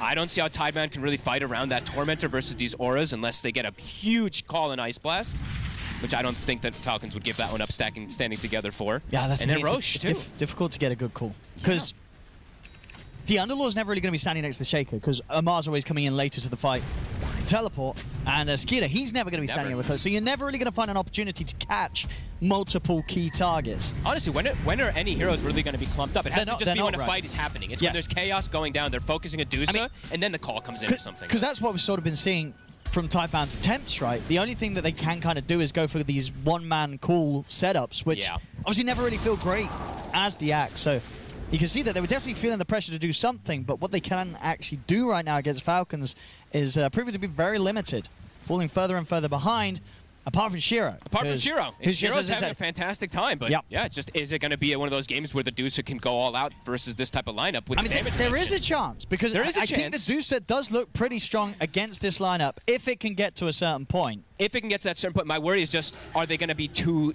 tanky and just going to be able to ignore her and then isolate her because of these auras, right? I think it's going to be a question of like how easy it will be for them to break the high ground, right? Because if the Dusa's up, holding the high ground with this Dusa is going to feel pretty good for Shiro. If he can get, honestly, at least this first hurdle complete, which he's very close to, having the Aghanims and the Mjolnir, at that point, level 3 Stone Gaze as well, or whatever, just holding the high ground, he should be fine.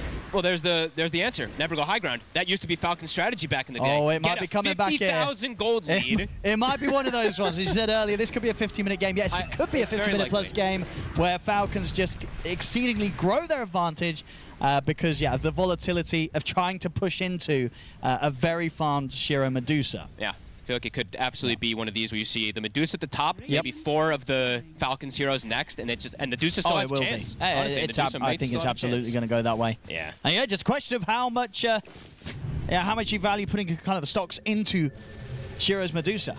It's not bad to put into. We'll see. I mean, Mjolnir is soon on the horizon. Aghanims is done. He's dormant Curioing as well too, so he's prepping for that late game. He's going to hold that dormant Curio until the tier 5s. I want to see it. So Tormentor, next objective for Falcons would be that Roche, but you see Tidebound, they're smoked. They're looking for the fight now, and they're bringing the Dusa in. This is risky. It's a DD rune. Oh, I can't quite get it. The Fissure. I can't get it. Oh, the Fissure. A great Fissure there from Maureen. And then the illusion just comes in. Tap. Yep. That's painful. And they know they are. I was going to say, that's going to be one of those moments as well where Shiro's like, guys, see, I told you the smoke was a bad idea. Let me go back to hitting creep. So why are you trying to drag me into this? Well, they're trying to contest the Roche, right? They're expecting that Roche fight to happen pretty soon. So yeah, see, he doesn't want to do that. Shiro wants to keep farming. Ain't no carry want to turn up to a fight right now. No. Hit those creeps. Get that gold. Well, Skeeter wants to, but... Yes. Yeah, Bart trying to get his BKB. What are we getting coming up from the other side? Skeeter also looking for the BKB. Maureen, he is going to be getting that Eon disc next. Oh, okay. So getting that a little early in the build this game. Sure. I guess just wants to be able to survive against all these kind of raw blast efforts so he can still at least get the stuns out. That's an interesting one, too. They're going to have a lot of ways to reset fights, Owen, if he does actually commit for Aeon also. They already do with the Naga Siren, right? Plus with that Underlord, the extra auras and all that. But yeah, I'm just going to keep looking at the gold. Look, the farming. It's going to be a very farm-heavy game. 14-4. Bach. Can't go for anything here. He cannot make solo plays. He is, Owen, he is falling in danger. I mean, I want to say more than dangerously far behind at this point. He used to be up 13. at the top back in the laning stage, but we're quite a while away from that now. He's not finding too much here, and he can't take the priority of taking farm is the problem too, because he has a Beastmaster and a Medusa on his team, so he's really struggling here. In the past 5 minutes, he's lost gold. Well, he's just chilling up here in this corner. He's terrified of going anywhere. Yep. I can't really blame him too much, because anyone he goes on, it's only going to be a single target, and then 3 heroes are going to appear on top of him, so. Oh, Gem picked up here from Tidebound pretty early. 24 minutes in, wanting to try to control the map a little, because I think they're really starting to feel that pressure of map control at least. Maybe not Shiro, but the team. Let's see, Shiro, can he get himself involved in something here? Hovering around the mid, sort of testing the water, seeing if Falcons are going to try and fight into them. Radiant's bottom tower is under attack. It's not going to be the case for now. Any other big items soon? Checking around. The BKBs that you mentioned from earlier. BKB's done for nothing to say, and he's got Blink plus Aghanims and level 18. So honestly, the Beast at this point does have some pretty big timings, and he's 2 levels higher than Malrine now.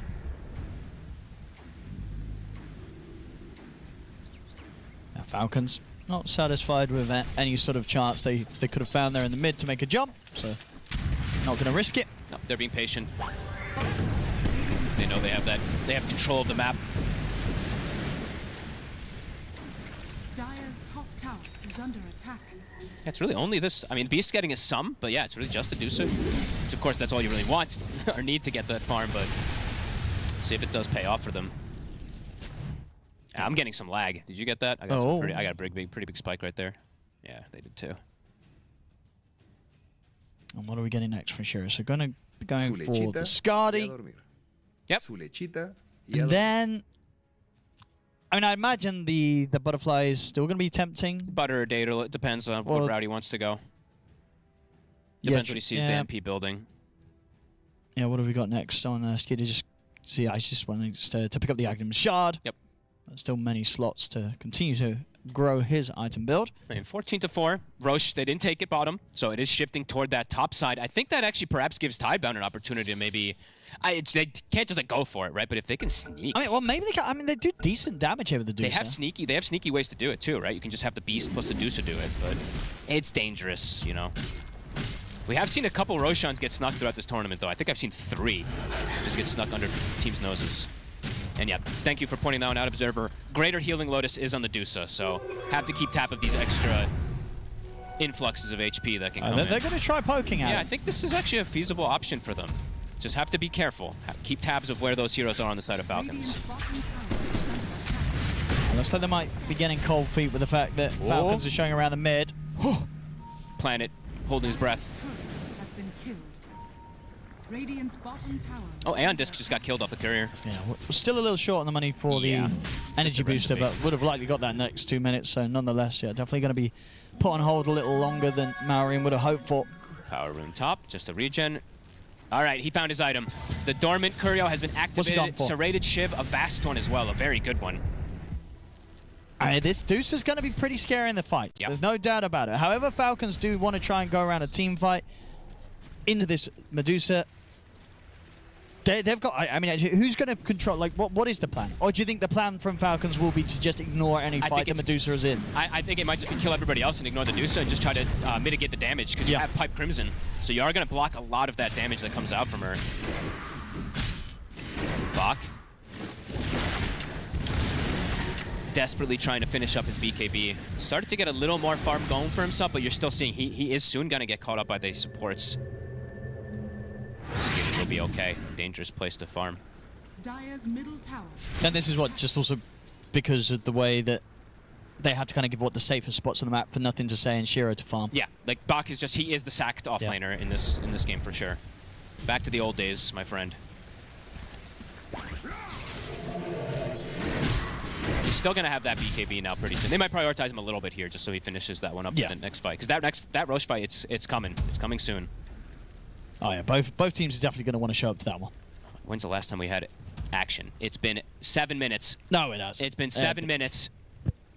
It's a slow one. It's become a slow one. We knew it was going to be a 50-minute game, honestly. Strap yourself in. I said it was going to be a 50-minute. I didn't say those 50 minutes were going to be the most exciting. Usually, it's going to be worth it. When we get to the 50 minutes, they culminate, like, right? They build up to like the 33, 35-minute mark, and then wham! And it can be a good wham or a bad wham. Because the wham might be like the Deucer turns up, dies, has no buyback, and then the game's just over. And it's like, well, okay. It's a possibility. And then, then you have that awkward conversation with the rest of the team where they're all looking at you as the carry and like, well, all of that for that? You know, what were we waiting for? And then Shiro points at the early game and he's like, look what you guys did to me. Yeah, you guys were feeding. You let me get 14 kills in 28 minutes. That's so many. And Gold Lead, it's not like it's increasing rapidly, right? But slowly but surely the increments are there for Falcons. It's about 1,000 about every minute that they're increasing it by. It was at like 7K 3 or 4 minutes ago. Now it's at 10. Yeah, I mean, because this is the thing. It does feel like, you know, from Tidebound's perspective, it's definitely a riskier approach, right? If you are going to put all your stock into this Medusa, because Nature's Prophet is not. It's not a terrible carry to scale against it, right? The Nature's Prophet carry is pretty insane. But they maybe... I've seen some of these deuces do this, where they just win the game, right? If they do get to... I saw, what was the Satanic the other day that did it in a similar kind of fashion, too. So, and they're going to get the Roche. They're actually able to just It looks like it. Yeah, Falcons were not set up at all to try and do anything about this, and I guess just didn't want to get involved in any action at all right now, which does indeed mean that Shira is able to pick that Aegis up for himself. That's a big deal. Very, very big deal. With the Scotty finished up too, he is strong. Might have to avoid that fight, as they have been for 7 minutes anyway. And they probably will. They probably will for the next 9 minutes as well now. Well, they're smoking up, but I mean, they don't want to find anything that Shira's involved in. We might get another pause in a second. I don't know if they're getting that, but some spikes. Let's see. Bottom tower almost finished off here. And okay, Skeeter's gonna match. He's like, you get your Scotty Mjolnir, I'll get my Scotty Mjolnir, since they're playing versus these, I mean, similar range kind of carries, so makes sense if he wants to. That's a bit of a strange one though from Skeeter if he does go in, because this is not something you traditionally see built up on the Nature's Prophet as this slot in particular, but sure. And why do you feel it's? He might stray away from that. I think he might. He's yet to commit into the item. On Tidebound. I'll be able to continue to clean up some objectives on the map. Right, it has a lot of strengths in terms of, I mean, actually no. Do you see as well? Planet's ready for this. He's like, all right, we're just going to do this. He's going Midas. I'm just picking up a Midas. Okay. They're confident in their late game then. That's what that's I mean, that's right? They're confident that they're going to outscale. Wise got 1,400 gold. Don't buy a Solar Crest, but get that Midas as well. You know, if you just... He is an ogre. Yeah, exactly. Yeah, he queued it up. Yeah, he there we go. He's a smart man. He don't want to buy no Solar Crest. You know, when he's got all these carries just AFK farming, he's got to get a bit of fun for himself, bit of money for himself. They're absolutely learning. That's how you make sure that the net worth doesn't actually go in the favor of Falcons. If you're double Midasing the whole time. Honestly, this game pace is slowing down maybe too much for Falcons, right? The Deuce is now, I mean, I think that's the thing. I think we saw earlier kind of the probabilities 50-50. I'd still say this is pretty much a 50-50 on just which strat's going to work. Yep. Putting everything into this Deucer and saying, hey, you know what? Falcons are just going to sit back, try and grow their lead. It doesn't matter because eventually this Deucer carry will outdo everything they have. Or if Falcons' approach of just growing this lead to a point where they're just going to be able to overwhelm Tidebound and kind of ignore the Deucer or control the Deucer, is going to work out for them. Yeah, gonna have to see. But now that these Midases are coming out, though, right? It's gonna shrink that differential by a good margin with these supports. I mean, Bug's got 2k gold, and he's got get a Midas as well. No. But what do you mean no? He's behind. Oh, why not? Not on the axe. Not Dude, come on. On the supports, it's fine. On the core, no. He's gonna buy it. Don't advocate for it. No, he will not. Dude, he's gonna buy it. I know my faith beyond. He will not buy it. Oh, come on. Nothing's happening. He knows. Just get some money on you. Prepare for the 60-minute mark that this game will probably reach. They're getting a free T2. As we said, they're going to ignore the fight until that Aegis likely goes down, and maybe even longer than that. BKB, Amari's got it finished. Maybe they just wait till Malrain has Refresher, because that's really when Earthshaker becomes as broken as ever, and then you just have double Echoes. How close? This game is really getting to this point, yeah, where they're just going to wait for these huge items. Yes. As I said, you know, the 50 minutes aren't going to be the craziest 50 minutes, but when we get there, it's going to be worth it. And I don't know. I mean, which do you favor? Do you favor a Falcons approach here of just getting the lead, building it up, and trying to, you know, make sure you're 100% sure you can close up when you actually go for the finishing blow? Or do you think that Tidebound are the more comfortable ones because they do have this Shiro Medusa that's incredibly stacked? I'm pretty 50-50. If there wasn't an Earthshaker on Falcons, I would be heavily dominant toward the side of Tidebounds. The Shaker is what turns the tide for me because I've just seen these games where he just controls the whole team fight and nobody can do anything, so. Let's see. The strike. They're trying to find something. They've got the fresh nullifier, if I'm not mistaken, on Nothing to Say. So that Aeon disc that Malrain did opt to go for could just get taken away. Dire's middle tower has fallen. This is quite the clever move too. Shiro's like bluffing in the mid lane while his team's looking for a gank. The ward that they placed multiple times. Got the blast. Very good setup there. Eon Disc is... Oh, well, maybe he's running away. Okay. Is he actually going to get away from them? Okay, He is. now they're all Backup here. comes in. They couldn't blow him up. Maureen survives. Bark's dead. Nothing to say he's dead as well. Every move that they've made has not worked. I think if you're one of those two, you got to mute Shiro. Shiro's not... He's going to be like, guys, I told you. You know, sit back. We got to wait. All right, that was a little bit of things adding up, right? Just a little bit too tanky. They didn't get the nullifier, I think, at the right time, perhaps. And then he gets the heal, and then he cookies, and he's out of range, and he walks over his I thought Fissure. they would be able to 100 at 0. They could not 100 to 0 him. Nope. Yeah, honestly, every move that Tidebound has done has actually hurt them more than helped. Almost every single one. I'm telling you, that's what the Deuce play. That's what Shiro's telling them. Like, guys, I got this. Please chill out. Let's see. Obviously, it was a very tempting thing to try and go for, but... It was the cookie. It put him into this place that they can't follow because the Fissure. It was actually very clever. Maybe a little luck involved there too, but either way, ends up being beautiful as the tower now falling. Skitter did show that he went for Scotty, by the way, and is then going to go dataless. He's tanky. To be honest, how do you kill him? 3,700 HP, even if you call him. Very unlikely to kill this Nature's Prophet too, so the build... Yeah, strong. And Scotty just gives so many stats. I am with this refresh on the Shaker. This could, you know, the things may have fallen into place now for Falcons to go, you know what now? We're ready to try and push things beyond the tier 2s and maybe up to the tier 3s. I guess the next thing they could hold back for will be that next Roshan. We have yet to see Shiro be involved, so... Hey, come on now, he's got 1 assist. Anyway, indeed Amar. Trying to start things out. Maureen comes in for the first slam. Bark will get the call onto the two of them. But the Roar's there on towards the Shaker. Shiro. He's out of mana. Can he get back to safety? The stuns are coming in around the Fissure. He's gone. All right, he's dead for 90. I mean, it might not be the most exciting, but that 35 minutes hit. Listen, I promised the viewers excitement. But I did also say that there's a chance that maybe the Medusa just dies and then that's it. And then honestly, that's going to be rough because then honestly after a game like this, the vibes are going to be pretty off in the Tidebound booth. Yeah, it's honestly, like we just went through all of this for this. I was just watching him attack. He does 0 damage. They have no damage. When I'm watching the auras and everything all building up to, and the actual fight kicks up, there's no damage. Uh-oh. Well, yeah, dead for a minute. Well, let's see if they do go high ground fully, because it is 60 seconds. Maureen's They in. will. Be able to force, nothing to say to the side. So we'll get away from the combo. 50 seconds. I'll see how much Falcons can get. If Tidebound could do anything without their Shiro and Medusa. They'll back up. Back to farming. Tier 2 top. Radiant's top tower is falling. Level 25 has been hit. One of the earlier 25s I think that I've seen. 36 minutes in. And look at Amar.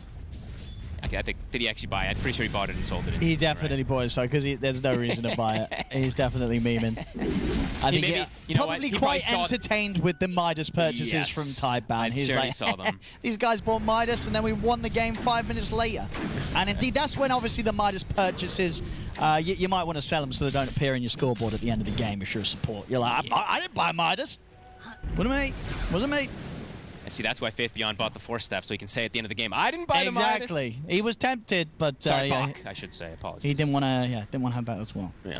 So, back up to that. Now Falcons is back to doing what they were doing the whole game. It got a small little hiccup because they snuck a Roche from Tidebound, but back to business. 20k lead. Some pretty ridiculous kill scores, of course, since there's not been too many kills on the side of Tidebound. Everyone's on some streaks on the side of Falcons. Yep. I don't know. I think, Shiro at this point is saying, guys, I'm going to need a Daedalus, I'm going to need an Ag's Blessing, I'm going to need a Divine Rapier. Then we can go in. Oh, top, nothing to say.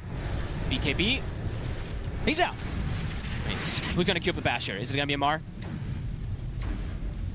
I'm waiting for it. That should be crit. Little shred of Basher. I'm telling you. That's the hot tech. They maybe don't even need it. He's got the money for it as well. Skeeter. Well, let's see if crit knows. 0 TP. They're going to get the call.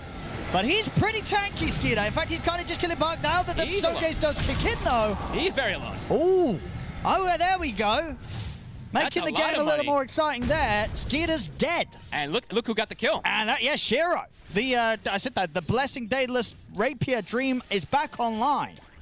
After money like that's picked up. Aye, that's probably the biggest mistake from Falcons so far this game. TP in, a little over-aggressive, gets yeah, picked a rare off. mistake. Up until that point, Skeeter's gameplay had... It was perfect. It was perfect. It was literally perfect. So a big slip-up getting caught down there. Yep. Aghanims now for crit, so he has ways to save teammates. They have a lot of save. They have the song that can bail people out. They have Blink, plus can eat them and then spit them out. Cookie. 58 seconds, though. Can Tidebound find anything else off of this timing when there's no Nature's Prophet? Roshan not quite up. The waves are all just shoved in, too, so you don't really have a way to make a move without making it obvious. And this time, Falcons is not going to give up a Roshan. Marine has got the amplified damage rune. 15 seconds until the Stone Gaze is back online for Shiro, and then he'll be feeling pretty safe trying to front line around this. Tidebound has to make sure the lanes are in a good spot. They got to get back to them and push them a little, because as soon as the NP TPs, he ults and he can TP to those lanes, force him out, and then join his team immediately because the 0 cooldown. They're going to smoke. They're going to look for that fight. All right. See if they can maybe catch them. Ooh. I mean, at this pace, they're not going to catch them before Skeeter's back in the game. They're looking for Skeeter. They're looking for where they're maybe predicting that he's going to TP out. Let's have a think. Where, if you respawn as a Nature's Prophet, where are you TPing? I don't think you're TPing to a triangle. There's no way. I think you join your team. He's TPing top, indeed. Yeah. He's not going to go anywhere crazy on the respawn. You can just, you ult, you force the lanes out with your ult, and you TP and join your team. He was never going to be caught down there. Yeah. When no one's showing, you can't take that risk. Not again, after that last one. BKB now finished up for the Shaker, so their moment of being able to nullify him probably gone with the double BKBs, plus double Aeons, plus double everything, so. Smoke out Falcons, they want that fight. Double Echo. Tidebound does have the high ground advantage right now. I mean, they could still get overwhelmed, though, if Maureen gets a good jump and we have sort of Amar teleport into the back lines. They got to be careful of their positioning. Yeah. Extremely careful.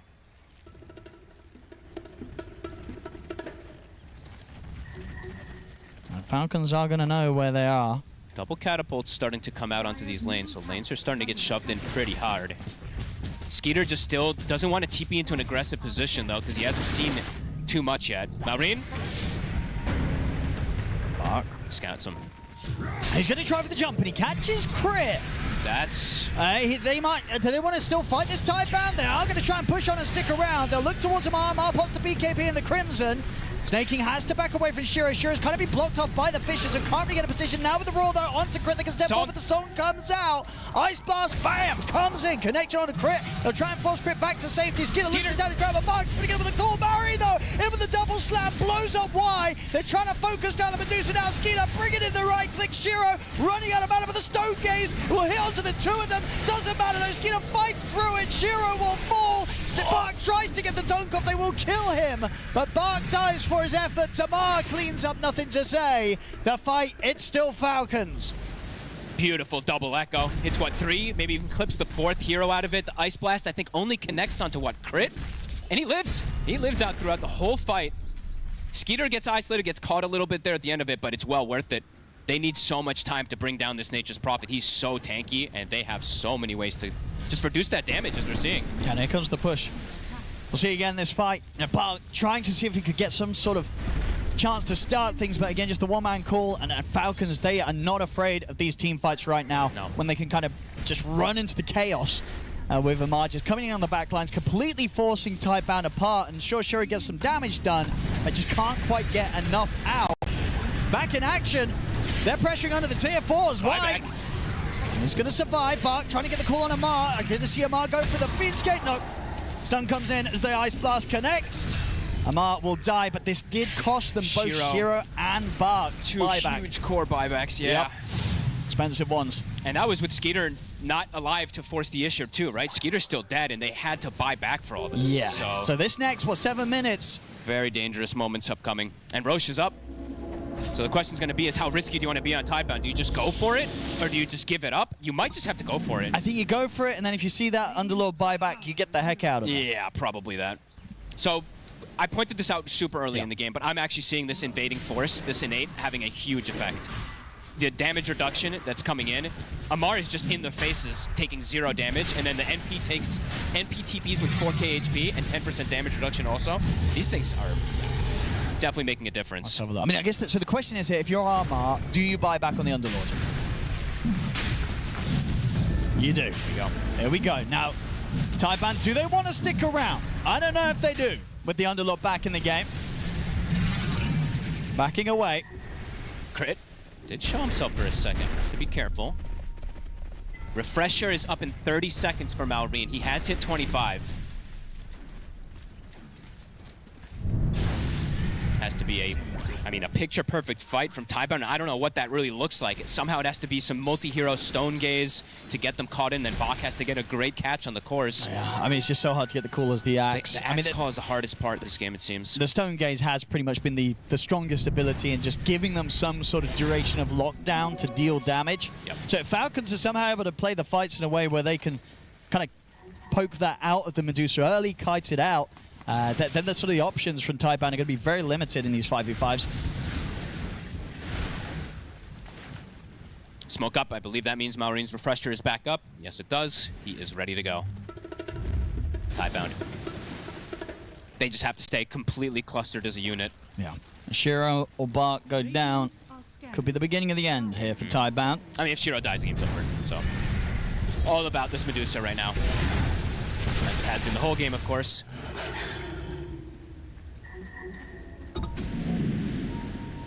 As you can see, Dota Plus crazy. very much still believing in the power of the Medusa. Doesn't matter that the team's down 23k gold. Still giving them a solid chance of having the victory here. And that's just high ground, right? I think high ground just gives you like that much percentage sometimes. Does feel like it's quite a bit higher though for Falcons with the way that they've just been able to. Every team fight has been theirs, right? Convincingly. Small pickoffs and whatever, Tidebound's been able to find some, but team fights, Falcons are way on top of it. How many more? We're gonna have so many refreshers this game. Skeeter gets thrown out the pit, but Snaking soon to have Refresher. Crit soon to have Refresher. I believe I just saw Nothing to Say finish up Refresher. All right, let's see what we get for this next fight. Blink on the Dusa. He wants to get in position to join, to give that damage on the Roar. See if they can get the initiation. And can they do it before this Roshan goes down? Skeeter's taking it pretty fast. It's gonna be gone. It's too late. And do they really want to fight into the Aegis? As Fiend's Gate's coming Falcons in, wants Maori. to fight. So we get the jump on White. He's going to drop the first echo down onto White. Skeeter's in position on the cliff. Looking for Nothing to Say. The second Roar is going to be there to hold back the Nature's Prophet. Ice Blast coming in as well, but the song will buy some time to reset here on Falcons. I think, sure, they've just got to leave White behind. Shiro's got to get out. So White will fall. Crit godlike. But they get everybody else out of there, at least Tidebound. And that's their big go every time. Yeah, the strength. I mean, this one we're definitely seeing the power of it as well too. You just pick and choose your fight perfectly. If they do get any type of catch, you song, reset things for a moment, and then go for the go again. And he did not use the Refresher there, so that was just a single Echo Slam. So we'll be able to potentially have that for the next one if they do take another fight. Skeeter is at critical mass pretty much now. He can buy his Moon Shard. He can eat the Axe, but he's got all the rest of the items already finished up now. And they're snaking. His Refresher's finished. Sure, having to be so careful. He just can't provide the damage on his own. All right, he's eating his Axe Blessing and he's getting his BKB now, so okay. Maybe he won't be as controlled, because he is stunned quite a lot in these fights. But will he have the damage?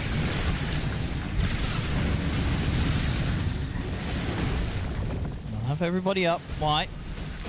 Let's get back and play part. Nice They get the jump there. They get the call. And that's going to be Skeeter gone the once. Ooh, that was fancy. You saw that? Yeah, indeed. With the blink force. That was very nicely done there by Bart. Cool little play, but there's always the reset. Snaking, he has one song, and he does have a Refresher for a secondary one. I don't know if they saw this Refresher either. So if they do go again, he can counteract it. Okay, now he refreshed. Shiro, stepping up. You're caught in the Sprout for now. Cookie. Keeping the racks alive here, Tidebound. Look at Malrine's positioning. He's in the tree lines. Double slam at the ready.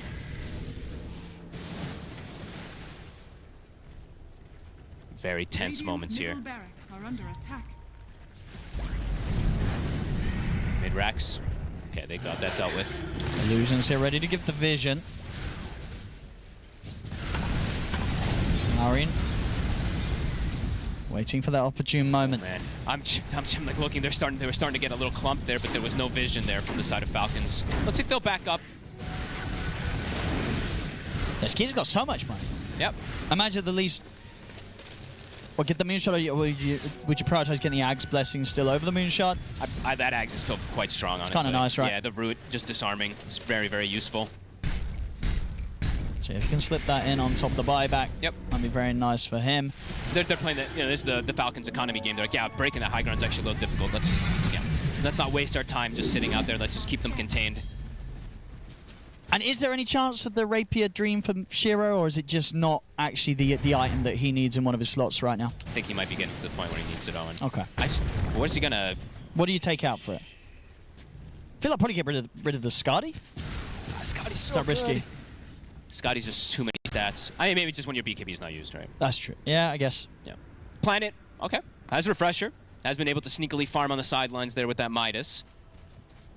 Could catch them off guard if the first one doesn't connect too decently. Well, we're getting up to that 50 minutes. We are. And pretty much said we were. This is kind of the position we expected this game to be in at 50 minutes. Maybe I thought it was going to be a higher gold lead for Falcons. Oh, you thought it was going to be a higher gold lead? I was going to say maybe lower one. Oh, really? Okay. Yeah. I thought they would be at like 35K, but I thought the game actually would be maybe even closer. There we go. The case, so, you know, if you're tuning back in, because maybe some people tune in, they're like, you know what, we'll come back at 50 minutes when it's it's about to get exciting. Welcome back. Amp damage spawned. Excitement is around the corner. If you just came, you brought an amp damage with you, so it is in that bottom. So maybe that could actually kick things off to be quite spicy as Amar scouts it out. Loads of money on Skeeter. Has he not got enough for Ag's Blessing and buyback? Not quite. Not quite yet. Not quite. Yeah, very close. though. Very close to having enough for Blessing and buyback.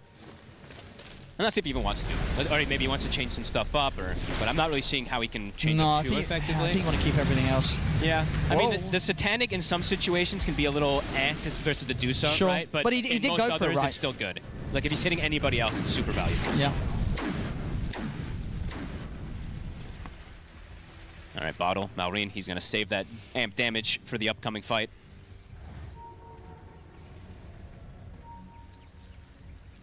And we will probably get to that 30, 35, 40 potential. Like, with the way that Tidebound's just being contained in their base, it's very likely that that net worth does get to those points. And okay, Refresher instead. All right, couple of rounds to BKBs. Sure. Yep. Double Wrath. Never a bad purchase. Nope. It's bound to be one of those, the Refresher or that Aghanim is more than likely in most situations at this point in time. All right, Falcons. Full Octarine now for Maureen as well. Looking to catch. I mean, Bach, he showed himself. He might get slammed. He's looking very, very, very, very dead. Very dead. It's got buyback. Crit is getting every kill. Oh, why? Careful. Wait, why? He's going to get caught in the sprout. Roll will come out. Ice Blast flying for his one. Nothing to say with the second one. Shiro is now in position to bring out the damage. Skeeter, he's gone. Song can't save him. Snaking trying to run. Why will end up falling quick, coming in with the kisses. I mean, Amar, he's pushing on the front lines. Maureen, in again with the slam, focusing Bach. Skeeter buyback. Outward Staff buys a bit of time for Bach to get off another call. Shiro's still pretty healthy on the mana. Bach will fall. He's out. No buyback available on him. The Song. Can they set up onto Shiro? Looks like Skeeter is getting out. I mean, Amar's sticking around. Maureen, he's going to jump in again, and they get the stun set up. They're able to burst through Planet. Amar, he's hiding around this side of the trees. He's actually going to get out. Amar will live. The Raw's back up. Locks down Skeeter for now. Nothing to say. Scrambling back to the fountain. It's 2 versus 5. They're trying to just... Shiro's getting danced on. He can't hit targets. The fortification's there. Protects the creep, so Maureen's able to continue the TP back over to the fight. Skeeter. If they could just carefully deal with this Medusa, Falcons should be able to close the game up. Shiro. Maureen. Fisher catches him. Skeeter's TPing in. They're not going to be able to stop Shiro from getting back to base, or maybe with the Sprout they can. Is there anything to get him out? The Sprout there is, but Maureen jumps in, enchant totem. Shiro's dead. He's got buyback. They are going to catch him pretty close to the fountain here, Maureen. Cookie to the side, Shiro trying to move forward. Nothing to say, 20 seconds until he has the Raw back online. Fortification now to come out from Tidebound. They're holding on to the melee racks. See Crip. Cookie forward. TPing in. And now Skeeter, he's in position to look toward Nothing to Say. That's Nothing to Say gone. He's got buyback as well. Shiro, Stone Gaze out. Falcons, they'll kite it out. They're kiting him so hard. That the initial fight, they kited him completely, and now in his second life, it's just a 2 versus 5. Falcons backing up, resetting, finishing off the last racks. Oh, just kidding, they're still top. 20 seconds. Yeah, until they've got everybody back up. Shiro. On her planet, it's got 2 Midas charges. He's got to use them. They've held. They have held. They are holding, and he's managed to use his Midas. So we can all breathe a sigh of relief. Unluckily not the same here for White. He's dead with 2 Midas charges. All right, how much gold just got gained? Okay, so for the side of Tidebound, they didn't gain too much, but for the side of Falcons, I think there's 10,000 gold on somebody. I don't know, Shiro, I think you're right. We got to see that rapier. I think he has to. You've used your buyback. The problem is, though, and he's getting kited pretty hard. He's getting isolated. They killed 3 heroes, and then he was able to do some damage, but for the most part, he's getting kited a lot. Here we go. Get that rapier. All right. He's got to get it sooner than later. Otherwise, he's not going to have a chance to get out to the secret shop. Okay, he's got ways to dispel himself, too, because I'm seeing that a full E-Blade got picked up from Crit, and Crit now also has level 25, so the kisses are going to be quite potent. Is that his Korean position here by the shop? It is not. It's not. That one's been there for a very long time, just so you know. He's kept it there for, I'm not sure why. I was going to point it out earlier, but... He doesn't like it. He just had it He says, you can't sit in the base Korea, go and sit on that cliff. On your own. 39,000 gold lead. But hanging on. Skeeter did use that buyback for the last fight to join in, so... He did, so that might cause them to chill things out a little bit. Might buy another 5 minutes or so. Yeah, him and Maureen. Aghanim Blessing for Skeeter as well. Can finish that one.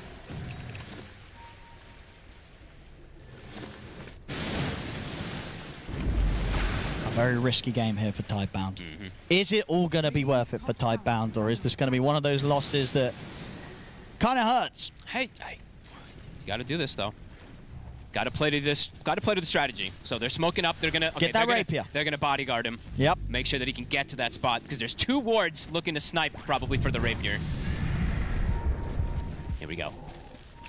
All right, there it is. Moves the Manta out for now. Okay. I think he knows that it actually. So I was going to mention this before. I think he needs the BKB because of the song. If he doesn't have BKB in, he gets songed, and then they can't do anything. So yeah, just song into Fisher into full combo. He's dead. Exactly. So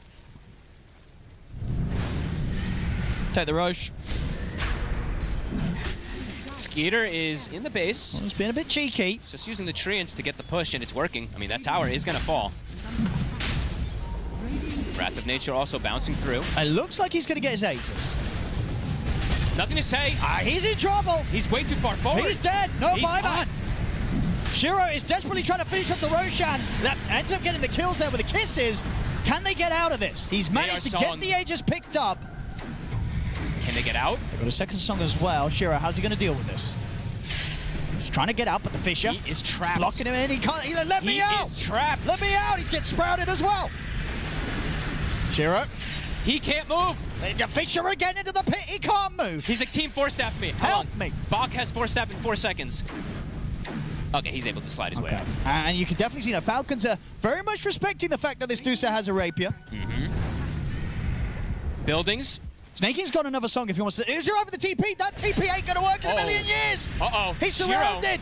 But we'll get the call onto the 2 of them. Stone Gaze coming out here from Shiro. Snaky and Crit, they'll back He's off. stuck. He can't move. Finally, the sprout comes to an end. Shiro very low on the mana. Of course, he will have that second life. Still a lot of damage. Skitter's got to be careful how he approaches trying to finish the job off. Because this Medusa hits hard. Another Fisher, jump forward. Marion finishes him off the once. But BKB out. Not able to get in range for the call. Bark's in trouble. Shiro, can he do this here? 3 versus 5. They're just kiting him, Owen. He's not getting the hit. Jump forward again from Maureen. Eontis will proc. They get the setup here on towards him. Maureen drops the Echo. Shiro, he's going to get focused by Skeeter, but Maureen's going to tick down very, very low. Snaking using the song to try and get the space for Falcons to get out of there. It looks like he should survive because the pipe aura, Amar bailing him out. Shiro lives. Maureen's fine also. But Shiro does survive. They're able to get the Medusa back to the base. All right. Structural damage did come in. The double catapults were hitting onto that rack's top. It didn't die, but it got put down to half HP. I mean, what do you do now if you're Falcons? Are you going to try and push him whilst you pretty much get guaranteed this Axe and Ogre out of the game for 50 seconds? In about 30 seconds, I think they're going to go for that. Because Refresher and BKBs are going to be up for Malrine plus the double Echo Slam. So I think you play it a little bit slowly and then you go for it. Oh, yeah, there's a banner actually in the pit. That's actually quite a big deal here for the push. But Skitter will go for that slow push. But probably waiting for that big fight till they have the double Salami. And 2 minutes, and then we're pretty much going to start seeing most heroes have all the buybacks back on the table. And in 1 minute and 30 seconds, Owen, 60 minutes. We've got the neutral items coming into play. Dude, and it's thankful that they have Midases on Tidebound because they have difficulty getting out to get those creeps. This is definitely going to be one of those games, but if you are Falcons, you are hoping and praying that this Dusa does not find a Helm of the Undying. Well, the thing is they're not killing her. They are isolating her and kiting her, right? So if the... But at this point, I don't know if you can isolate and kite her away from the Ancient. But Shiro will kill them all. So you do have to kill him if you want to try and get out of this game. What if they want to stay in this game? I mean, we might be here for a long time. We might be here for some time. 60 minutes. 45,000 gold lead. Skeeter is literally about to be at maximum items without starting to replace things. Yes. He's definitely going to want to hold on to the buyback gold, though, with those cooldowns coming back off in about 20 seconds. He's not moving his refresher in for the cooldown, though, so it's not actually ticking. Oh, I'm nitpicking. That's true. It's okay. He's focused on other things. The more important things. Tidebound is... Okay, this is a bold play here. I mean, you don't expect it, and if they can catch Amar...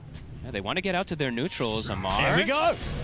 Call into the blast. Crit's going to try and help out. He will be able to. Great grab here with the Axe to send him out of there. They'll drop the Roar down onto Crit. Crit will not survive. Falcons. Well, that's a big streak, though, just saying. That was the godlike streak from Crit to go to Shiro. Big influx of gold for him. He already has 10,000 gold. He's got so much gold. He's got so many options. I mean, he's thinking about getting the Hurricane Pike, so he has that extra bit of range. I think he needs this. But what are you getting rid of? Probably Skadi. It's like how are you sort of juggling your items around? I think he needs the Scott. I actually have no idea how but he needs something to be able to hit targets because he's actually just getting kited. Yeah. Pop the Manta, swap it in the fights. Got to be very quick, but I don't know. I guess, but doesn't that kills the Manta illusions, right? If you take it out of your inventory. I'm just trying to think of what he's trying to do. Yeah. Divine Regalia. Oh yeah, what are we getting? What are we getting? I mean, Malrine is going to detonate targets now at this point with the Regalia. Yeah, that's a lot of percent damage increase for that. What we got? Something good? I mean, Monaco on Crit. You already saw that distance he was able to grab someone. Now he can grab. What's actually the cast range? His cast range it's going to be huge. He's going to be like massive. grabbing someone from the edge of the screen. Yeah. Like you're just going to see a hero disappear. Yeah. Actually crazy. And get sent back to safety. Right. Yeah, I mean, Skeeter's got to take the Helm of the Undying, right? I would imagine he does. Yeah. And he gets the attack range. It's crazy. So now he actually has an attack range advantage, I believe, over the Dusa because Shiro has gone for Divine Regalia Audacious. He can get sprouted and just get hit and might not even be able to attack back. The attack range from the Nature's Prophet, right? Yeah, it's going to be further, right? He's going to have further attack range. You got 600 attack range on the Dusa. And 600 plus 290, so 890. So that's honestly, Skeeter is just going to be able to turret on him from a distance. So we'll see if that one pays off. I mean, this is an amazing item. Don't get me wrong. The Divine Regalia and Audacious is incredible, but he'll kill everybody else. I guess that's the thing, right? And he's going to have to blink. He's opting for the Swift Blink. Okay. Well, yeah, you Swift Blink on top of the Nature's Prophet. Yep. That's your best bet. Yep. And how's he going to juggle this? Again, what's he going to get rid of? Mjolnir out for now. Okay. So blink in, switch the Mjolnir in. That's going to be the plan. We'll see if he's ready to switch these around in the midst of the action. I'll have my thing selected on the Deucer to watch for that if he's swapping them in time. But you can watch the actual important stuff.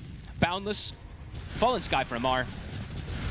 That's also insane cast range that he has. He's also taking that one too. So jump from Amar. He's in straight away. Gets the Echo in onto the two, and there is a beautiful start there from Malrine, catching both. Nothing to say. And Bar.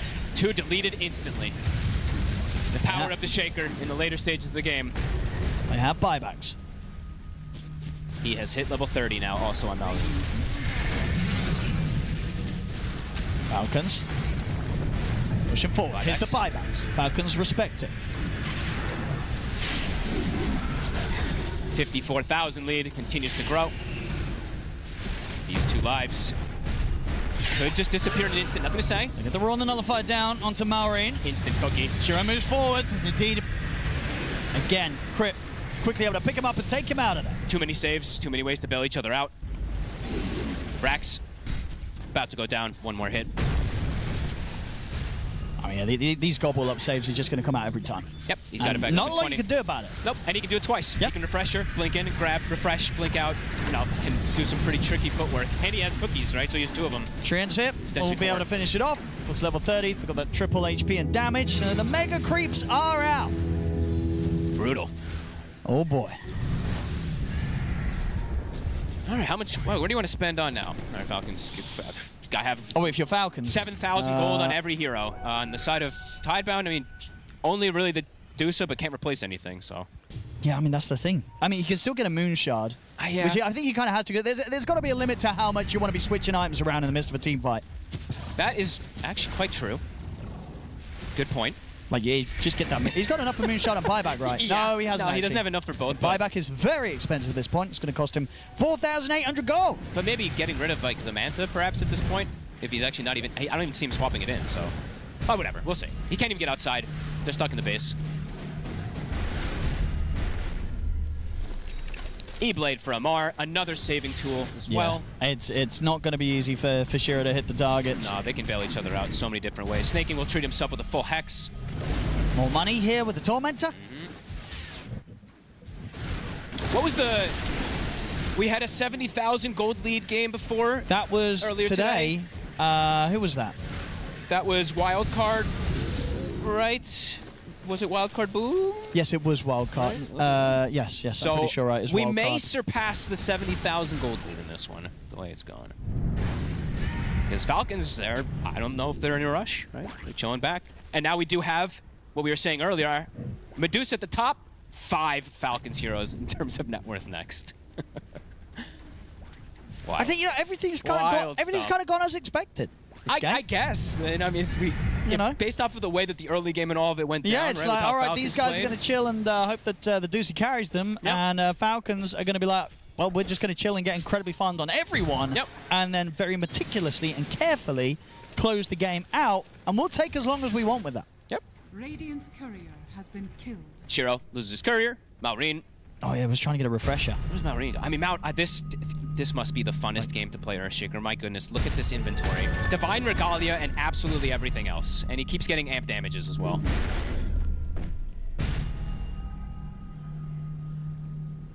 Tidebound, yeah, it just continues to be the same thing. Shiro, it's all eyes on him.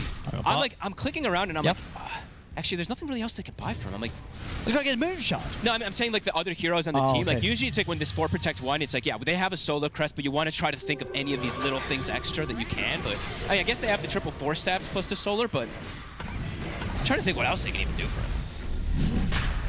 I mean, a Hex is always going to be good, right? That's why I didn't like the Octarine on the AA personally. I wasn't going to point it out, but I'm also thinking like, do you even have an opportunity to cast this Hex on targets? I don't know. So maybe there isn't just any items that they can really go for in particular that are going to fix things for him. Not too sure. All right, Falcons with this Aegis. Did they pick up the banner too? They did. I think they have 2 now at least.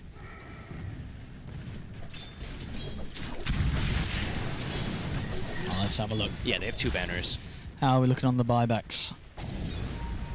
Should be everybody except for just Bark and that died, right? Nothing to say. Yeah. Actually, AA is 100 short right now, but should have it. Yeah, they should. Yeah. Somebody's good. Should die. Okay. Smoke by Falcons. Looking for a jump. No one wants to show on a creep wave. No one wants to show near a creep wave even. Maureen inching forward.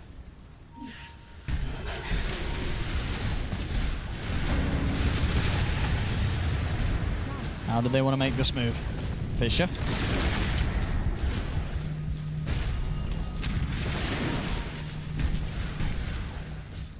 Truly defense of the Ancients right now. Oh, Shiro. Nope. Oh. Teasing a little bit there with that blink forward.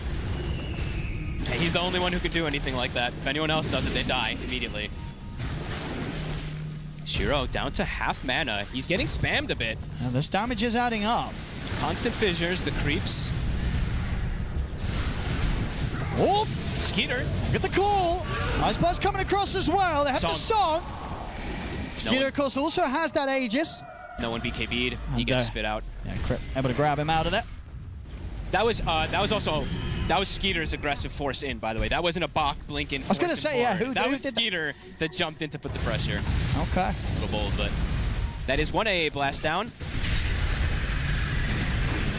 It's back up in 3 seconds, though. Poke and prod. Why? He's going to get back to the fountain just in time. Kisses. Maorine's in. Echo Slam to dispose of the 2 supports. Crit. Shiro pushing forward. Trying to force Falcons back. E-Blades coming out onto Amar. Keeps him safe. Skeeter's got the ones. The damage is absurdly high if Shiro's actually able to attack, as you see there. They actually doubled up their E-Blades there. Crit and Amar E-Bladed themselves rather than bailing out Skeeter, so we'll lose the Aegis. It's very soon to having the courier back alive, so we'll be able to get his hands on his refresher orb. Shiro. Yeah, look at that damage. I mean, this time he absolutely connected. Maureen still has the double echo at the ready. There's one buyback. Planet has his at the ready. Shiro. Yeah, very close to having the ones to count a little bit. So Skeeter's starting to theory craft things, right? He's like, there's no true strike on this Deuce at the moment. Butterfly's going to feel good. Now he can actually perhaps stand tall and fight a bit more. It's still going to be hard because even those hits that do get through the evasion, they're still going to hurt. They will. Very much so. Absolutely. But yeah, identifying that the Satanic doesn't do anything, right? So. Yeah, I mean, it's good against the others, as you said, Just but not when it comes to this point of the game where you don't really care about the others. No. You just care about this Medusa. They're cannon fodder. You know, they'll die to Malrine. You're dealing with the Medusa. Malrine. I mean, I honestly wouldn't have even hated it if he picked up a Rapier on the Nature's Prophet. Just to have a chance of outdoing Shiro in terms of DPS. He's having difficulty just hitting back, though, right? That's one of the issues here. Like, just standing toe-to-toe with him. I mean, they're slowly but surely bringing down the tier 4. Bit by bit here. It is. Ogre's hit level 25 now also. So big fire blast. I mean, that doesn't matter.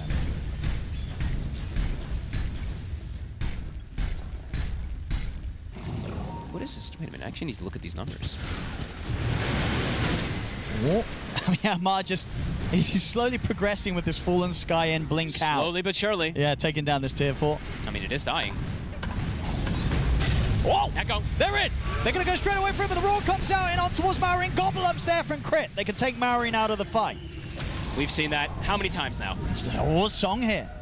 Can they set up onto Shiro? He's got he just sold to hit the base. All right, yeah, just hold the Medusa away. Hit the objective, but Barks in with the call. And now Shiro's ready to blink over and help out. E-Blade giving some level of protection towards Skeeter, but the nullifies there. Takes it off and Fisher holds back Shiro. Shiro, can he get the damage in to bring Skeeter down? Skeeter able to play to the range advantage. Shiro can't quite reach him. He's trying to get the hits in. Skeeter, he's going to fall surely. He'll go down, but he has the Helm of the Undying here to fight back a little longer. Shiro is low mana. See if he can get back to base and refuel. Fisher catches Shiro again. The Scatter Blast, the Fallen Sky, and Shiro's gone. Immediate buyback. They take the rapier. But they'll get the call on a Snaking.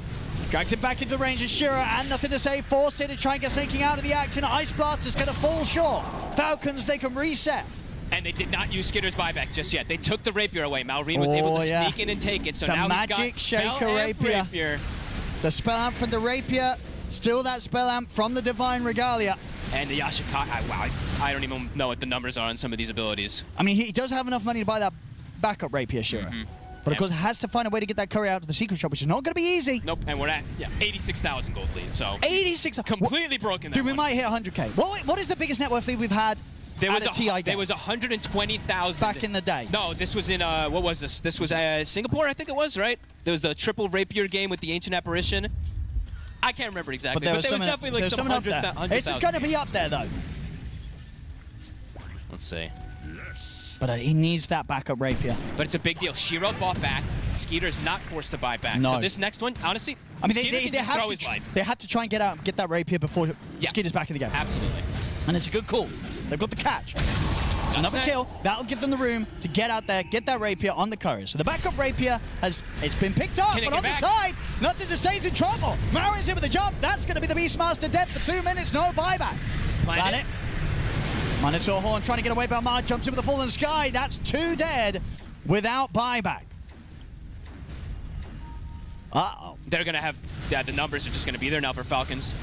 Honestly, I could just see them buy back. Yep. Yeah, and when Skeeter revives, and he could just go all in. He could just suicide, I mean, honestly. if they can just song Shira in position and hit the Ancient, they'll finally find their way out of this one. Yeah, it is fire shielded though, so every single time they go and hit it, it's actually getting completely absorbed. Malrine. He's going to get the call to Malrine. The gobble up's there though, as well as the song. Snaking and Crit continuing to show off with the defensive potential of saving one another. The route's on towards Buck. BKB has to come out. They're hitting the building. Skeeter looking to try and end things, Shiro. He's going to get caught with the Fallen Sky. Skeeter's just going to close this up. They have the fortification. Can Shiro push Skeeter off the base? He's in with the Stone Gaze. Marin comes in with the slam, locking down Buck. Right. The throne. Trying to fuel up. The throne. They have the song. They're able to close it. They've done it. They've finally done it. 85,000. Well, that was a game that of was all a game. time. Yep. That was a game. That was a game. I mean, we did say yeah. that it was going to be probably pretty slow, but I think it got maybe a little slower than we even anticipated. But Falcons, they played their game as they do, right? This is the map control game. This is the map control draft. They got an early advantage, and from the 15 to 20 minute onward, it was, is Shiro going to be able to do it or not? And unfortunately, he was not able to. End of the day, he couldn't. No. Maybe next time. Maybe next time. But as for this one, yeah, Falcons, they grow that lead. They are finally able to find a way to close it up. But a rough loss to start the series there for Tidebound. Falcons take game 1 of this best of 3. What a game. It was only game 1 of a best of 3. There's a lot to break down. I'm going to get right to it. And I want to talk to Stormstormer first because I think you're the person with the most experience playing very long games at the road to the International. And the International, that was the game that Fog was alluding to, the Entity versus RNG, close to 2-hour, 100k gold lead game that you ended up winning. 120k gold. Yeah. Yeah, that was quite a stretch. I was back in 2022. Yep. Yeah, against RNG, holy shit. That was the best of 1, though. Okay, this is the best of 3. Ours was even more stressful. No, but jokes aside, I mean, yeah, these games can go quite crazy when you have this Medusa standing in front of the throne with the rapier, and like now you have all these neutralizers kicking in. I don't know. I mean, at some point it can feel, I think, really, really draining as a defending team to play games like these because you're literally just sitting on your fountain. But Falcons, yeah, actually playing it cool and classic Falcons, though. You have to hope that your opponent makes a mistake, right? That's what Tidebound's for. Basically, I mean, I think you just hope that Falcons somehow commit too many buybacks or Skeeter deepest into your throne, maybe, into your fountain, but that didn't happen, though. I mean, I was also going to say, that is there a more classic Falcon way of winning a game than this? I'm sure they enjoyed it all the way to the bank, playing this game, you know, just methodically, slowly and surely, like grinding this game out, buying all the items possible, right? Having all these ways of saving. Crit with a Snapfire. I've never seen a Snapfire with what is it, 800 range save. Yep. So crazy. Like absolutely crazy game. This Dota 2 still keeps on delivering new things that you've never seen before. Is it Amar also choosing not to fight? He's just, you know what, I got my Fallen Sky, let me just jump on the building a couple times. Eventually, that will be doing the trick. Yeah, absolutely. I mean, he did take down that tower from 50 to 0. Crazy game. I gotta say, though, even though it is absolutely in this kind of a game is Falcons forte, I feel like teams are getting better and better at this defense and also the methodical attack. Like maybe a couple of years ago, if you are doing this kind of a defense, you can anticipate and wait for the attacking team's mistake. Right now, I feel like there aren't many. And Amar as well, the way he played, like everyone else is kind of flashy, but his moves are more strategic, and the fact that he utilized his ulti a couple of times behind the enemy throne to cut off the support so they can't even run back into the fountain. Meanwhile, Medusa is stuck somewhere completely different. That was really, really cool. It was a really, really cool ending to the game. And I say ending because we gotta talk about how they got to that point to begin with. I don't think there's ever any team that's like, you know what, guys, around minute 70, that's when we'll hit peak timing. It's got to start early. You got to start winning early, and I think it does all start with this guy right here. This was 4 Falcons, their opening pick with the Shaker. They answered the Beastmaster opening coming out from Tidebound. And we had very high expectations from the Shaker Stormstormer. Yes, I mean, for sure, he absolutely delivered, and it leaves a question whether Tidebound should have just simply first picked, because they decided to first pick the Beastmaster without the Shaker. This hero, for a reason, has 70% win rate right now. I mean, we could see in this game, and here it begins already. This was a long time ago, 40 minutes ago, but we could see he already had the Blink Dagger at 10 minutes and 20 seconds, already killing his opponent mid laner on nothing to say Beastmaster. And from that moment on, it just keep delivering. Here we see also that they're gonna kill Bach with their combo. Super nice synergy between the Snapfire and the Shaker, even delivering enough damage to kill somebody without using the Echo in that clip right here. And even though Tidebound also has a combination of Axe and AA, it just always seems like Falcons is like the team that is doing the first move. Here again also, Malrine playing it beautifully, already having the shard, with that being able to walk back into the trees, no counter attacks possible for Tidebound whatsoever. And it felt like Falcons just played in this early game and early to mid game. At the moment from like on, he had the Blink Dagger. They always played a bit faster, a little bit more. I wouldn't say. I think faster, just a simple way to put it. Yeah. Didn't leave openings to the enemies, and beautifully showed of what the Shaker hero can provide for his team. Are you guys surprised though? Like when you look at Tidebound's draft, they have Medusa, Beastmaster that is going for Ags, and then you have an Axe on offlane. I guess Bach kind of did alleviate the problem by going Blink Rush instead of Blade Mail, but their draft, besides the two supports, who I guess the idea is the two supports are not greedy at all, right? Like, so they can get you through that early game. I think their draft inherently is not that greedy. It's more that the enemy draft is just so good at exposing it. And I think there's also a problem with the Beastmaster Earthshaker matchup. The fact that the Shaker just goes and echo slams the 4-stack Ancients and Hardcamp and then gets his Blink Dagger at 10 minutes, right? Whereas Beastmaster only has 2 components to Aghanims. It means that the Earthshaker comes online so much faster. They also have the Naga sign to scout where the heroes are and which goals they can make. They have the Furion to connect as well. Like just, and even Underlord can connect, which we're going to see later as well. Just in general, I think the Falcons draft is just absolutely disgusting this game. I don't think if Falcons get this type of lineup and they're comfortable, they're not going to lose to any team with this type of draft. It's just their perfect lineup, I would say. Full global, so much wave push, so much damage, like so much ways to dragging on the game. It's just a perfect Falcons lineup, in my opinion. Yeah, and I think the fight that you're alluding to is when Tidebound actually wants to make a move. They're the ones thinking, you know what, we got that Blink on Axe, we're going to make something happen. Yeah, so this is a moment where there hasn't been a kill for, I think it's like 20 minutes, something close to that. And they finally catch the Shaker, but he wallows out of there. And there's the global potential, right? You have the Underlord coming in, you have the Furion coming in as well. And they turn this gank around into a 2-core kill with the Aegis onto Medusa, right? And just a couple of minutes later, you have the similar thing around the Wisdom Rune, where the same thing kind of happens. Underlord TP's in, Furion is there as well, and suddenly Falcons are just ready to fight. But they've been dodging the last 20 minutes, you know? Yeah. So as soon as Tidebound is pushing out onto the map, they're always ready to fight. So yeah, it felt like Falcons could never lose that game, even though it was 70 minutes. I feel like exactly that play right there broke the game for Tidebound completely. Because they had 2 options, right? They're smoking behind Medusa.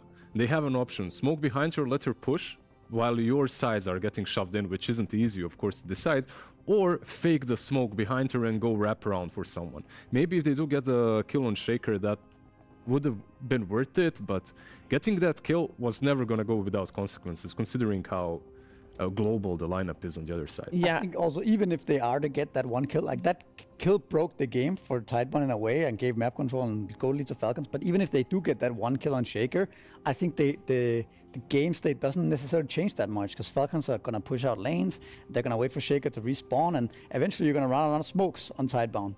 And yeah, the chance of hitting those smokes is very low. It's very low, and indeed the turnaround potential with Falcons and their reactions and the heroes that allow those reactions to happen. It was a perfect storm for Team Falcons, and Purge is here to highlight that a little bit more. Thank you, Cheever. Yes, those rotations were gigantic for Falcons. They're able to get around the map very easily, and the really cool part is they get buffs from the invading force. That's the passive or the innate of the Underlord. So every time a hero teleports in, you're going to see a little green buff on top of them. This is a really good TP reaction. In this case, using normal TPs, look at their hero models. You're going to see little green ghosty symbols. That's giving them damage reduction and movement speed. It starts at 10%, so we're talking 30 movement speed. So every time they do one of these TP reactions, not only do they have are they taking less damage, but their ability to gap close afterwards is going to be better. And that even works on the Nature's Prophet here. So even if they do a slightly disadvantageous teleport that maybe isn't going to work out, they have a better chance to catch up. This is probably the best example of this here. Snake King was holding the safe lane for his team, of course. I'm sure he's being very selfless, leaving the last hits for others. But Skitter's going to TP in, and he does this really long chase here. He's got bonus movement speed this entire time that he's running down. It runs out there, but that extra couple right clicks adds up and keeps him close enough to cast multiple rounds of spells to guarantee this kill against Bach. Almar shows up as well, just to really make sure that everything goes well for them. And with those early Blink Dagger kills that they got and that early gold, look at how much pressure there just is on the map. They didn't even have to use Echo Slam here, and they can easily pick off a hero like AA on the map very, very simply. There's this mid fight that we saw earlier as well, but it's going to be the same story. The second that they go in, I love, by the way, that Malrine decided to run away the second after he went in to dodge the Ice Blast. That was fantastic. They've got all this global damage. Snapfire Kisses coming from super far away. Lots of easy ways to jump in and instantly punish your opponents, which kind of just cascaded heavily. This is a really interesting gank that shows a similar thing here. Crit shows on the bot lane with his spells. So their box looking for him. He's got to amplify damage. He wants his kill. Here's his vision, though. He's hoping to see him farm this small camp. And when he does, he knows where he is. On the other side, Crit was standing nearby, inches away from each other. But because Bach decided to farm that camp, waiting for it, he revealed that he was there. And this bought time for Malrine, who was rotating through the Twin Gate to show up. So there's technically only 2 Falcons heroes here, until the fissure lands on 2 heroes and everybody teleports in. So this is all it takes. That should have been a really simple support kill, but Falcons are constantly ready to show up for these fights, and they have such good gap close with the movement speed and damage resistance that it just allowed them to set crazy tempo throughout this game. Thank you very much, Purge. I mean, if I see those clips, I feel like Stormstormer, there's no way you're ever going to let Falcons have this synergy of heroes again. I think so. Honestly, Purge, thank you. I also didn't know that Underlord Prophet has such big synergy. I didn't know that thing works, actually. I didn't think about the innate working with the teleport, because you have the barrier and the cooldown damage reduction, movement speed. That sounds kind of broken, honestly. But yeah, I think especially the second stage, if you remember it, it was Naga Prophet. This is like the get-go for Falcons. It gives them the split push, it gives Skito one of his best heroes, it gives them the map control. I think next draft they just have to address these things. Maybe take the Shaker for themselves, not give them the Naga plus the Prophet, something like this. There's also another elephant in the room that I feel like I have to point out. We talked about how Crit was super strong on his Snapfire with the save. Great. When you have a Medusa on your team that you're basically putting all your eggs in the basket of Medusa, you want to be able to save her, and I feel like Misery, we talk a lot about the supports, but support Geo coming out from Tidebound, they are not really your typical saving supports. Mm-hmm. Was that something that you want Tidebound to think about in game number 2, or do you feel like they could have made it work? I think it's... I felt like this was more like a strategy overall kind of situation where Tidebound's playing into this Medusa with the Ogre and everything and Beastmaster, but Falcons just drafted just too good against this type of playstyle. I think it's too much ratting, too much wave clear. The supports themselves, they've been playing these before and they've had success with them, so... I mean, it kind of works for them, so I wouldn't say they need to change that. I think they just need to be careful they don't fall into Falcons' playstyle too much, you know? Yeah, that's what I think. Okay, we're going to find out what's going to happen. Of course, the teams are going to have a chat with each other to reset and come for game number 2. And keep in mind, winner of this series advances straight into the playoffs, whereas the loser of this series will be put in the pool of 9 other teams, 10 total, with the elimination round. So that is a scary round to be in. There's a lot of S-tier teams in that pool. So getting out here at this stop here for the Swiss stage would be best. Now, there's a couple teams that have already taken a step out. We, of course, are talking about Xtreme Gaming, who stepped out towards the playoffs, but there's also teams getting eliminated already in this road to TI before that elimination round happened. And the third team that got eliminated was Boom Esports, and we are gonna head over to Nomad, who was able to catch up with Armel for some final words from the team. Unfortunately, I'm here with Armel. Armel, I mean, that was a crazy series. What's going through your head right now? I mean, just really sad. I actually don't know how to express the feeling. I mean, game 1 was crazy, back and forth, you know, long game. Do you think that kind of took a toll going into game 3? I think it's just we kind of messed up the lane in the game 3. While we're drafting, we kind of expect that we're going to be doing well, like maybe at least 2 lanes. but then everything got messed up, and then the early got so hard, and then we tried to come back, but like just clutches in the late game. I know this wasn't the result you wanted here, but what's it been like playing TI with his teammates in Boom? I think with that, I mean, I'm actually really happy. Like the Boom give me the opportunity to at least still play TI and able to qualify. So I don't think it's an easy task to do. But yeah, I'm just happy with the team, and then like it's just really unfortunate shit and nothing you can do about it. Absolutely. Any word finally for the Boom fans and the RML fans out there? Thank you for keep supporting us and watch my stream. I'm coming soon.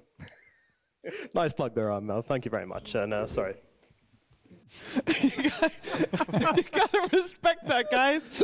That is quite the exit interview from Amelda. Watch your stream. Yeah, good. That's silver linings. You know, you got a platform, you got to use it, Lizard. Of course, I respect the hustle for sure. Follow, subscribe, you know. Oh no, some respect to Boom there for sure. It's tough to go out early, but I do think. I mean, they also beat Nemesis yesterday. They did not go home first. They got home with a W. We heard from Na'Vi earlier that they were also pretty happy that at least they didn't go 0-4. I don't think that that's something you think about right now, but it's definitely something to still have in the back of your mind. Absolutely. I don't know, is it the Swiss stage or what it is? Or maybe just the players so far that did get eliminated, but every single one of these exit interviews is kind of... Happy, uplifting. Yeah, I don't know what it is. I remember back in the day, people were not this cheerful after being eliminated. No, definitely not. Of course, we'll see Armel, I'm sure, again in the future. And if you want to see him sooner rather than later, check out his stream. So we're focusing our attention on the series we have at hand here. There is no elimination in this series. We have advancement on the line, and it is Team Falcons that is one game up in this best of 3 against Tidebound. It was a very long game number 1, and I'm sure that Tidebound has a lot to think about. But the same thing goes for Falcons, because they do try to be one step ahead of their opponents, Stormstormer. Where do you think Falcons is going to go with that? I'm sure they know they're not going to get their hands on that same combo again. I would say, first of all, it depends on what the picking order is. Of course, we don't know that. So it depends if they're going to have second pick again or first pick. But I would say that they will probably just keep running the simulations. I think in this particular draft, they got away with a lot of bonuses. I mean, even if they would have not gotten the Prophet, but got the Naga at least, or vice versa, they would already feel happy. So I would say, because the draft went that handedly for them, they will probably think about the worst case scenarios, what happens if they take the Shaker instead of us. Do we want the Beastmaster into it? Do we want to already take the Naga earlier, etc., etc.? So I think they're just going to keep running the draft simulation and ask all the players, hey, what do you think about this? Yeah, we do have the information that it will be Falcons that gets first pick in the next game, so that way the roles are swapped. That should be good for. We normally say that first pick is the better one, right? Slight edge on the stats there. Yeah, I think it's a bit tough now for Tidebound, because like first game you did the trade-off Beast versus Shaker. I would just think that you don't want to give them Shaker again.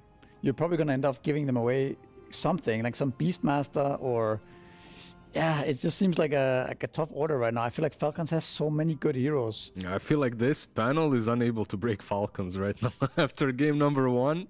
We're not getting any great ideas. We're trying. Yeah, we're trying. There's a reason we are sitting on these chairs. I just think you don't want to give them a Shaker. I feel like this hero is this hero looks just too strong. It does too many things too well. The fact that he can now kill a creep wave just with one Fissure, with a shot, and this being off map, and you can just instant kill any hero with Echo, the refresher build, the stack farming with the Echo Slam. There's just too many strong things about this hero. But it looks like it might go through, actually. The stats with Shaker definitely don't lie. It's still very high up there. Yeah, quick question then, though, because it was the Naga Siren that was the most banned hero, and I know, Mizor, you've been questioning whether it was a little overrated previous game. it was not maybe the star of the show, but it did have a large impact. Yeah, it did, certainly. I mean, this game was a game where Naga looked really strong, once again. The other games is more where it has no real synergy. The last game, it just fit perfectly into the playstyle of Falcons, how they can push out lanes, how they can always have the song to fall back on, giving vision for the Shaker to find kills around the map with the Snapfire. So I think that the Naga had great synergy in that game. It's just often you need to be careful with that hero because he doesn't deal any damage. He's not the traditional 5 hero, right? It's very special. True. They basically traded Shaker for Sand King. No, Shaker's banned. Yeah, that's what I mean. Shaker is banned, but now Falcons get their hands on Sand King. Beast is in the pool still as well. Beast, and compared to previous game, we also have the Shadow Fiend and Templar Assassin in. Those were first phase banned by Falcons in the previous game. Yeah, Templar Assassin is a hero they pick a lot. I wouldn't even be surprised to see it pick up right here, because it's probably going to get banned out if you don't take it now. Yeah, another hero that was also picked up was the Beastmaster once again.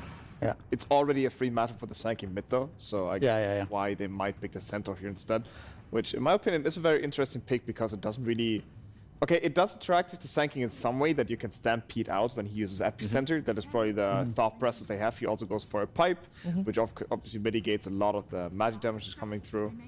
I feel like it's also full comfort zone for them, right? Like they've been playing a lot of Centaur through the years, like through the last season at least. Yeah, I think another hidden... This hero has been a little bit forgotten recently, but the fact that he scales so well into late game now with the Aghanims, the cart, I think that makes a big difference about this hero compared to previously, where he was just this guy who blinks in and stuns, and then he has a Stampede, but that's kind of it. But now at least he scales insanely well into late game, especially with range carries like the TA, Medusa, things like that can actually hit from the cart as well, right? So, so interesting pick here from Tidebound. Yeah, and the cart is like, what, around 20 seconds cooldown? Like, so you're basically getting Stampede every... I think it's like 20, 25 maybe max. It's really good. And now if Tidebound keeps running their script, it might be an AA following this up, because they keep running these initiators on the off lane on Bach, and usually the damage on the support, so this could be something that they look into. It is Falcons banning out the Snapfire themselves, now with the Disruptor joining suit, so a couple supports removed from the pool. They will be Tidebound banning one hero and picking out of this ban phase, so they can use this ban to protect whatever they're planning on picking up themselves. Yeah, they did have the AA combo with the Centaur and also the TA, which kind of fits the archetype that Misery was talking about, the range hero. But it's also interesting that Falcons then choose to ban out 2 supports, knowing that AA is another one that they're just going to take, right? So in that sense, it's a little bit of a wasted bans, if you could say that, right? If Tidebound anyway is just going to pick AA. So, of course, Falcons might not be afraid of AA at all, right? This is another aspect of it, but that does leave the TA in the pool for Tidebound to potentially pick up later on in the draft. Is there anything in particular that Snapfire and Disruptor are just really strong against that Falcons is already protecting beforehand? They're just the S tier supports, right? More so than AA, which is more like only Tidebound's playing. Yeah. I would say so. I think those heroes have a very solid lane condition as well. I mean, they're being ran by the majority of teams. AA is a little more niche, and I would say just Misery just nailed it. I think they don't really respect what the hero provides in the early game, one laning stage or something like that. Fair enough.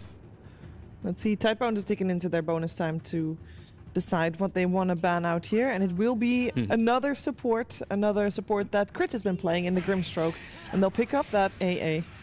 Yeah, they keep it simple, right? Like they ban out heroes that Falcons have showcased through their matches. Meanwhile, Falcons are kind of taking a different route. They're banning out your general heroes that they are thinking are good.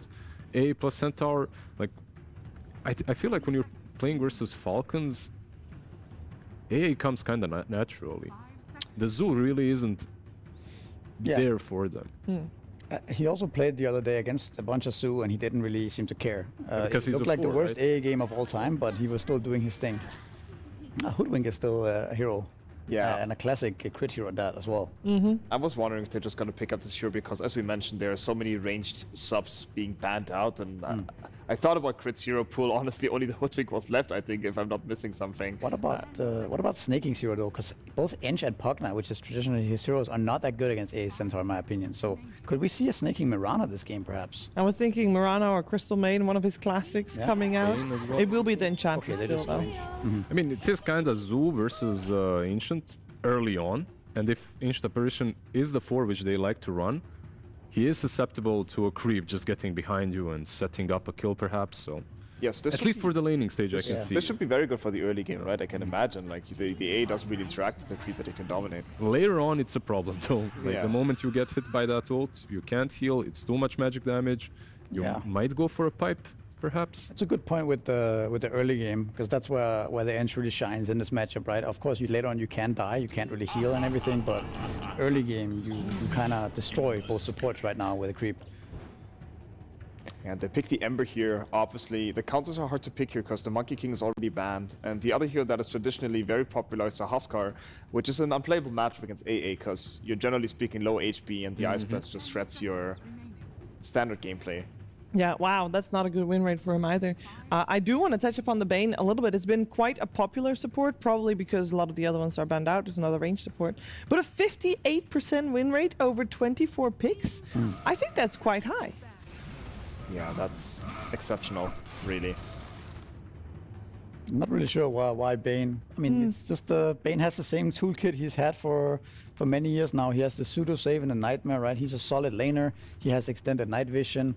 The grip is obviously always going to be good later on as well. It's a very anti-carry. You could easily see him end up gripping the Sven later on in this game and having high impact that way.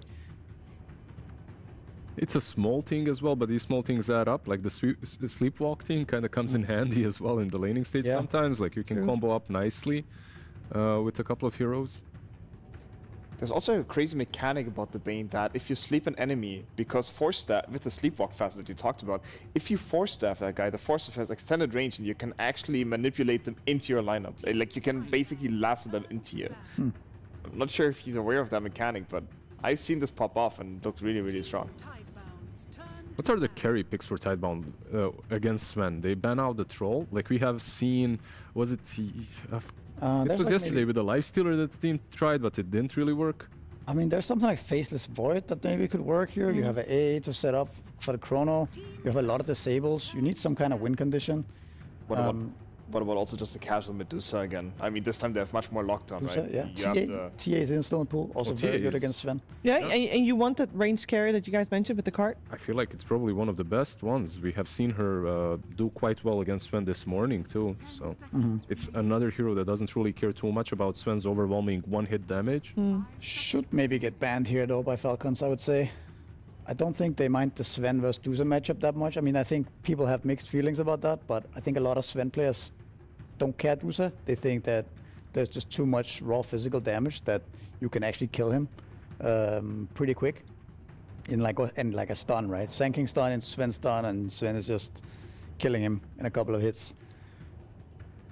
Yeah, now Falcons also thinking about their last pick, which is likely if they keep running the script of Malrine sanking mid or Malrine melee heroes really sanking Shaker Beast all the way.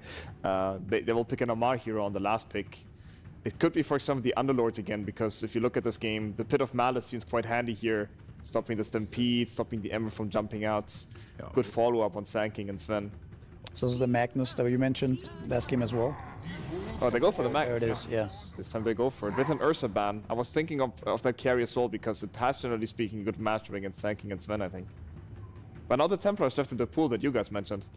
Well, I think if you were to go run the Dusa back again, I think this wouldn't be a bad choice in this game, because the stuff we talked about, Falcons does not have it this time around. They don't have this global pressure. They don't have the lane push the same way at all. So I think it's a decent choice for them here. And you get a really good save that you were talking about earlier as well. Yeah. In the form of Cartier, right? Like no matter what one of these, TA or Medusa, I feel like are a really good choice for Team Tidebound. Quick question, because you cannot RP people in the cart. In the cart, you are completely invincible, correct? Basically, yes. I'm not sure. In the beginning, it was different. You could get stunned by AoE stuns like Lina stun, for example. But maybe that got changed? I'm not 100% sure. Ooh, might see it in action right here. But learning as we go. The Medusa still seems really interesting because we could also, if you think about last draft, we can read a little bit that Amar did not want the Magnus against Medusa. He voted for the Underlord over it. The Morphling. Morphling. Hero Morphling. Like this is a hero he kind of came into the scene with. He has a very mean Morphling, but I don't know if I'm sold on this hero at the moment. It's a ranged carry, can fit in the cart. Yeah, That's nice. Check Check that conditions box. met. How does he pair up like, if you have in vacuums the carry matchup, Sven versus Morph? I think it's an okay Morphling game. It's a bit the same. Maybe it's just like, what do you want to play? TA, Medusa, or Morphling, and then he wants to play something else. It could be something like that. You can also steal the Sanking, obviously, making you really strong. I think it's a good lane matchup against Magnus, at least traditionally. He doesn't really care much about him. And high armor against Sven. Yeah, and you can later buy the shard, so if you get caught off guard by a bow strike or an RP, you can still morph in the stun, I suppose. Maybe it also comes in hand that you can morph into the Magnus, get that juicy empower on your high base damage. That could be something he's thinking about. And there's also the early laning stage potential for you to just don't care about Enchantress rotating in with creeps. Like, you can always wait for him, which is something that TA and Medusa would find a little bit challenging, perhaps. So for Shiro, this is definitely his call and his full comfort zone. Okay, does that mean that you are also thinking that Tidebound will push this to a third game?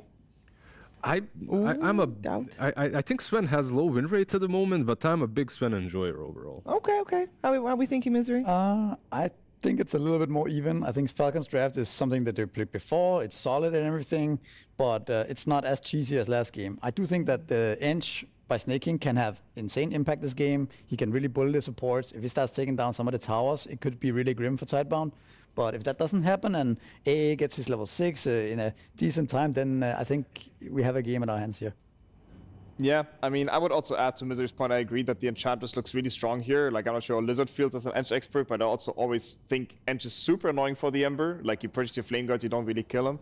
On the other hand, I think Type 1 has some really cool mechanics with the Ember AA combo. I think that's a really strong combo that can basically kill anybody in, like, 5 seconds. Okay, well, let's see if Tidebound can push this series to a third game, or will Falcons punch their ticket to the playoffs of the International? We're finding out together with Odie Pixel and Fogged.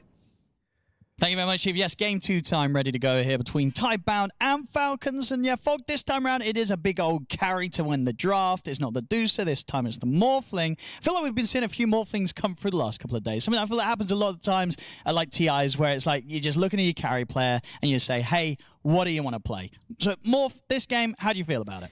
I mean, it definitely has its matchups that it can do pretty decent first. You know, some limited catch in a way. Yeah, there's a lot of stuns, but there's no real silences, so he can play around that at the least. But I've also been a bit hesitant on these Morphlings. I don't know. It looks like it takes too long. And these games, yes, these games are long. Don't get me wrong. Yeah, we just had 70 minutes or something. But the first 30 minutes are very important in terms of how you can actually like get yourself to build to that point. And some of these morphs never get to actually build to that point. I'm like trying to get to the one with from Nigma earlier today where he kind of did, but then he still couldn't fight anyway. So let's see if they can build this draft around with that Morphling. And so small things I did want to point out here is that, I don't know, I was watching this draft order and something traditionally in the past to deal with like these Sankings was these pipe / mage slayer buyers, right? So I saw them build, they get Sanking, or they get a centaur, and then they pick the Ember Spirit. So I see probably the mage slayer plus the pipe. But then I see Falcons, their last 2 picks, or last like 3 picks is all physical damage, right? So they're pivoting away from that idea of having to worry about that mitigation. So some cool stuff, cool ideas coming in from both sides. Oh, let's have a look.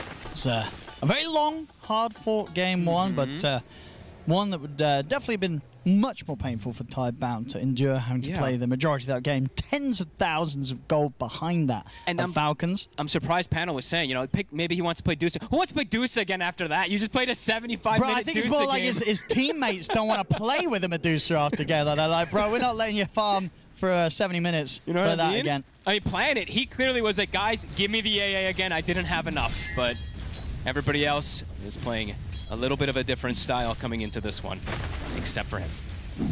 Let's have a look. As it goes with the lanes. I mean, I think definitely top. You got to be a bit careful on the Morph, right? You know, you can never underestimate that kind of poke that comes out from crit.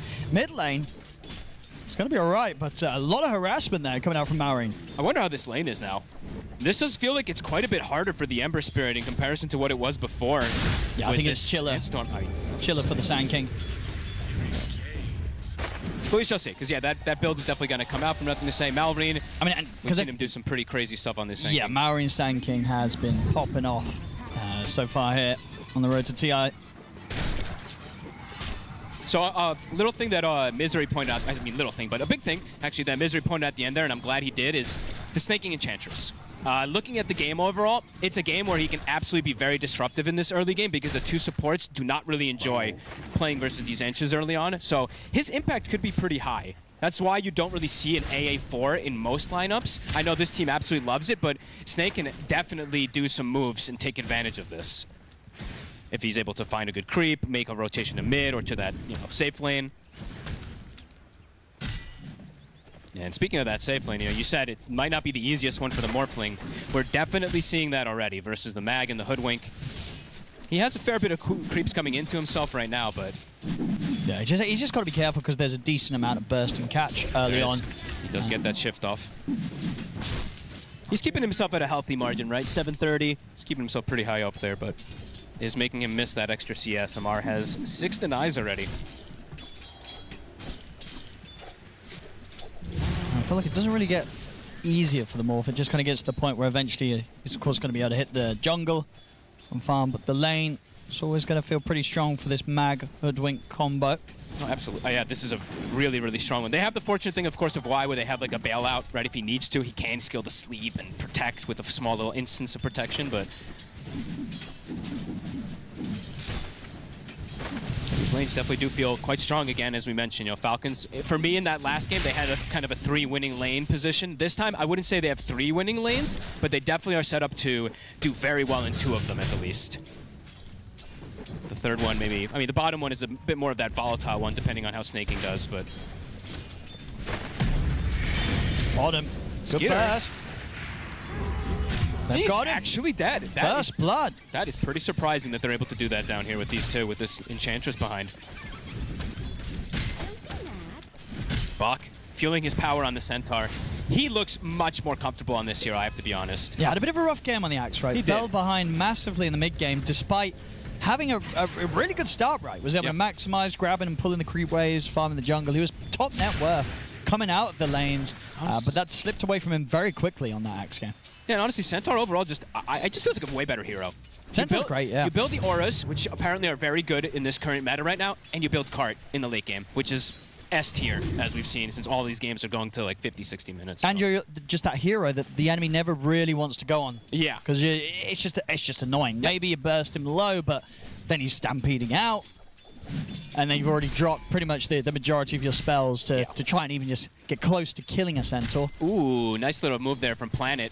Since they're doing so good bottom already, swings toward the mid, takes away the rune. So Nothing to Say gets the fill up, while Malrine does not. Malrine is healthy though, so it's not going to have too much of an adverse effect, but at least being able to deny that rune.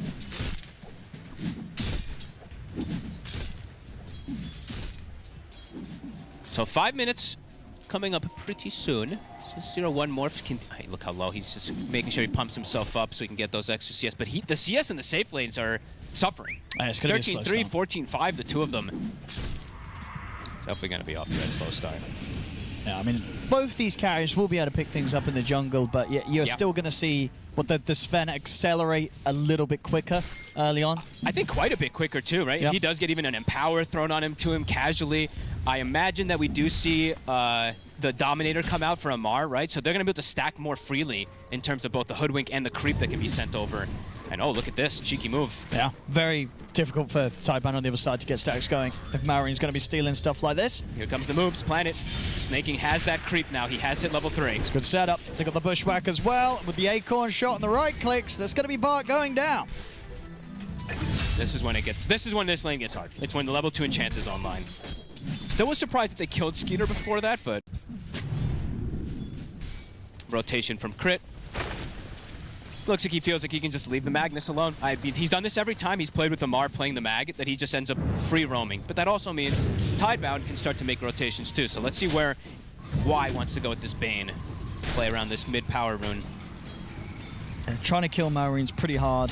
Yeah. But yeah, at least taking away that 6-minute rune from him. Snaking, also walking in. He's looking for a big creep to get involved into this. He's body blocked it, just kidding.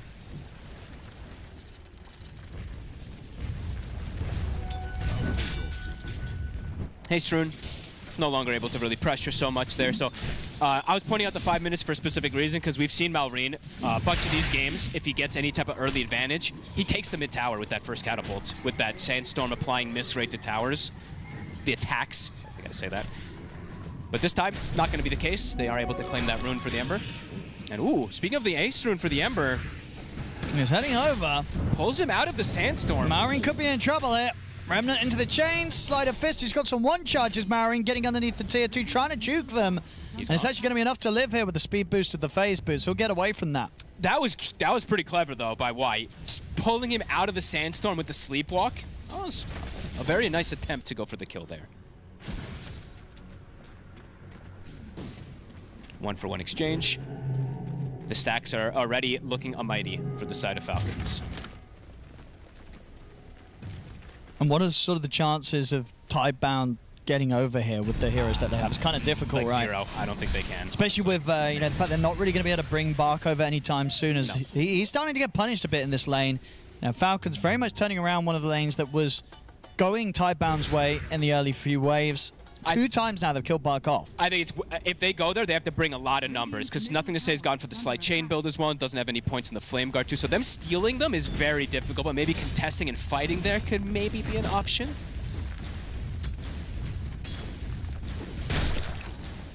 Maureen, top of net worth, 3,600 for him. Same thing for Amar. He's already starting to pull and maximize. He even gets the courier taken away there from Shiro. He's been liking his double bracers more again. I think this is the 4th. I actually, maybe even more. I've seen a lot of games now from him going 2 bracers. Oh, nice deny there from Crit. That was sneaky. Yeah, I was able to get that before. Nothing to Say was able to get the pick off. Nice acorn shot as well from Crit. Turning up on the 2 of them with that bushwhack. And that gets them the kill against Y. Nothing to Say will be able to live, but only just. Crit coming in clutch there to help Maureen around that power in spawn. Yep, and Maureen, they're actually going to be able to find that Sentry Ward too, so they'll be able to get that jungling beginning and get that acceleration of Farmo. Snaking is being pesky. He can just go over and steal creeps, block camps as he's starting to do, and look to put emphasis on that mid lane, even as a creep here. I mean, that mid, crit. We'll go down. We'll die.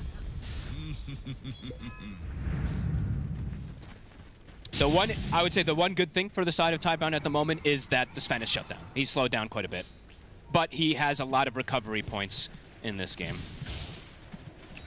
Gonna be able to go back to those Ancients, always farms at that crazy fast pace, and those stacks, of course, Falcons is gonna play to having quite a bit of them. Oh, I actually don't think they found that sentry, that sneaky sentry. He's blocking the camp. Yeah, 2 of them.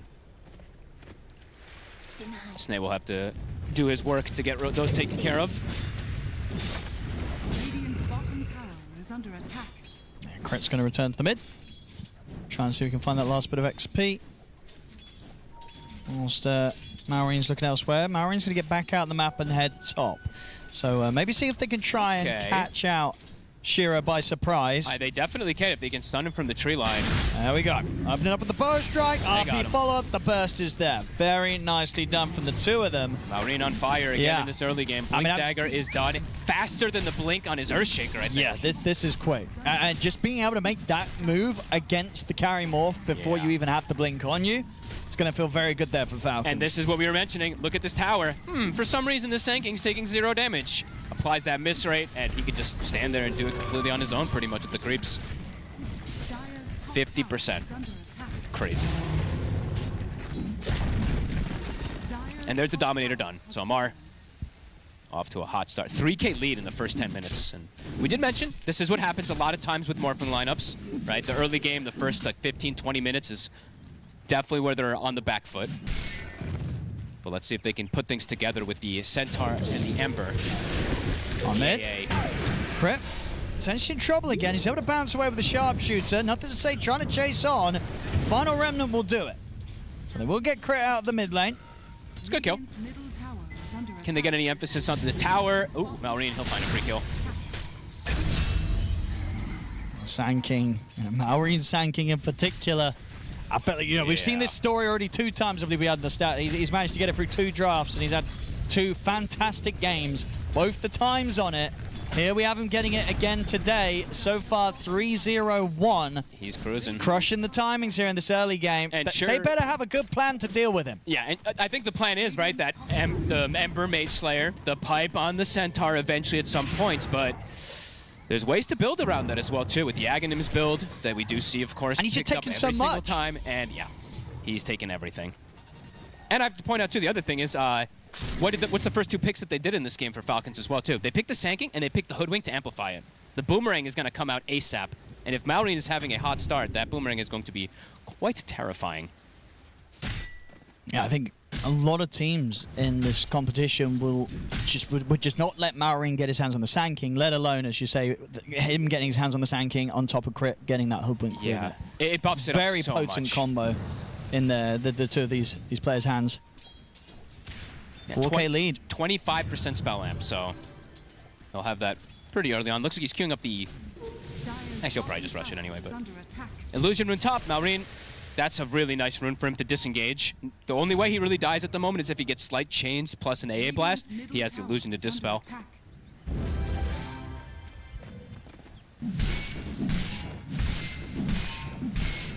And Tidebound is just, they're all about farming though here. So Bach is going for Vanguard after the Blade Mail. Playmaking is going to be extremely limited. They're going to go for Shiro under the tier 2. Nightmare will come in to just sort of break up the play. Beautiful Nightmare. Now White sat in position, ready and waiting for that move. And they're smoking off that. So let's see if they can get a catch. They've got the AA Blast at the ready with the chains. Might just find Amar. Amar. Should be pretty dead here. Chains into the Ice Blast, will attempt to skewer away. He'll use the RP to hold back the Ember. That might just save him. It's going to be close. It's Remnant all coming out. The Ice Blast wore off, so Amar will survive. Split second. The last tick wears off as he gets, and that's, I mean, little items, I always like to point them out, but... Maureen and Skeeter, they're going for Bach. I've got the Bushwhack as well to lock him down inside of the Sandstorm. Wow. Dead again. Craziness. Yeah, little things, right? Double bracer on Amar, stick all these little stat items. It's literally what saves him there. 5K lead. The moves are starting to connect. And Skeeter, long in the days since he was having a struggle time. Morphling as well too, but he'll be able to get that increased farm pace since they're starting to get a lot of map control again. All 3 tier 1s have dropped on. And who's going to lead the plays on Tidebound? I'm kind of concerned that the game might fall into a similar trajectory as game 1, where it's just kind of like Shiro trying to farm and asking the teammates to not feed away too much. But they also don't have anybody that's going to be going for too many of these plays because Bach is going for the double auras, and the Ember, it's pretty much just going to be the Ember, right? The Ember has to make every play. Another kill here for Falcons, very likely, as Maureen catches White. He does steal it, though. We'll be able to get that Shrine of Wisdom at the least. Pay with his life for it. He's going to push Amar very close to having his Blink Dagger. Getting that kill. Yeah, definitely some concerns. I have the same feeling as you. I already did because of the Morphling factor. I'm not too sold on this hero at the moment in this tournament, but definitely some concerns with the game status, how it feels at the moment. I'm just watching all these camps block too. Tidebound wants to sit back and hit creeps, and just two of their ancient and their hard camp is blocked. Yeah, I mean, that's the thing, right, so far this game. Camps have been blocked, and Falcons, they've been stealing camps from Tidebound as well. And they've stacked more, right? Do we actually have a stack counter again by mid? We have for a moment? There we go. There you go. 7 more stacks as well for them. We got the chance to put some pressure onto the bottom tier 1, bringing in Shiro as well. Showing all 3 cores. So they showed the Ember, the Centaur, and the Morph on this tower. But I like that move. I feel like they need to at least get one of these tier 1s, open up the map a little bit, because right now, yeah, they lost a ton of control losing their first 3 towers. Deep Vision already placed out also from the side of Falcons to perhaps look to pressure this top early on. Radiant are scanning. Blink done for Amar. Halfway to Ags on Maureen.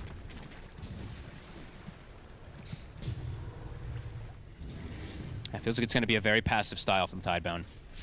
And I don't know how much that's going to benefit for them. It has to only be the Ember right now, like pretty much. But then it's like the damage is unlikely to be there. It's relatively beefy cores on Falcons lineup. Exactly. Not an easy one here again for Tidebound. Not at all. Falcons definitely having the superior control in this game. And Snaking, he can do this. He can just walk at them. He's done this so many times in these games as this annoying Enchantress. What are they going to do, blow an AA Blast on the inch? I have nothing to say. He's going to get caught. What was he doing, messing around with the Watcher? He's dead. Uh-oh. I think they're feeling this pressure, I got to be honest. It's been a bit of a rough one. Yeah. Like the thing is, like, if Snay just runs in like this, right? Like the only way you kill him is if you're blowing AA blast on him, and if you blow AA blast on him, you're not killing any of the cores. So it's information they keep gathering. They have this deep vision as well up top that they might even look to fight around. Shiro. Oh, hold your breath. Be careful. He's going to be careful. He's going to be careful. He's got Bane behind him. It's max That's sleep true. as well. Why can't break apart the sort of attempt to jump him? Mm-hmm. Planet. They scout the ward. Snaking knows it's their planet. Will be able to kill out his courier. Radiant's courier has been killed. Smoke is out, so they are looking to make this play now. But I think it might have been seen by the ward behind the tower, no? Yeah, it's so difficult to try and catch Falcons by surprise when they have wards like this. They just know every single one of the moves. Radiant are scanning. They can maybe kill. The thing is, like, they can maybe kill one hero, but I just don't see them really killing. They could maybe just throw everything down on Snaking. Oh, they'll throw the blasters away. They'll get something. It's something. Gets sort of the team morale up. Yep. We got to kill, boys. Easy game. They need that morale. Shiro will be able to hit the mid tower also, and looks like in the meantime a move is being made. Skeeter wants to kill Bach. Uh-oh. Farewell. But Skeeter Gotta be careful with the blade mail. Be careful. They've got their bushwhack into them. Sharpshooter. Stampede comes out. I tell you what, he's actually going to live. They chained their stuns pretty poorly. He's not going to be able to survive because of it. And they have to back away, Skeeter. It has to be a little bit careful, but they're actually not going to find him. Never mind. Fear not the forest. Maureen up top. Smoke as he passes through. I don't think it was seen. Actually, it was. Just kidding. There's a board on both of the Watchers. Why? He's going to be able to set something up. And look at these TPs coming in to back him up. Make sure they get this kill. They have the chains. He's got the RP Amar. Locks down a couple of them, but this time he won't be able to run away after. His team is in the area. Maureen might look to go if they're not careful on Tidebound. Don't leave Shiro 2 alone. Here it is. And there's the jump. There with the bar strike. The bushwhack to follow up. That's Shiro dead. They're right next to him as well, too. Oh, they couldn't help him out that time. It's a heads-up play, honestly, from Falcons, right? They expect them to kind of like disengage. They know they see a couple heroes move with that ward, too. They get Amar, but they lose their big boy. They lose Shiro, the important one. Yeah, Skeeter starting to get that clear differential between the two of them, 1,000 separation. Might even get another 500 to 1,000 gold between that point. He's having a great time. Excellent early moves down to that bottom lane to really get Skeeter, you know, just his game in general on track after they were able to bully and pretty much kill off Bach 3 times in that laning stage. And for me, in this meta at the moment, too, Sven is a very scary hero. Sven's great. Yeah, like, this hero is very, very strong. More if I have a bit of question mark still, Sven is, explosive. Oh, sure, 30. the picks, I guess some of these players don't know what they're doing. It should be higher than that. Production's like, gotcha. Yeah, I'm gonna blame the players that lose with this hero. You know, no, but this hero should be great because of this damage that you're doing. His stuns. Yeah. It's explosive damage, and especially if you have the lineup that that's a player issue. Yeah, that win rate. That ain't us.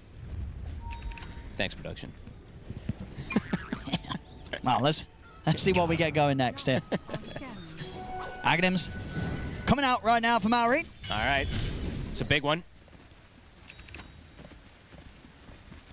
Makes it that hybrid damage so that the pipe isn't going to be as effective, of course.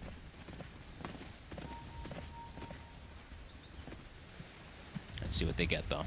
Amar still hasn't chosen what he wants to spend. He has 3,000 gold. He's saying he wants the Manta, but maybe switching it up for something else at some point. Maybe a BKB, if he does feel like he needs it. Or an Aghanims, honestly. Could still be the point of the game that he can go for it. Falcons in position for this fight. The Tormentor. Tidebound. They're gonna try and do it. Oh, this is dangerous. I do see Maureen, so AA Blast was wasted. Tidebound can get back to finishing off the Tormentor, though. They'll get the Tormentor. Oh, there's Can the they get out? Mark at the RP Ooh. just onto Bach. They'll quickly take out Wire here with a Shockwave. A little awkward. So Tidebound, they got the shot. Can they get out? Maureen's in with the Burrow Strike. The Bushwhack to follow up. They got the catch locked down on nothing. Says not enough. Get the Essence Ring off. He'll live, and Maureen will fall. Shiro moves in to get the kill. Skeeter, he's shown up on the south side. Looking to join. They've got to respect the fact that the Sven's in the neighborhood. Jump forward from Amar. Push shot and bushwhack. Bouncing over the planet. Now the jump force there. Skitty will get held back for now by the searing chains and nothing to say. Shiro turning into the Sand King, trying to get away, but the Stewards there catches the two of them on the bar. Finishes off both Planet, Shiro and Bar, gets the triple. The stun comes out into the bushwhack. Skinner steps up, one swipe here with the God Strength to finish, nothing to say off.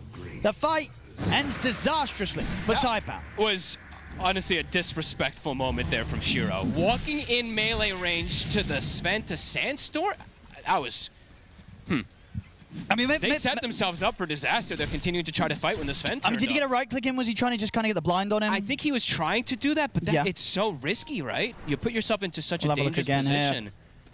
Because at this point, it's like, all right, maybe Tidebound can kind of get something going here. Nothing to say survives that effort from Falcons.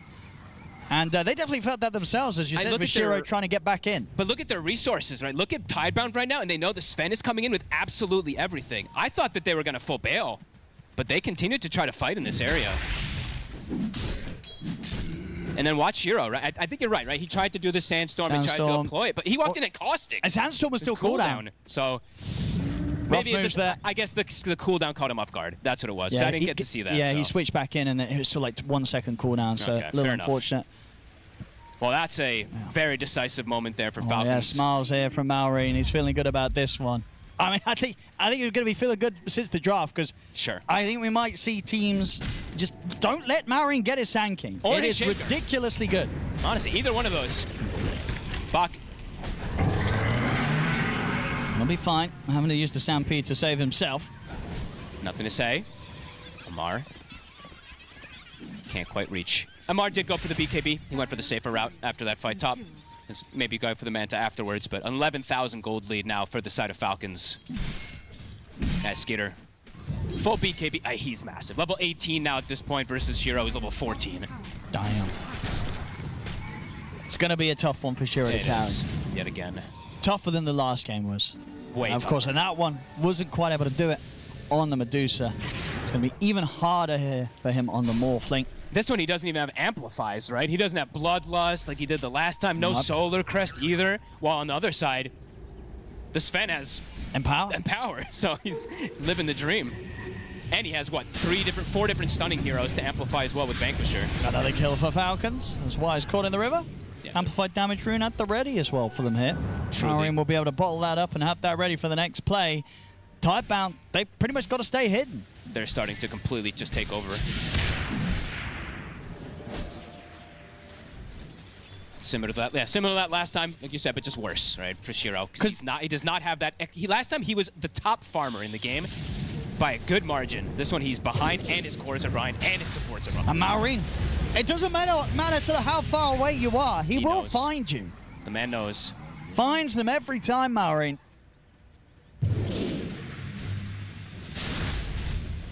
Can't get anywhere close to the Sand King.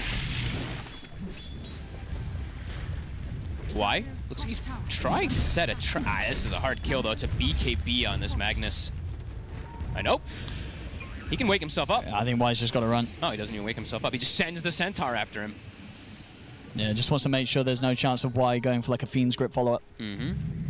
That's true. TP's on cooldown. Malrine's coming as well for Y.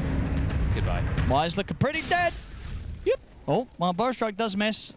Oh, is he? Is he? Did they know he's there? Yeah, they know where he is. Another one there for Falcons. Just kill after kill after kill. Bach, Crimson Guard is finished. He's just not even queuing up Blink Dagger. He wants nothing to do with a Blink this game. Could potentially get caught down here too if he does show.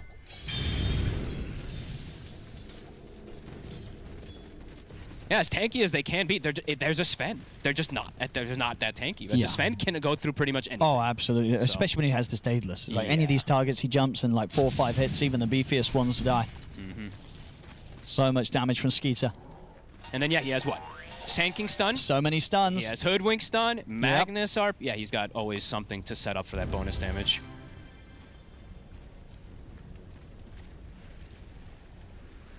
And the question is, for Tidebound is, I mean, the game plan is just kind of ruined in a way, right? You're now falling back to, it's just up to Shiro. Which is quite painful. And just not an easy game for him to carry as a morph. I mean, it's just when Falcons gets this type of advantage with the heroes that they're so comfortable on, it's rare to see them really slip up with it anymore. No, they're very good at turning big leads into a big win. Takes their time, you know, they take their time, but they get the job done. Yep. They usually don't hemorrhage that many kills, right? Like it's 17-6. Last game was 14-4. And then at some point it was what, 18-10 or something? I don't remember. After that, it was like 40-14 or something later on. I don't know. It's getting pretty rough to watch this one. It's just everywhere. Anybody shows and they're dead. And there's no playmaking, as we said. There's just honestly, there's just so limited playmaking from the early on with how things went down that the Ember doesn't want to make the moves. Don't mind if I do. Says Skeeter. Yep, Daedalus done. Can take their wisdom away as well. Maureen shove it in the bottom lane. BKB about to be finished. Ooh. Trying to think what they can hang on and hope for. You know what I'm actually looking at? It's like Shiro has to start turning into Magnus, wait for him through, skewer them into the base. It's starting to feel like maybe they're out of hope unless it's some high ground throw. But Falcons discipline. Roshan is up. You can look for that perhaps pretty soon. Maybe, I mean, I want to always say, like, maybe this is the timing, right? The butterfly timing. Maybe this is when they try, because they're going to try to feel that strong. He can still die. He should just get cleaved to death as well. Now, maybe with the butterfly and the BKB. Yeah, maybe. The butterfly alone, stun into the magic damage, he'll die. Let's see. Bach. It's a Stampede.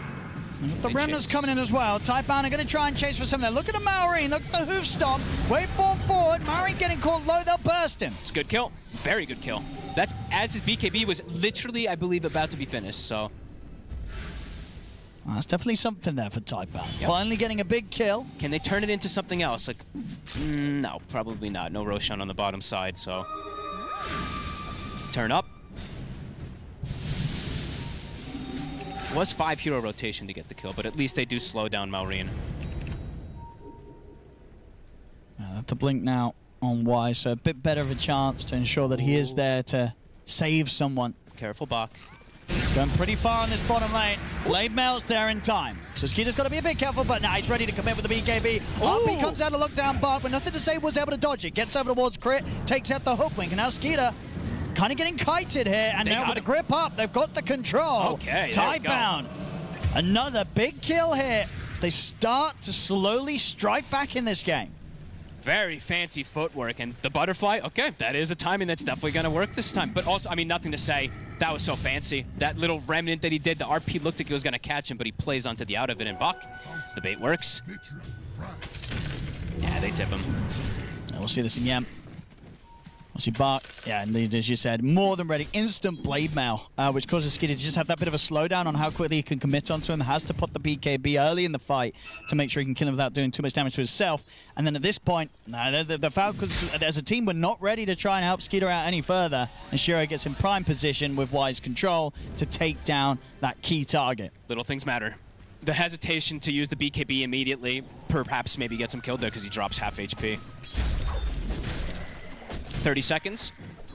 Roche is going to shift down toward that bottom side, which is a much better side for the side of Tidebound.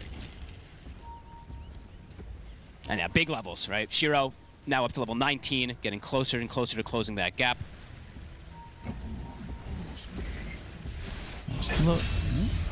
Why will end up dying on his own. They're starting the Roche. But Falcons are surely in the area. Falcons will do something about this. I don't think they're going to sit back and let Tidebound have this one. They have easy ways to get vision in the pit, too, with Crit. You're going to start poking. Yeah, this is risky for Tidebound. Yeah, this is way too risky. Especially when you know the Epicenter's up, God Strength's back off cooldown. RP soon up as well. Yeah, you can't force this as Tidebound. And Snaking does have a fresh pipe, so that is going to block a fair bit of that damage that comes out from the Ember. And Skeeter's leading in. Got eyes on Planet. 2-shot. Couple of hits and he's gone. Are they going to chase for kills or go for the Roche? And if Maureen can get the blink, he's got it in a couple of seconds, but it would be under the tier 2, so maybe a bit too deep. Looks like they're going in. Never mind, it's not too deep for Maureen. He's going for it. Forces out the Stampede. Did have to commit a BKB for that, though, Maureen. I think they'll go Roche now, right? I'd imagine so. maybe they were trying to force one extra ability before they do back up for it, but God's Strength's soon going to be ending.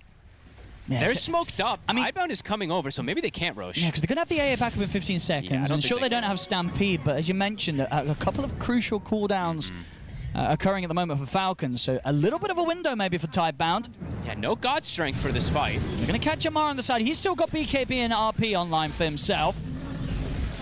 They've got the epic. He's in. There we go. Get the catch. RP to follow up here on the two of them, but they're pretty tanky. Nothing to say in Buck. They're perfectly fine, and they're ready to turn. They'll look over towards Maureen. Maureen trying to scramble out of this one, but the grip's there. Wise got the control. Maureen's dead. Tidebound finding a very, very nice moment to try and force that fight, and Falcons, they end up falling for it. And now Box build is actually starting to really work. He's like, I'm not going Blink. They're jumping me. And he's showing his tankiness. He doesn't die now. Yeah. He's absolutely got to that stage, especially with the plate mail on top of this Crimson Pipe and Blade mail. And this is going to be the Roshan for them. Tidebound showing much more signs of a chance in this game as opposed to what we had from them in game one when they were behind. Even at a 14+ K deficit, too. This one's actually a higher gold lead at the early point here for Falcons, but Tidebound showing their strengths here. Slowing down that lead and starting to have it draw back towards themselves. See how much they can get done now with this Aegis. Lamar. Buck. Oh, he finds him. He's got a skewer, and he's got BKB. All right, backup's on the way. Amar.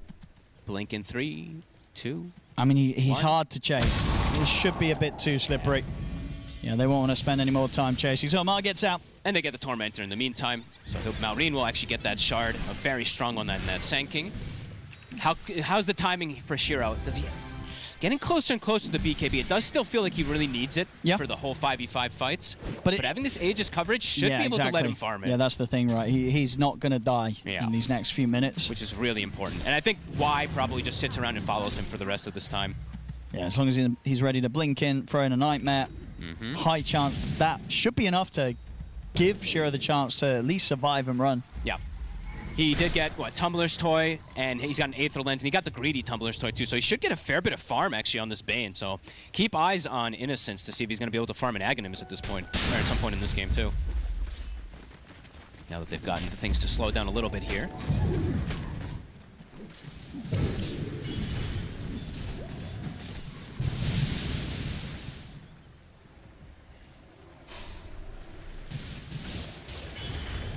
Still, of course, quite the deficit they're playing against Tidebound. And with any sort of passive moments, the lead grows. It really does. Falcons are able to get that much more out of the map still. They're also having to hug each other quite a bit here. You see literally 4 heroes following Shiro. Even the Ember Spirit had a Remnant behind. Speaking of the Ember, full Shiva is now finished up. Nothing to say, his progression has gotten pretty good. Aghanims plus that Shiva, plus he has that Mage Slayer to apply the damage reduction, as we saw being massive in the fight down bottom.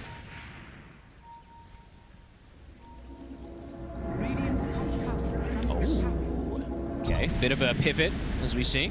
Amar going for a Hex. I mean, I like it. Very good against both the Ember and the Morph, right? Yeah, both the main cores. Gives you that quick catch and chance to trip them up. Because I think twice now, or two times or so, there's been a little bit of a slight dodge in terms of the RP connecting. Snaking. Slowly but surely find him, and they will have to use the grip to go for this. Yeah, it might take a little time, but they'll have him. His pace is this slow, and it's snaking. He's very pesky, it's worth that. Protect their Shrine. What did he buy, actually, and why? Did he go for the Blink? He went for Staff, okay. Either way, that's similar when he has Tumbler's Toy. He can Tumbler plus Force and get into position to be able to bail his teammates out of bad scenarios with Nightmare, or get that long Fiend's Grip that we saw from earlier.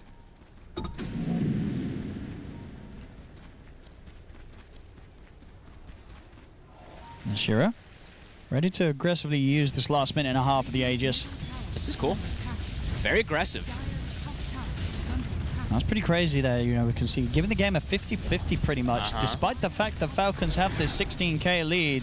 So Dota Plus definitely believing in the potential of Shiro's Morph. Butterfly Morphling versus that Sven with lack of some True Strike. Not anymore. MKB's finished up. And damage also in the bottle. Nothing to say, can be really painful, actually, with this, with his remnants that he can use. As long as he's got enough of them. Skeeter's about to hit 25. So he could have that extra God Strength damage as well. If he's able to actually attack, it's going to be very explosive, but they do have some kiting factors. But 50 seconds, that's probably the timing that Falcons is going to wait for. I'll see 100% win rate on Sven. And there we go. Skeeter, Yeah, that's the there's right no stat. player issue with Skeeter. He knows how to use this hero. Crit for Shiro, level 21 as well. Dire's top tower is under attack. Oh, and did also, I should have pointed this out also, but the Sven does have the serrated shift too, so does have That's just that yeah, true crazy strike damage hit when too. you get in with that God Strength. Yeah. Aghanims, the next one on the horizon. I was waiting when he was going to queue this one up. Bach, he did end up going for the Blink Dagger now at some point too, to be able to follow up. But yeah, that Aghanims, that's going to probably be the biggest item for them in terms of being able to protect Shiro when he doesn't have BKB available. Yeah, just making sure that, kind of ultimately, that the Sven can't get the right clicks on him. All right, Aegis reclaimed. And a full E-Blade for crit as well. It's a fair bit of... He actually also did get the Whispers of the Dread with Mystical, so he got the Dream for the cast range and spell amp on himself. Something you can't write off. The burst from this hero with E-Blade and Boomerang, I actually don't have the exact numbers on it, but it is absurd. Look at, like, 1485 plus the amp from the E-Blade plus the... Like, yeah. So, can be potential for killing supports pretty easily. No, definitely got to watch out if they ever want to try and go on Bark, though. He does get the Pyrrhic Cloak. He could just kill him instantly. So, yeah, whoever he Very puts true. that on, if Bark's getting hit. That's a good call. How many... Do they have Dispels? The supports don't have Dispels. So if he actually just sees one of them and he clicks Pyrrhic Cloak on them... The enchant will remove it, right? What do you mean? Oh, no, sorry. It's on your allies, dispel right? off So, yeah, you yourself. can't dispel. You Yeah, need, like, you can't. Yeah, they when have no you're ally support- dispels. Yeah, when you're you're support, you need absolutely like a Yules or something just to be able to ensure that that Pyrrhic Cloak doesn't just kill you if he clicks it on you, but... So pretty much just don't hit the centaur. Yeah. Unless you're kind of happy with one of your teammates dying to the Pyrrhic Cloak. Yes. All right, there's the Ags. It's Tidebound might be the ones to look for the fight themselves with this, even at this deficit. Might not be the easiest fight, but... No. Let's see where they look to go. Refresher, Maureen. And refresher for Amar. Oh, wow. Okay, their team fight just got pretty terrifying. Did he get the Dazoon on the man? He did not get the Dazoon on the Sand King, but he got the Dazoon on the Magnus. Yeah, having the refresher and the Hex, like Amar's massive. Double Hex, double RP, lots of big plays that Amar can look for. Yeah, I guess he just got rid of the Dominator, right? I was like, how the hell did he get so yeah. much gold so fast? That makes sense. He sold the item, so. Because he had just finished up the Hex, and Falcons, they're going to look for a timing. Yeah, Roche, this in next about a fight is going to be minute. scary. There's two newly picked up refresher orbs on Falcons. 2 refreshers, MKB Skater, and level 25. And the E-Blade on crit. While on the side of Tidebound, they picked up the crit on the Morphling. This is going to be a real challenge for Tidebound this fight. Shiro has to play this perfectly and clean up. And Bach has to save him. Bach has to be there with that workhorse. Yeah, Bark or Y, whether it's sleeps or workhorses, they have to make sure that this morph gets to freely play the fight. They placed the Ice Vortex was placed in the mid lane, so they know that they're making a move. Snaking. It's going to be found at the front of it. They're going to try and burst it. Critical Amar. He's in with the RP, catching the two of them. Mosquito's ready to come in with the full damage. The workhorse pick him up. He picks him up just in time. Shiro will live for now, but he's already so low. He's down here in the sandstorm. They'll be able to hold back Skeeter with the Searing Chains. Shiro turns it to Sven. He's ready to turn around and cut Skeeter down. They actually get the disengage. That was a little close. That pickup from the workhorse coming just in time from Bark as Shiro. He was literally one hit away from dying. He almost didn't get it in time. Yeah, he did a sort of panic as he was driving around. Anyway, the fight continues. Amar gets another skewer back on towards Bark. Bark's still very tanky. Impetus is coming in though. Bark. Next epi. Last hit won't kill him off, but the Burrow Strike to close the gap into the epi will. As Bark gone, Planet also to be left behind here by Tidebound. Another skewer from Amar seals the deal. Jump forward for nothing to say. Sees the chance to get back in, kill off crit. But Amar, he's not done. A second RP's at the ready. Locks down the Ember. Burrow Strike followed, but the sleeps there. Comes in from Y. They're forced to the side. They're trying to get around with the skewer again from Amar. Clips onto the two of them. Amar puts the BKB, but Shiro's ready to get back in on the action. Cleans up the Magnus. Ice Blast connects in on towards the two of them. They wanted to go for Maureen, but might have to try for Snay, or might even just get neither off of that. Woo! That was buybacks coming out from Tidebound, though. Just Planet, right? No, oh, nothing to say. Ball nothing back to say in earlier. the fight. Yeah. I didn't get a fight recap either. There we go. Yeah, so, I mean, look at all the spells there used from nothing to say. It was absolutely crucial that he did use that buyback to get that extra chase out. But yeah, they killed Skeeter at this pretty early on. They did. It's brilliant. That workhorse. Yeah, Bark saving Shiro, allowing him to live and then turn around and kill the Sven. And coming in here just in time. Shiro pushing the limits here. A little dangerous. The Sven was coming back up pretty soon. They might chase out here. Shiro has to be careful. He's going to back up and be safe. Okay. Whew. Heavy buybacks, right? It was a big fight there from Falcons, displaying multiple different item pickups, but Tidebound do hang on. It does cost them. It's very expensive, though, having to use these two. But Shiro has now been able to claim himself top net worth in the game, getting closer and closer to 25. And might even be able to get the Roche. Still 18 seconds, no Magnus. Yeah, that's big. The Roar is going to come out. The Falcons, they could look to try and threaten this. So they've got the God Strength backup on Skeeter. Shiro's scared of that, and he's got backup. If they make the jump on Shiro, why will be able to bail him out? Scan is there. Snaking, poking for some sort of reaction.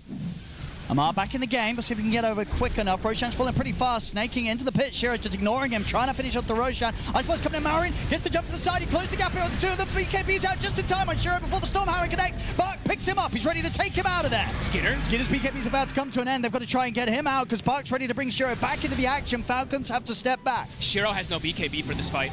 Same to be said here for Skeeter. Amar still with his, and very soon to have the two RPs ready to go again. 10 seconds. This Roche is super low. And Maureen ready to press refresher and come in with another epicenter if necessary. So indeed, just sort of Skeeter that's not going to have the full potential in this next play. And Tidebound, they know it. They want to try and go. For themselves, the key crucial timing being that 60 seconds still on the BKB for Shiro. 50 seconds, no God Strength. He's still going to hit hard on the Sven, though, because he's got this Empower, but Roshan roars. Bark does, of course, have workhorse backup. So again, the saves are there for Shiro. They are there. Watching nothing to say on the sideline, too. If he can stop any of these Blink Daggers. Tidebound, they should be able to get the space to finish this Roche. Bark holding back Amar. Shiro can finish the Roshan, get that Aegis secured. Bark got the workhorse out. Skeeter be able to run in. In fact, they get the control in. Skeeter's trying to turn up, and his BKB is still on cooldown for 25 seconds. Skeeter's dead. He walked in. He just literally walked in. I guess he expected that his team was going to go for Bach, but the team, complete discoordination. Oh. Tidebound. Yeah, continuing. I mean, pretty much for this entire, last 10 minutes or maybe 15 minutes, they've been like 16, 17K behind, but the fights haven't looked like that. No. Tidebound outplaying Falcons in a multitude of scenarios. And Skeeter spent his gold. He bought the Swift Blink looking to join back in for this fight and then just dies immediately. Can they get this push going again? Things, last game weren't really falling into place around Shiro's Medusa, but this game around Shiro's Morph, they very much are. The saves have been fantastic, and Shiro, knowing that he's got this sort of backup behind him, has been able to just have such a high level of threat in these team fights. Ice Blast coming through to scout the high ground. Get the jump. X, with the drive back of the Scuba Bark, ready to head over and take him out with a workhorse. This is going to continue to happen. There's no glyph. How do you stop this duo? It's such a low cooldown as well. 24 seconds on the workhorse. It's always going to be there to help Shiro out. And it's coming from a hero. Sometimes these sort of saves, right, they come from some sort of squishy support. This game is coming from a Centaur with 4,300 HP. You can't go on. You can't stop him. He will be there to take the Morphling out of danger. I think we'll be seeing this more and more as the tournament proceeds. Just having this insane save for these super carries is just incredible. Shiro about to have Satanic now too, so even better options for him to be able to stand his ground versus this Sven. Yeah, so far I think the last 2 or 3 fights, actually maybe even more than that, we've seen Skeeter not really be able to do what he wants to do. Oh, what's going on here? But there we go. Satanic spill. That was just taking the mask out of the Vlads. Yeah, and Planet overall again on this AA, he's actually been able to land some really nice, like not even just connecting with the blast, but just like a passover of the blast, just to be able to prevent anything from them. So a very impressive comeback this time around so far. Because what is going to be the play from Falcons? What are you doing against this? Because it's been very clear the last few times how these fights have been an issue due to the fact that they can't go on the Morph and they can't really find a way to go on the heroes that's saving the Morph. Like, what the Falcons have to do to get the fights going back in their favor? somehow have to just have Skeeter have a better time overall. I think he's the one that's having the more difficult time, if anything. Maybe just try to catch, I don't know, maybe you have to deal with Bach, but how do you kill the Centaur? I mean, that's the thing, right? It's just the save coming out from your 4,500 HP offlaner. That's a problem. How do you stop that? I mean, maybe he does become a higher priority kill, though, because if you prevent the workhorse, you absolutely can just go for the kill. But how do you prevent it? It's like... Yeah, I mean, yeah. But he's so tanky. And now at this point, too, they have this Aegis coverage, Satanic Shiro. They're getting this wraparound. On white. Mart, he can't get out. Heads up stuff. The gold lead is all just, yeah, totally gone. There is no more lead in, pretty much. Crit. Sneaky position, but can't get anything out of it. He actually has this ward here to play around, but he'll TP out. Shiro is set up for success this time, and this is without the buffs, right? I guess the buffs don't matter. It's the workhorse. Yeah, the That's buff what is the matters. save. Yeah.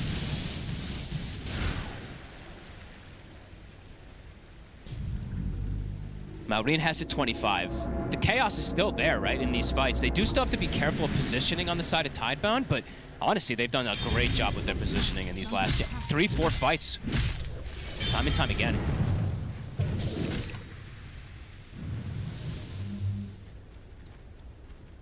See if they want to try and poke on for more here, Tidebound. There's 50 seconds, no MR, and they've still got a minute on the Aegis. Indeed, time on that. So looks like they probably will. High ground's looking kind of appealing. Ice Blast to scout. It'll clip over Maureen. Looking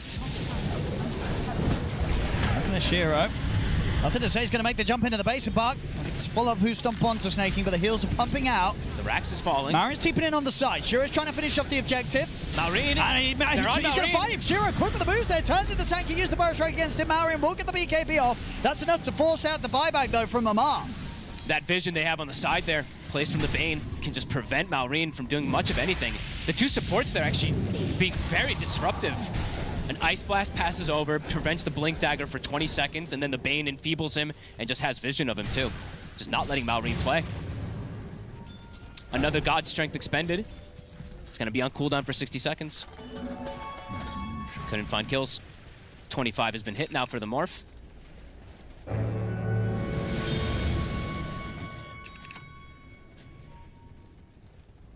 Now looking to get rid of the treads, get the Swift Blink. Overwhelming Blink. It's going to be next on the menu for Bark, also closing in on his 25. He is having, yeah, wow. Such a good game now at this point. And yeah, it's definitely feeling a lot harder for the side of Falcons to just get these connections. It just seems like they don't have the answer for the Centaur now, as Bach is just posturing himself forward.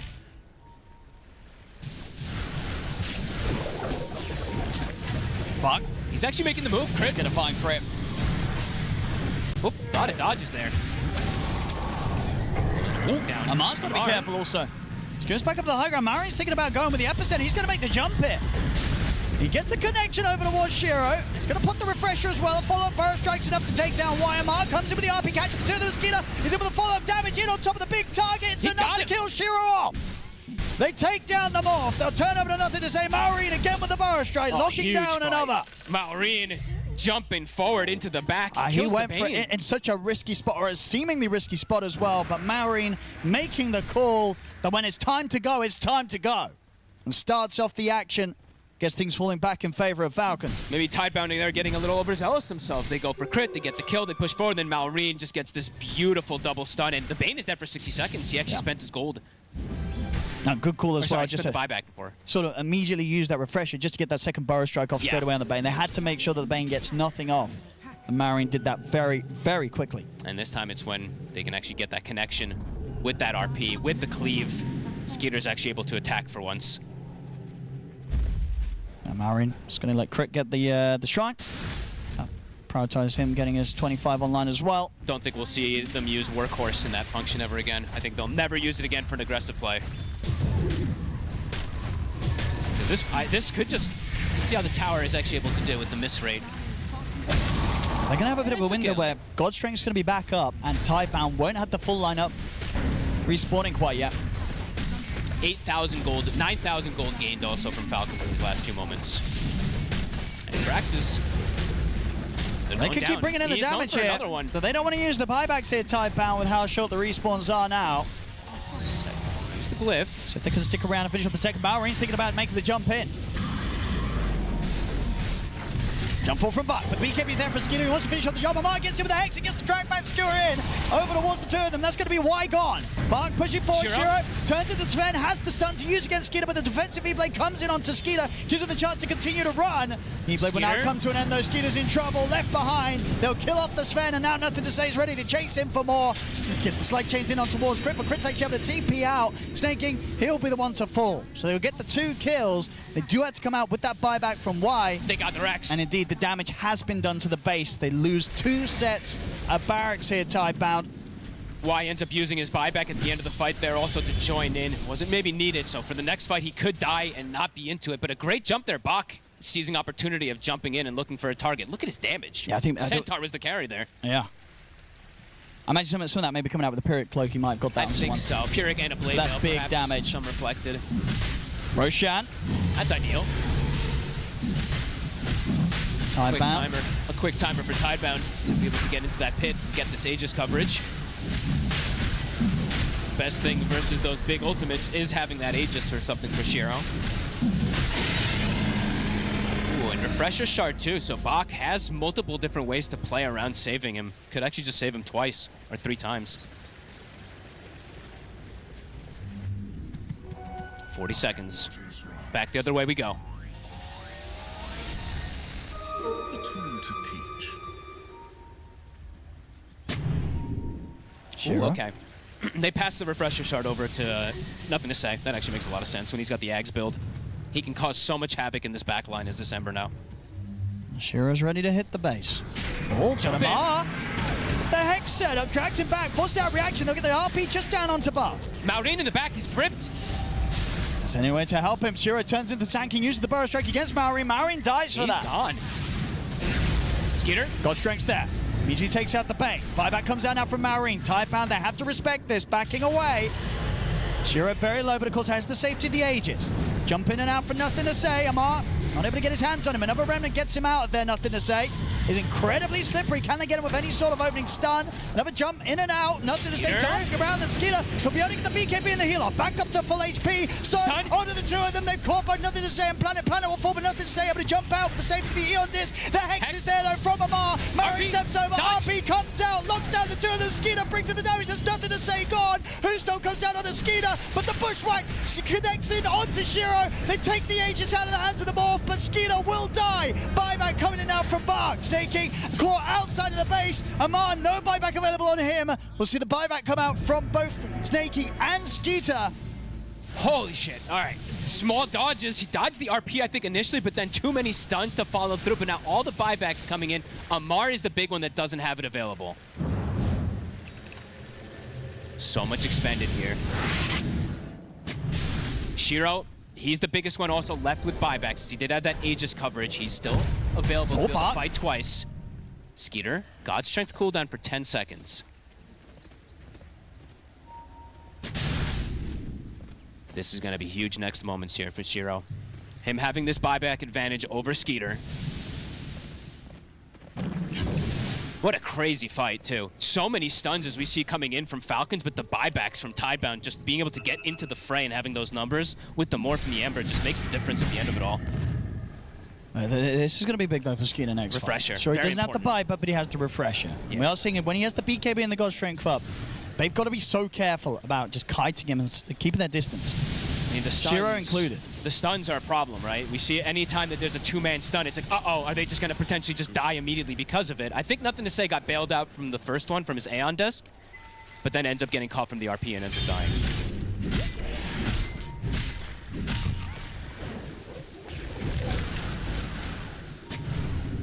These Falcons, side of their base.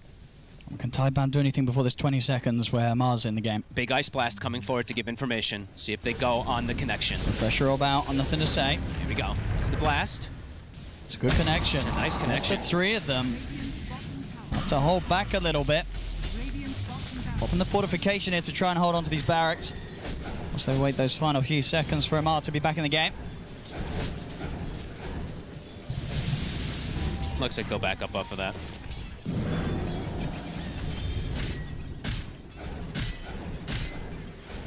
Nothing to say. Full refresher orb now on him. After using that refresher shard in the last fight. They're still, of course, going to be very careful about trying to approach the high ground because they themselves on Tidebound still, having those 3 buybacks also on cooldown. I mean, Gaben knew, right? The 50-50. We're getting Truly at this game. Not many of these games that go 60 minutes get there when it's like kind of around or less than a 1k gold difference. Pretty crazy stuff here. Really impressive stuff, really. I think last time around, what was happening in game 1 at this time? It was like a 50k lead or something. Yep. 1k gold difference between these two teams. We're getting closer and closer to 60 minutes, so 3 minutes until we do get these insane items that can be pretty crazy in this game in terms of a Morphling and Sven. If they get the Helm of Undying, we could see some pretty disgusting stuff come into this game. Smoke up, looking to take advantage here, since they have the number advantage. Morphling can die and buy back and rejoin. Sure. Falcons does not have the luxury of any buybacks. No gold on Amar for it. They're going to fight Maureen. They're caught with the trees. Is he able to get out now for the Eon Disc and the BKB? He can. That is the BKB from Shiro used.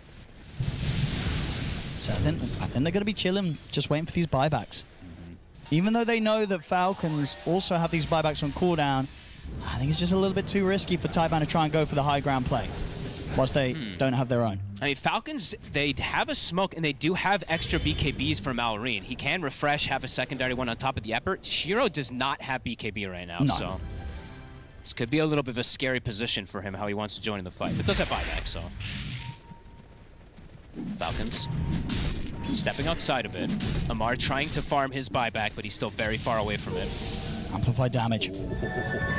Mar's just going to quickly grab that. No risk. And they don't really have the luxury of making sure that Skeeter's the one to grab that. And even if he did, they're not too hungry for a fight right now, Falcons. Whilst they don't have the key buyback, Skeeter or Maurine's available for the next 3 or so minutes. Man, these distant ice blasts have been very obnoxious from Planet this game. He has been canceling blink daggers, he's been scouting, giving excellent information so far. So I can absolutely see why he wanted to play it a second game if we get to these 60-minute marks. So much impact that he's able to have. Even if he's not getting the connection of, like, killing targets with it, it is very annoying.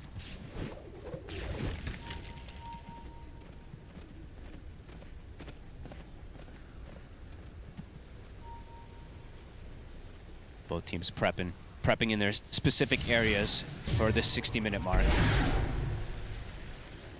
How is Y doing? He is getting close to this Aghanims. There is a lot of things that can kill his illusions and all these different things, AOE. But it still is a pretty impactful one if you're ever able to get it. Radiant are scanning. Shiro. And where does he sort of go now with his build? 7,300 gold at the ready, of course. Does want to keep for buyback, but on top of that, has 3,000 gold ready to spend up.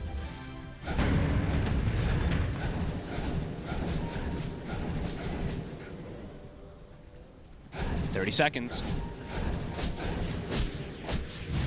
Tidebound might try and get in this high ground triangle area of Falcons around that. Perhaps try and push them off from being able to farm easy tier 5 neutrals. Bit dangerous. If they can get an AA blast to scout the area and then jump, perhaps. But if they go in blindly, it can be a bit dangerous. So here comes that blast. Doesn't connect on Malrine. Nothing to say he's trying to get in on there. I mean, at the least just sort of pushing Falcons back, trying to scare them off from farming these neutral tokens. Okay, let's see what everyone gets. The Madstone. Oh, what does the cast range on Cart become if he gets the cast range neutral? I mean, we saw what last game the cast range is on the gobble ups. Looking pretty crazy for the save. Can he actually grab people from a further distance? 100%, right? Surely. I guess, yeah. It should absolutely be affected by cast range. So maybe that's going to be the grab. We'll see if he takes it. We'll see what they end up He getting. gets the chance to. What do we got for Shiro? Probably taking the Divine Regalia, right? Divine Regalia and either Audacious. Timeless or Audacious. Yep. No, sorry, not Timeless. I mean Audacious or maybe Evolved. Yeah, Evolved was the other one I was thinking too, yeah. Evolved is a safe one. He's going safe. He's going Stygian Evolved. Okay. So Stygian he's going as safe Evolved. as possible. Okay. Honestly, Evolved is probably the better bet, period, just because it gives him this extra armor too. It's very nice in this game. Yeah. No, for sure. Skeeter, he's one away. What do we have for nothing to say? The 2 big boys. Let's see what Skeeter gets. Skeeter got Divine Regalia, Stygian Deso, and Unrelenting Eye. So, no Helm of the Undyings. Thank you, Gaben.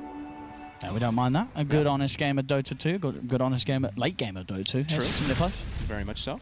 Spider Legs on Amar. He's got debuff amplification, so timeless Spider Legs. That RP, those hexes are going to last a very long time. Maureen, what's your choice?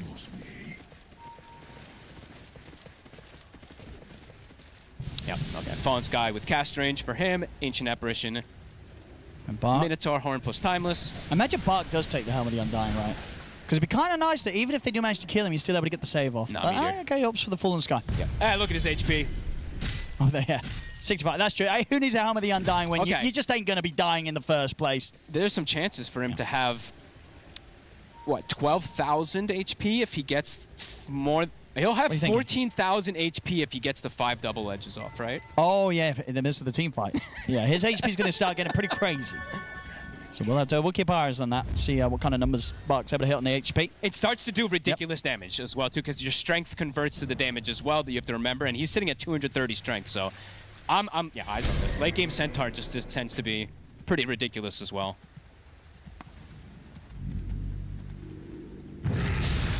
All down to execution at this point. Who's going to get the jumps? Who's going to have the better vision? Which carry's going to get one-shotted potentially? Now, what's the buyback situation? It's starting to all come back up. Yep. Everyone but Skeeter. Do you want to fight this if you're Falcons? If they can see a good if they have good information. They're going to find nothing to say. Aeon Disc. The jump towards him, he's able to get out. Aeon Disc proc will keep him alive. He's got a refresher as well, too, so he can look to have it again. Yeah, I think Falcons, they just got to bail out now. Fighting out on the map into the Aegis seems kind of spooky.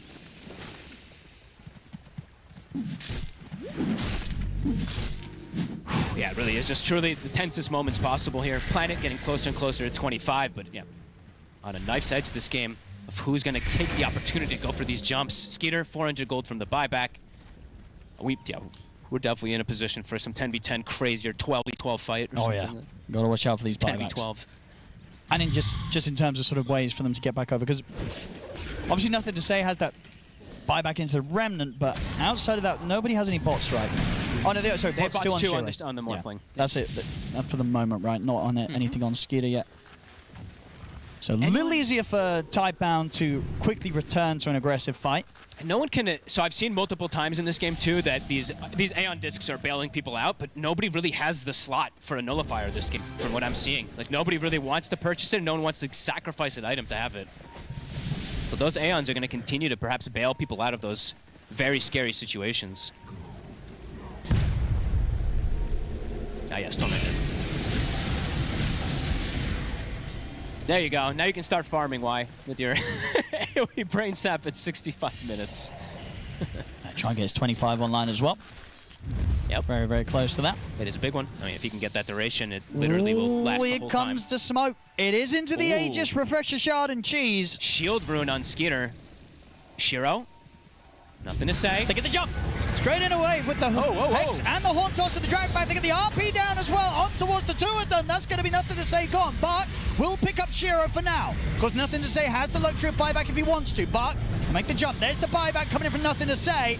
Skeeter getting controlled for now by the chains. Marin ready to jump back in. Gets over with the epicenter Burrow Strike over towards Planet. Skeeter will pop the second BKB in the Ghost Strike. He's going to turn over towards both Shiro and Bark with the grips there. Why? Locking down Skeeter through the BKB. And now Tidebound ready to go for more. Jumping over towards Snaking. Crit somehow again able to TP out of the fight, but Snaking gets blasted by the Adaptive Strike there from Shiro. It was a risky fight to look for there, Falcons, and it does not pay off. No, Tidebound just owned this fight. The RPs come out, but it doesn't matter. He can stand his ground easily on this Morphling, and Nothing to Say dies, but he's just able to do this again and again. He dies and comes right back into the fight. So they have the numbers instantly to be able to address it. And Tidebound, they'll definitely get on with the push now that they've still got the Sages. This was a little awkward too, right? Skeeter jumped low ground as the RP happened, so he had to spend, what, 1, 2, 3, like 3.5 seconds to get to the position to hit the target. So. Yeah, because the move from Amar works out quite nicely because he does skewer him back and get that two-man RP on both Shiro and Nothing to Say. Just, I guess the sort of communication not completely in sync there with how they make that jump. makes things a bit awkward at the start, and that's kind of all it takes there for Tidebound to just have the chance to turn, and yeah, Y getting a beautiful Fiend's Grip off onto Skeeter, giving Skeeter no chance to fight with that second round of the BKB and the Godstrength. And Skeeter, he's still dead for 60 seconds. They can continue for this push. He doesn't have Refresher or Godstrength.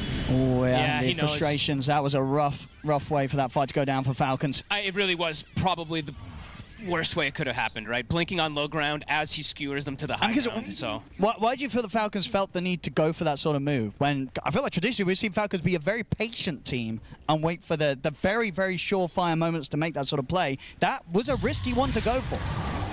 Yeah, maybe just starting to feel that pressure as well, too, or feeling that they are, I mean, they are very strong. The spell's just not landing perfectly, right?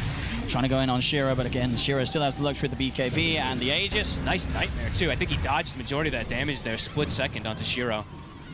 15 seconds until Skeeter's back up. Marin continuing to try and slow down the push. Buck's ready to come in and pick him up here in the cart, and providing the safety to finish off that top set of barracks. And that's the Mega creeps out. Amar tries to get the skewer back, not going to work while Shiro's inside of the cart. Damage is done. Up against the Mega Creeps, Falcons. Up against the Mega Creeps, up against Shiro, who can start to consider if he wants to swap anything around to. 12,000 gold. He's going to eat the Moon Shard.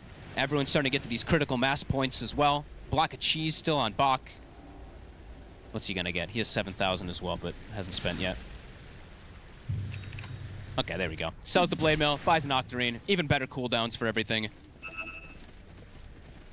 Nothing to say. He does swap things around. I think he picked up this Nullifier not too long ago, so they do have a way to disrupt and break that Aeon Disc from Malrine too now.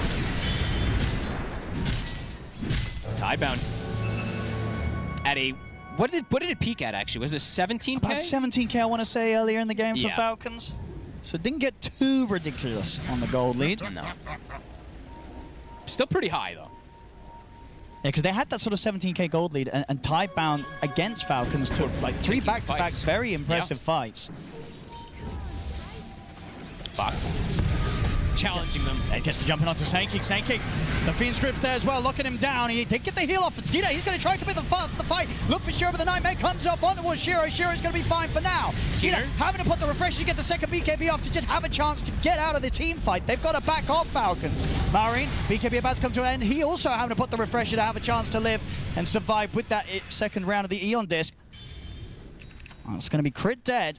He's got by. Did they use... They used one of the RPs and one of the BKBs. I think they used one of the Epis, one of the BKBs, and one of the Godstrengths and one of the BKBs. Tidebound, they used quite a lot there. But they still have nothing to say with majority of spells. Looks like he's going to try to poke forward. AA Blast, and his Ice Blast, yeah, they're going to be annoying. He's going to give the space for Shiro to start beating onto the tier 4. There's the buyback coming out for a crit. Jump forward straight away. Shiro's going to be able to commit with the BKB. Turns his attention over towards Malrine, who's able to deal with the backlines. Kill off Y. Now looking over towards Bach. Buyback comes in from Y. Another Ice Blast. They got the control there onto Skeeter. He's still got the BKB ready to press if he feels necessary. Shiro focusing the tier 4s down. Bushwhack will lock him down momentarily. Jump forward for nothing to say. Continues to poke Skeeter. Keep him low. Shiro trying to end the game. Focusing the Ancient. They've killed off Malrine. Malrine's got the buyback. The Fiend's Grip there on Skeeter. Skeeter's got the buyback available. Coming about now from both of the cores, Skeeter and Malrine. Skeeter can't play. He was just running back and forth for 10 seconds in that team fight. He literally didn't hit a single target, and then walks up and gets Fiend's Grip and just dies. Another these ice blasts are just flying in every off cooldown. It's clipping them, stopping their blink daggers. Very pesky. Yeah, last game, sort of at a similar minute, we saw Falcons being able to slowly but surely close the victory up. This time may just be the other way around. It just takes a bit more of a poke from Tidebound. I look at the debuff that's left on them. They still have Ice Blast debuff on them, and another Ice Blast is about to be sent from Planet. Here it comes. It's just constant.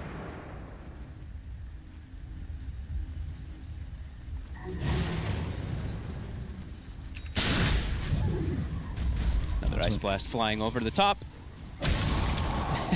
That's very difficult to play against. I mean, refresher on Shiro now. It's pretty much getting to the point where he can just kind of BKB, swift blink in, refresher, do it a second time, and close the game. I think up. they can just end it. Yeah. If they full commit. It's going to be so hard to stop him from just ending the game. He doesn't even have to BKB, right? He can just get put in the cart. And then yeah, that's true. Just get him in the cart. Get him in the cart, and they can just end it. They're on the ride home. I think they truly can go for that. So move forward to the game 3. 2 70-plus minute games. Malrine. Nothing stays in. Aaron's going to get the jumpers in. A good bit burst struck onto the three of them, and we'll see them go straight for the Ancient. He's just looking to close it. The RP will come out. Skinner bringing in the damage. Shiro, can he live through this? He can't. They get him. The card didn't come in time. And Bach's dead. They didn't have their Centaur Shiro, he's going to try and get, but the Hex is there. Shiro? He bought back for this. Shiro? The RP is in the fountain. They'll be able to force him out just in time. The Ice Blast will hold back the three of them. Shiro should be able to close this up. He's onto the Ancient. They'll get the win.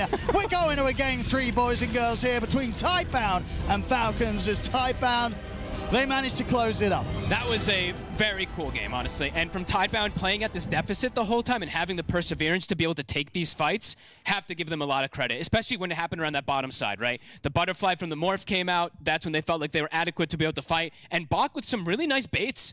I think Falcons with some slip-ups in this game, but they got taken advantage of from the good plays from Tidebound. Yeah, absolutely. Fantastic stuff from Tidebound here in this game too. Cannot wait to see what both of these teams have got in store for us in game 3. 1-1 now here between Team Falcons and Team Tidebound. What an absolute marathon of a series. That's 2 back-to-back 70-minute games. Whew, let's take a moment to breathe. Can I just first be the one to highlight Planet's gameplay? Estir right there, just sitting in the fountain, setting out those ice blasts. That was top tier, TI approved gameplay, road to TI approved gameplay. Definitely gonna see it in your pubs. No, all jokes aside, there's a lot to unpack here, Lizard, because it was pretty mad. I just love how out of everything, all these small little details, everything that we need to unpack, Shiver is just impressed with the AA. There's not a lot of teams that make this hero work. I will say that. This is the only team that picked this hero. I mean, you also got to think of it from Falcon's perspective, right? Every 20 seconds, there's a giant ice blast in your face, in your base, and you're sitting there because you can't really leave. It's got to be obnoxious to play against. And it sets everything up, right? Like it gives vision, yeah, it gives you can't blink. You gotta give some respect to that A now, I think, as Falcons. Just imagine Octarine Gleipnir just artillery shooting every 30 seconds or whatever the cooldown is. I mean, it's just quite a funny playstyle. I'm not sure if that's Dota, but I gotta say, I love the adaptation from him because last game he went Refresher, this time he went for Octarine. And it kind of feels better. The lower cooldown, you don't really need 2 of those ultis because they overlap anyway, one after another, and with Octarine you kind of get the same thing. But Ancient Apparition aside, where do we start with this? Like, the game has been absolutely insane.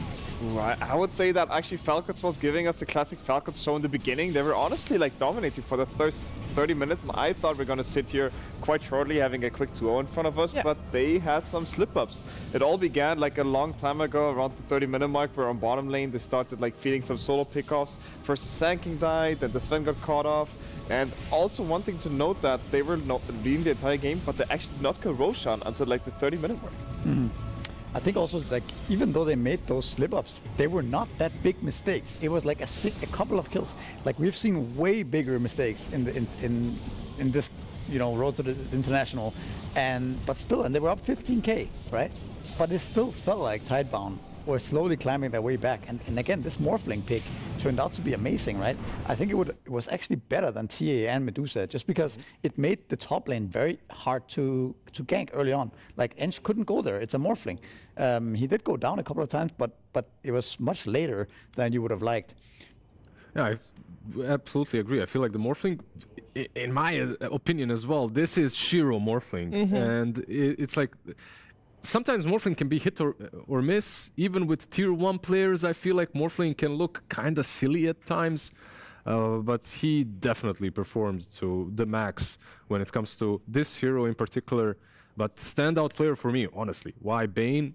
I love that production chose him because I feel like offensively he was the biggest threat when it came to all the disables that he was bringing to the table. And defensively, I feel like you have to give it has to be him, right? Yeah, the standout defensive player, if there is anything. I mean, even his Bane was saving a couple of times as well early on. That also was very key. But of course, Bach Centaur was also insane saves with the cards. Centaur looks borderline broken when it gets these saves onto the Morphling, right? Yeah, I think we've never seen such a showcase of this card being effective. And also clearly, I mean, we got our question answered before the game. We were not sure if you're actually immune to the card.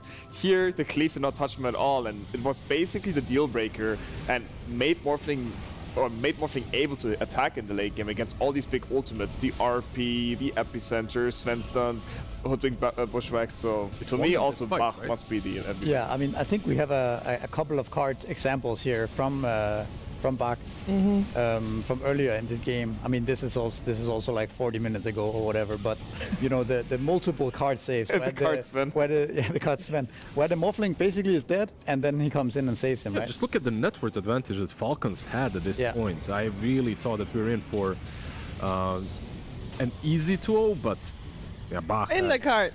Oh, it's got to be so frustrating. And this right after this, this fight, I believe. Maybe it was later, but Skeeter was face palming very hard. Oh, and it must have been so frustrating. There's a cart, there's a fiend script.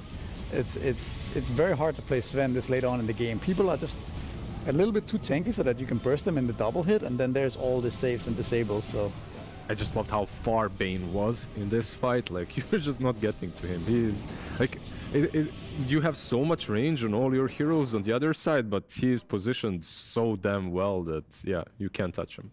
You cannot touch him. This was the first pick, second pick overall, but first pick hero for Tidebound, the Centaur, and I think we'll definitely see him moved up in priority, potentially even on the van side. But it did feel, I gotta ask, is this Falcons team average game duration before this game was 51 minutes, which is obviously the highest of any team here in the road to TI. Is this Tidebound just planning like, hey guys, this game's probably gonna go long.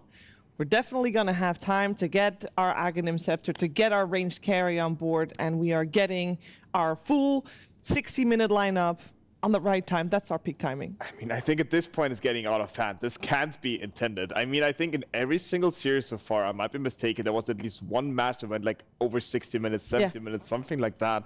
And I mean, this game was clearly an example, but they did not want that to happen. They were in the driver's seat for the first 30 minutes. They had the full control over the map. And I think they also didn't want this game to go super late against what they had on Tidebound.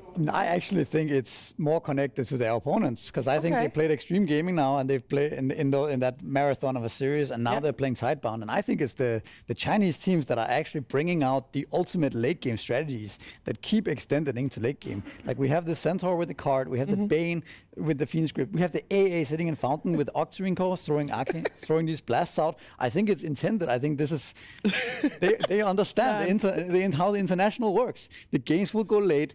It goes to late game. It becomes team fights all the time. So I think it's more connected to that. I think Falcons don't necessarily want it to go this late, but you know, they are playing against tough opponents that want to take it.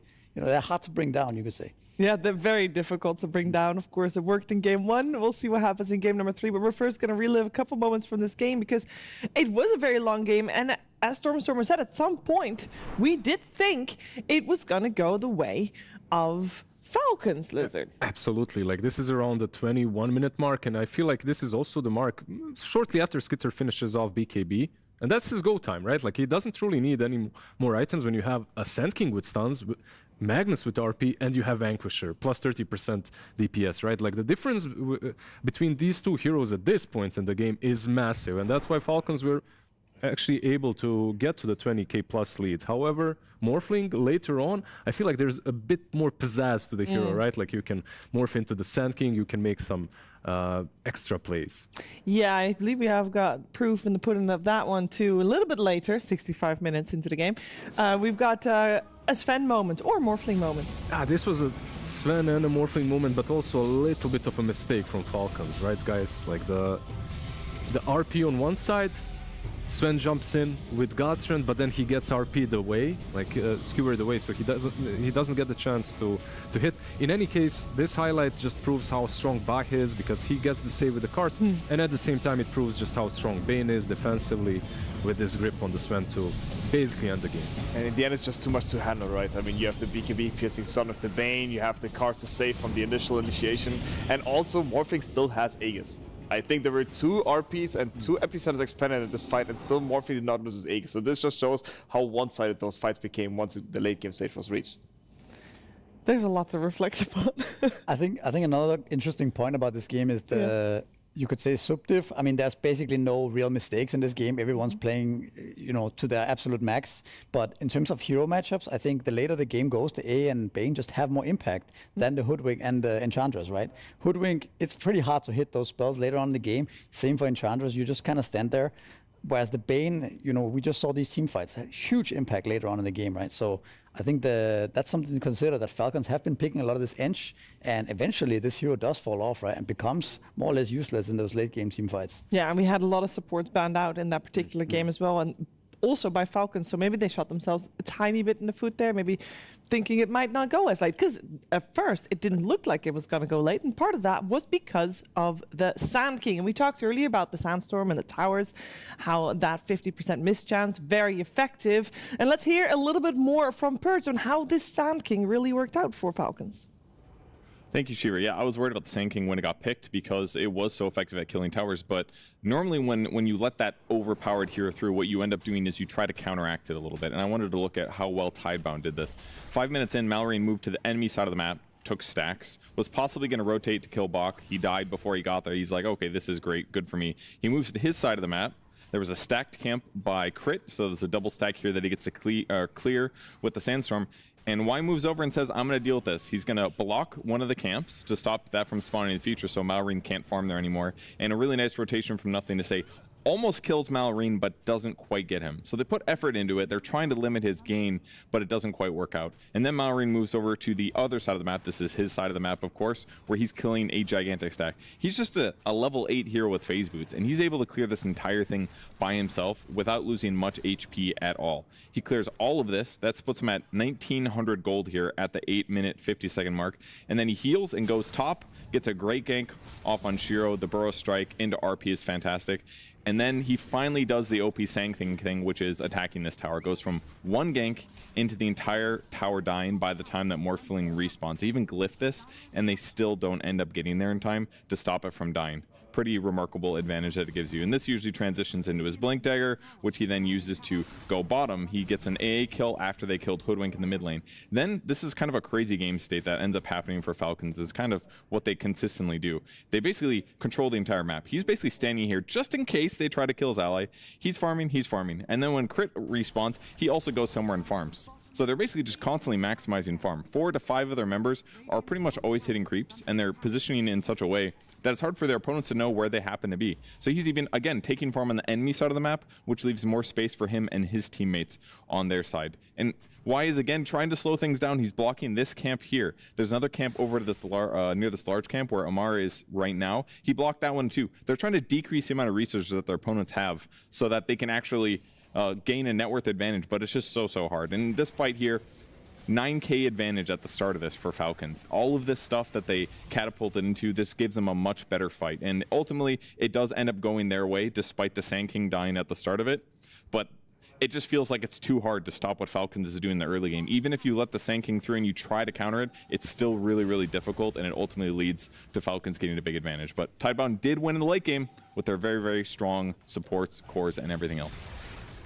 Thank you very much, Purge. And there's two things I want to take from that. First, yes, you can ban Sand King, and you can try to play against it, which obviously what Tidebound chose this time around. But it kind of feels like you have to pick your poison, Lizard. If you're gonna ban Sand King, you have to let through their Chen. They're never gonna get Chen. Their Monkey King, their Shaker, or the Nature's Prophet. Yeah, I'm not sure. Like, teams have dabbled with Monkey King. Like, they allow Falcons sometimes to get Monkey, and it doesn't work out that well for them. When it comes to this combo of Shaker versus Sand King, I think maybe Sand King is easier to play against, even though he farms so well, even though he gets the advantage. Eventually, it does feel that he doesn't do as much in these super late game fights. Like, Sand King's epicenter falls off. His Sandstorm is great. His level 25 is great, but Shaker still blows you up from 100 to 0. That's a big difference. Yeah.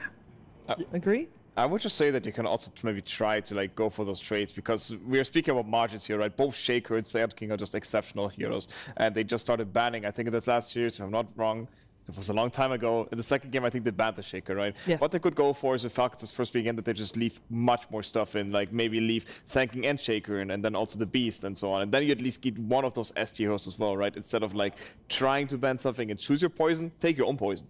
I think that's a good point. I also think you can ban the Shaker, you can ban the Sand King, but then Marine will just pick Beastmaster, and you're going to see a similar situation where he's axing those Ancients instead of sandstorming them, instead of echoing them.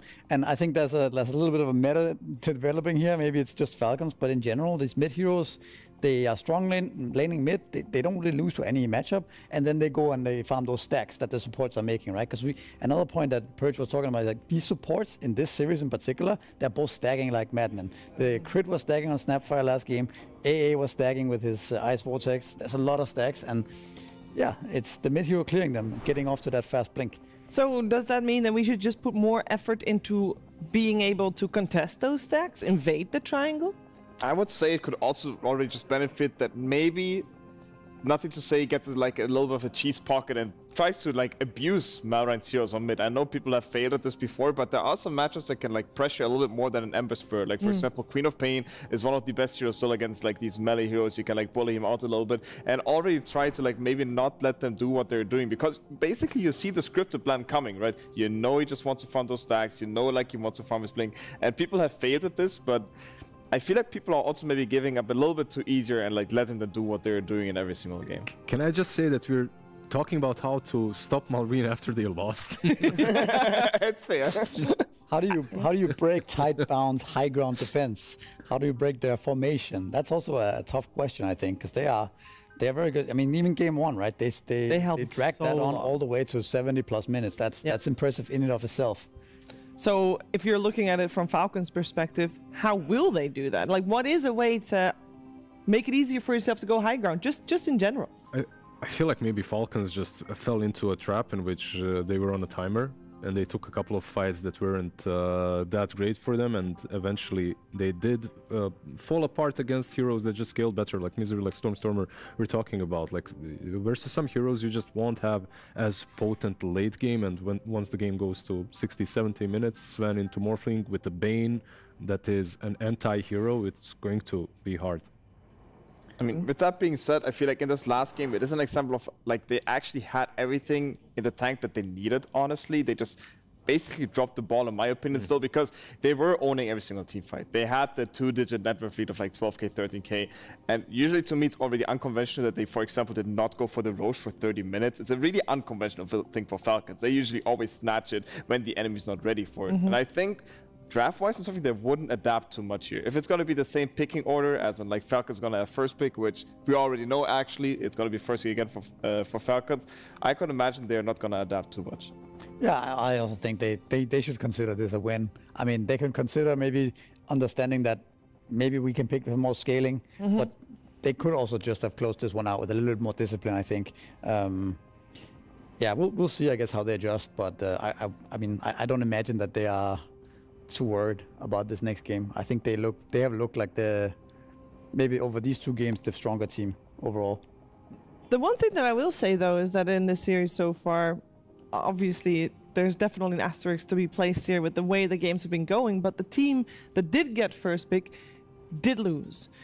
And there was once an overall last pick on the Underlord on game one, played a very strong role in that game one, and in game two we saw the overall last pick of the Morphling, another very strong pick. And I think we were talking earlier this week where we were saying, you know, once it gets to that overall last pick, nowadays we don't see that much strong picks anymore because there's already been so many bans. How come for this series it does end up having so much impact, or is that just a result of all the heroes that need to be banned because of all the strong ones out there? I think you hit the nail on the head right there. Like when you're playing versus Falcons, I feel like these guys have so many niche bans that you're banning out that a lot of heroes that are kind of generic but really good in the late game and can counter something like a Sven with the Morphling last pick just remain in the pool. So it definitely plays a big part. I think that can also be something to be said for maybe first pick is better for the first couple of days, but teams will realize that and they'll try to adapt and figure out how do we actually draft from second pick, because we are going to be drafting from second pick half the time probably, right? So I think, you know, teams figuring out which heroes to pick early and which heroes to follow up with, like building themselves with potential flex heroes, or I mean we saw them first pick pick Centaur from second pick, like as their first pick, and that's kind of uncommon, but it worked out really well, and kind of see why. So I think there's also something to be said for that. But yeah, I mean, both games were insanely close, right? So yeah. Yeah, and it's also to be said that with that Centaur, we talked about even 2 other heroes they could have paired up instead of that Morphling with the TA and the Medusa that were still in the pool. So wasn't even there were still plenty of options left. It wasn't necessarily the Morphling that, well, obviously was a good choice, but there were others available still. Very curious to see how Game 3 will play itself out. Of course, both of these 2 teams are playing to win this series, and with that, get that slot in the playoffs of the International. The losing teams, not eliminated, but will head to the elimination round, which is going to prove to be very scary with the caliber of teams that is in there. But we'll see which one of these teams will be on the happy side of things as we are in the draft. Game 3, we got Falcons on first pick, Tidebound Dire, and overall last pick, second pick. So it's exactly the same as what we saw at previous game. And in terms of bans, let's take a look. So far, it's still the same. I'm wondering when we're going to see the adaptation coming in, as we are already seeing Falcons maybe taking that little bit of extra time to think about their bans, but so far no changes. Yeah. I'm curious about the next ban from Tidebound here, because I'm just looking at their bans currently, and if they start banning Furion as well, it's a lot of the heroes that speed up the game, like make it, Chen, Monkey King, they're kind of notorious for taking a lot of towers, playing really fast, playing on certain timings. Oh, but they actually do ban both Sand and Shaker, so they have had enough. And now it's interesting to see if Falcons then take the Beast or they go for something completely different. I mean, Skeeter's Prophet looked very scary in game number 1, so they leave that in though. Do you ban out Beast or Centaur here? I guess those 2 are maybe... Previously they banned out Naga in this position.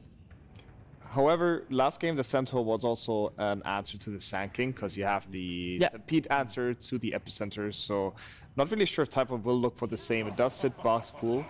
And yeah, here we got it. They're banning the Beast Blast and taking the Prophet, which is, in my opinion, a very nice response, because you already know Tidebound last game, they banned it first stage. They are respecting and kind of afraid of this hero.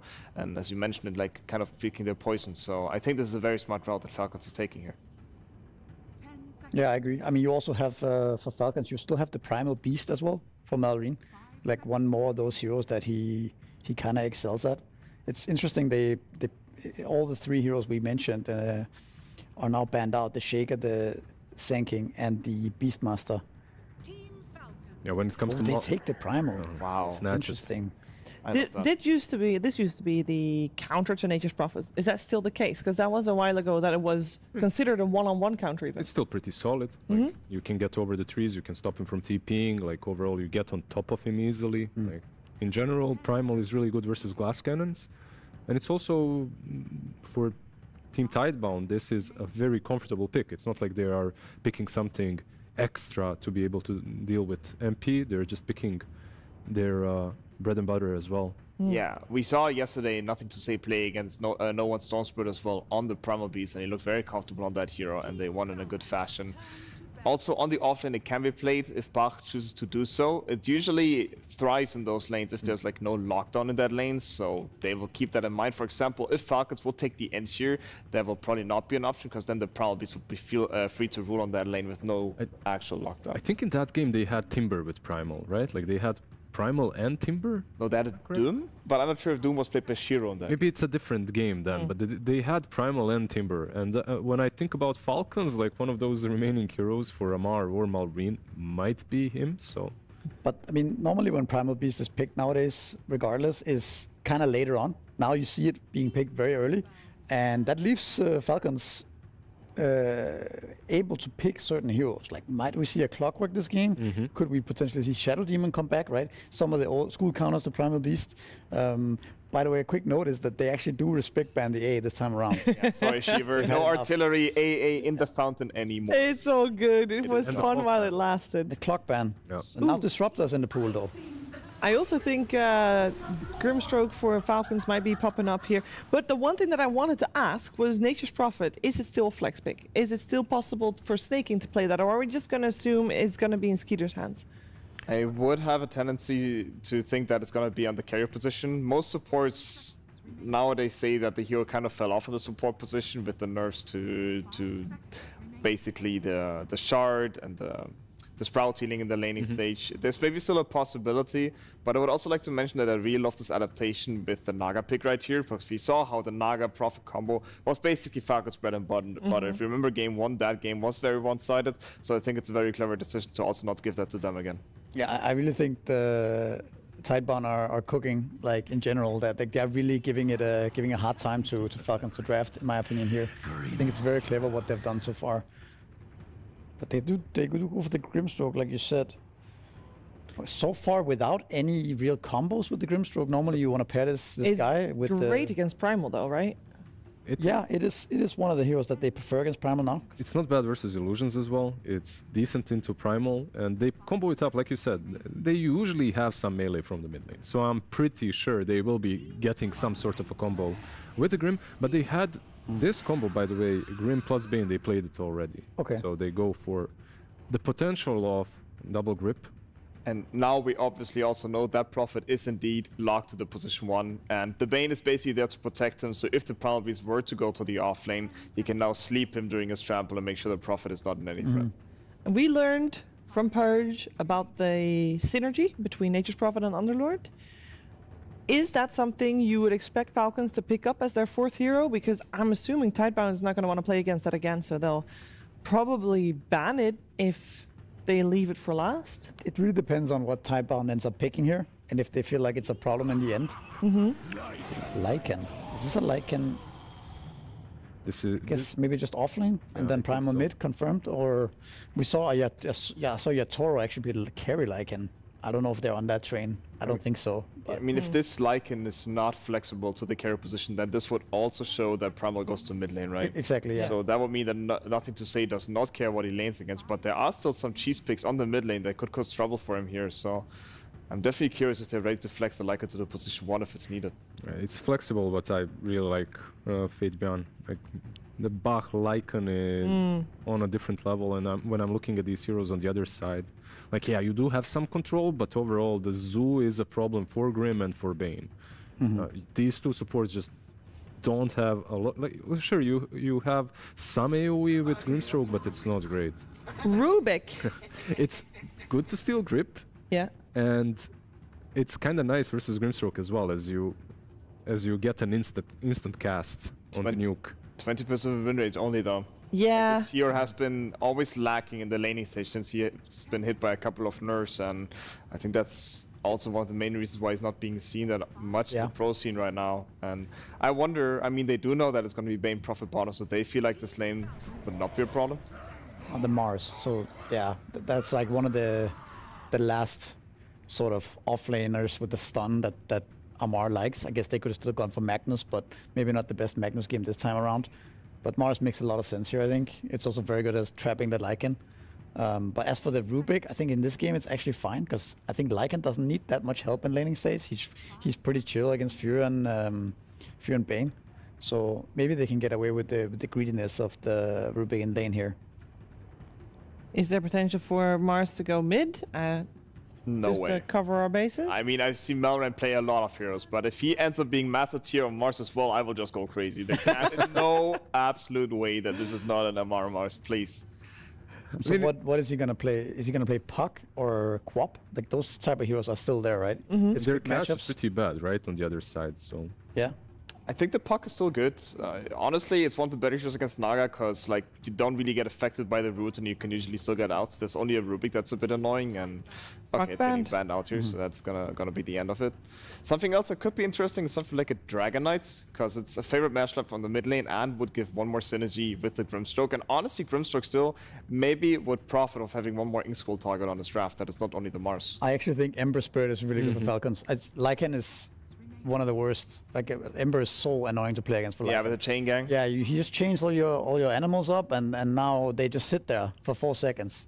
It's really annoying. They played Ember with Grim as well, and it's very good synergy. Like, all the AoE is nice. The chains, like you called it, versus Lycan versus Primal as well, isn't that bad. So he's a bit more affected by the Naga Siren, I have to say, though. Like, the long duration roots. Hammer ban too? That does annoy him, but... Stop giving them these great suggestions, guys. I've been playing a lot of Lycan recently, and Ember is one of the worst matchups for sure for this hero. It used to be better when the chains only hit 2 targets, but 4 targets is just Yeah, too much. that's too much. You wrote this entire family. But Misery, the crop that you mentioned is still in the pool. It is, but it's not really. Is that a Marine hero too much? Not. I would say with the way the Falcons also drafting, I would be very surprised if they quap here. They usually love to have more melee heroes when they have these 2 ranged subs. It's kind of their identity, I feel like. Yeah, I think so too. But the DK is also just somewhat underwhelming. I know it's maybe it could work here. It's a bit out there, but is Timber an option? Yeah. I mean, for Falcons, is there... Timber is always an option for Falcons. Timber is absolutely an option. When I see Lycan and Primal, I feel like Timber is... And these 2 supports, they don't really do too much to you. I think Timber is definitely up there with the heroes that Falcons would pick in the spot. It's not really a bad combo with Prophet as well. A lot of damage that can be dealt early on in rotations. Something else is just a Falcon classic could be something like a Pangolier. Even though it's a bit frustrating to play against the Primal who can just grab you and cancel your roll. So I think the Timber Saw that you guys are suggesting is really good. I'm also not sure about Timber Saw though overall, because you're giving Rubik good spells. It's like Primal Beast can kill you. The reason why I like Timber here is you're literally, when you see these 4 heroes, you're now throwing a problem at them, right? Like this last pick, besides everything else that it needs to do, it also needs to answer the Timber in a sort of a way. Okay, what is Shiro gonna play this game? Just a Morphling again. Even though there's a Dark Portrait option from the Grimstroke later on. Yeah, if you got to think about the 60-minute potential, definitely. Well, it does have to be a range carry. The Naga is gonna be +5. It's also a good TA game again, honestly. Yeah. TA is also one of the best carries against Timbersaw. TA is very good against all of these heroes. I don't know about the Furin matchup, how that one is, but at least against the 4 other heroes, I think TA is very good. Oh, Gyrocopter. Okay, some mixed damage. Mixed damage, you get a little bit more team fight perhaps with the ultimate, right? A bit more AoE throughout the fight. You have more spell damage against the Timber. Also, Naga Gyro has always been a very dominant lane, right? Once you hit the Rocket Barrage level 2, you can ensnare them, drag them into you. Quite a potent lane. It's a pretty fast lineup coming from Tidebound. Am I wrong in saying that? In a way that they run fast? Well, also, sure. But I mean, like, it seems like they should be able to fight pretty early. No, for sure. Yeah, they have some pretty good item timings as well, like some Helm of Dominator on the Lycan, and you can start rushing them down. Gyro as well comes online fairly early. On the other side, though, look at Team Falcons. Like, they are full comfort zone. Like, if you imagine these players and these 3 cores, like, these are the heroes that they came into the scene kind of with. I mean, besides Skitter with Nature's Prophet, that's kind of a newer, but Amar and Malrine on Mars and I think it's comfort all across the board. I think like you said, Tidebound has the ability to play fast, but they also have the ability to go late game, right? With the Naga Siren, the Primal Beast that attacks the whole screen with his AoE, the Gyrocopter late game as well. But on the other hand, we have the same thing for Falcons. They have so strong late game and also very snowbally heroes with the Timbersaw and Furion. If there's one thing I can also like to mention, it's like I think it's quite a support show. I think we have really explosive supports here. We have the Soulbind, it's a grip combo. On the other side, I think it's a pretty good Rubik game. You can still grip, spear, some timber spells maybe, and also the Naga Song. Like I think the Naga Song can play a huge role here in canceling what Falcons wants to throw at them. So I'm personally looking a lot at these 4 support players here. I'm just looking at Planet, really. Like, we don't get to see a lot of Rubik. I feel like if this man is positive score at like minute 15, they're winning it. 15. Okay, 20. Okay. We'll keep tabs on that. Is this another game that has the potential to go that late? Is that kind of like expected? Well, should we just assume that? Expected for sure at this point. I don't know what Falcons is doing, but they're playing 60-minute games only. What's going on? All right. Well, then we'll see you guys back in about 70 minutes. Enjoy game number 3 with Odie Pixel and Fogged. Here we go, ladies and gentlemen. Game 3, let's see what goes down. We've had a pretty long series, long game 1, long game 2 so far. This deciding one here between Tidebound and Falcons. What do you make of it? We're seeing some fun heroes, some heroes that we haven't seen too many times, and some heroes that haven't been doing too well. We get the Rubik coming. Where's Rubik for you right now in this patch? Why has it not been seeing success in the D? Maori knows he's ready to queue up a 1-hour game coming in here. Yeah, what do you make of all of this? Yep, and look, I just gotta look Mars Timber, best Falcon draft, all in. They all know. There's a lot of comfort, like the panel was talking about. A lot of comfort on the side of Tidebound. Yeah, this is definitely going to be a pretty interesting one in terms of what Planet can do on the Rubik. He's one of the best ones. Okay. He's always been a treat to watch, and I think Grimstroke in particular, it's already an indicator that you can play the Rubik. When you see Grim, it's like, okay, all the spells are fantastic. Then there's a Bane, and then there's this Timber also that comes in too. So I think there's definitely potential for this Rubik. I always have to say potential, though, because a lot of times it just falls flat on its face. It has this difficulty ever getting the spells. And because why is it so, at least according to the statistics, pretty weak overall in a lot of the games?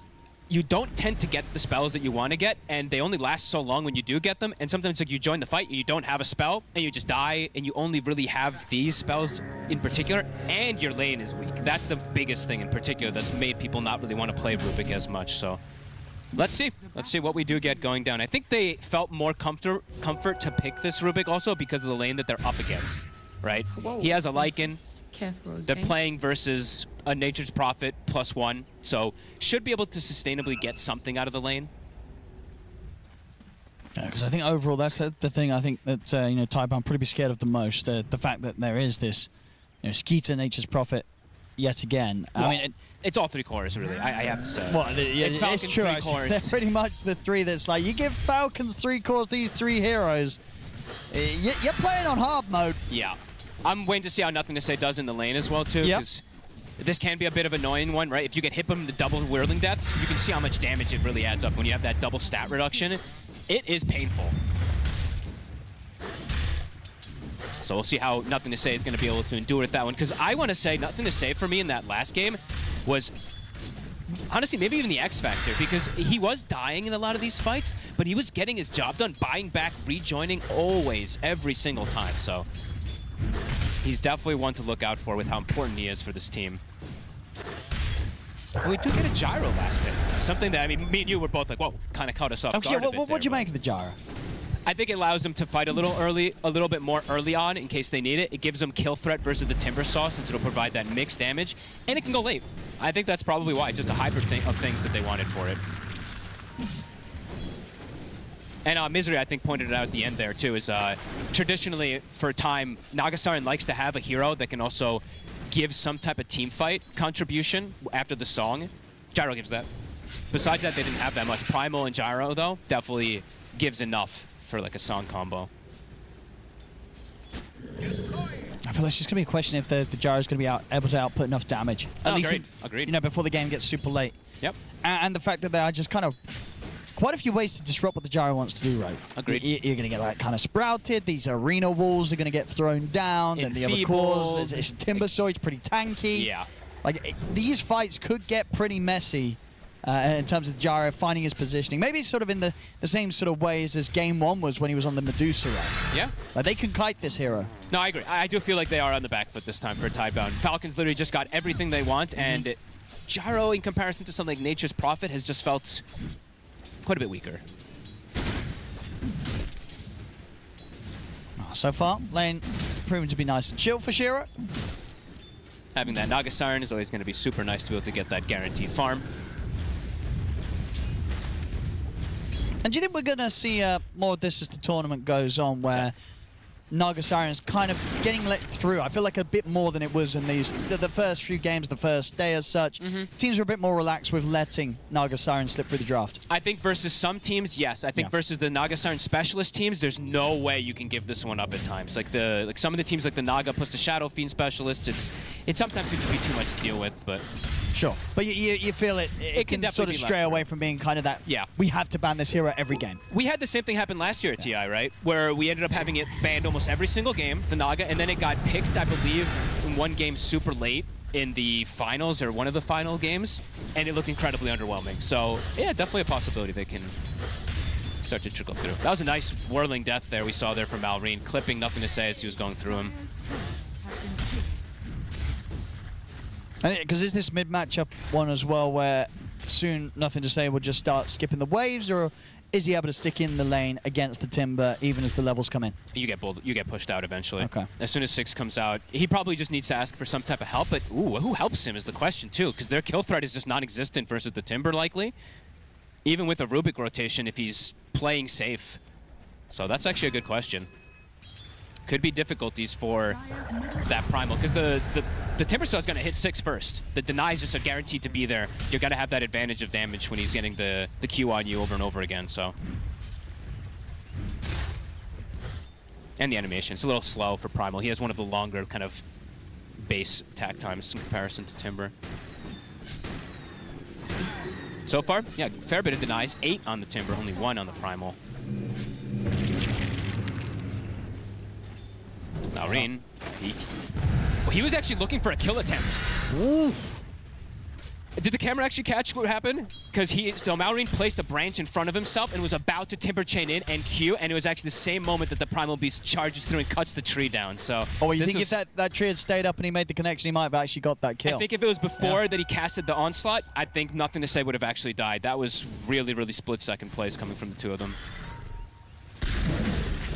Looks like Maureen will go back to base. Almost has that 6 top. Shiro. They're going to get the setup. Mosquito's ready to join in as well. They'll step forward. They'll get the first blood. Chris has 4. They might be able to get Y as well. Okay, he's got a fair few stick charges and planets turned up, so might be able to get a second kill, but they do manage to strike first and secure first blood from Ard, taking Shiro down. Oh, that's annoying. He'll have to take the twin gate. Yeah. Clean rotation coming in from Skeeter. Amar getting this early kill. Who actually got the last hit? Sorry. That was Amar, right? It was, right? Okay. Yeah. And Amar just giving the sort of safety there to make sure Skeeter can get through the gate without any interruption. Still 3 heroes here. Amar might be in trouble for this. Tidebound chasing him down. He's being able to push back Shiro with the spear. He's making them work for it, but they will get him. Nice rotation from Planet. I like that he just kind of ditched out this bottom lane now, stuck around in the area too. He has a Lycan, so it's not like the Lycan needs that much help at this point since the rotations are coming out too. Bach, he's standing his own versus Skeeter. Also, Skeeter wasn't in the lane for a bit too, so. Level 6 for Maureen. Looking for Nothing to Say, but can't quite close that gap. Quick onslaught. Yeah, finds quite a fortunate rune there. Manages to grab the haste rune, so we'll keep him safe against any attempts that they make on him in the mid. Then that could potentially give damage to go for these kills. It's a weird rune on something like the Primal Beast, but it is a damage rune.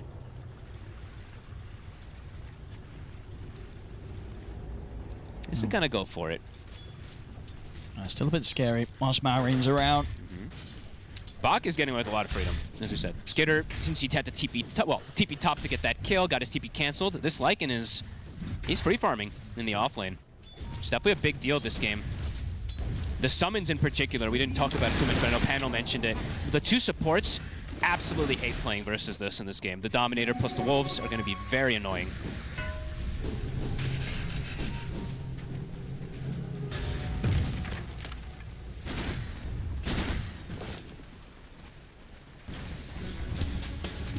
Nothing to say. Let's see where he looks to go.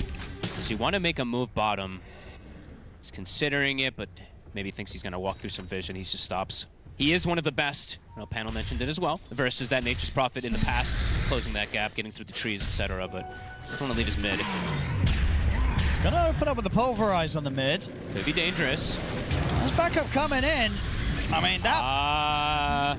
What was the plan there? I think he was just trying to clear the wave, honestly, and then just trying to get out, but I don't think he anticipated Crit to be there. Just caught him off guard. Yeah, no, they've always got to account for the fact that Skeeter will always be ready to join as well, so... It looked really awkward. But... Sure, but you're right. He's just trying to clear out the wave, but yeah, they ended up clearing out him. Yep. Grimstroke is very annoying to play against this Primal Beast. He's going to pull Maureen in. And they've got Planet here to help out. They need the Primal to have any attempt for this. Ooh, nice interruption there. It's a Timber Chain. Closing the gap. And Shiro's coming in from the side. They'll get Maureen here. This time, the ult for Nothing to Say, getting the kill. Sick lift from Planet. Split second during that Timber Chain to cancel it. Amar. Thinking about trying for more. Mars got the backup of Crit and Snaking. Y takes some big damage. So if we can go for anything more here, Nothing to Say comes crashing across. 6 has been hit, so the arena can be there for Amar. Good spear pushback as well. Skeeter turns out they got the Sprout down onto the 2 of them. The cooldown's there though for Shiro. He'll throw the homing missile over the way of Snaking. Snaking heals up with the brain snap, but the homing missile finishes the job. They're fighting so much early. Crazy action. This is probably the gyro factor that he can look to get involved this early as well too with his team. He swings over. Even if he doesn't have Barrage, the call down does a significant amount to connect onto them there. As we see, 1600. Nice rotations coming in. Very balanced early game, even an advantage at the moment for the side of Tidebound, because during all this, Bach takes the entire tower. He's getting a lot of space. He's getting so much right now. As we can see there, a good few seconds faster than the average timing we've been having on the helms on these Lycan games. Yeah, very good helm game too, as we were mentioning. Two supports suffer versus it. Nature's Prophet doesn't like to play versus it either. I mean, no one really likes to play versus Dominator, let's be honest here, but yeah, in this particular scenario, it can definitely be very strong. Maureen, he's the one looking to set up bottom. They did see the courier. I think that ward did scout Bach's courier. He'll kill it. That's the recipe for that with the Overlord. Of course, we'll still be pretty short of it, as he hasn't got the ultimate orb money yet. Yeah. So not too much of a loss. No, not too much at all. He'll be able to shapeshift and TP out. He'll be safe. And he continues to farm.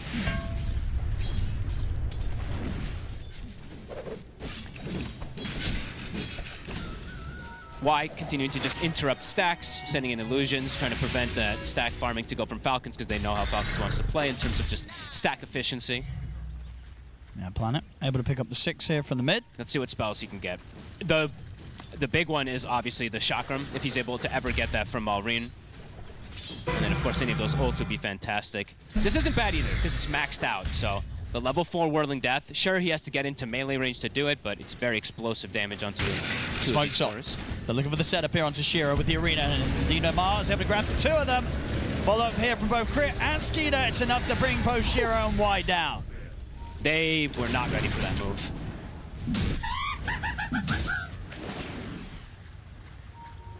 Potentially tower as well. Now going to get pressured. Skeeter still up here. They're going to be back up pretty soon, though. 15 seconds. TP for Nothing to Say is back up in about 5 seconds also. I think they're going to fight for this tower. Smoked up, making the rotation over. Wolves are here to scout. Y TPing in. Nice tower. Big wraparound. It's going to go down, see if they can punish here with kills. They get Crit. Now turning attention over towards Skeeter. They're going to find him in the trees. Pulverize coming in from Nothing to Say as they lock Skeeter down. He'll try for the TP up. The Stolen Spear comes in clutch to put a stop to that TP escape. Trying to go here through the gate. If they got stuff to stop it, they do. The song's there. Tidebound will set up to find a 4th kill. They don't hold the tower, but they get 4 heroes. I think Falcons, with the way that the tower was falling, they're not going to defend this at all. But they smoked and hesitated and waited for that wraparound. That was beautiful. Look at that gold. Look at that XP.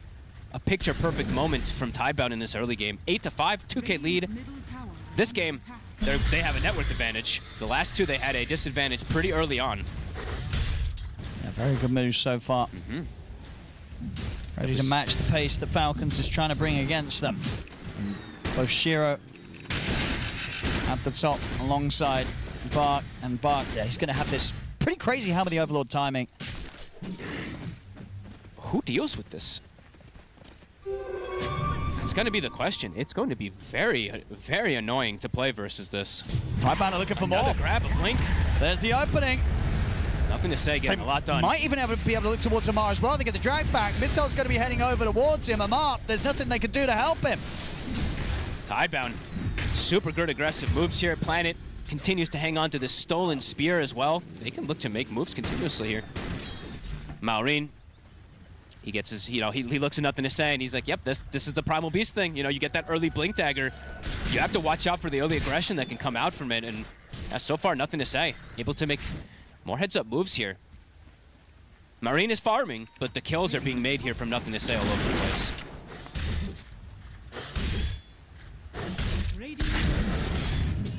Falcons almost certainly going to just try and slow things down a bit after the way those last few plays have gone. Has to be the fastest helm, right? At least by a couple seconds, it feels.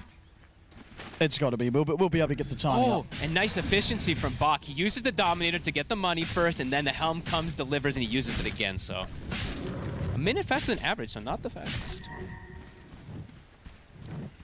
Still super quick. And now he's got a Dragon very early on in the game.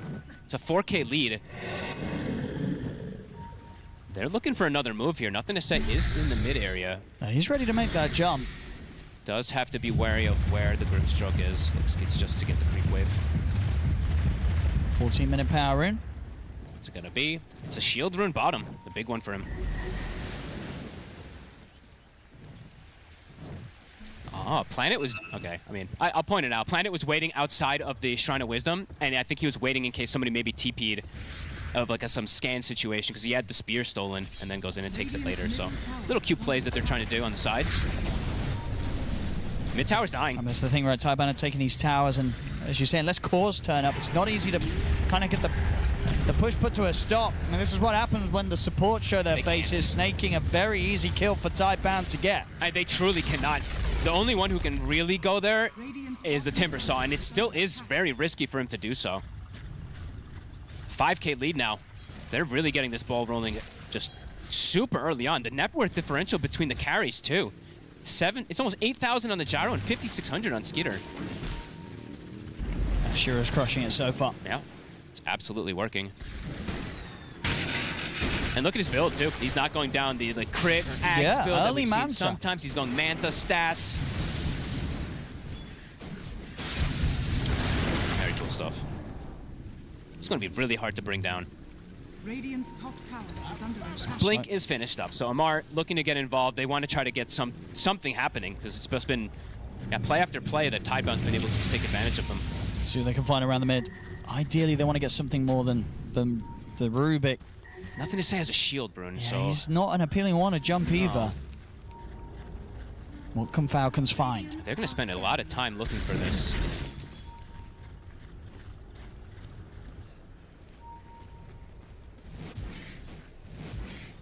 They're going to swing back over now.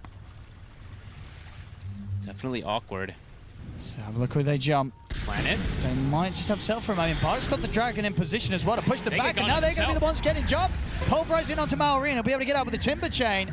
But they're going to chase on forward here with the onslaught. Malrine's just dead. Falcons, they have to run. Oh, and they're getting walked over right now. No play is connecting for them. Every single play of Tidebound is hitting. This is beautiful Dota right now from Tidebound. And another spear is stolen, so Planet, he's got one of the dream ones for these next few minutes. I mean, they're swinging straight up towards the top lane as well. At least, nothing to say is leading the way. The macro game is just phenomenal right now. The way that they're reading the move from Falcons, but then also making these own moves, like the way they defended their tier 1 tower. Well, not defended, but made the move to attack after their tier 1 tower died. It's catching Falcons off guard.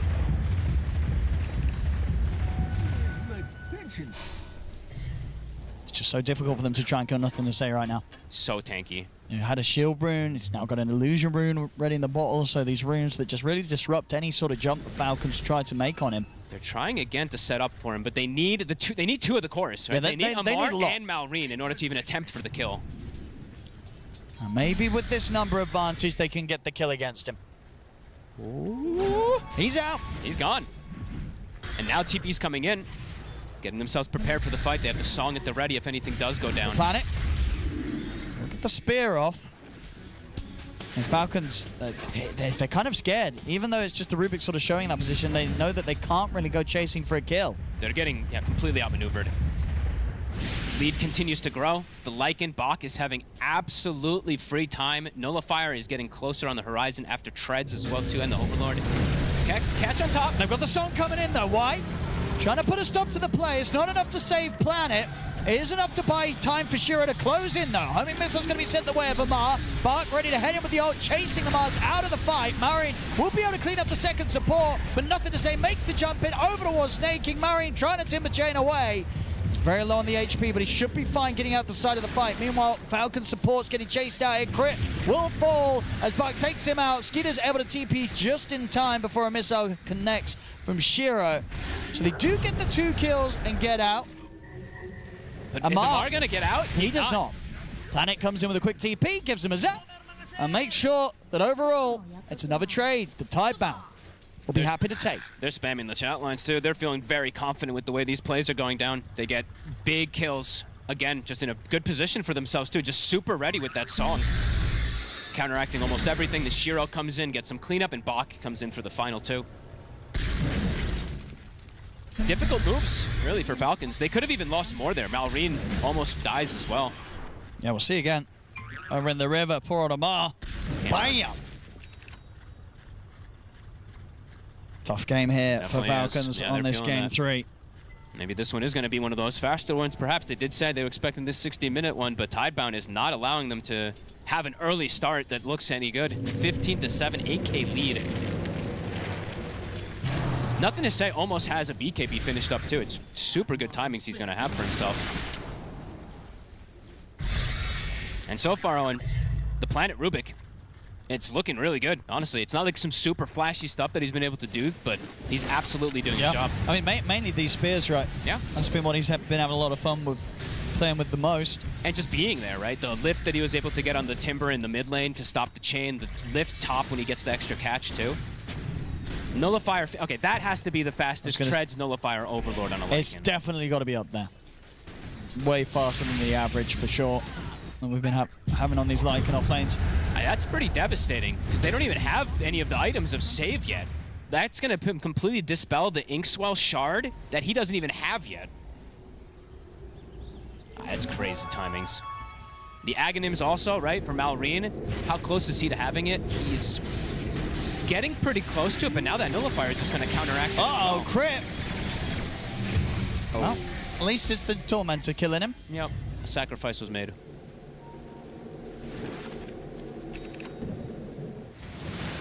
Imagine he got the steal, though.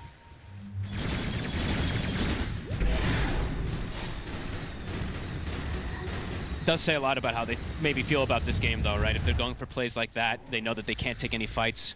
It does feel pretty dangerous at the moment for Falcons.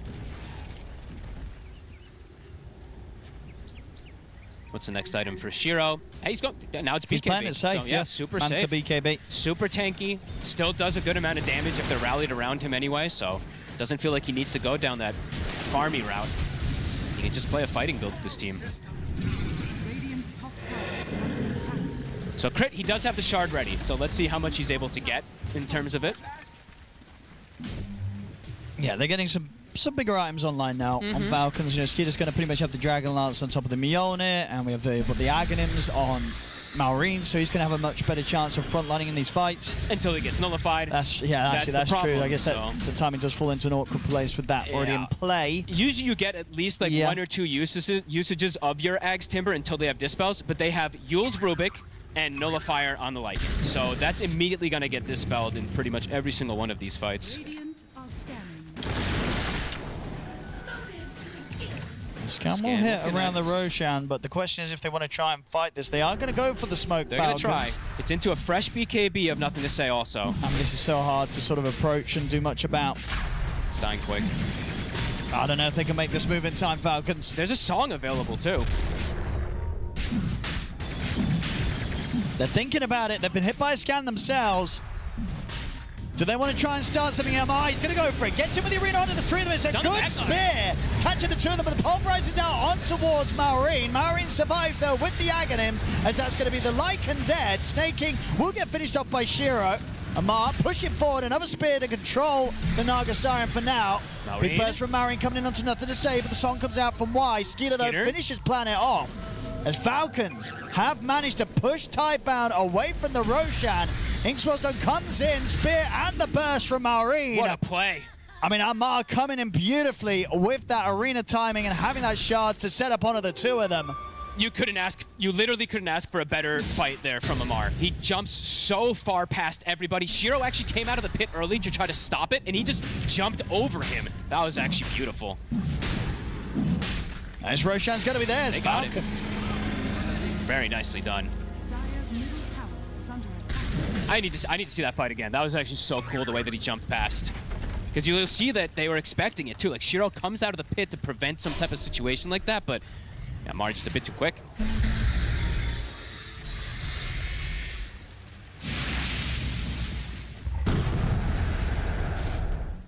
Exactly when they needed it to happen. They also I don't believe they got the Nullifier onto Malrine either. I think they had to use the Yules onto him to dispel that barrier.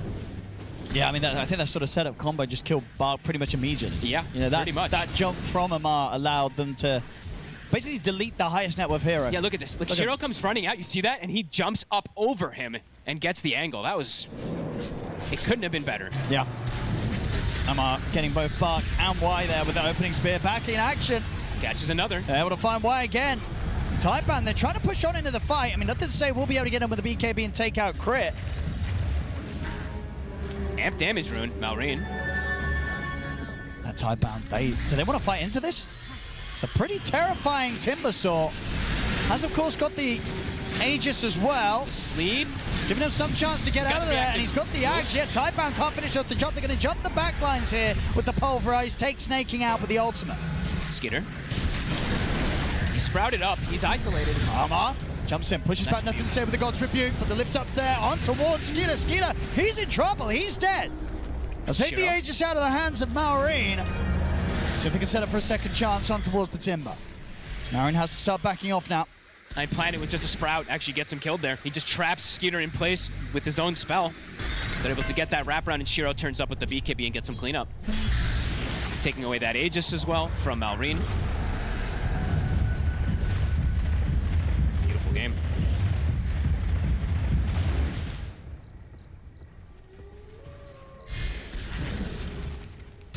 And we'll certainly give Tidebound some breathing room again, despite losing out on that opportunity to get themselves the Roshan and the Aegis. Back up, finish up these next items. I mean, nothing to say. I think he's been fighting, I feel like, for 20 minutes straight on this Primal Beast. It's been like no downtime of farming for him.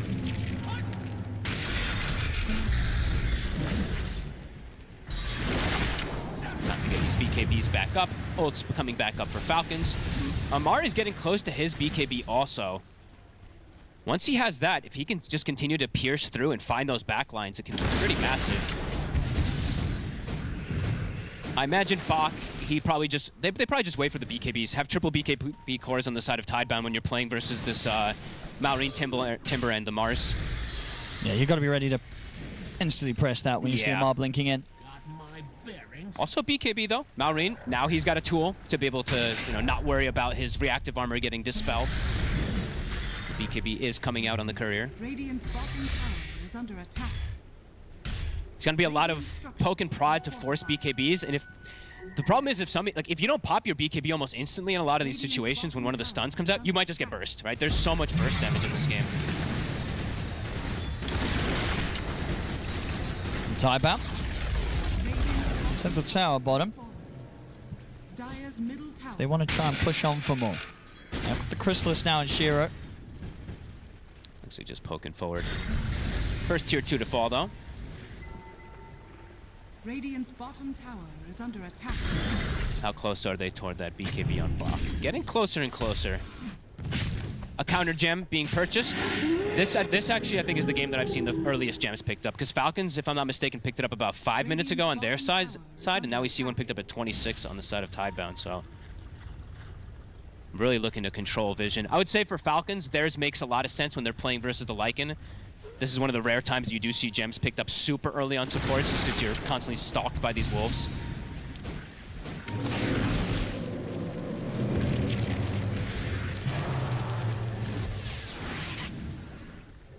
Both teams avoiding one another for now as they close in on that next set of items. Okay, so Amar changed his build a bit here. Gonna look at the BKB, maybe not as necessary. Goes for the Lotus.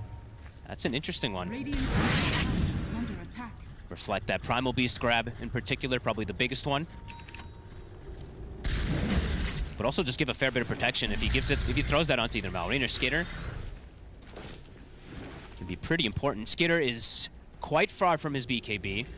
Falcons might wait for that one before another big play.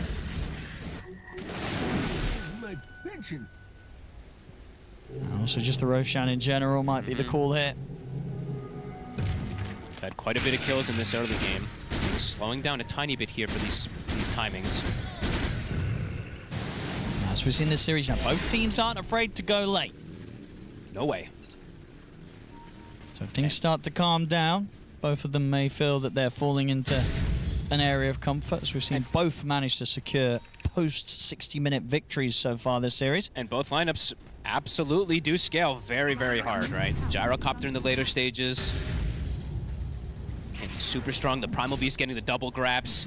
The potential for Falcons also, that we haven't seen it, but the Soulbind, right? Soulbind plus the Fiend's Grip can be pretty devastating if they're able to find 2 targets with it. It's going to be that big damage coming out for Shiro now. He's got that he has the Daedalus. So yeah, they're smoked. They're ready for a fight. Gyro has to be considered in this fight. Somebody's got to find him. Triple BKB cores, shield rune on Nothing to Say, and your Daedalus on the gyrocopter. A pretty big power spike here for Tidebound. Mm-hmm. Aureen. Gonna get the lift up. He's lotused up.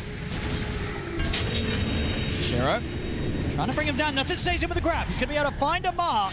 Sleep will be there to help break Amar out of the pulverize. Nothing to say. Charging forward. Looking towards Marine back. Ready to chase down as well. Soulbind comes out from crit into the two-man silence to get the double grip as well. But it's put to a stop by the song. Why? Ready to reset the fight and allow Shiro to fight on through here with the BKB as they completely split Falcons apart. Take out Snaking and now isolate Amar as he'll drop the arena, but it doesn't matter. Amar will fall. Good sprout onto Nothing to Say, allowing Skinner to do a hell of a lot of damage, and it is enough to finish him off. The buyback coming out from Snaking. Falcons want to put everything into this fight to find more.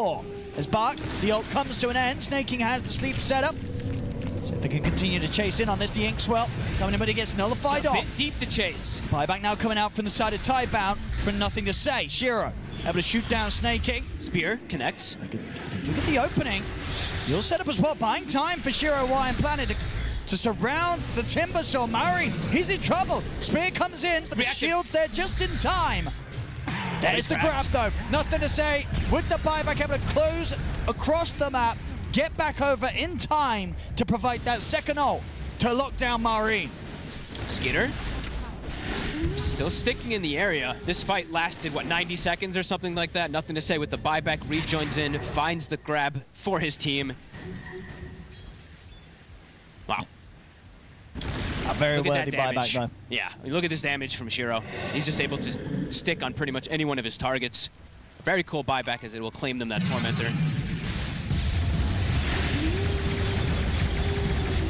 And just patience, the way that they're playing the fight, right? He saw the Lotus Orb from Amar get thrown onto the Timber, immediately jumps over the Timber, grabs that Mars, causes this panic situation.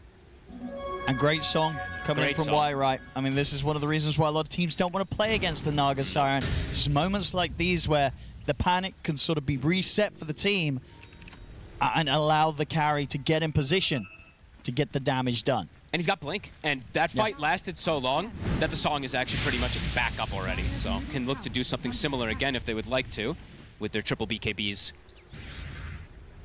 Nothing to Say, just does have to be a little bit careful because he did use that buyback before.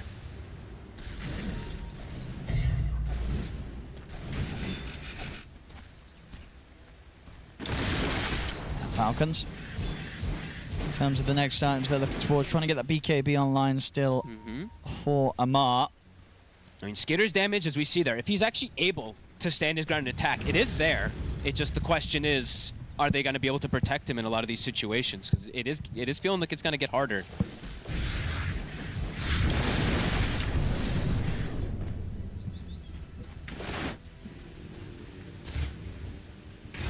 Shiro's damage is getting quite scary. Coming up close to the next Roshan as well. Last time we did see Falcons be able to bring quite the fight around that Roche pit, but it did take pretty perfect execution. Yeah, the good thing is, right, they have Nature's Prophet, so they can deal with this constant split push, because I'm watching Bach. I think this is probably what he's going to look to do for the rest of this time, is just send his summons down bottom. If nobody responds to this at some point, he will be able to start knocking on the door.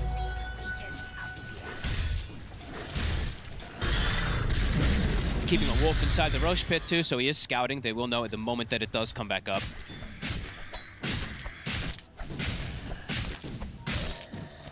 And they did steal the gem in that last fight too, right? I was trying to figure out who had it, so I was mentioning how Falcons had picked up a gem pretty early on. Now they don't have that gem, so these wolves are very annoying. Whenever they go scouting, there's no way for them to know. So we see them still carrying one of them. Refresher Orb here for Nothing to Say. He's got 2 Lotuses. Oh, this is scary for Falcons if they get caught by this. Yep. It's not going to be easy at all to fight back. Look at that. Amar, he just, yeah, he's like, I can't go. He doesn't feel like he wants to go for the BKB. He goes Lincolns as well to try to protect versus the grab. So he's going to Lotus Malrine, and he's going to have the Lincolns for himself, I guess. Okay. It has to make sure he gets a chance to get the arena off in these fights. See if that pays off for him. Roche is going down. Tidebound. Getting away with this, and Falcons this time round doesn't seem like they're going to be anywhere close to being in the neighborhood to have a say about this one. This is going to be Tidebound. Oh, and look what spawns bottom. Ooh. What? Aw. I guess they were just a bit apprehensive of a smoke coming in from Yeah. Falcons. Didn't know how close they were. Sometimes those runes can just be a bait, so doesn't want to take the risk. He just on Shiro. Complications growing here for Falcons. Still going to try and make something happen by the looks of it. Smoke dispels. They see Bark, but the BKB's out straight away. Now the TPs are coming in. Falcons, they got to get out of here. Can they even disengage? Hard. The Linkers has already been popped. They've got the Pulverize to follow things up. Shiro ready to bring in the damage. They really gets dropped down. They got the spear connection onto Y. But Y will survive. Shiro, he's in on top of Skinner. Skinner trying to stand his ground, but he cannot outdo the damage of this gyrocopter. Falls forward. Shiro's down on the low ground. Kills Skinner off. It's 4 of them dead. It's over, Mega Sir. Look at him, even says it, nothing to say. That fight was nowhere even close.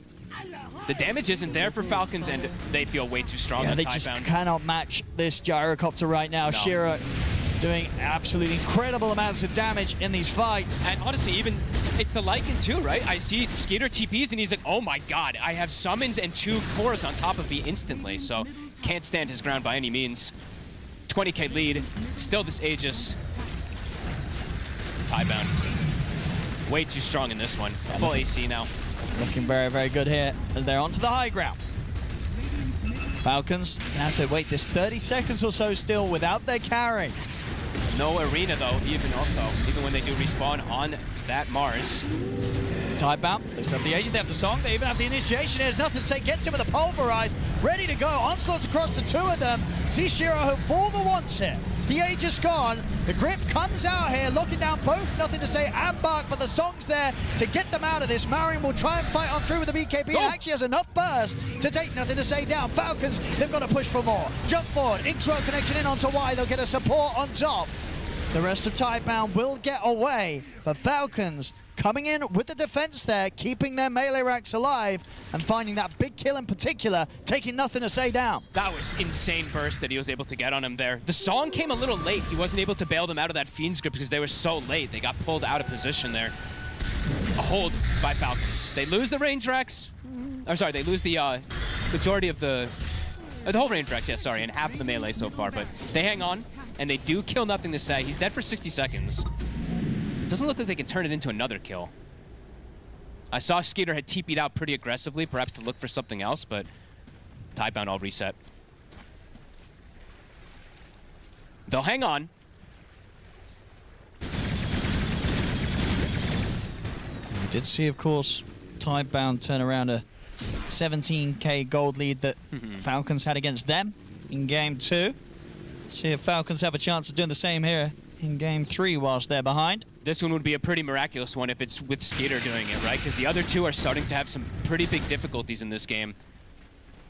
Planet is so farmed on. I mean, we don't really get to talk about these Rubiks too much. He has probably this has to be the earliest Wind Waker.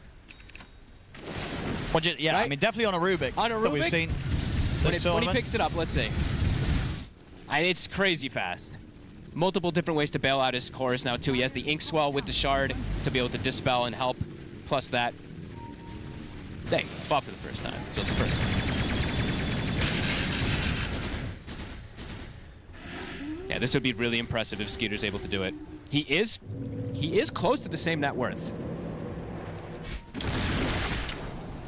He is getting quite a bit of damage reduced onto him, though, as I've seen in these fights, too.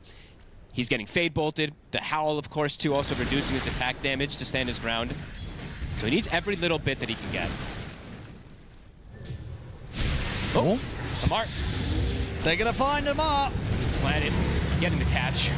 Crit trying to throw some spells to help out. Has to TP out and bail on this one. Can't do anything else to try and save Amar. That's a catch there from Planet.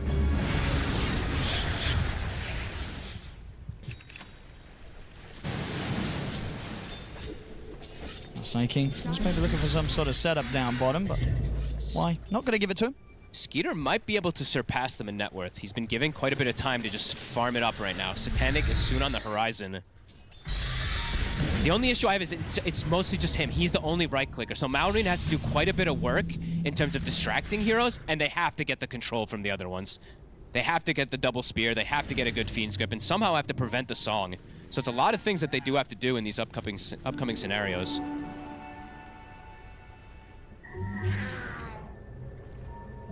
Bottom. That is very deep.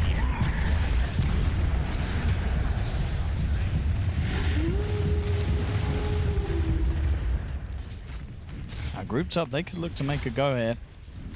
Tidebound if they want to make another move. Shira's ready to come across and join them as well here for the full 5-man. He's got a shield rune. Full Satanic has just been picked up too. That is a cool build. Bach has a Blink Dagger as well too now, so he can get in and make sure that he can get this Nullifier off on the ideal target. Or just focus fire that Furion.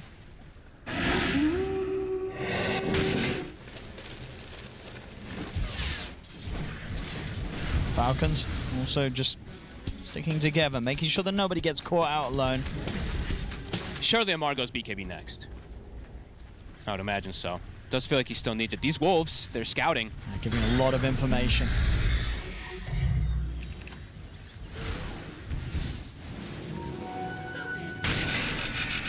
Yeah, they're just having to spam by sentries.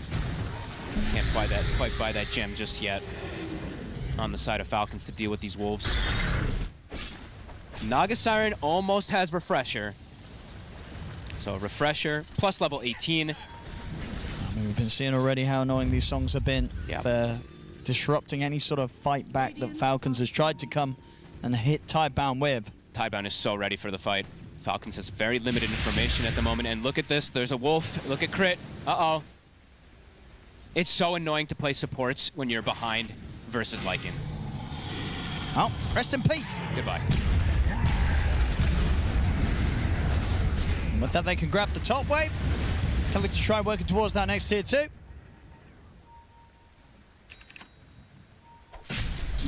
They're just controlling map, right? You saw there from our observer how limited the control really is there from Falcons. It's 20% of the map that they're able to farm, maybe even less than that so far. Just full containments coming out from Tidebound. Malvarine swinging toward top, nothing to say. BKB. If the stun catches him, they kill him.